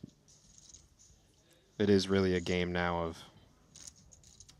let's see if we can just hand a few meaningless pots over to Jason until Poseidon Ho gets forced into the big blind.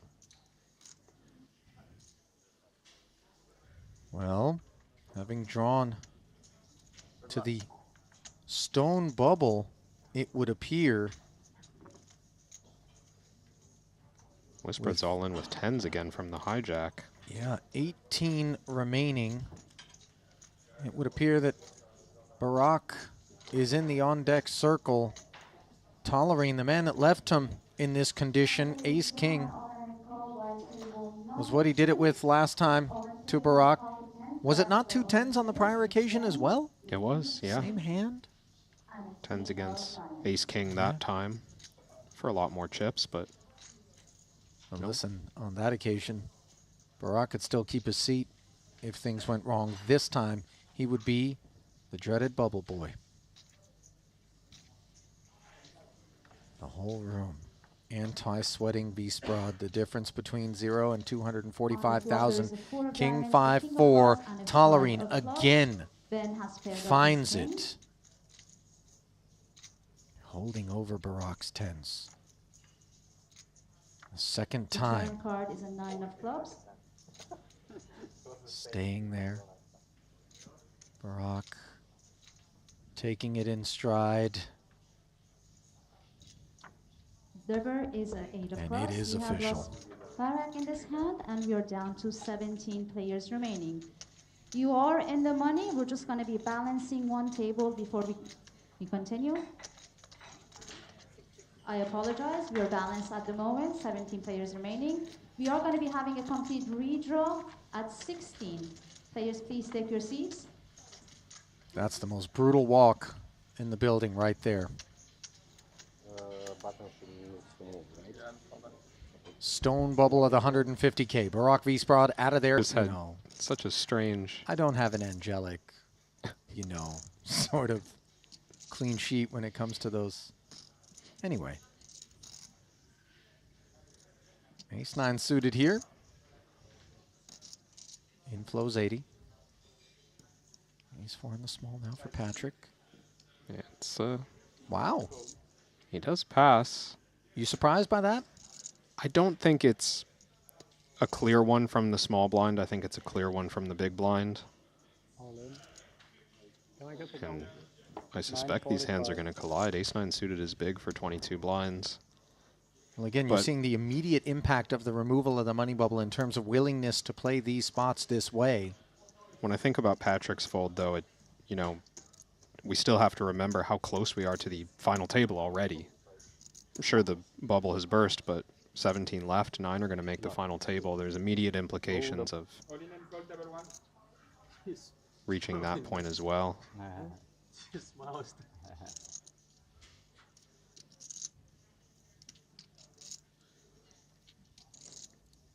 1.9 in the middle after Kala-Djurdjevic. Click call, sort of thing we weren't going to see prior to V-Sprod's departure. Next two payouts are $254,000, and Eibinger's hoping not to be collecting. I have an amazing pair. One of those payouts. Pair of threes, I'm doomed by a pair of threes. Oh shit. The ducks fly together, baby.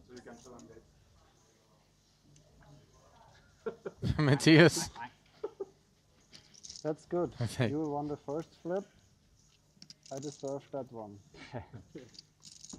Embellished showdown there. Well, either of us could have made a full house. It was you making it.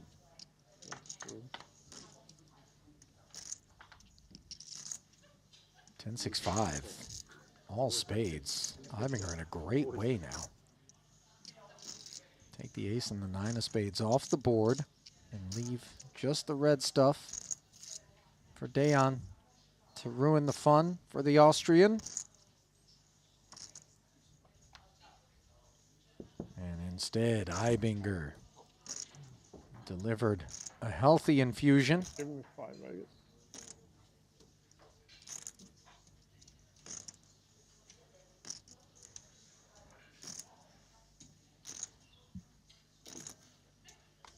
He's now sitting in 4th overall.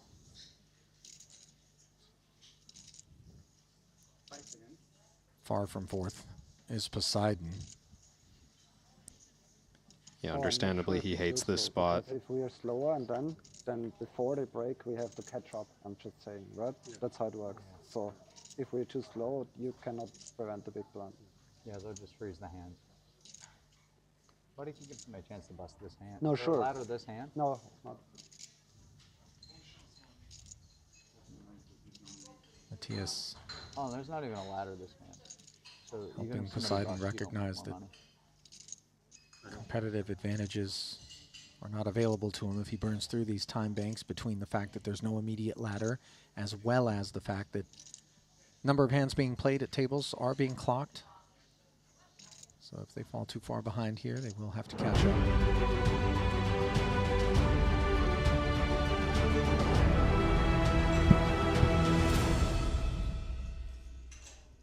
Well, very warm welcome back to continuing coverage of event number 12, the final No Limit Hold'em event of the series. It is, of course, the 150K, and we are down to the final table with a certain Mr. Triton, 10-time champion Jason Kuhn, leading the field. And you viewers at home may notice that we're not 2 people in the booth this time. We've got a third, Mr. Leon Sturm, gracing us with what I'm hoping is going to be some insightful analysis between you two. Certainly hope so too. Leon, just quickly, firstly, thank you for joining us. You've been out there in the streets. We've seen you in some incredible hands. couple of deep runs. How's this overall experience been for you so far in Montenegro? Yeah, it's been interesting for sure. Intense hands. I was working through that. I think not the most effectively, but I just kept playing and felt fine. Yeah, had a lot of spots, deep runs, and then I didn't manage to maneuver into the late stage so often, other than in the main. But that's how these go, and I'm usually prepared to not think I'm gonna, FT a bunch of events you're supposed to break quite often. So. Yeah, so you're knocking on the door of these final tables, and it's just a case of continuing to show up and putting in the work. Yeah, it's about that, I think. Well, we got 9 people who've been putting in the work here in Montenegro. Jason Kuhn, Ibinger, Tollerine, Ivy, Vogelsang, Limitless, Ike Haxton. I mean, Wayne Huang's in the mix. I don't know. The who's who of Triton high rollers. Some of the best players in the world. Yeah, boys, enjoy the show. We're going to throw it down to Luca Vivaldi, who's getting the final table prepared for what is hopefully going to be an epic showdown.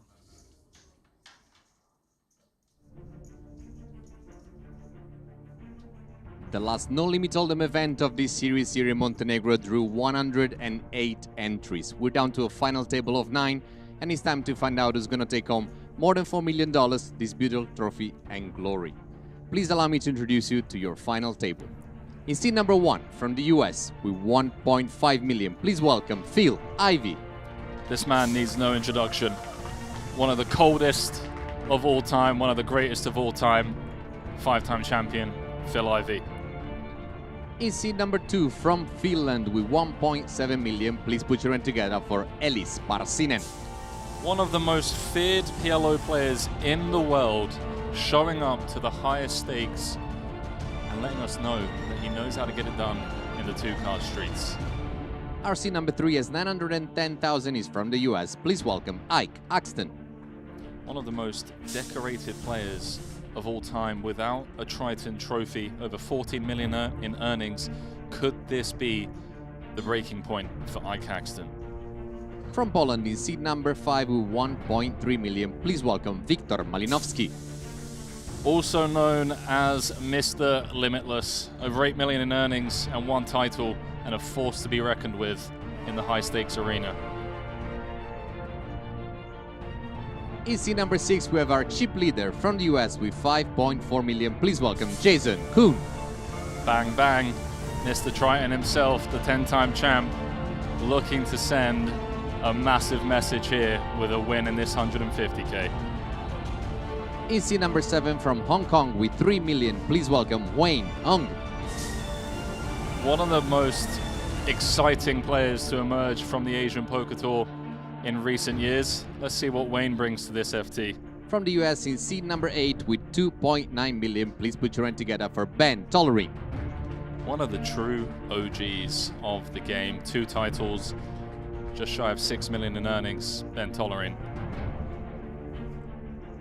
In seed number 9 from Germany with 1.3 million, please welcome Christoph Vogelsang.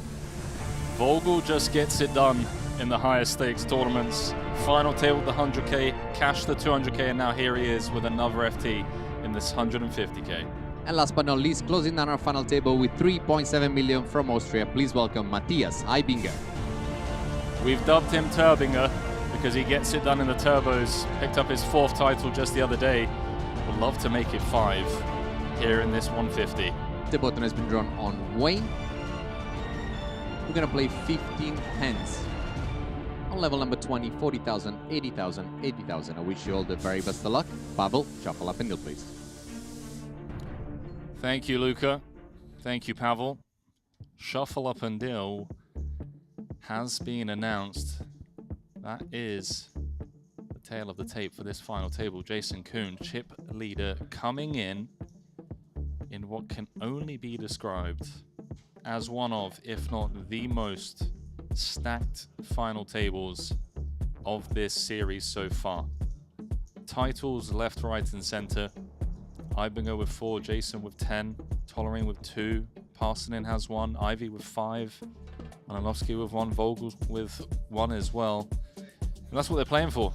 $16.2 million prize pool, all guaranteed 405,000. We call this one a trip saver for a reason. 4 million up top. Let's say you're in for like 2 bullets on average. in all the Hold'em events. I mean, you know, top 3 hopefully gets you out the hole. I mean, Henry, it's a trip saver for the folks who are still there, but you know, there's some folks who didn't make it on screen who are down 450 plus right now in this very event. Yeah, it's been, you know, the stakes are high. Lads, I have to ask straight off the bat, average stack, 30 big blinds. We've seen the seat draw. Who's got the worst of it right now? And I guess a bit more of a broader question is, how can we anticipate Jason to approach this final table as the chip leader when you have someone like Ike on 11 bigs, Malinovsky on 16 bigs? I mean, we see him come out here firing with a very short open, which is always very dicey to do, because you have some open jams and always want to balance your range in that way. I think there's a lot of final tables where you can abuse your chip stack a lot more than on this one. He ought to be careful, in my opinion. He ought to be careful because the other players are more ICM savvy and they'll take spots as and when they're presented to them, or? Yeah, exactly. And I mean, if you're aware someone is on such a wide range, especially with short stacks, when you can get a shove through, when you jam a very short stack, your risk reward is just so great that putting in a lot of hands becomes very attractive very quickly. So yeah, he just needs to make sure his raise-fold gap isn't too big in certain spots. So he is currently opposite side of the table from second in chips, Ibinger. He has third in chips on his direct left. I wonder if there's going to be some kind of mutual agreement, unwritten of course, between Kuhn and Ibinger. You know, let's take it in turns to play the role of table captain. Easier to do as well when they're across the table from each other. Yeah. Not that direct side-by-side confrontation that you get in a lot of wide-range spots. Agreed. How about this spot being presented to the chip leader right here? Neela's passing in. Starting in the middle of the pack. 22 bigs opening from +1 with the King Jack of Diamonds. Jason with a playable Ace-5. I think there would be a lot of player types who would opt to 3-bet this kind of hand in this position, but I think Jason correctly spots how wide of a range he gets to play as the chip leader in this situation, and then Ace-5 I also think is a little bit too good to 3-bet fold in this scenario. How about this, by the way? I mean, yeah, talk about Wayne spot here. Once chip leader flats, coming into the pot behind, not the most appealing proposition, you would think. Yeah, I don't think he gets to do that with this holding. In general, he shouldn't be looking to do it often, maybe not ever. Maybe he should only be squeezing this situation. I'm not quite sure, to be honest, but definitely if you flat, you should be having a very condensed, strong range. I don't think Jack-10 suited makes the cut. I've got a funny feeling, chaps, that this is going to be one of those FTs that is doing the rounds for study material after the series is wrapped up with, reviewing some of these spots.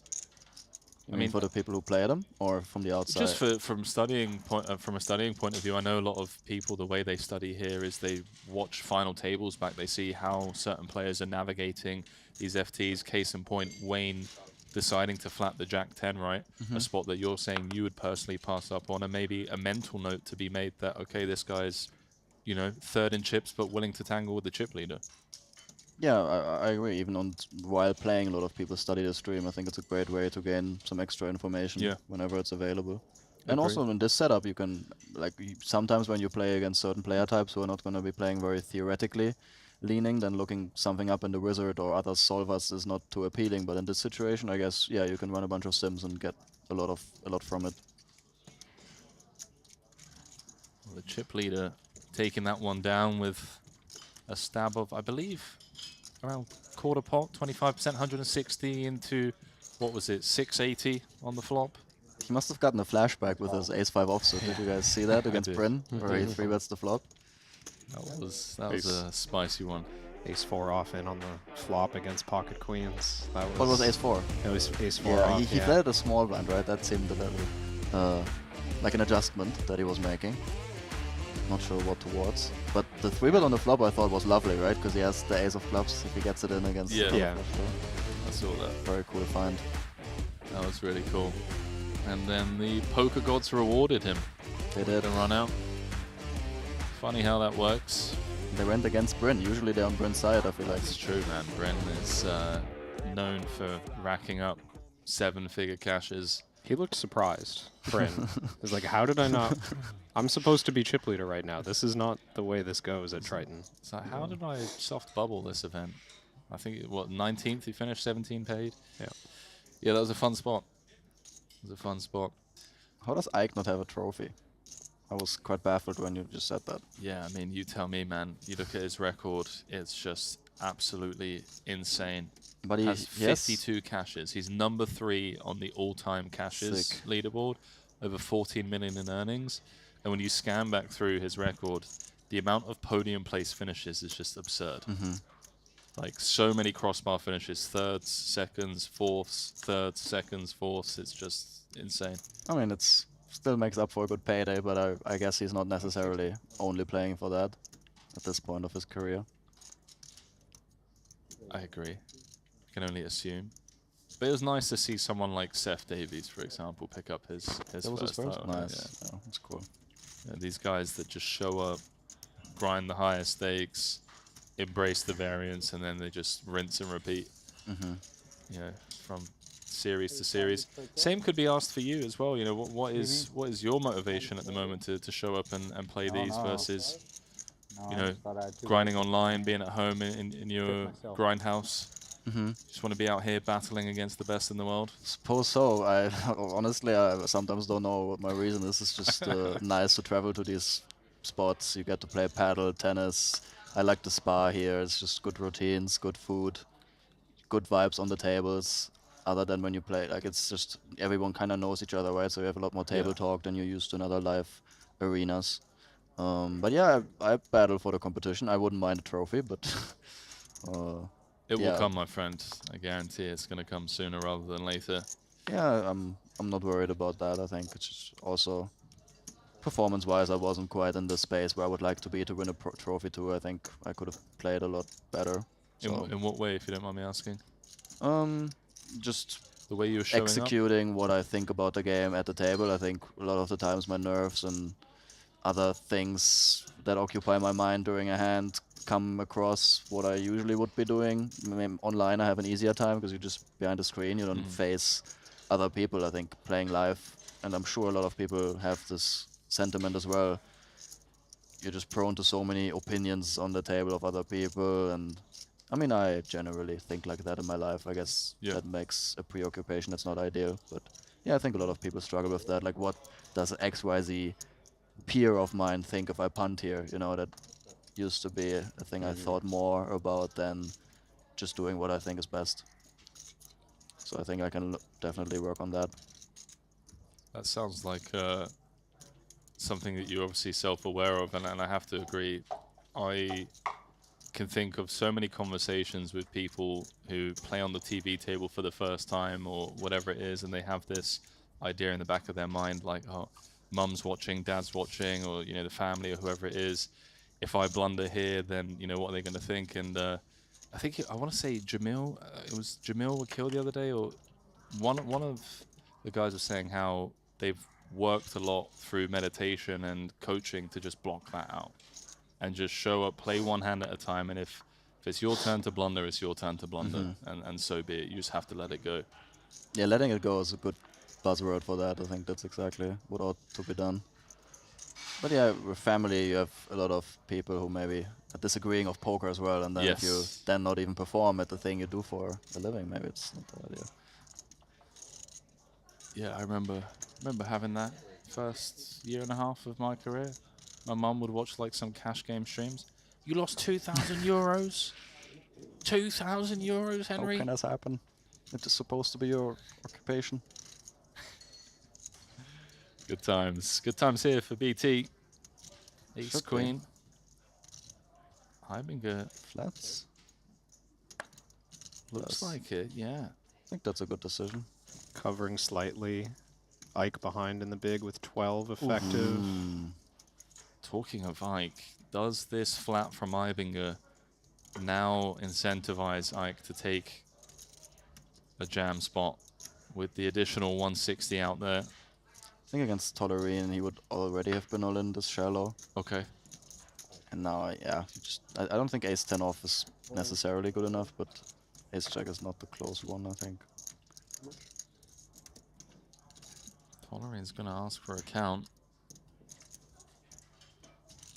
Tolerine, not as deep as he once was himself. He's about 35 blinds to start this hand. Yeah, I wonder whether he calls or jams here. Yeah, he's covered by Ibinger. It's for about a third of effective stacks. You think Ibinger does a lot of flatting in the cutoff with hands stronger than ace-queen? I mean, pocket tens and jacks come to mind. Ace-king maybe never.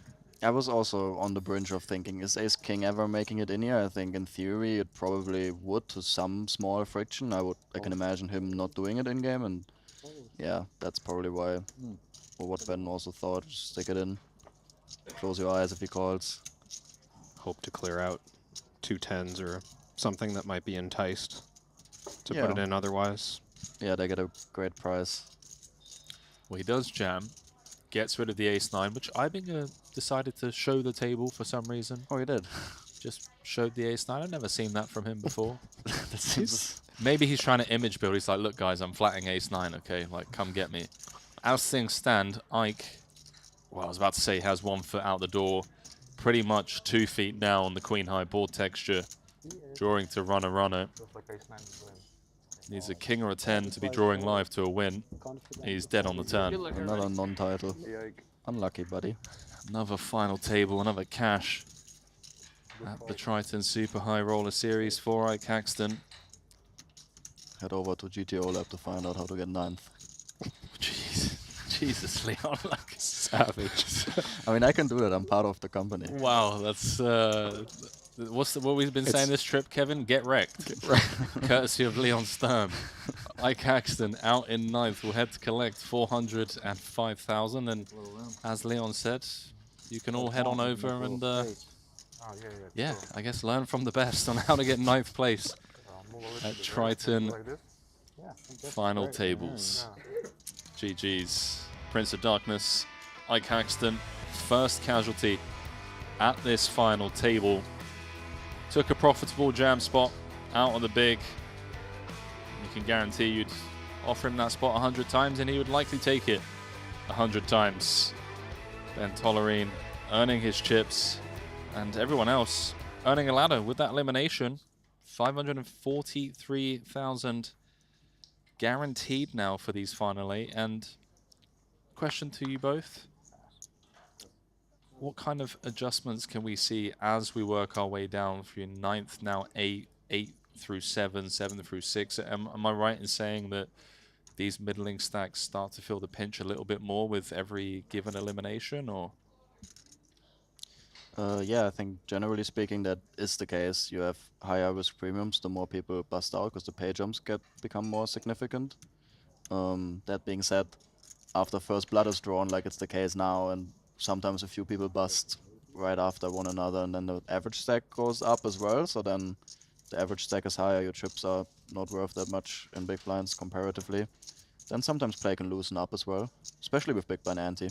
But yeah, in general, I think you want to be more careful at 7, 6-handed, 9, 8-handed. I sometimes see in these structures not the biggest pay jumps. Maybe you want to gamble around 8 and 12 left or something if you have shorter stack. Play for the win. Yeah, that should be the sentiment some of the time. Or just Nacho Barbero, ICM is for poor people, I'm all in. He's doing some things in the PLO I saw.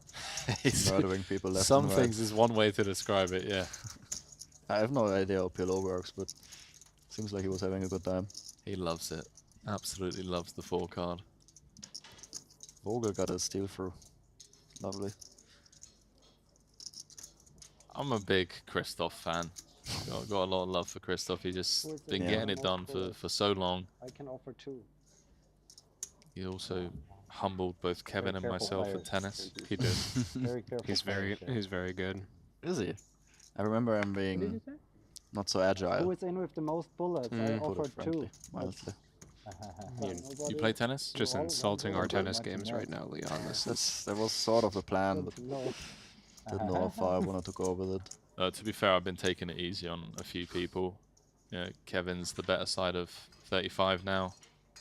Same for Chris. If I'm 30, you know, if I go out there really like try harding, it's just gonna look bad. So Sure you weren't trying when you got blanked. Wow. What's blanked mean? Didn't score any points. Clean sweep. Oh, you did? Clean sweep. No, I was just the thing about Milan is I'm so precise. I'm aiming for the line every time, baseline, down the line, you know, just like an inch above the net. When you run these kind of super close spots, sometimes, you know, the margin for error is just really, you know, minimal, and sometimes it compounds into multiple mistakes in a row. But, you know, when you're as elite as me, it's Or maybe you should lower your standards more according to your mood on and form of the day, you know? Here we go, little mystery hand to You get the blood flowing nice and early. Limped pot. Leon, you think Malinowski was trapping the King 10 suited, inviting the jam? Yeah, he's for sure limp calling. And I think it's good. You either do this or you raise call. I mean, you do it with a lot of the high Broadway King X, I think, but it's also just logically, if he jams, King 9 folds, King Jack calls. So you're better off inducing while also having great playability post flop. Once again, limped pot, blind v blind, limitless. Completing from the small, Jason checking his option. Now on the 983 monotone. JK is fired out. A single big blind versus check. Seems like 2 overcards here is strong enough, but on mono it's really not pretty, especially with some extra percentages that you need for risk premium accountants. Ooh la la. The red 10. It's a mystery hand though, so you know the triple is coming. You don't think the bet check bet line's coming? I mean, if it did, then Malinowski usually leads out unless it's a spade, right? But it could also just be a nasty run out for him. And we see bet check bet, I agree. Does seem like just an excellent board texture for the chip leader. He's checked back in position, rates to have all the suited hands, all the connected stuff. I mean... Yeah, I wonder if he's supposed to do like any non-equity, like 4 deuce, nothing. And just blast. Maybe he would rather have an overcard, blocking some of the traps, I guess. Queen deuce, nothing. Jack deuce, nothing. Yeah, I have to agree. These are very much in Jason's range. This is not pretty without any added equity at all. Is he ever ahead of Jack 10? I guess it's possible. Jason setting up stacks with a bet of 250 on the turn. Limitless obliging. Oof. 900k in the middle. Less than pot behind. 10-10 run out, boys. What are you saying? I say we'd probably just die. We're just out the tournament. I mean, such a pessimist, Leon.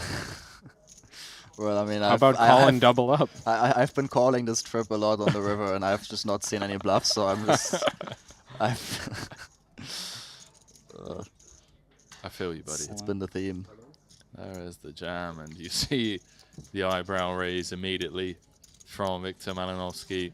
I mean, he can also have Queen 10 and Jack 10, maybe rather fold these than this one if you want to think of how to defend your range. But Queen 10, 10 of spades, Jack 10, 10 of spades.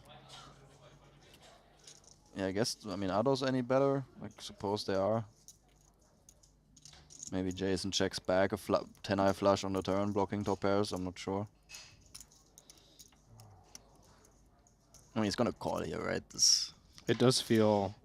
I mean, let's not get ahead of ourselves, because Victor Malinowski is someone who I've seen make one of the biggest folds on a Triton stage that I can remember. But... What were his whole cards? We just have... I'm going to have to go back through the archives. You remember this one? Jack 9-3. Adrian Mateos, heads-up match for... Yeah, he had Jack 9 on Jack 9-3. Oh my god, I remember, yeah. Yeah, flush card. So, and he got bluffed into, right? Yeah, Mateos just ran a savage one with King of Clubs, Deuce of Diamonds, on a heart run out. Yeah, that was sick. You think this ever enters Jason's mind, like, oh, this is the guy I can lean on. Just Jack Deuce nothing. Let's go every time. We were talking about it, right? If these kind of people have seen all the footage, then I'm sure he's aware. I guess he talks to people too, finds some things out. Yeah, of course. What do the viewers think? One in the chat if you think Jason's bluffing. Two if you think he's got the goods. I am seeing a lot of bluff, all caps. Yeah. Everyone just thinks he's running a savage one. I do think it's easy for Jason to have value, to be fair. Like, just having a straight is natural, having a flush is natural. A boat. 10-9, 10-8. These are all... But, Victor, you've just got king 10. I think he can even have an 8s. Really? Unnatural check. I mean, yeah, I'm not sure. Oh, That's yeah. interesting. A little too thin to induce pre. Might be. Maybe it's more 7s and 6s. Yeah. Than 8s, but who knows? And then you believe that the bluffs come from perhaps zero equity type hands. You mentioned, you know, 4 deuce, jack deuce, these kind of things. Can also be 4-5 with a spade. That's also great. Victor's not really gonna have offsuit 4 and 5x, so you just block value like slow played flushes. Great removal to the straight draws on the turn. I think at this point having a jack deuce nothing is not that great because a lot of the continues come from maybe jack 8, jack 9 for Victor. Jack 10. Thinking like unblock a straight draw pair that might fold the river. No. Yeah. But anyway, I mean, thinking about anything in this spot is so hard, right? His range is so wide. You either know the guy is able to balance his range here or he's not. And or, I mean, you can't know, obviously, but you make an estimation. And surely you give Jason credit to do it here, but maybe Victor thinks differently. Wow, throw in the old time extension you to saw try that and one. get a little reaction from Jason. Jason, you know, listen, Jason's it's not been his around. first rodeo here, guys. Been around the block, he's not gonna let him do it to himself. Imagine just like snap flinches goes to show his cards. Chill, guys, chill. I don't think I've seen someone put in the blender like this trip. This is a very painful spot. Clearly haven't seen how I bubbled the invitation though. I didn't know. GG's, mate.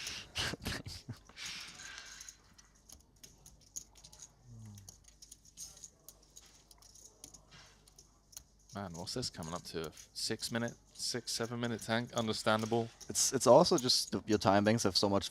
I mean, I'm not saying, oh Victor, what is he doing? This is an incredibly tough spot. Wow. Yeah, He's let it go. Let's see. Bluff. Bluff. Oof. He had the goods. Flopped the jack high spades.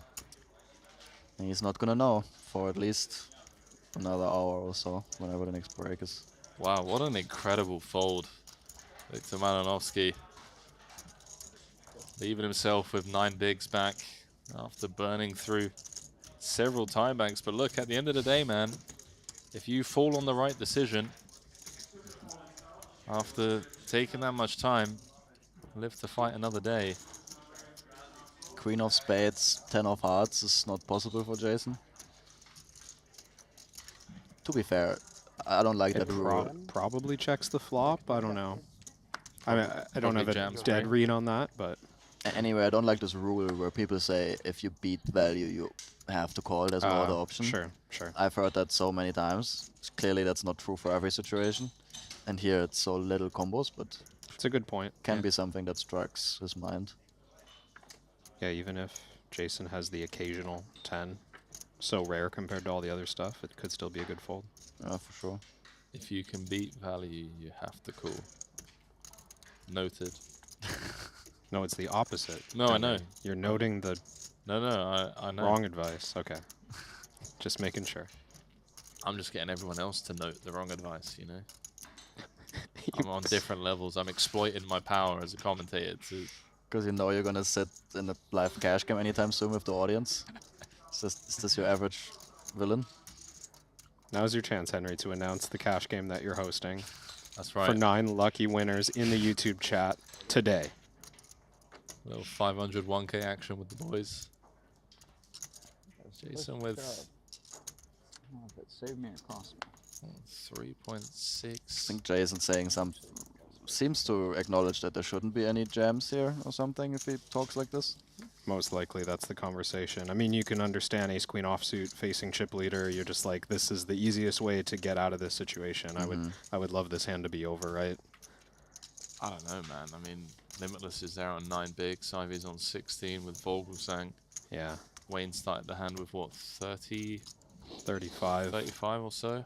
Yeah, but I mean, ace queen is always gonna be fine. Flip against jacks and tens. I would definitely go post flop there, but it's not always the prettiest with an offsuit hand on a lot of boards.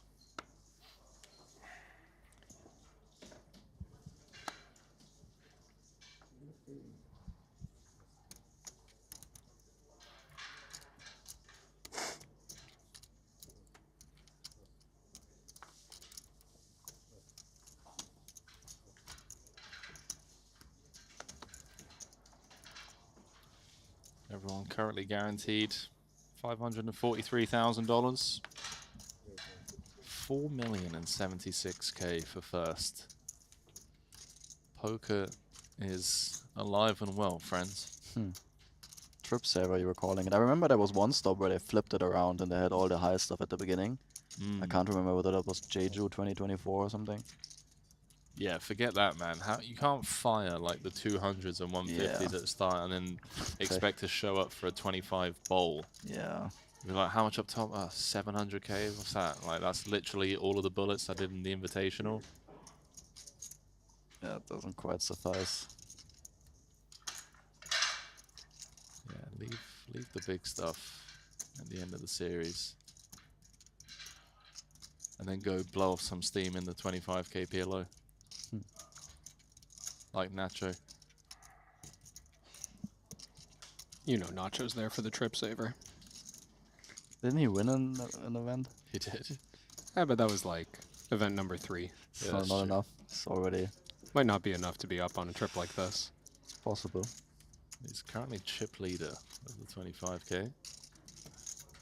Yeah, he's had 3 cashes here in Montenegro, a 3rd place in the 25K for 341,000, followed by a win in the 30K for 1,025,000, and then a 10th place finish in the 50K for 103,000. That should cover. Yeah, I take it back. He's definitely up this trip.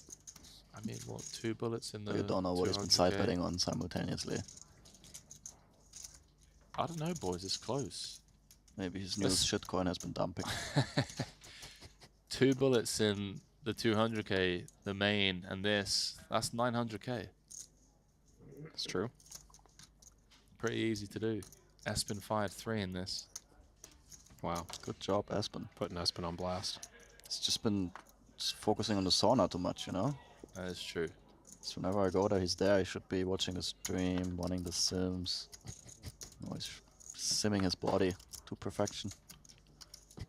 What for? At what cost?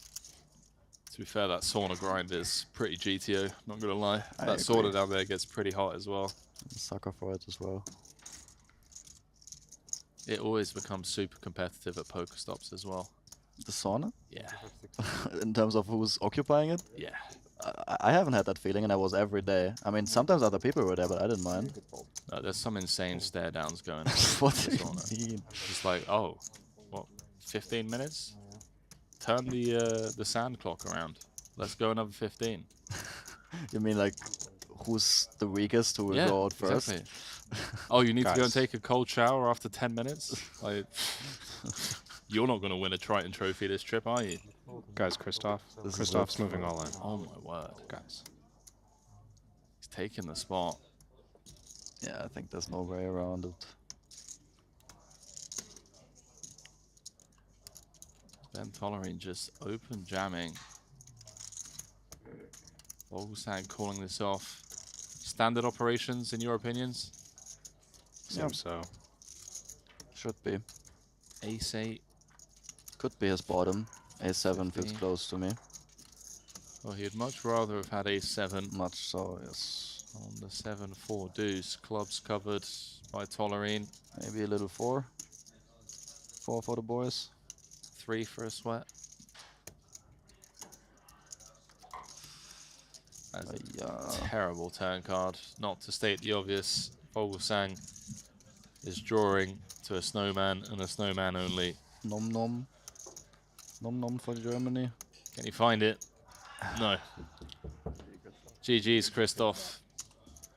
A short-lived final table for Vogelsang here in this 150K, but has to be thrilled.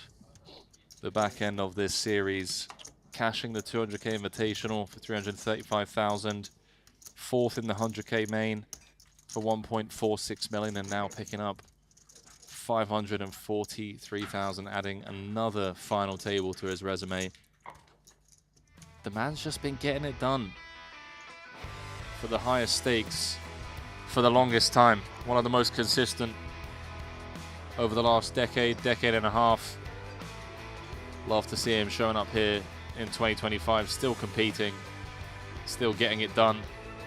Took the spot as and when it was presented to him. Sometimes you are just dealt out of the tournament. As Leon likes to put it, it's just your turn to die. True. As we are down to 7. Yeah, Christoph just loves it. It's also very nice to observe him always take everything out of every hand. It feels like, I mean, it's obviously people complaining about his pace, but I've also been hearing a lot of people saying that it's been getting better, and I agree.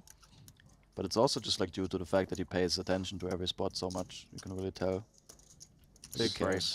Big brain. Super detail-oriented player, for sure.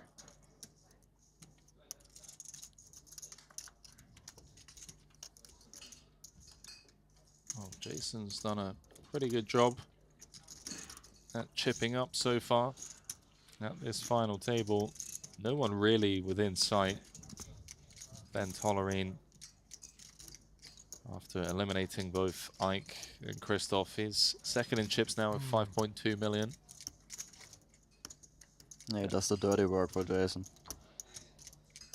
Yeah. It's the all-ins. I mean, that's going to be tough for JK, having someone like Tollerine just 2 to his left.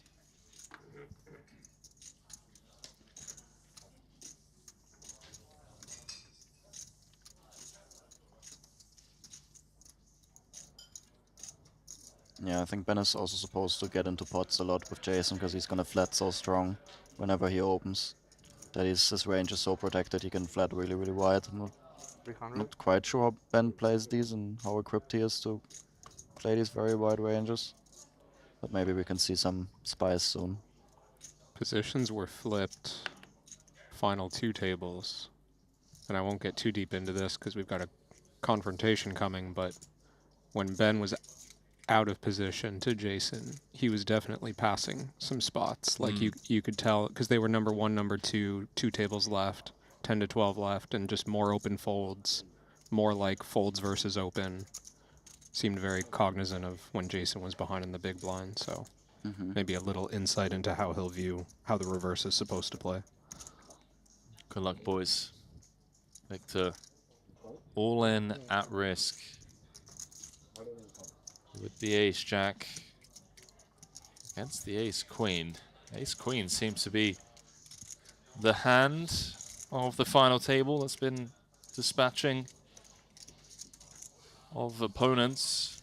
It's the hand that showered both Ike and Christoph. It's Limitless going to be dealt the same fate here. He will be 72% of the time. Looking for some spades, clubs, or a jack. 7-6-3. Well, as bad as it gets in terms of suits. Some opportunities, perhaps. Just 11% with 2 cards to come. Oof.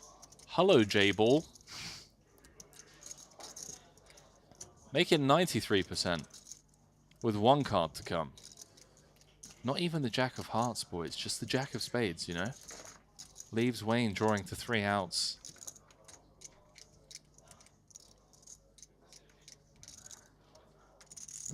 The old Jack run out. Just in case.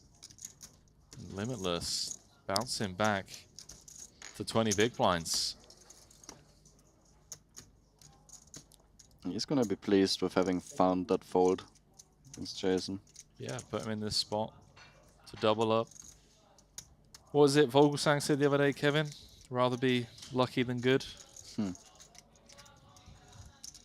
He did. I respect it. I don't think he means it. No, he definitely doesn't. That's how things stand after a couple of orbits of play, 2 eliminations, 1 massive double up.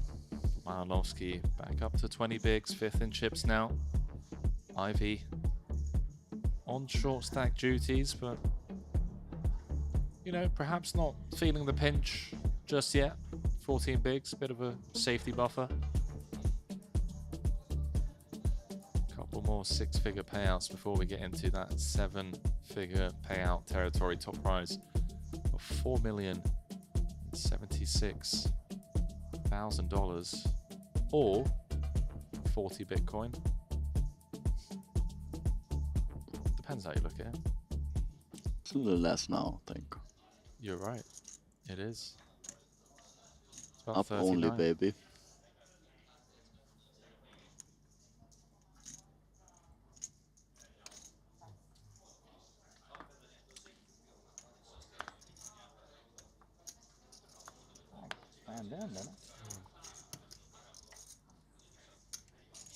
Leon, bro, if I told you that it's my birthday tomorrow, would you tell me where you got that sweater from? I would. And do you live in London? I'm going to be in London in July. You live in London? I think I don't. I think I bought it in London in an Urban Outfitters there. Okay, Urban Outfitters. It's pretty dope. I think it was the one while I was there for Triton, so it should be the one that's what's the square Hyde Park? called? Oh, okay.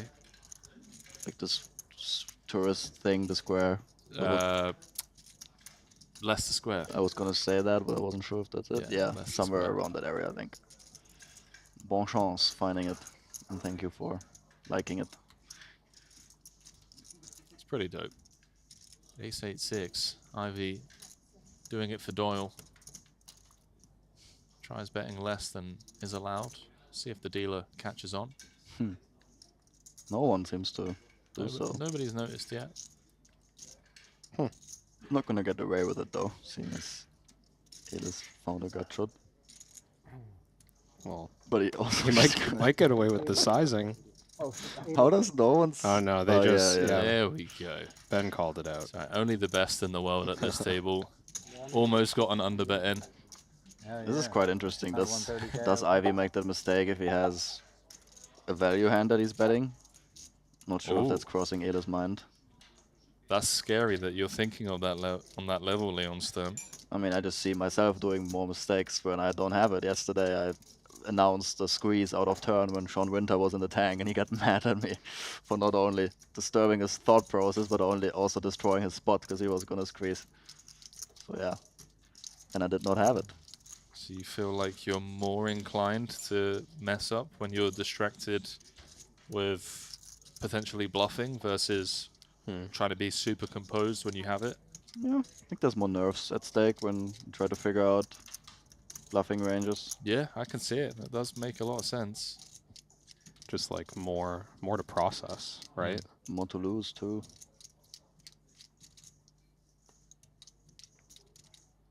Ivy's checked it on over to Elis. It's the back end of, you know, a 12-day high-stakes marathon for a lot of these guys.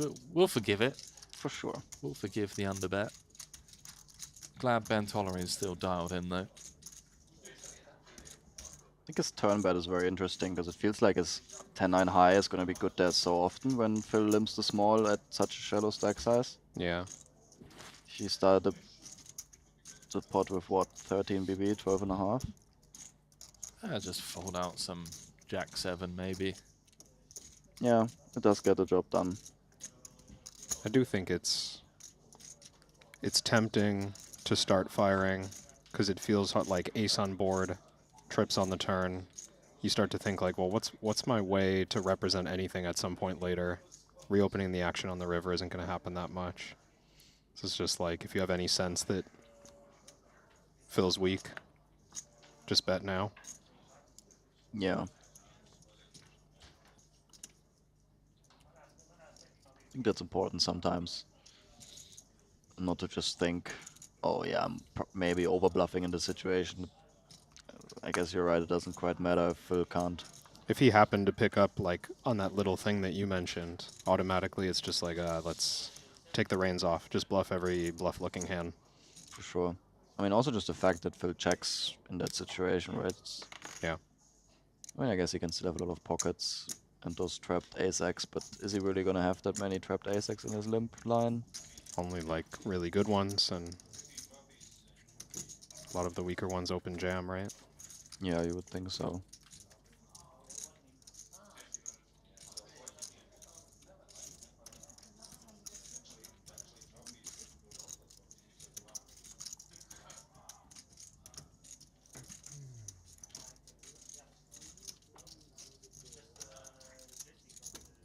Should I use this one then?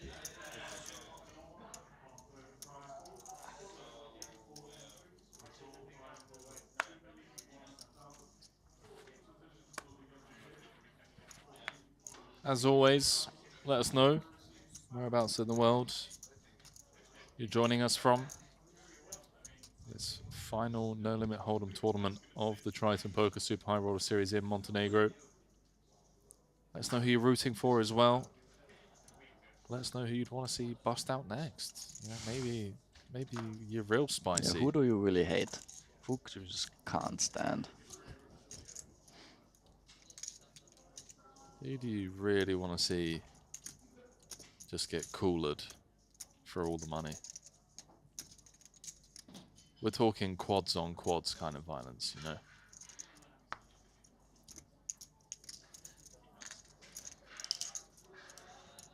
Victor not scared to play another limp pot. Despite him not knowing yet that he's made a great fold. Unparalleled confidence.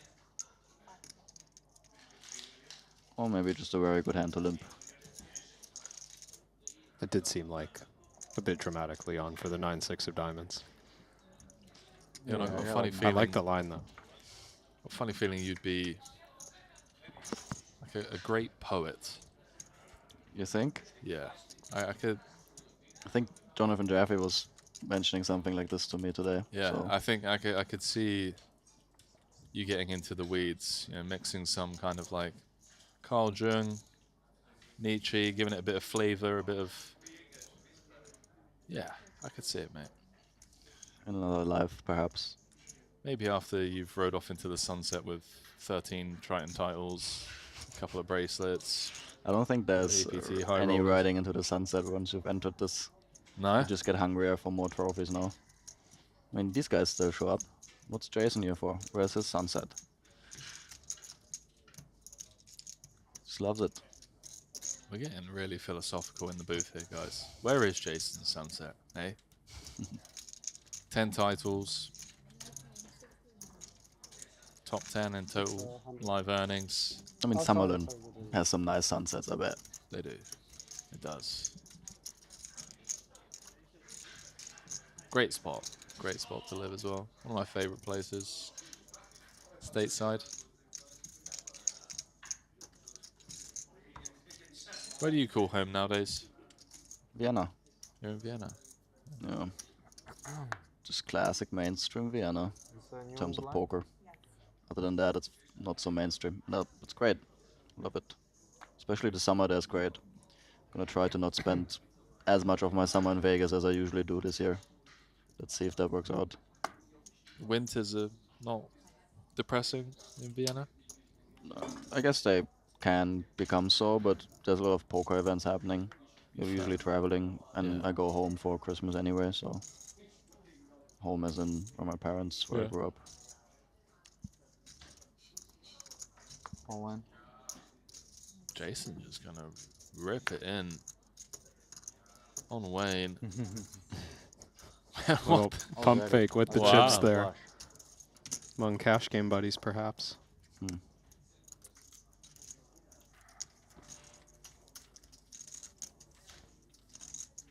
That was spicy. I mean, he had me fooled. I thought, like, okay, right, running into it. Wayne's woken up with aces. Oh no, it's 7-5 offsuit. He's folding. Blinds up to 100K. Wayne's really slipped in the counts. Just 20 blinds.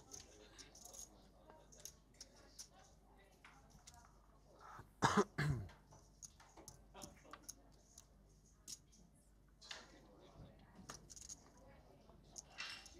lot of folks in the chat rooting for that man, Phil Ivey.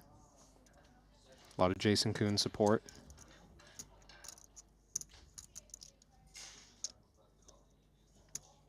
A lot of people trying to make comparisons of what Leon looks like. What do they say? Do you play Minecraft? I do. Did. Used to. So I don't.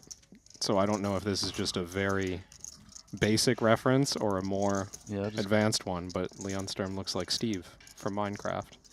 I don't know who Steve is. That's like Steve is the main character in the Minecraft story, and there's only one real main character, so a lot of people know him. I think he's mostly referring to my head shape, which I've heard that before, that people think it's a blocky shape. Sure.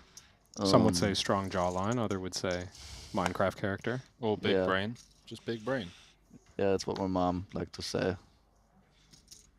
But anyway, Shout yeah, out, Steve, shout out. I'll take it. Steve is great. Fuck yeah. Shout out to your mum. Shout out to my mom. Might be watching. Legend. Legend of the game, actually. She does play. She plays, does she? Yeah, she played before me. Let's go. Got me into PokerStars play chip games. Oh, let's go. When I was like 11 or something. Play chip games, yeah. No, it was actually. I was grinding up a roll, tried to make $1 million. I did, eventually. That's pretty sick. The origin story of Leon Sturm. As Wayne deciding to He loves the attack. small sizing. He did it Yeah. against Ponakov with the jacks, where Ponakov got in queen jack suited. Just attacking the chip leader here. I think you want to go bigger too against Jason's chip lead. And I mean, his combo is kind of out of line, but then again, having a 3 is nice to unblock a lot of the opens. But if you go this small, you're going to get called so often. I think you look for more playability. Jason might, I mean, he has a great hand to click it. Yeah, there's room, right? 21 big blinds to start. Boy, you see him flash the ace. That was, these guys are crafty. You think he did it on mate. purpose? Yeah, Exactly to very rain? crafty. That was a little sign of respect. Guess so. I love watching small things like that. It's just the things that you don't always see. And you get to see more of it here at the Triton series. I mean, is that going to help Jason? Is that going to go against him? I mean, I guess he has a plan with it, but yeah. No Rain knows more than he needs to. It's true. If he was bluffing, it's like, oh, good. That went well. I'm going to do that again. Maybe that's what Jason wants. It's like, yeah, go on, keep going after me, mate. You wait.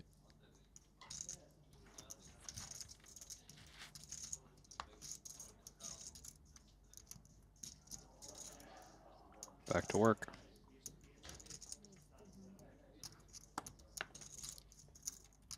Yeah, work seems like the right word for it. I was playing paddle the other day with Mika Sonas and his team, I mean, and he wanted me to run for a ball that I wasn't gonna run for, and he was like, work, work, work, Leon! I found that very funny.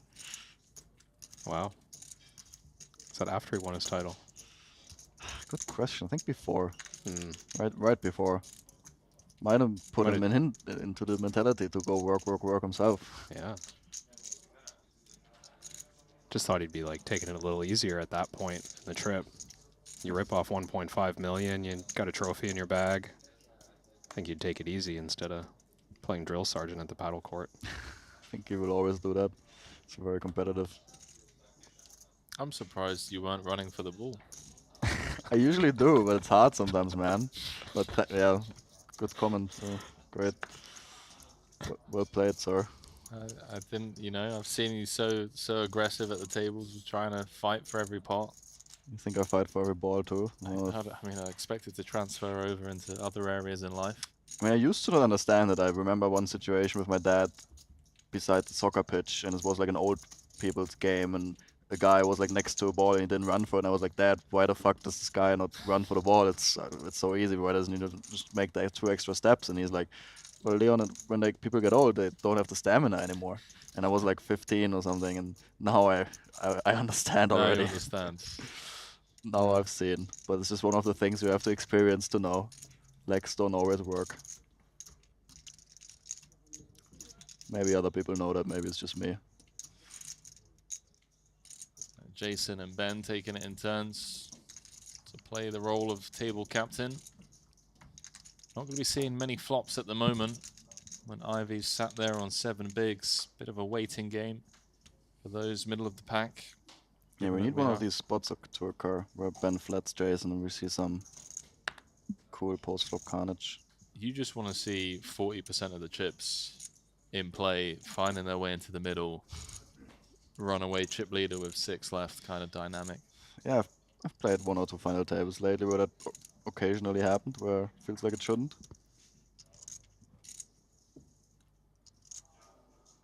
I think Ben and Jason know how to maneuver and not to do that too unnecessarily. Ibinger taking note of the stacked ups behind. 7, 12, and 15 blinds await. In it goes, Mr. 5-time champion. I suppose he could have open jammed, right? Yeah, I'm a bit surprised he found the min raise. Oh, and Malinowski with ace-jack offsuit hits the muck. Wow. From the big. Yeah. That's sick. I mean, I guess once he assumes for Matthias to have an open jamming range, then it's a bit more polarized. Maybe he was a little scared of that polarization. If not him, I would Wow, Malinowski avoiding disaster. Courtesy of Matthias Ibinger's open. 1.6 million in the middle. Ivy a 60% favorite to double up here. I feel like Ace Queen has never won this, ever. Oh, Ibinger cut out the prepay and then took it back. I don't know how I feel about that. That's kind of asking to lose the hand. Oh, yeah. Yeah, ace high board, I mean. Diamond, just to make it interesting. I mean, I want to say he asked nicely, but it's not what it sounded like. It just sounded greedy. Yeah, the poker god's just punishing it, man. You can't count out the prepay and then take it back before the flop spinned out. Was it not Ibinger who a couple months ago had like a toy car on the table and was like sending chips into the pot and pulling them back? He's been tempting the poker gods for months. I think this is like a game that he's been playing with himself, presumably. I think the car belonged to Roman Hrabets, the one in Monte Carlo, the little race car. Yeah, but Ibinger was using it in Jeju. Okay. Yeah, he definitely also had one. I feel like it was not the Formula 1 car. Okay. Yeah, but this like prepay nonsense and like doing the opposite of what you're supposed to do, I feel like Matthias is just like, this is the most thrilling part of the game for him. Sickest one was 3 left, mystery bounty, 6s of Barak Wizbrod against Lonis's pocket 10s, all in pre, and Barak throws Lonis his bounty chip and says, "Here you go, mate." Spikes the 2 out on the river. Sick. For like 80% of the chips in play. And then Jesse still goes on with it, but still, it was. I thought that was pretty sick.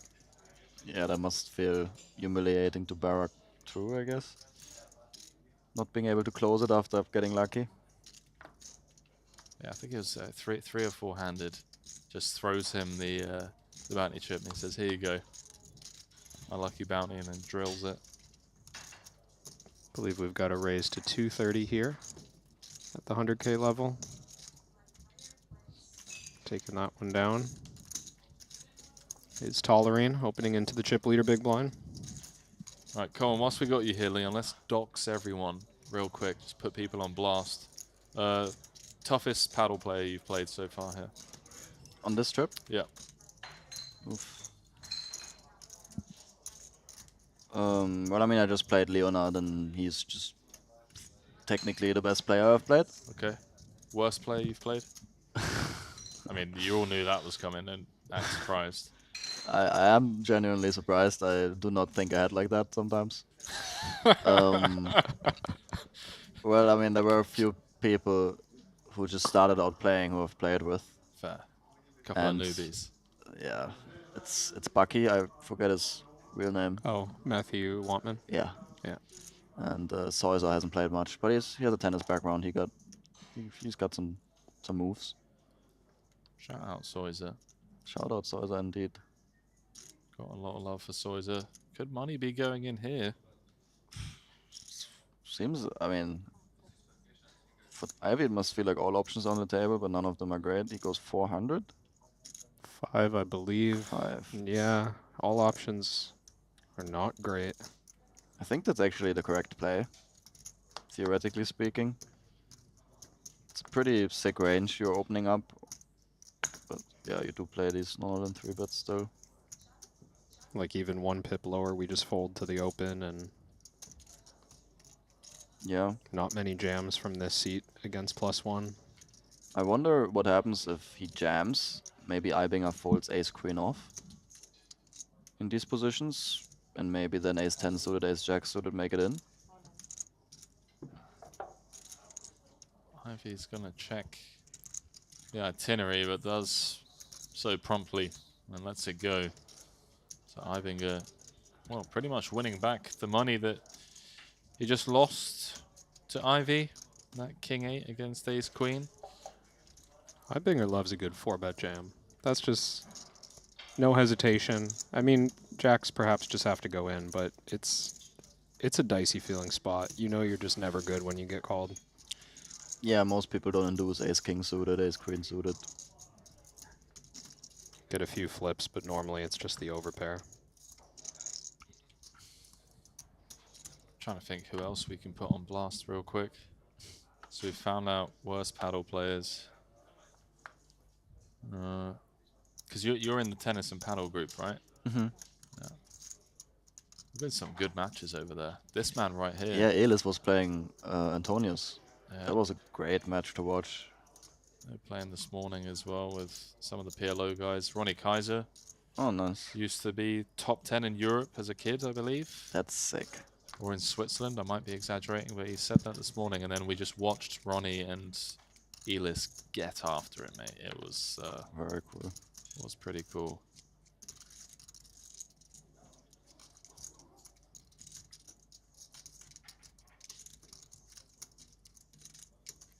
Blind v blind. Wayne's gonna complete. Covered here by Tolerine. Decent candidate to pump it up. Can someone tell him to go and fix his hood? The OCD in me is really struggling right now.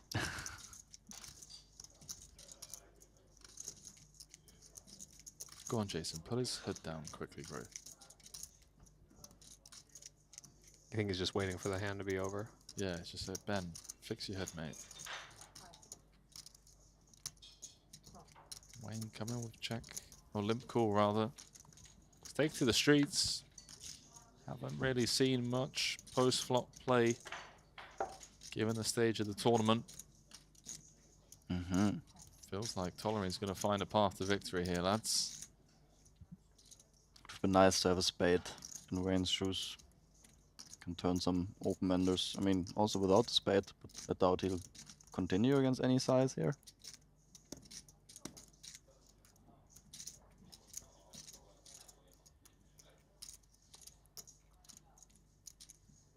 Ben might also size up already.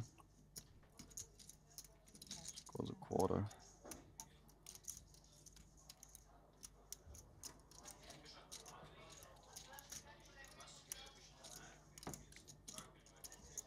He didn't fix the hood, Henry. It's still there.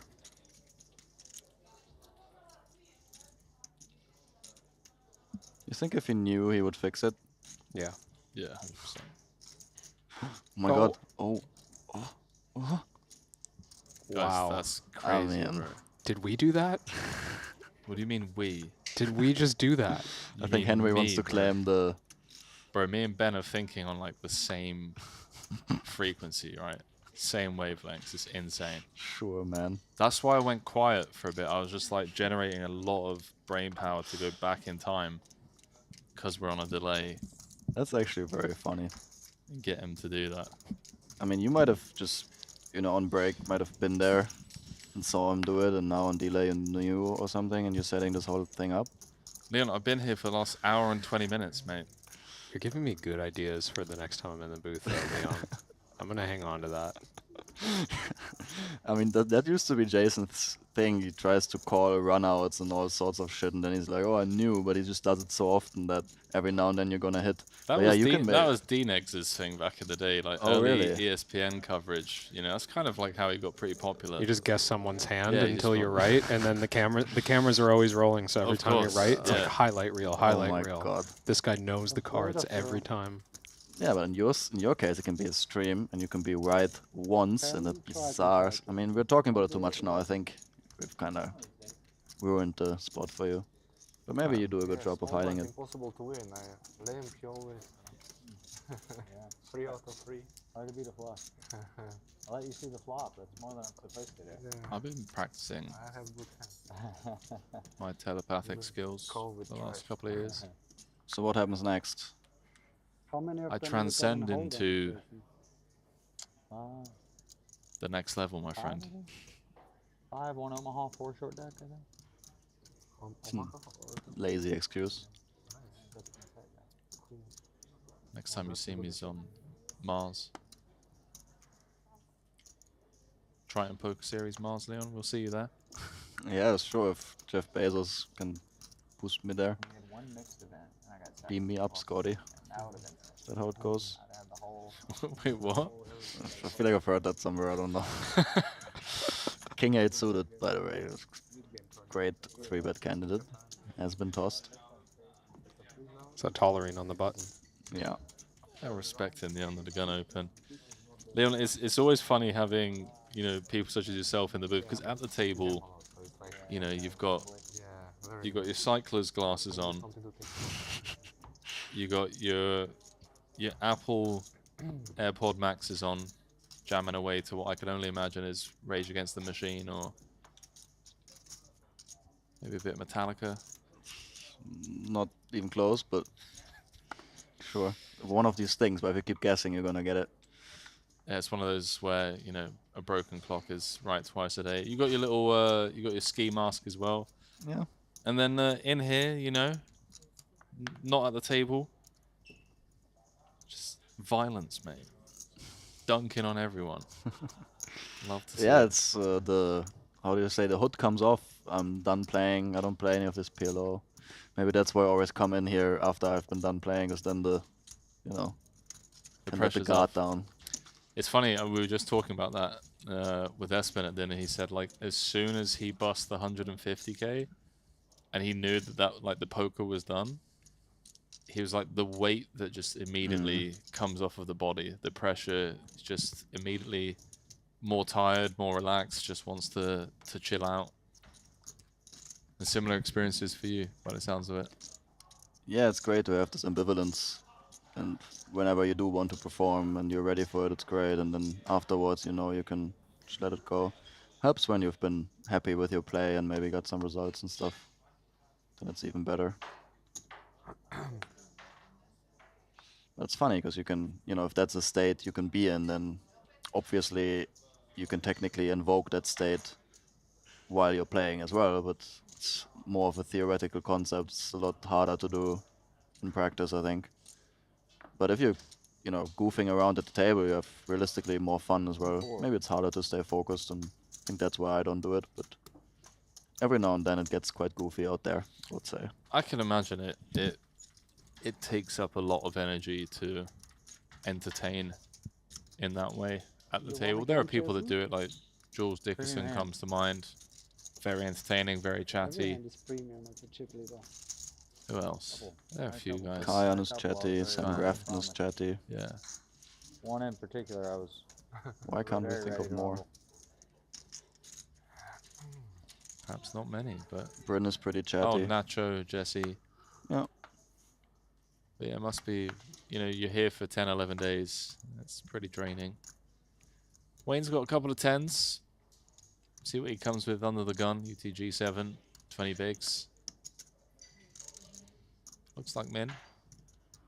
Tolerant looks He was thinking of something for a second, but then... No, just scratching off the dirt, the face.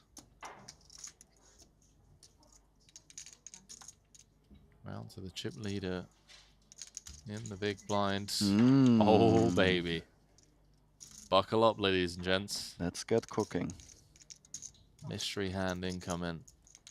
It's not going to be a pretty board for tens now, is it?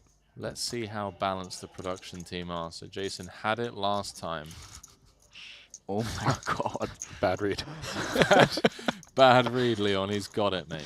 But I mean, this is, I mean, something is going to happen, right? That's the purpose of this. Mate, tens are about to get trashed, bro.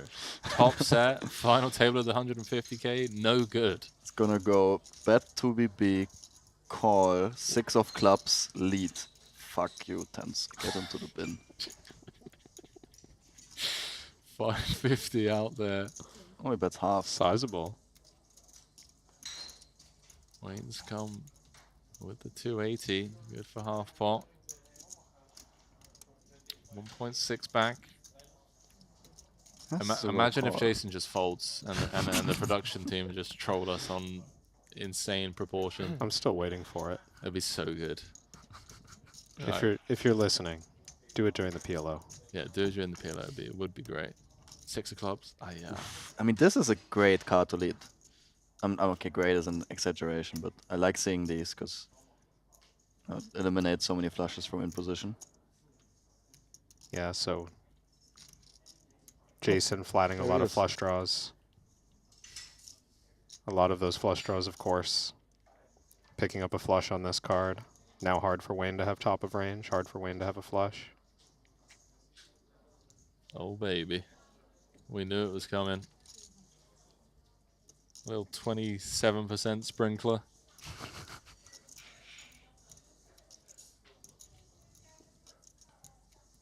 Do you really want to exit the tournament in 7th, Wayne? That's the question being asked here. Are there any value hands for Jason that tens are happy to get in against? Because 300K is not necessarily an immediate declaration of I've got a flush or I've got nothing. Yeah, I would also think that the frequency you lead here is not super high, that you go super small. I would have maybe opted for a tad bigger size because of that, but anyway, you can have ace-7, ace-5, I guess.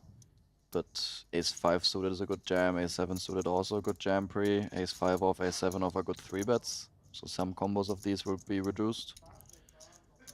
And nonetheless, if you jam in position here, I doubt ace-7, ace-5 are going to be happy calling it off. Guess they would eventually, but it's not a happy stack off.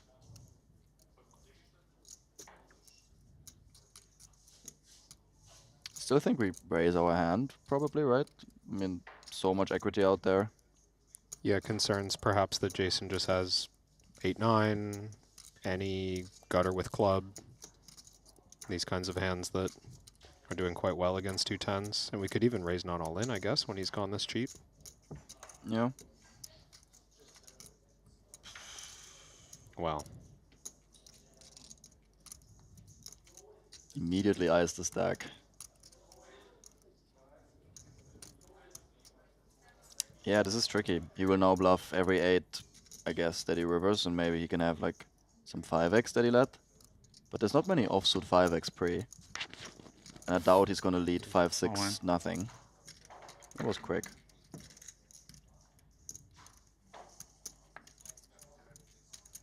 Unpack the quick jam, Leon. I know you're not one to make a statement without there being a meaning behind it. You think leading more towards value with a quick jam versus bluff, or the opposite? I think it always depends a lot on the spot. In this scenario, I would just rule out thin value, because it's just so tough to figure that out. I don't know what thin value would look like here. Maybe in, I mean, ace-8, I doubt ever gets here. But yeah, these 2 pair hands, ace-7, ace-5, are going to be very tough jams. But yeah.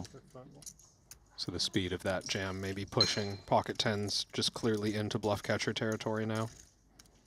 Yeah, but also reducing. I mean, I guess, yeah, you would want him to have these thin value hands, I guess. Yeah, that's true. But But also the bluffs are relatively happy to jam anyway, right? You're happy to find any bluff after half pot flop. I mean, from Jason's point of view, he's thinking, let's suppose he's bluffing. He can put Wayne on jacks with a club, queens with a club, kings with a club. Broadway with a club. Tons of combos that arrive here and have a straightforward-ish fold, or like we'll have a very tough time calling. I don't think Jason has any dreams of folding out top set. Well, what was once top set. Yeah, for sure not. And I doubt we will see the fold. Wayne has been showing that he understands the game on a very high level. I think he knows Jason's capable of bluffing a pair here. Not to mention the dynamic that's been developing between these two. Let's have some of that green tea.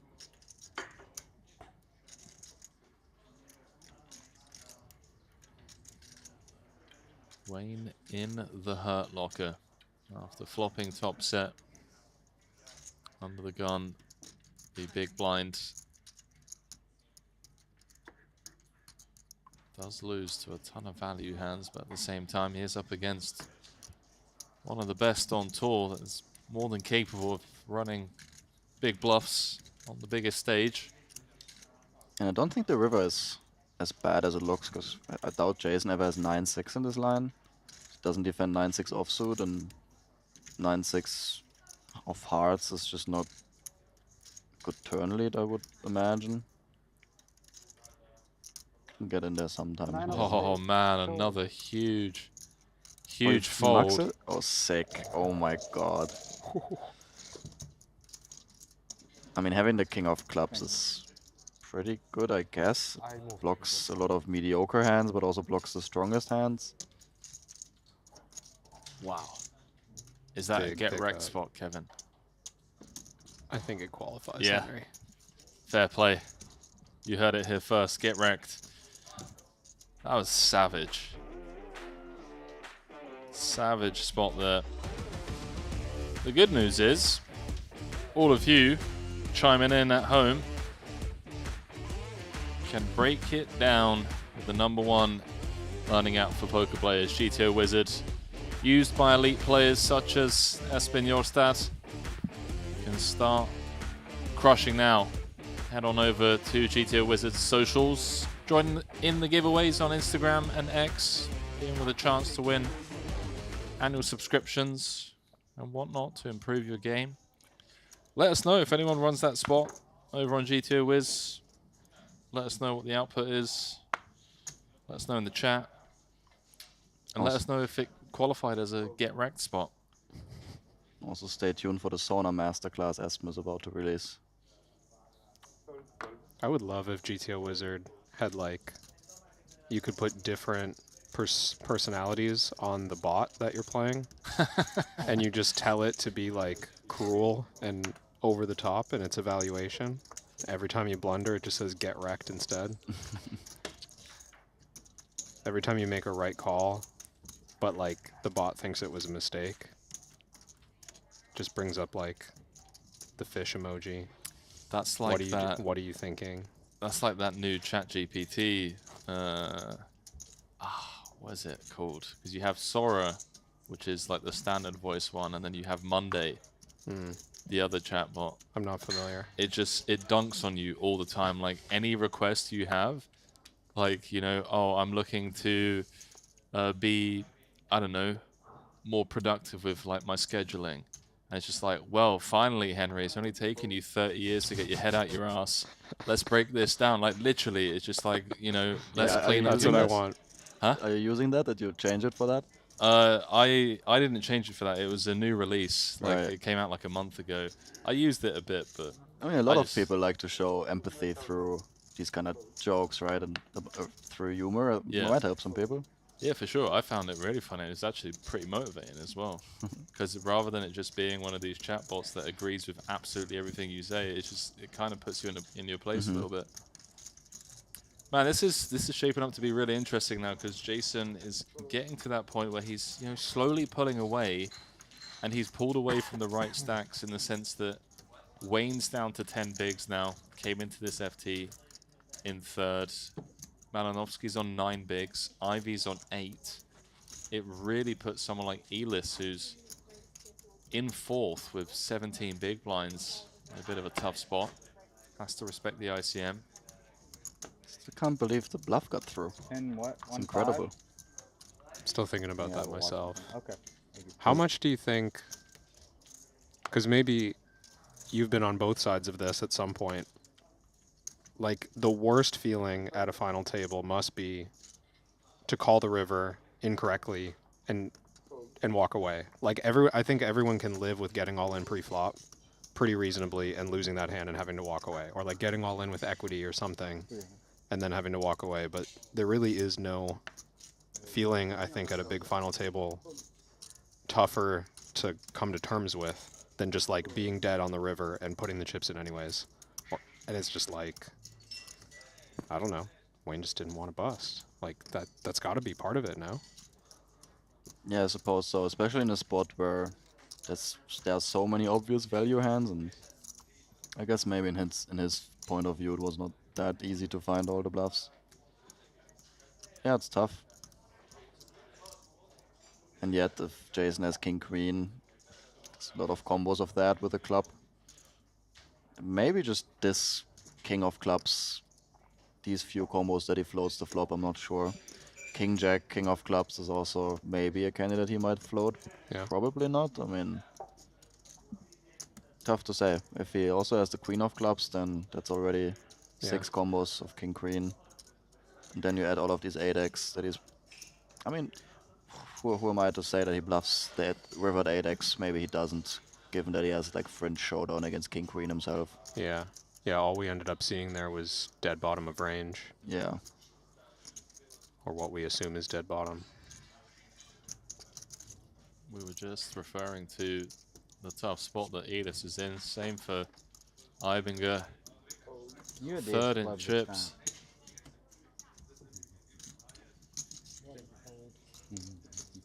It's very cool. This float from Jason becomes so much better when you have this many chips, because there's so many turns that you can lead. It's very fun to play that like that. Opens up a lot of doors. Man, this is turning out to be pretty brutal. Average stack is 25 big blinds. Jason has 90. Jason has 72. Ben has 44. The only two players with more than average. Then there's a massive drop-off to Ibinger in third with 21, and then another big drop-off to Elis in fourth with 14.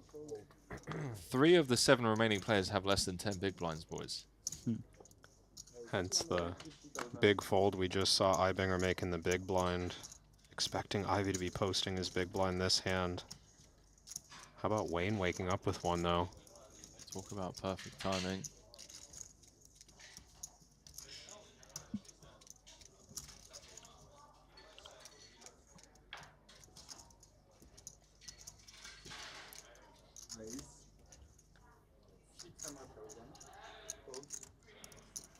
Leaving some back. Is this dicey at all and giving Jason a better price, or it's enough to disincentivize? No, I think your intuition is exactly where mine is at here. I think it is dicey to go to small. Well, you know, some people only do it when they actually do have the top pockets, and then it's not as important. Oh, he swiftly does make the call, yeah.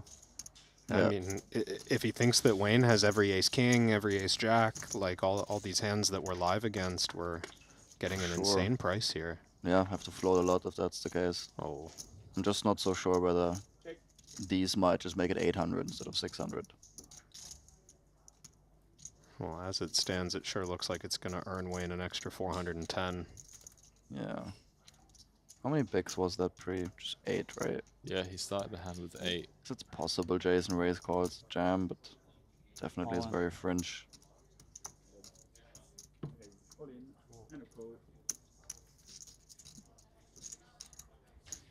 Yeah, Ivy there. On 7 bigs. Out the big blind. Wayne started the hand 5th in chips. 22% of the time he's going to be going home in 7th, but he's put himself in a great spot to double up here. Back in this fight, that's a beautiful turn card. Removing 3 of Jason's 5 outs. with club will be more. I know one that's not boring though.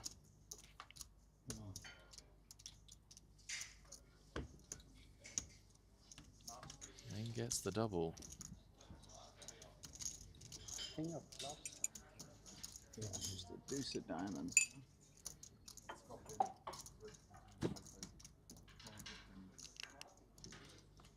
He did it the hard way.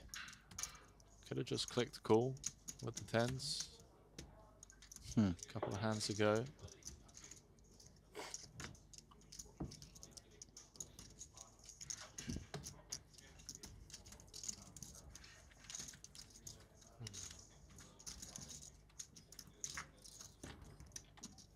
Keeping tabs on that 25k PLO, by the way. 75 runners in that. Nacho is runaway chip leader with 1.5 million. Some huge names from the PLO world. Martin Dam, Laszlo Bojtas, Samuli Sipila, Gergo Nagy. You ever dabbled, Leon? Ever played any 4-card? Sadly, I've not been meaning to. A lot of people ask me, and I would like to be able to play, but no, I've not. It's always funny though when the scene shifts around here with the first PLO event. Yeah. A lot of people come here that you don't usually see. What if you had to paint everyone from the Hold'em side of the bracket with the same brush, and then paint everyone on the PLO side of the bracket with the same brush? Like, what's a key difference that you see between the two, or isn't there any? Are they more like flamboyant? I don't know what that means. A bit more eccentric, like more out there. I would guess a main difference would be that they're more technical, mathematical about the game, because there's less meta game involved in PLO, and it's more probability and equity, right? Because that's just kind of what the game is mostly about, and less about, oh, is this guy bluffing or not, and more, do I have the equity to continue here, kind of thing. So that, I guess, but. And you're saying in Hold'em you just have more You have gangsters, more characters, yeah. More gangsters, yeah. Yeah. Yeah, exactly. Phil Ivey told me with my bandana thing, or not bandana, but my scarf thing, I look like a gang member. Naming the gang too, but I forget what he said. Some LA in the 60s kind of thing. I've been good. Putting everyone behind, all in. I know this has a spot. 5 blinds behind. It's got Ivy who's just folded the button with 4 bigs. Yeah, this is kind of crazy.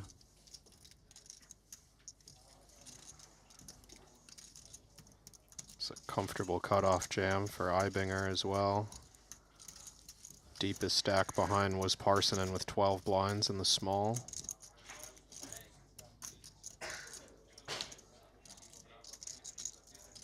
Yeah, these are the spots where you want to be the mathematician and want to be very technical.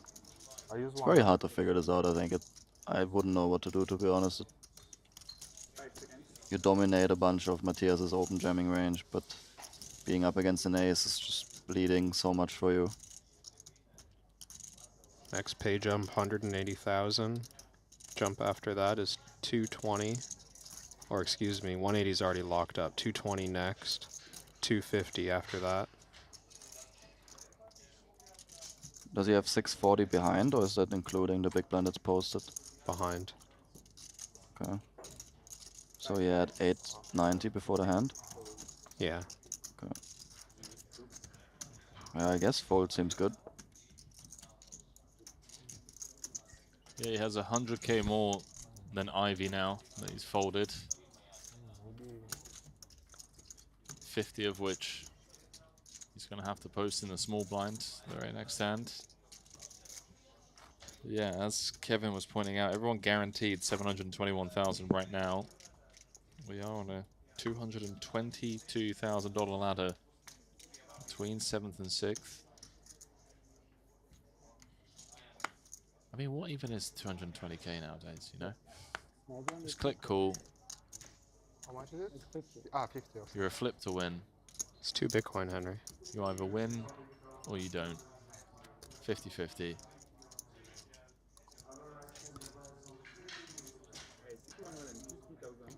Wayne on a bit of a spin. Bouncing back in the right direction. Oh no. I say oh no. Elis is 4 of... Oh no. 5 of 7, but you've got Victor there on 5 bigs, Ivy on 4. And this going to be an exceptionally tight under the gun range, you would think, for Wayne. Opening into Jason's big blind with 2 stacks that are 5 big blinds and less at the table.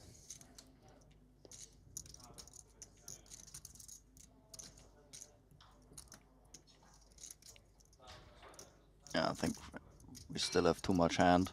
It's a little worrying that Wayne might not adjust accordingly to the situation and potentially calls off too much. There's a world in which Ace Queen is very fringe against a jam for Wayne, but I mean, I doubt that that's ever gonna fold. And he does toss it. That's sick. That is a huge fold. I mean, his body language was pointing towards him not being happy about the situation, I suppose. Yeah. But I wasn't expecting a toss. I think it makes sense. Like you said, it's just kind of easy for Wayne to adjust a bit, but maybe not enough, right? The adjustment you're expecting, it sounds, is quite extreme. Yeah, I'm not sure if it's an adjustment that someone is supposed to be making, like Ace Queen for 12 probably just gets it in, but some of the pairs maybe, like pocket 8s, pocket 9s, they might not even be supposed to open. And if he does open then and calls it off, then you're bleeding against that, but... Right. Yeah, sick fold, I wouldn't be able to do that. That's why you're in here, Leon. Wow, Yeah, can't believe I just said that. Yeah, it's true, I actually busted to dominating ace today, so that's exactly why I'm here. Feel free at any time to just backhand me, by the way. I'd fully take full responsibility. Keep the puns coming. Kind of an interesting spot for Jason when he's got an ace in his hand.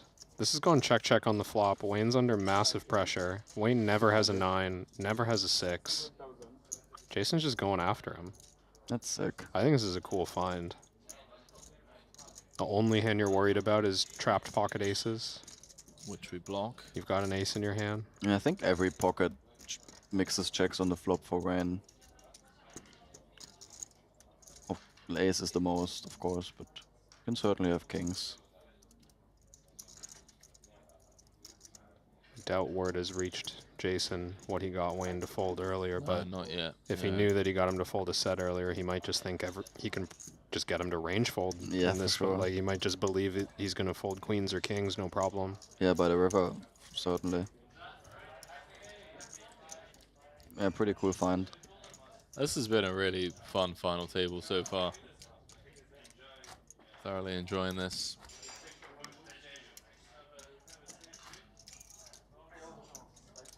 Kind of what we expected it to be, this all-star affair.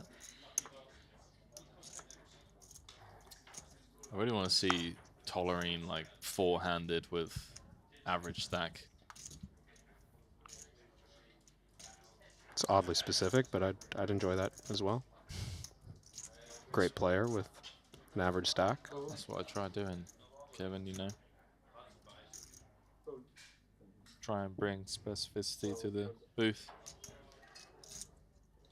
Can see Tolerine still playing with quite some caution. A UTG spot there with Jason in the small blind, and everyone else really with no chips to deal with. An open. Feels like he gets to play hands like suited kings. Sure does. But this opens the door up for these hands to jam for Victor. And I guess it's very good for him to have collision happen. For Ben. Yeah. To like allow these collisions, allow the 5 and 4 blind stacks to bust. Exactly. Yeah.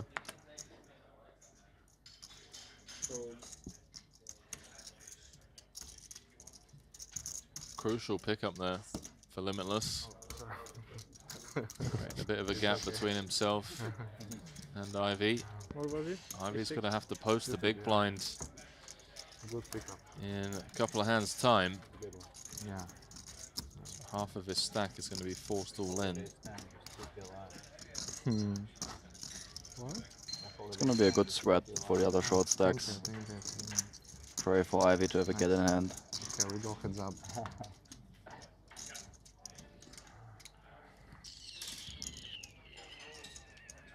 Who's one of the funniest players, in your opinion, you've got to hang out with at the table? It just cracks you up all the time.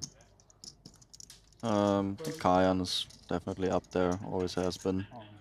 Actually, Leonard too. I haven't gotten to play with him this trip, but Leonard is hilarious in a way that he's just super authentic at the table and just says and does what he likes and wants, and I find that very refreshing, because everyone is so concealed.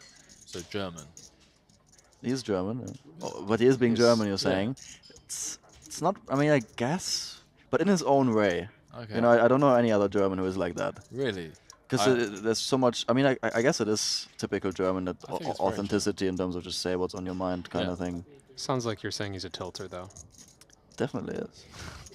Especially in paddle, there were some screams, outbursts by myself as well. It just happens. Steaming. Leon misses a drop shot. Paddle racket just gets launched across. Oh, Ben is about to undo his hat again. We might be in trouble. No, it's good, it's good. That's a go. Yeah, it seems like a good fold. I think 6-5 suited is where I would start consider calling. I'm sure.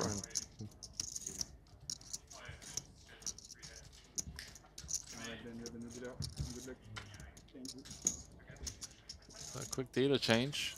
10 hands left before we head into our first break. I love that, by the way, that I made it hands per FT. How's that been for you guys to change? I mean, from an entertainment point of view, it's obviously removed a lot of the stalling and trying to get the blinds to go up on like someone's big blind. Did you feel like many people were doing that though, without naming names? I mean, to be honest with you, I'm not a professional poker player, you know, so there are a lot of things that people like you would spot that I would maybe sleep on, and I've been, you know, I'm close with a lot of the guys here. They try and like educate me on some of the things, but not to try and just, you know, be oblivious to it. But there are certain things that I don't see that you guys would see, and when you'd point it out to me, I'd be like, oh, that makes a lot of sense. But I do think I sleep on a lot of things that, you know, the professionals are dialed into. I think I'm in the same boat, honestly, because I've not ever thought of the game like that, and still there's some spots where I'm like, oh yeah, I could have stalled here, didn't think of it, but now I'm more in a headspace of, I don't want to stall, because that makes other people want to stall more as well, and I don't want to live in a world where the game is played like that. Yeah. Even though I can totally understand why people do it for EV gain, especially when they're not playing for their own money and stuff. You're not doing it for yourself then only, but doesn't really help anyone. No, I mean, it's, yeah, it's one of those ones, right, where sure, you're gaining some marginal EV, but I think the viewers prefer this as well. I think it just removes a lot of the unnecessary tanking and stalling. What about you as a player? In what regard? Just in terms of what you think on the change. Well, I haven't made final table yet. Sorry, man. Sorry to put a finger in the wound. I think we were playing for hands final 2 table in the main already, so I actually have encountered it. Yeah, I think it's great too, because you just don't think of this point of the game, and I mean, maybe not the biggest change from my point of view, but I think it's good overall. The rollback is also cool. Did it happen in this tournament? With the blinds rollback? Yeah. This one maybe not. I think No, the average was 30 already. Dead on 30 when they started the final table. Okay. Yeah. Yeah, I guess with the slightly higher levels in this event, it's not going to happen. I think, again, not to harp on about the viewers, because Ibinger has got a spot here, but it allows for a lot more final table playability, and that's what people want to tune in for. But, you know, that's where the money's the highest, the stakes are the highest. Very interesting that Matthias just moves in and doesn't induce. Takes note of the 2 short stacks in that regard. Also, nice avoidance of that collision from Tolerine, like a very open jammable ace-3 off on the button with Ivy on just 5 blinds in the big by min-raising.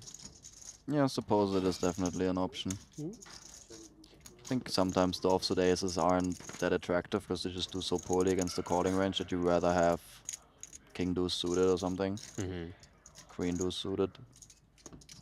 But yeah, I mean, kind of same ballpark anyhow. It's definitely must have been a consideration for Ben.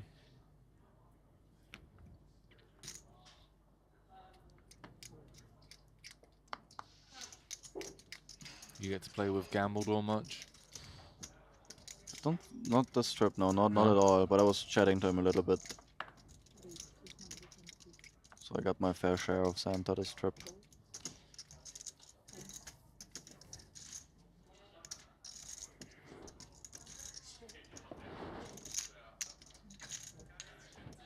Elis always mucks so high, it's a little dangerous. That's very PLO. Yeah, yeah, for sure. He was in the big blind though, right? Yeah, he was. Yeah, that's so. Probably why. Yeah. I mean, I've seen him do it before, and I was thinking exactly that. In PLO, it just doesn't matter as much when people don't care, I guess. Great camera angle. It really is. Elis has been asleep this whole final table. Woke up briefly to fold ace jack suited to a single raise and then went back to sleep. I mean, he's been letting out the energy. I was going to say, he was literally at the tennis courts at, what, 10:30 this morning? That's so sick. It's now coming up to midnight. He's been grinding all day. Probably been to the sauna 5 times on dinner break and before. I could, he's obviously a Finnish, so sauna regular. I could explain something about the sauna to him the other day. That made me feel very fulfilled. Yeah, that's one of those moments where you wish you could just clip that part of your life. Yeah. And save it as like a VOD. Yeah, I think it's gonna be stored in my memory forever. Up He there. didn't know what the sand clock was for. He just don't have it in Finland, apparently. And he was just so baffled. He was like, what do you even use that for? What do you need that for? Yeah, exactly. He's just like, what, you guys need to know when to get out after 15 minutes? What are you talking about? You'll just feel, no? It's like the 5-minute break. At some point, you just know when to pee. You just know when to get out. Yeah, I think those guys go for a little bit longer than the sand clock allows. Definitely. Joni was telling me about the VIP sauna club that exists near Helsinki. That sounded also very much like a parallel universe type thing. Yeah, that's the most Finnish thing I've heard. It's very elite, apparently. Only taken like very, renowned sauna pros. Whatever that entails.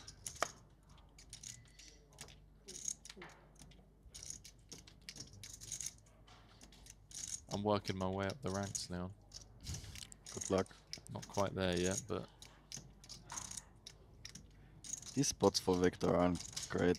This seems like a take, but I would not take any queen here, I think. Maybe I would. Just knowing you're going to get called like 0 risk premium for Jason, you're going to get called a huge percentage of the time. Yes. Would like to have some more equity, obviously. Yeah, it's not the stack you want to jam into. That being said, Jason has some implieds on keeping Victor alive, so I would assume he tosses the bottom ones. But yeah, maybe I'm anticipating this to be tighter than it actually would end up be. Which queen would you take?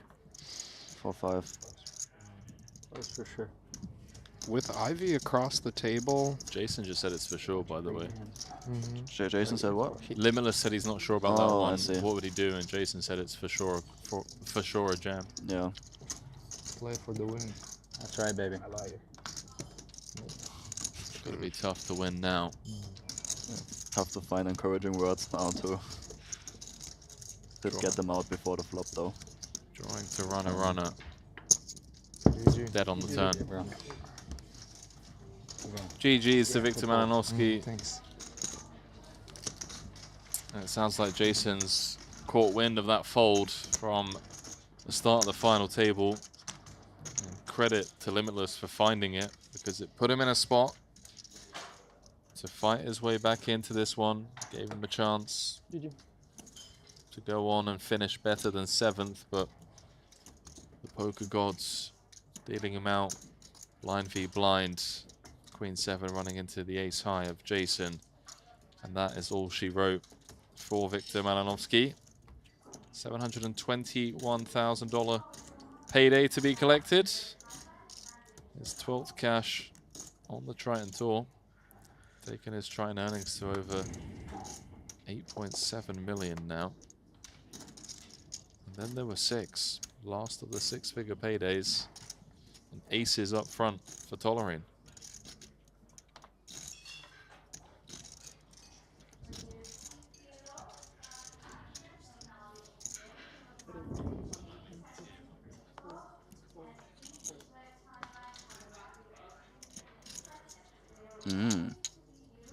I might be getting what you asked for, in a small way. Seemed like a good candidate for a 3-bet, but he just swiftly calls, which also is a fine option. I mean, if he could see the hands that Tolerine's been folding, he might lean a lot in the direction of flatting. I think he might lead here. Good hand for it, good board.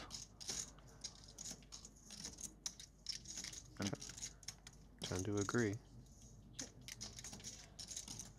He's been leading too much today. He's like, oh, I gotta have my frequencies in check. That's the way to do randomness, right? Right. I led once, so this time I don't lead. It's exactly how it's supposed to be. The universe tells you when the random moment occurs. If it feels right to check, then you ought to be doing that. Ben might check back here, right? Yeah, same recognition, like this just such a difficult board for him to connect with. Jason has all the good stuff. It's interesting again, it's one of these spots where when the leads are not being found by the real player that the solver would usually do, then you check so much more in position than you. Yeah, because this is exactly what you're facing now.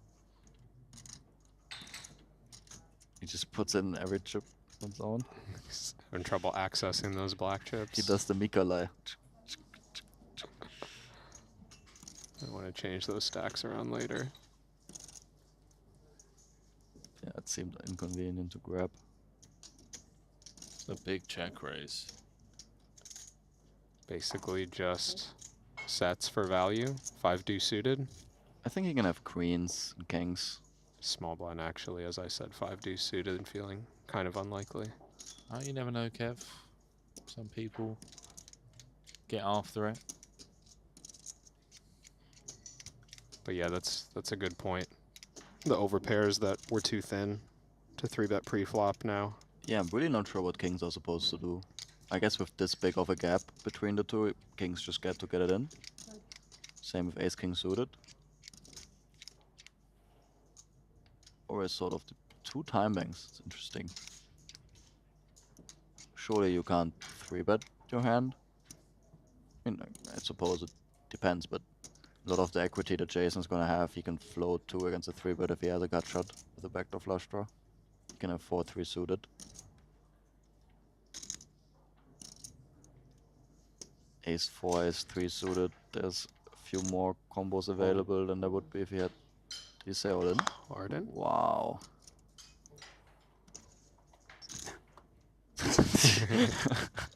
I think he's as surprised as we are that he just did that. It's funny. All in. That was a very genuine reaction. Yeah, love that.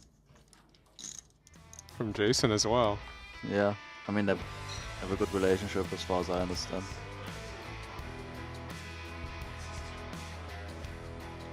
A little recap from Victor Malinovsky's departure. Saw him collect 7th place money just a few moments ago. Picking up $721,000. Everyone now guaranteed 943K. You got me, you got me. Classic. Yeah. You got 5s, buddy, you got 5s. He's kind of joking about himself. I don't think he Yeah. thinks it's a great play, but He's. It just feels like a very genuine, Can like, you believe that? I didn't know what to do. this is tough, right? I just went all in to stop having to make decisions. Really glad to still be here, guys.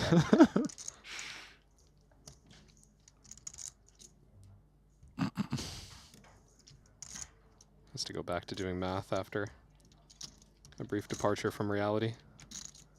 It's nice though. I mean, that either lifts some weight off your shoulders here as well, because now you feel like you've How much actually already do I potentially actually, fucked huh? up, but To be honest. I didn't don't matter. have any 5-0 fill. 4 big blind shove, folded twice. That's suspicious.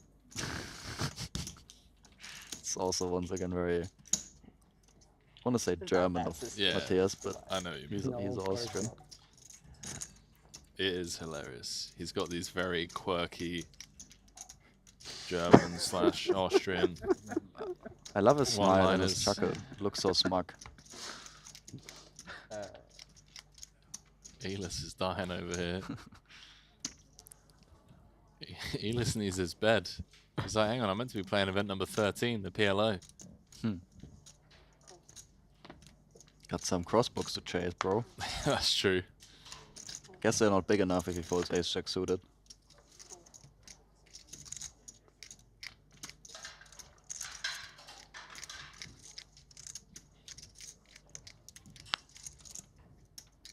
Kind of interesting one.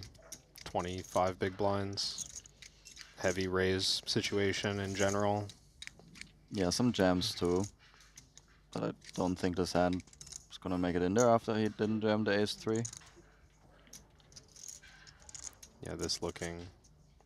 This is somewhat cuspy for Matthias. Ben's not gonna raise call ace-8 suited, but he is gonna raise call ace-10 suited. Okay, just call. Cuspy between call and jam. Yeah. Never not all in. I think ace-9 is too good for that, but yeah, I think ace-9 is too good for that. Too much hand, some people like to say. I like to say that as well. It's a good line. Yeah, sums it up perfectly. Not much hand here, though. Enough hand, though, maybe. 8-2-5 in the middle. 275. Queen, Jack, Deuce, Rainbow. Tollering continuing. 2-7-5. Makes life difficult. Interesting for the board. ace high. I think these are less c-bet in ICM scenarios than people anticipate. Ben does have a premium candidate to c-bet, however.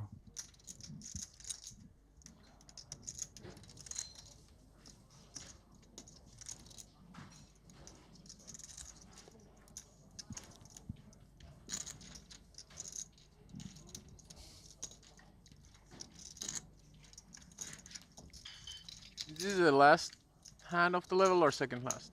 2 more. 2 more. Oh, okay.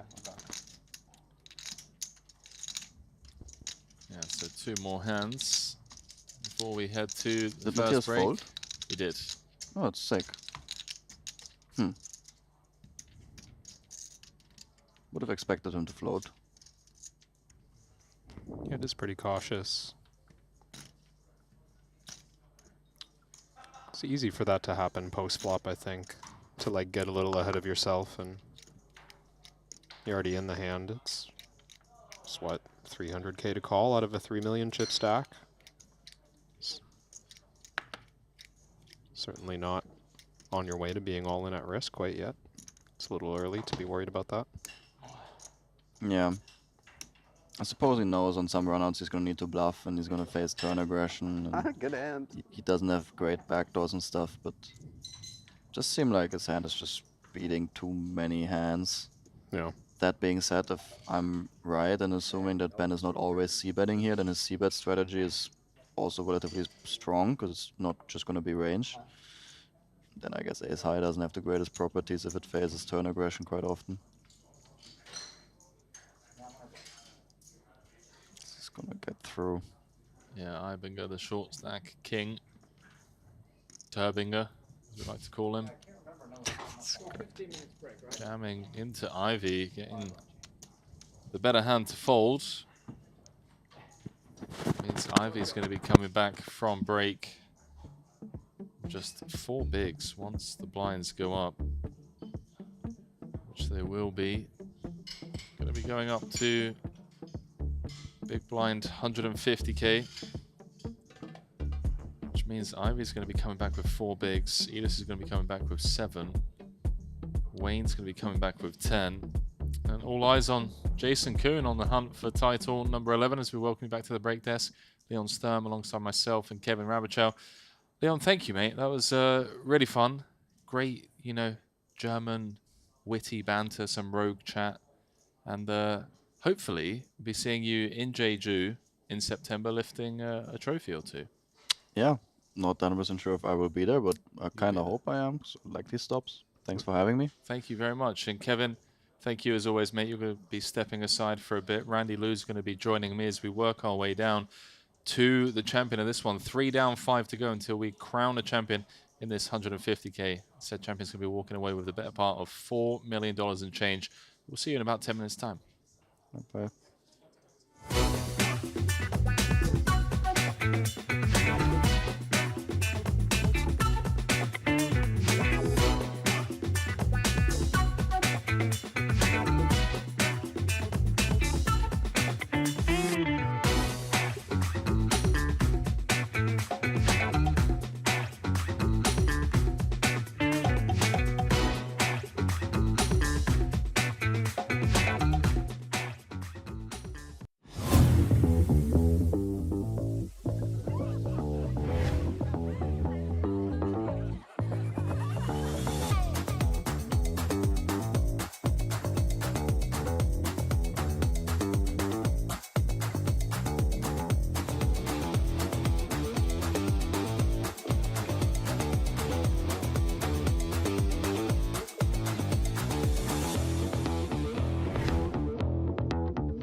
Ready to dominate the tables? With GTO Wizard, the world's #1 AI-powered poker solver, you can instantly study any spot in cash games, MTTs, and spin and goes. Build custom solutions for your games, accounting for factors like rake, annies, or tournament payout structures. Plus, you can upload and analyze your hand histories with just 1 click. Beat the best, crush the rest at gtowizard.com.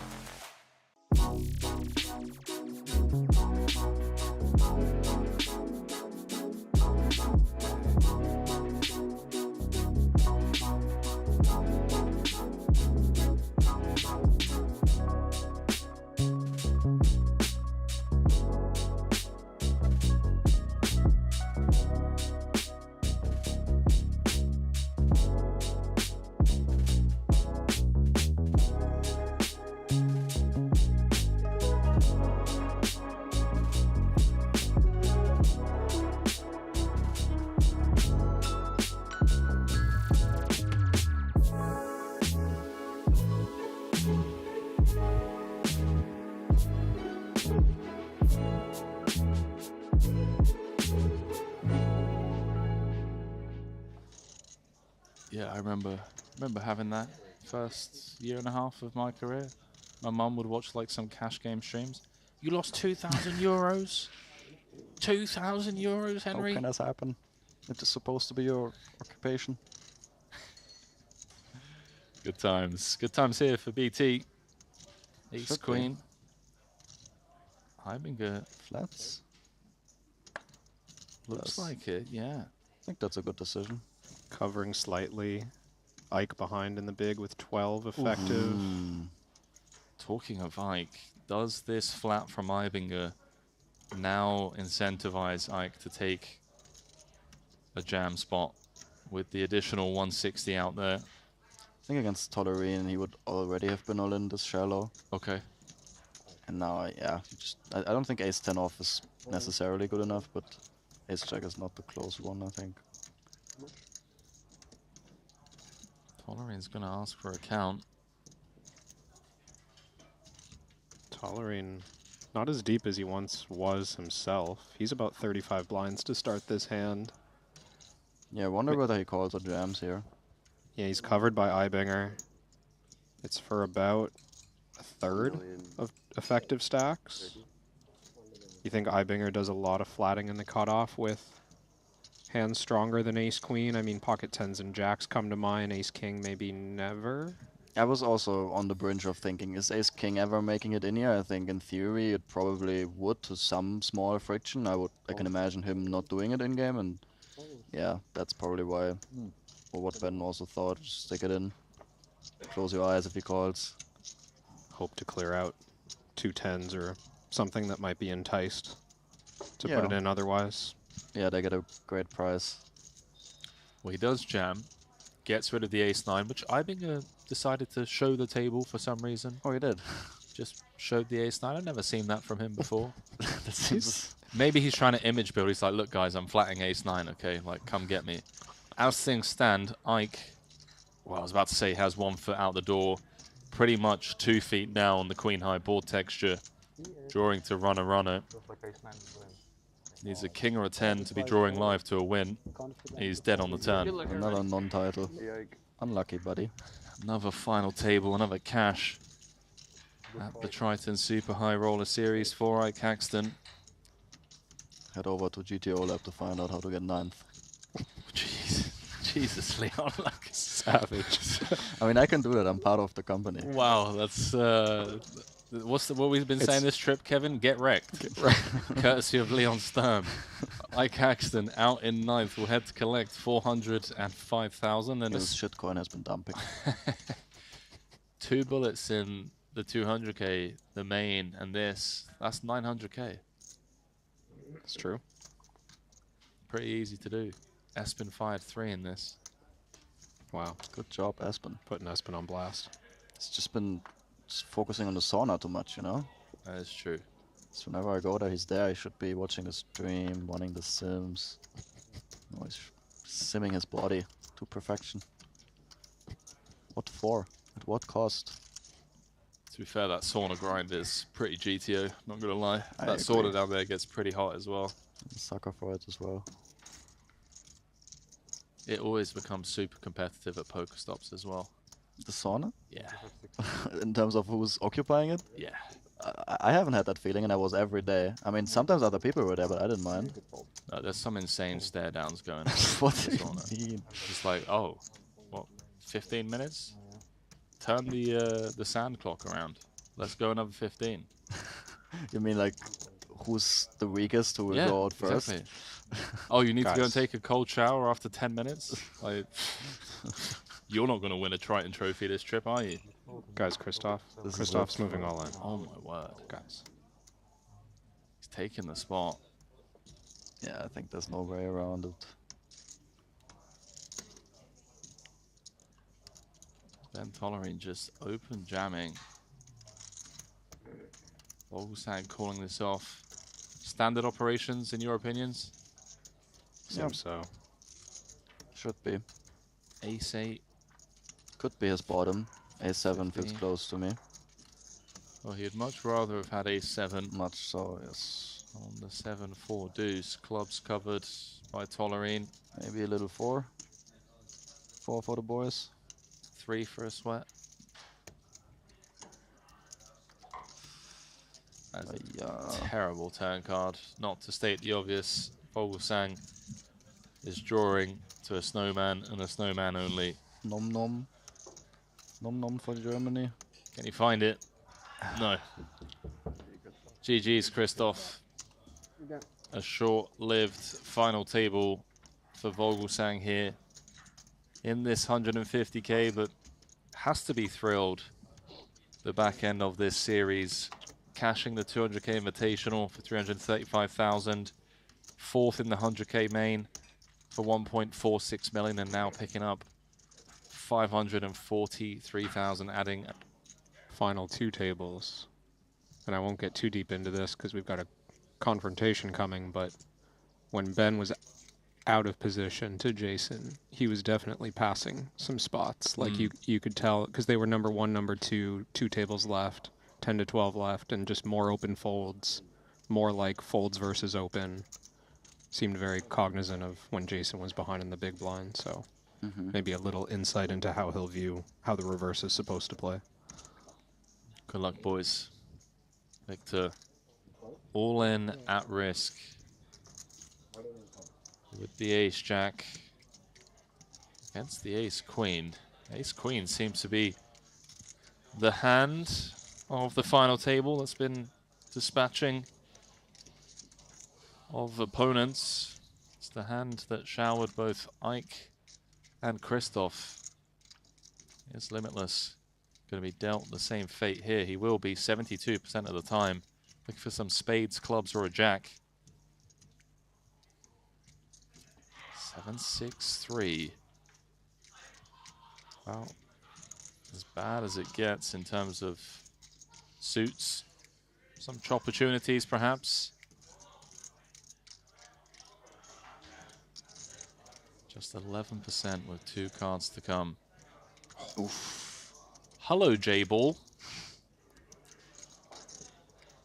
Make it 93% with 1 card to come.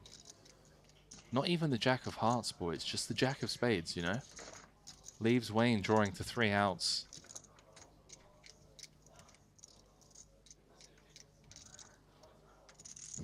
The old Jack run out. Just in case. Limitless bouncing back to 20 big blinds. He's gonna be pleased with having found that fold against Jason. Yeah, put him in this spot to double up. Runaway chip leader with 6 left, kind of dynamic. Yeah, I've played 1 or 2 final tables lately where that occasionally happened, where it feels like it shouldn't.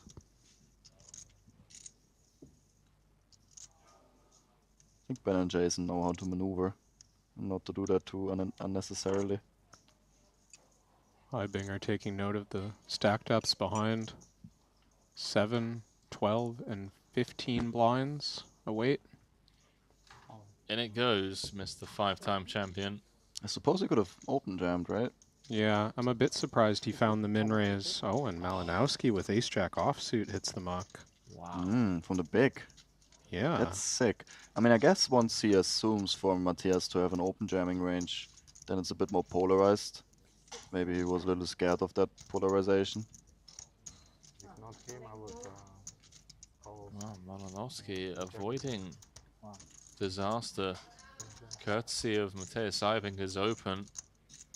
1.6 million in the middle. Ivy, a 60% favorite to double up here. I feel like Ace Queen has never won this, ever.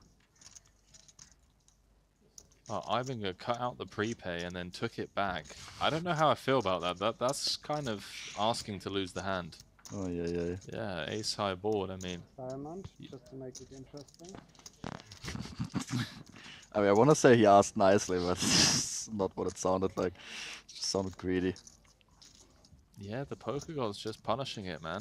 You can't count out the prepay and then take it back before the flop spinned out. Was it not Ibinger who a couple months ago had like a toy car on the table and was like sending chips into the pot and pulling them back? He's been tempting the poker god.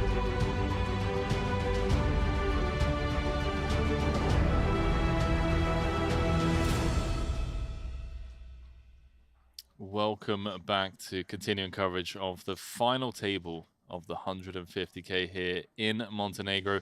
The final No Limit Hold'em tournament of the series. 6 remain with over $4 million up top. And Randy Lou, have you seen who sits atop of the chip counts right now? Jason Kuhn. The 10-time champ, Mr. Triton himself, leading the pack. And with the blinds going up, 24 big blind average, Jason and Ben, the only players with more. And Randy, I have to ask, you know, you look at the bottom of the chip counts, one of your favorites, Phil Ivey, he's there on 4 bigs. Edis is on 7. Are we just going to see some immediate all-ins? It feels like time is running out for those guys at the bottom. Yeah, especially Phil Ivey, just 4 big blinds. That means that Elis and Wayne, they should be chilling even though they're sitting on the 10 big blind range, just because we know Ivey's going to get it in within 1 orbit due to the big blind and big blind ante. Big pay jumps are huge, and this is a good time for Jason Kuhn and Ben Tollerine to just capitalize. Yeah, it seems like both Jason and Ben kind of have this mutual agreement, unwritten, of course, that once Jason gets out the way, it opens the door for Tollerine to get involved as the table captain. But listen, there was a spot just before the break, a flop check raise from Jason out of the small blind. Ben had to then jam all of his like 5.2 million. He was clearly in second at the time by a decent margin. Jason was bluffing, so snap fold. But it's one of those where like they're willing to collide if they need to. If they need to, right? Hopefully they don't. But still, the same game plan is try to get those pay jumps in battle when you can. And can we talk about Elis Parson just for a second? Okay, these guys are 4-card specialists. The likes of Yoni made the final table of that invitational, and now we've got Elis here in one of the biggest buy and no limit hold'em events of the series, holding his own, guaranteed a 6-figure payday. I mean, what's going on over in Finland? These guys are getting it done in the 2-card streets now. You know it, but Elis, you know, he's good at no limit hold'em, just known for PO. That's all it is. Randy, I think he's the person I'm down the most to lifetime. Sucks for you. Sucks for me. Doesn't suck for these guys. So they're all guaranteed $943,000 for their efforts. As I mentioned, last of the 6-figure paydays. Man, the ladders are really, really something. 257,000 ladder between 6th and 5th. 4,076,000 up top. Feels like it's Jason's moment. It's been a tough couple of series. Didn't really get anything going, and tough for Tollerine. Wow. Amazing for Parsonen. Yeah, first hand back, snapped off by Tollerine's going to get shown the Cowboys.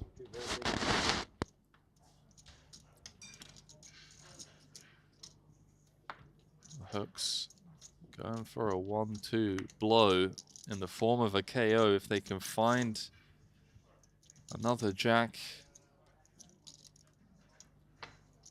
This is for Elis to get right back in this fight.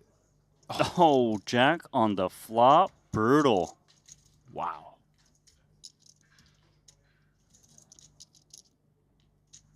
Elis from 80% favorite pre-flop. Okay.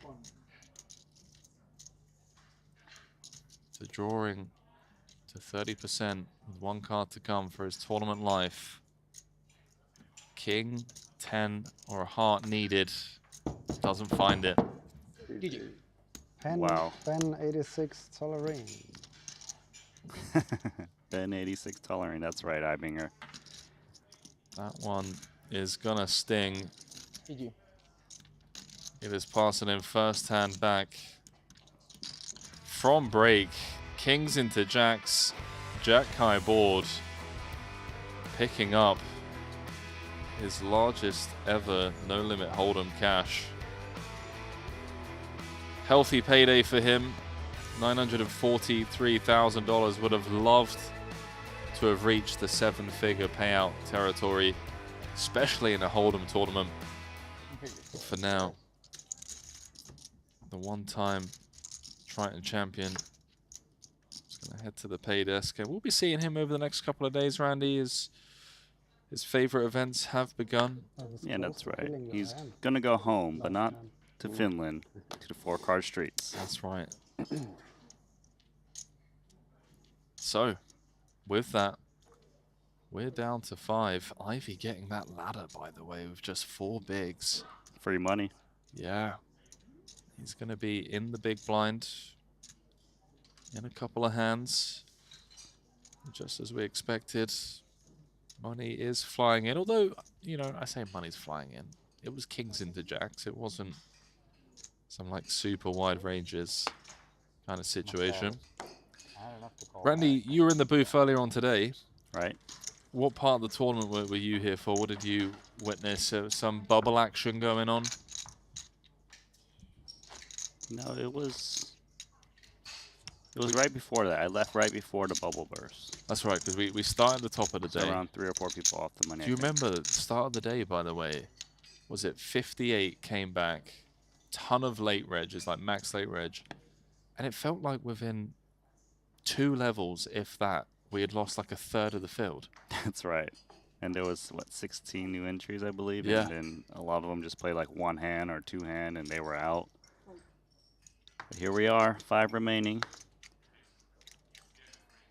Jason Kuhn's got a monster against Wayne, who's playing a 10 BB stack.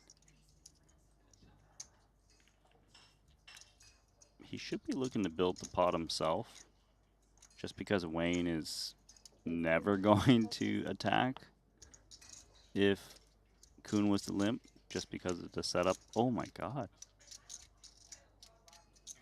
Randy, is Ivy about to get 2 ladders when he's there on 4 bigs? Oh, he might, because that's a snap, and Wayne knows that's bad news. 2/3 of the time, Ivy's going to get that ladder. He is loving life right now. Sit back and collect the paycheck. Yeah. Even more likely on the Queen 8-6. Wayne Hyung, who came into this final table 3rd in chips, is now 1 card away from elimination. After battling against Jason Kuhn at this final table. Needs a Barry. Needs it right now. Oh, ace from space. Jesus, I felt that one from here. The whole table felt that. God, it's never easy. I didn't think it was coming, Randy. Didn't feel like it was coming. I don't think Wayne could believe it either.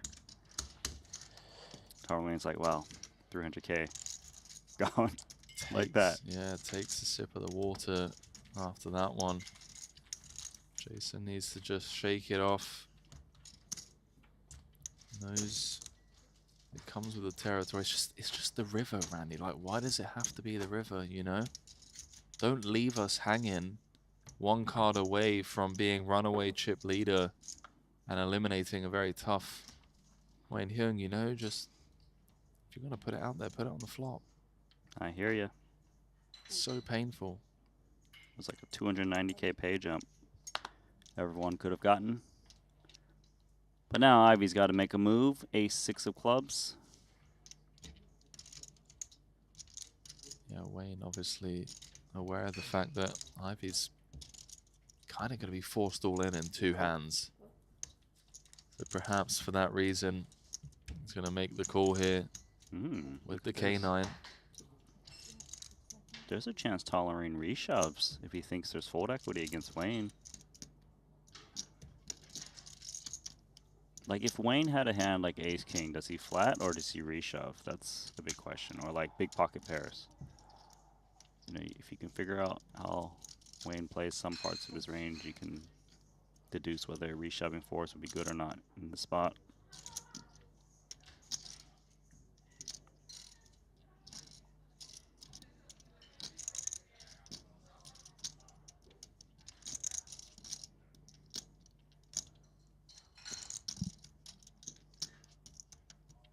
Tolarine's in the tank here.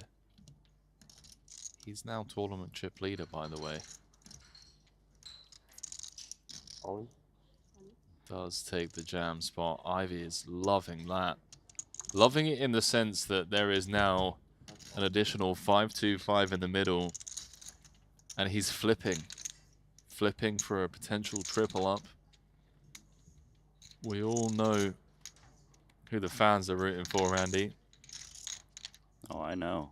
It's that man right there. Mr. Ivy with the ace-6. Flipping to stay alive, and he connects with that 6 of diamonds. He's on the hunt for title number 6. Great start. Even better turn. Just needs to fade. Good old-fashioned 2-outer, which he does. There we go, Phil Ivey. It's not a double, it's a triple up. Now we got a game on our hands. Randy, what are the chat saying? I bet they're going wild after that one. Oh yeah. They're like, hold, hold, hold, Ivy, Ivy, Ivy. So the two big stacks taking turns doubling up the short stacks. Man, 2025. Phil Ivey still getting it done, Randy. Never gonna slow down. Promise you that.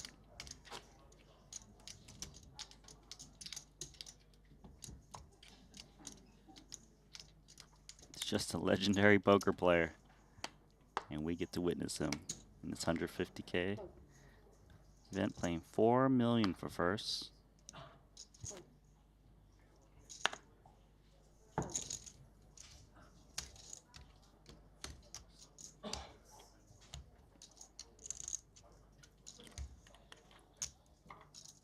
Let's see what their approach is for Tolerine. Ibinger's playing a 22 big blind stack, so not the slimmest, which may make him limp a little more, but we'll see if he wants to attack or not.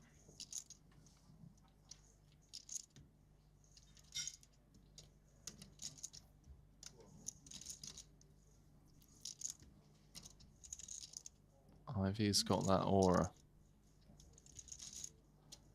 So's Tolerine, by the way. He's in the tank here. Not something you see all too often. Unopened. Small blind versus big blind. Ops to 3x.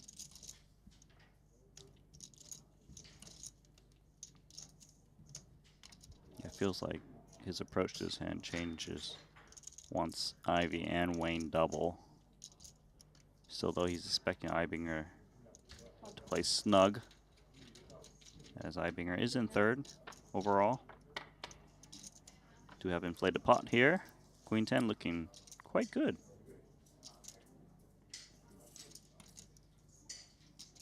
Top pair open-ender. Potentially see Ibinger continue if he had backdoor flush draw to look forward to. Depends on size. Should Tolerine bet, that is, of course. Looks like he will. Third pot. Just under. I think he pitches his hand here. There's a little bit of reverse implied odds, such that the straight sometimes brings another club, or ace-king beats him. His chips are very valuable right now when there's a 12 and 15 big blind out there with less chips than him.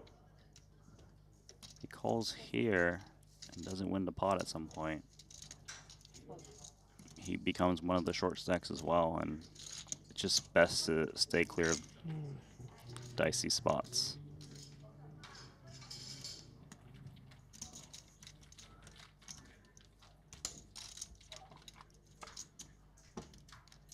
Well, what do you know? Ben Tolerine, chip leader of the 150K. Joined us for the first time in Cyprus at 2022.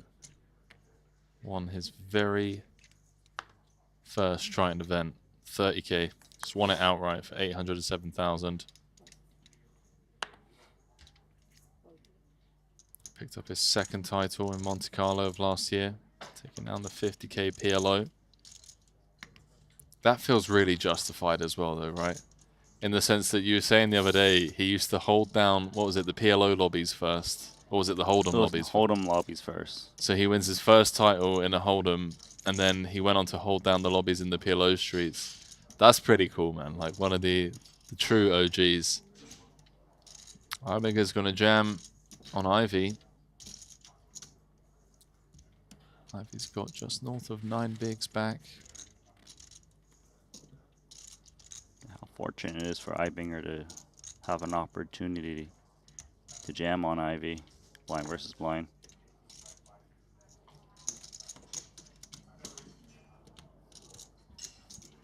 Eibinger's been having a solid Montenegro festival. Did he just flash the ace again? These guys are always up to their old tricks. That's the old school, like Yeah. casino, you know, like local Every card time. room. Every time they have a weak ace, they just like flash it, you know. Like, you see? See, I'm not stealing. Had an ace. How come you didn't show this time, buddy?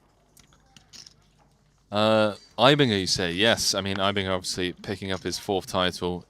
We call him Turbinger for a reason. 12.8 million in Triton earnings. And yeah, fun trip for him. Took down that 50k Turbo Bounty Quattro for 891,000. Cashed the 50k for 111,000. So, oh, just as we say that, Randy. Cut off open from the chip leader. Pocket 5s on the button. It's so tempting, right? Because it's the chip leader opening. He's got 20 bigs. Oh, baby. No. Bad timing. He thinks he has so much fold equity, and he does.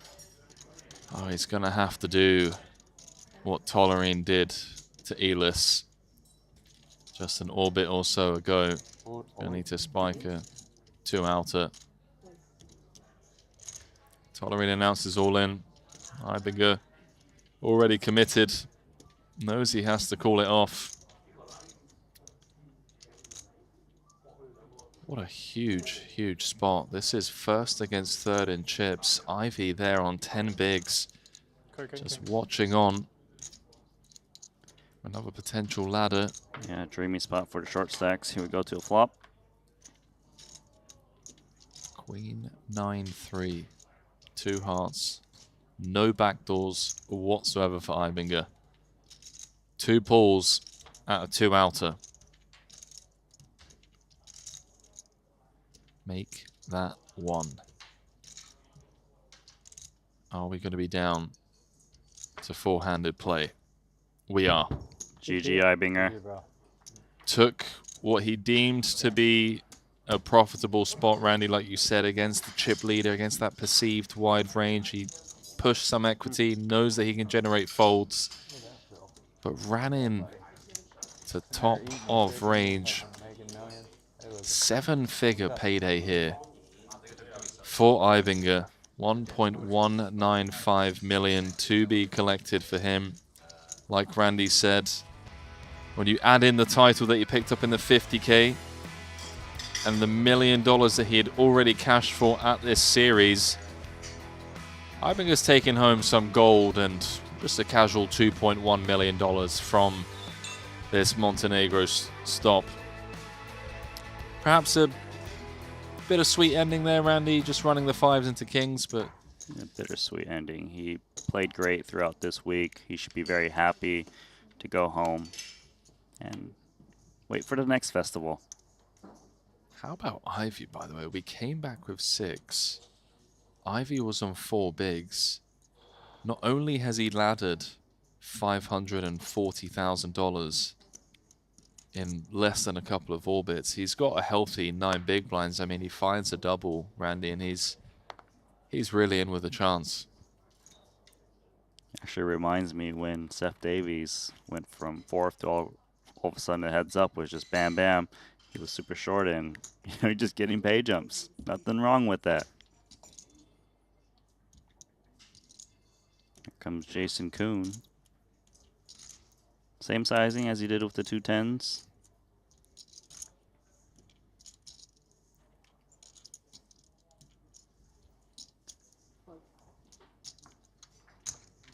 Suited 10 into the muck.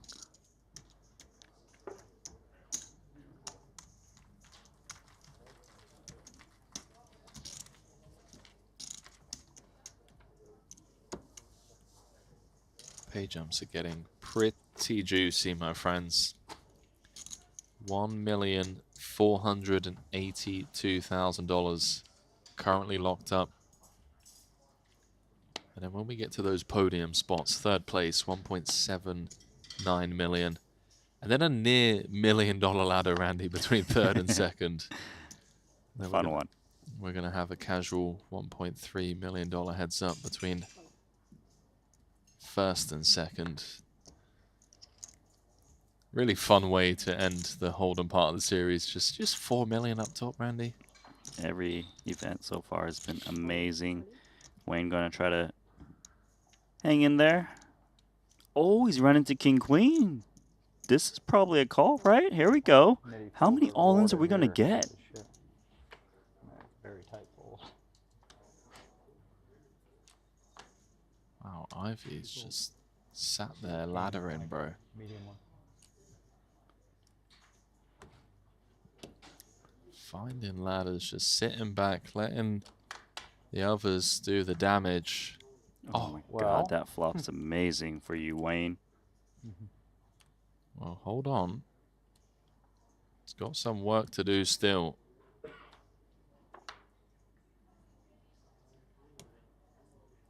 Three of spades on the turn, changes nothing. Does add some chop outs, of course. A 10 for the win, or a club. For Wayne to be up to 4.1 million. Otherwise, Tolerine is going to be runaway chip leader with 3 left. Oh, he's rivered it again. Wayne Young. And again, takes a sip of water.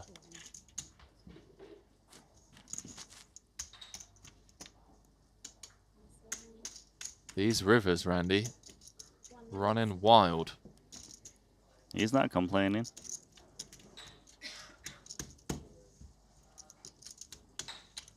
Tolerine at the start of the hand had, what, 11 million. He's down to 9. Still the clear chip leader, but would have much preferred for us to be three-handed. And for Wayne to have been out of there. Good time to run hot, though. Not to state the obvious, Randy, but all in for your tournament life twice. And to be dominated in the way that he was twice is very fortunate to find himself here. But look, we've all been on the winning end and the receiving end of positive and negative variance.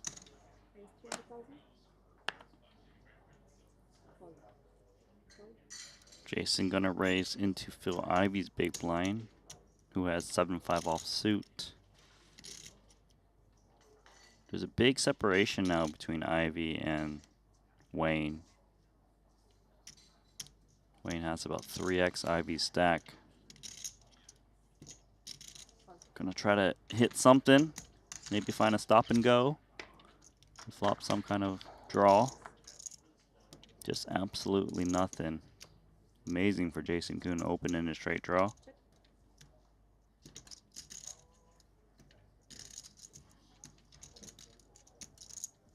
See what JK comes with here at this SBR. With 6 bigs back. What do you think, Randy? Just ask for all of it? Yeah. Keep it simple.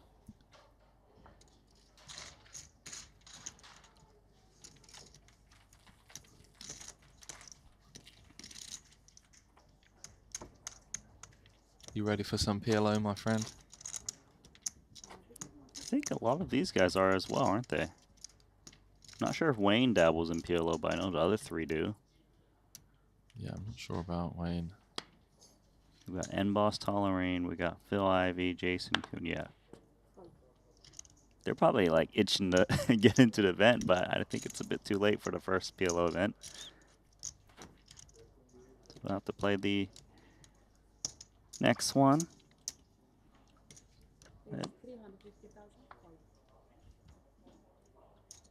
Something more important here. $4 million up top. Is that it, Randy? Nah, just 4 million. Just, you know.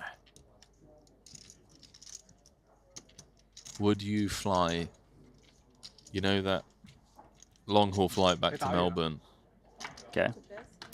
So you do Podgorica, Belgrade, Doha, and then Qatar Airways, first class, direct Melbourne. That sounds good. Yeah, you win 4 million. You don't care. It's a $16,000 flight, mate. You just, you know what, guys? I'm ready. Just pure luxury.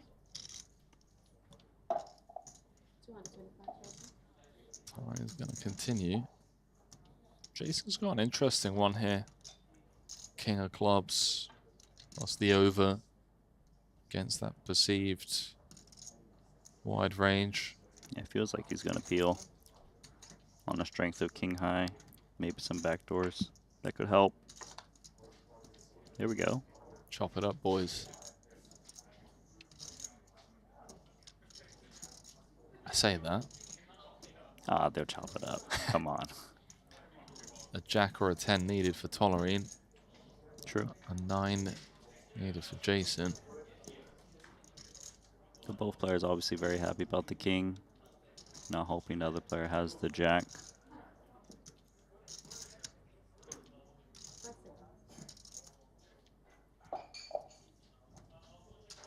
$900.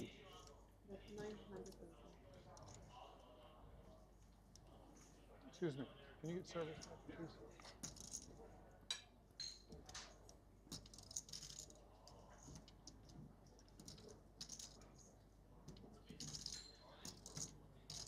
And it just goes check call, right? I mean, I don't know if Ben finds a third barrel. Should Jason come with a call, which he does. That's the easy part. This is the real tough part coming up. Let's see what the river is. Obviously, if like a club rolls off, then things get murky. 4 of spades is the biggest brick in the deck. What do you think, Randy? Size to target a jack? Maybe he goes like half potish. Yeah, I think he still value bets this one. What do he loses to king, queen, king, jack. Oh, checks it back. Maybe he just doesn't think a jack would ever call him either. If that's the case, then don't value own yourself. Yeah, that's a great point, Randy. If a jack's always folding and we're only getting called by better, why would we do it to ourselves?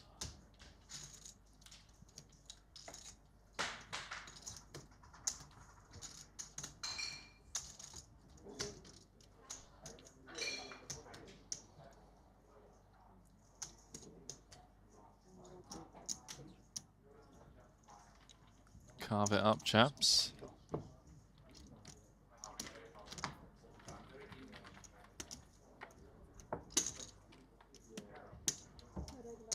Thank you. Thank you. Here we go. Quick dealer change. 4 left here. Biggest buy-in Hold'em tournament of the series, outside of the Invitational, of course. 150K. Huge turnout here. 108 runners. 16 million and change in the prize pool. $4 million will be going to the eventual champion in this one. A lot of potential storylines, of course. Phil Ivey looking for his 6th title. Wayne Hyung, one of those cash game crushers, looking for his first title. Came close in Cyprus, finished 2nd in the 100K main for 1.8 million. Outside of that, it's been a pretty long dry spell for him at the Triton series, but guaranteeing himself another 7-figure payday here. Of course, let's not sleep on Jason Kuhn. I mean, been a couple of rough trips for him, other than Paradise. All it takes is one big event, and this is the one for Jason Kuhn. Yeah, looking for title number 11. If he can close this out.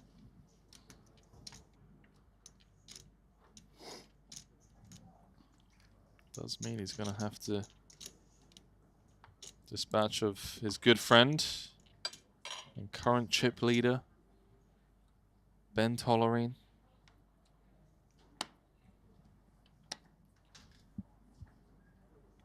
It's go time for Ivy. Got an ace.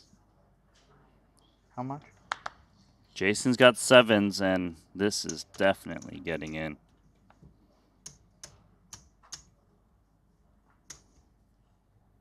Good luck, OG. Jason plays as a flat, which he should with his whole range.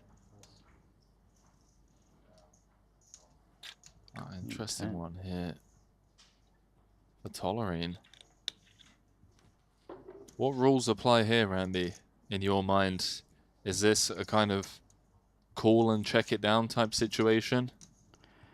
Yeah, he shouldn't be looking to re-raise this just because he has to still be Ivy all-in showdown.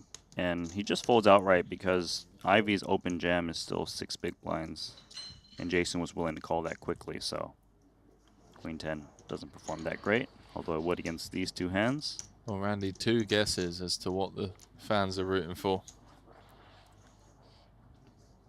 Let me guess. An ace? A lot of Ivy fans in the building. 10-3-3. Some hope in the form of a backdoor wheel draw. Should a deuce or a 4 emerge on the turn. But an ace being the immediate out.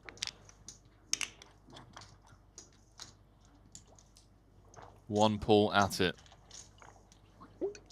One more chance for Phil Ivy. What's it gonna be?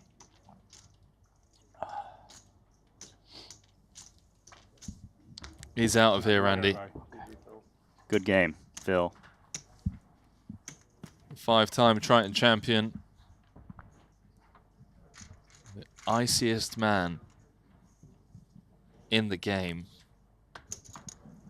Phil Ivy out the door in 4th.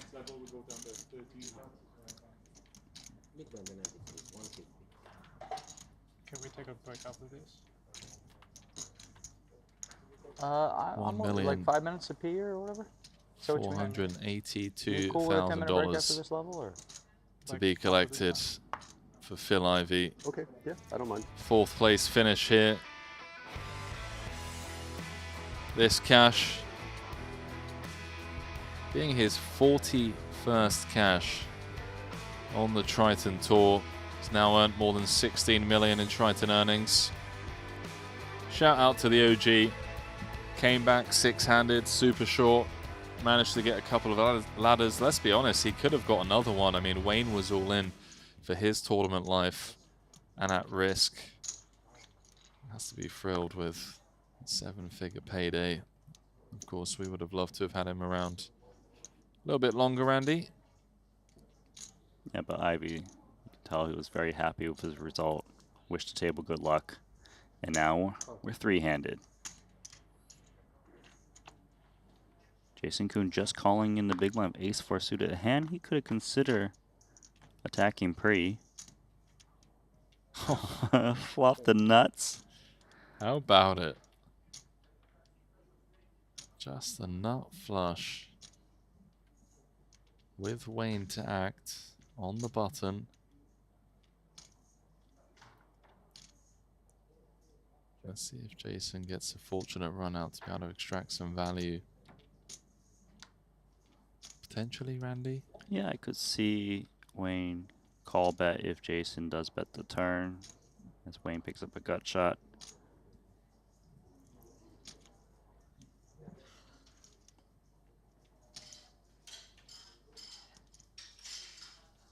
Kind of expect Jason to bet the turn, just given the flop check through. Seems unlikely. Wayne's 925. looking to build a pot. Oh, he's gone really big. 100K over pot and a quick fold. Yeah, I wanted to play for stacks by the river. Try and set that one up. Yeah, I guess so. I don't mind. So it sounds like... Yeah, I mean, I wasn't trying to have a break, but if he needs one, I've been there. Yeah, it sounds like the chaps are going to take a unscheduled, what, 5-6 minute break here. Randy, Jason Kuhn, 46 bigs, Tolerine of 44. Wayne Huang on 17. All 3 players currently guaranteed $1,790,000. And Randy, I mean, the pay jumps, my friend. $935,000 jump between 3rd and 2nd right now. $4,076,000 going to the eventual champion. Let's talk about that pretty quickly because there was a lot to unpack there. We came back with 6. Ivy was the short stack coming back, and then of course, very early on, I think it was hand number 1 returning from break. Elis out the door, kings into jacks, jack high flop, and since then there's been a bit of a shift in momentum, right? Like Tolerine at one point was looking to run away with it, had Wayne going all in blind v blind, that queen 10 against king queen. Had Tolerine held, would have had what, 13 million of the 20 million or so in play. Could have gone his way, and we would have been three-handed with Tolerine, Kuhn, and Ivy. That's right, but now with Tolerine, he's still doing very well. He's only 300,000 chips behind Jason Kuhn, so the main idea right now is that Wayne is the clear short stack. He's on 17 big blinds. They're going to try and chip away at Wayne and hopefully get that 930K page up that you spoke of, right? But then again, you mentioned earlier that Jason was trying to play back at Ben when they were very deep. So it wouldn't surprise me if they kind of get a little cheeky and try to get some check raises in and, you know, try to 3-bet bluff here and there. Oh, and what is the strategy for Wayne here? Like you said, clear, short his stack. It's not like he can just sit around and wait and hope that there's a big collision between Jason and Tolerine, because these guys are savvy. They know there's a lot of money on the line. There's legacy. Jason looking for title number 11. Ben Tolerine looking for his 3rd. So Wayne's going to have to get after, right? Like, he's going to need to get involved. But my question to you is, like, what does that involvement look like at 17 bigs? Is it just taking rejam spots, or what are we doing? Right. So the approach for Wayne is based on the chip counts of his opponents. His opponents have 45 and 46 big blinds, which is a lot.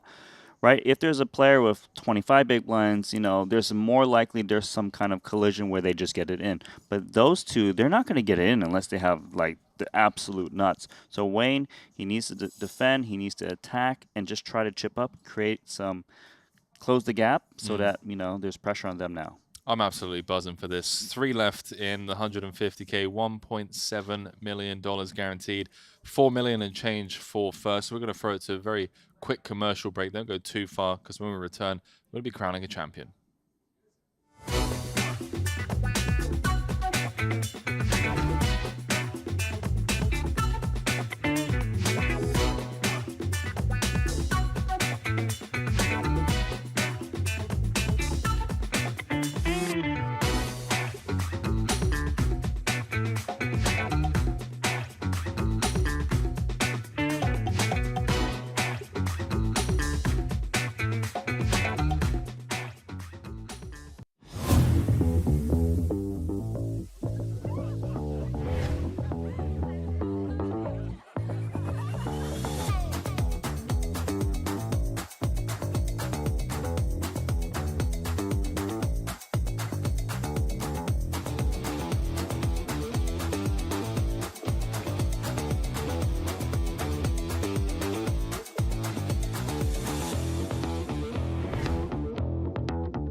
I've played against the best, I've won on the biggest stage. But what if I told you, it's not just about luck or talent. It's about using the right tools. GTO Wizard is the fastest and most efficient way to study any spot in poker. This is how you level up your game. This is how you unlock your potential. Don't get left behind. Get GTO Wizard today. Beat the best, crush the rest.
welcome back to the final table of the 150K here at the Triton Super High Roller Series in Montenegro.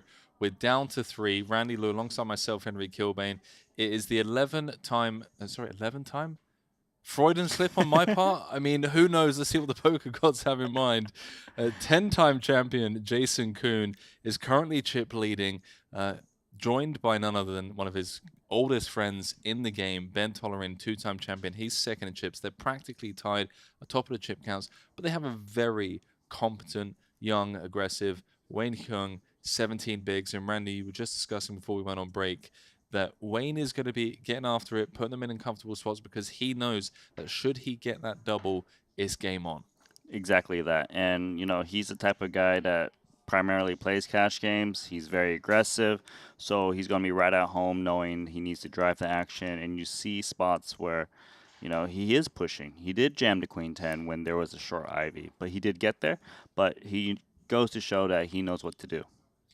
Randy, I want to turn everyone's attention to the Triton track record of Jason Kuhn. 29.6 million in Triton earnings, and you can see the little gold number 2 next to the Triton earnings. That means he's second only to Bryn Kenny. Titles, 10, number 1. Cashes, 59, number 1. This guy has been here, if we scroll all the way back to the start of his Triton career, 2018 in Montenegro, one of the 2 events he played, picked up his first title. This guy has done it all. My question to you is, when it's up against one of your best friends, your oldest pal, this is someone that you hang out with, families get together, spend, you know, holidays with, how do you separate that friendship, that mindset to just enter the arena and do what needs to be done in order to build a Triton track record like that and win titles? Look, clearly they both talk strategy a lot, right? They understand each other's game.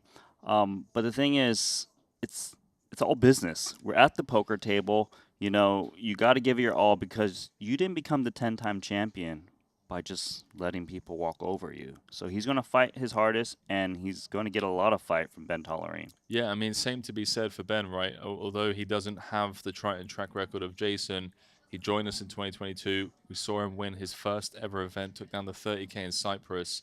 The guy has won another title in the 50K PLO. He's been stacking results. So, you know, again, like you said, separate the mindset. It's all business at the table, and these guys know it. I was talking about Jason's, you know, rough patch, if you will. No major final tables in quite some time. I mean, Jeju final tabled the 30K short deck, came 5th for 134K. But that was a pretty brutal trip out there. Like, I'm just scrolling through a bunch of, you know, near misses, and not even near misses. Just look at this. Just brick. But he's here, chip leader, Mr. Triton himself, looking to take down his 11th Triton title and the 4 million that comes with it. But Wayne and Ben have other plans as we throw it down to 3-handed play. Let's go. Live from the Maestral Resort and Casino, the final, the grand finale of the Hold'em events. What a final table, by the way. Can we just, you know, for a moment, can we just enjoy these names? One of the most stacked final tables we've seen in a very, very long time. Can we also take a moment and just enjoy these payouts? Yes, please, Randy. It's absurd. Yes, and here we are. Cards in air. First button belonging to Ben Tollerin. I'm very curious to see who comes out firing, like who's gunning for it.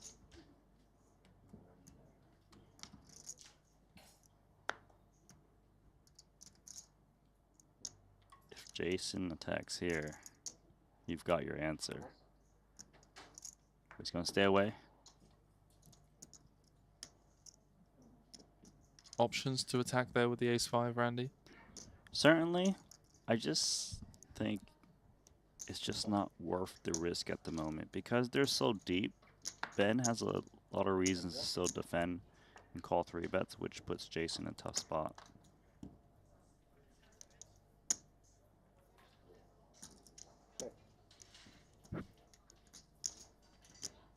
Tolerine still with the best of it. Queen 6-5. Wayne bricks. Yeah, the key card is 8 of diamonds. Blocks a lot of continues. Whether it be straight draws and flush draws, but he'll check it over. As we go to the turn. Paired board now. 1.1 in the middle. I don't want to say that this pot is more important for Wayne, but feels like, you know, if he defends a few hands and doesn't get anything going, he's going to be in that danger zone of like sub 10. He's thinking about attacking with king high. Unconventional, but he's right. His opponent probably is weak for him not to c-bet the flop. And I assume Wayne's never expecting an ace to fold, right? So he's barreling here, fully intending to find a bet on the river. Especially with that king of hearts in hand, you know? Feels like it could be a relevant card. Yeah, I think he has a lot of intentions to double barrel this once he bets so small on the turn. Yeah. That's a good card to bet once more. That is a great run out for Wayne. Would not surprise me to see him bomb this. And Tolerine's hand looks so weak to check back the flop and just call. Wayne's semi-bluffs, like 8-7 got there. Flushes, he can still value bet as if he had the queen. Might have been semi-bluff a hand that river at the 9 that could go for value against the 6 or 5. If he got this far of king 7 offsuit, looks like a mandatory double barrel.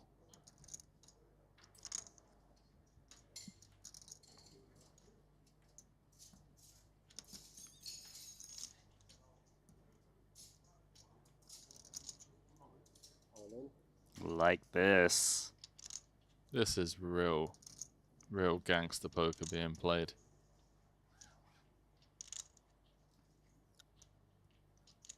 I do wonder, Andy, if that was the 8 of hearts instead of the 8 of diamonds, whether Ben manages to find a hero call. I think he still pitches it. I see. But I know what you're saying. Well done, Wayne. Well, he's got heart. Yeah, there's our answer to how he's going to approach this.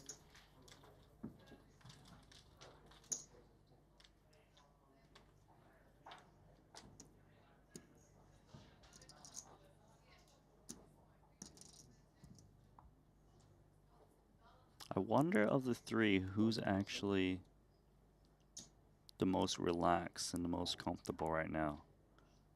You know, obviously Jason and Ben, they've been here before quite a bit. But there's an added pressure to Jason. You know how bad he wants number 11. Yeah, of course. He's super competitive. You know, but on the other hand, we have Wayne Hyung, who plays these stakes all the time. And you saw he was able to pull that trigger of king 7 offsuit. He's a fighter, and here he has king jack offsuit. Pushes it in. Here we go. We got a match. Yeah, Wayne has done exactly what was needed of him.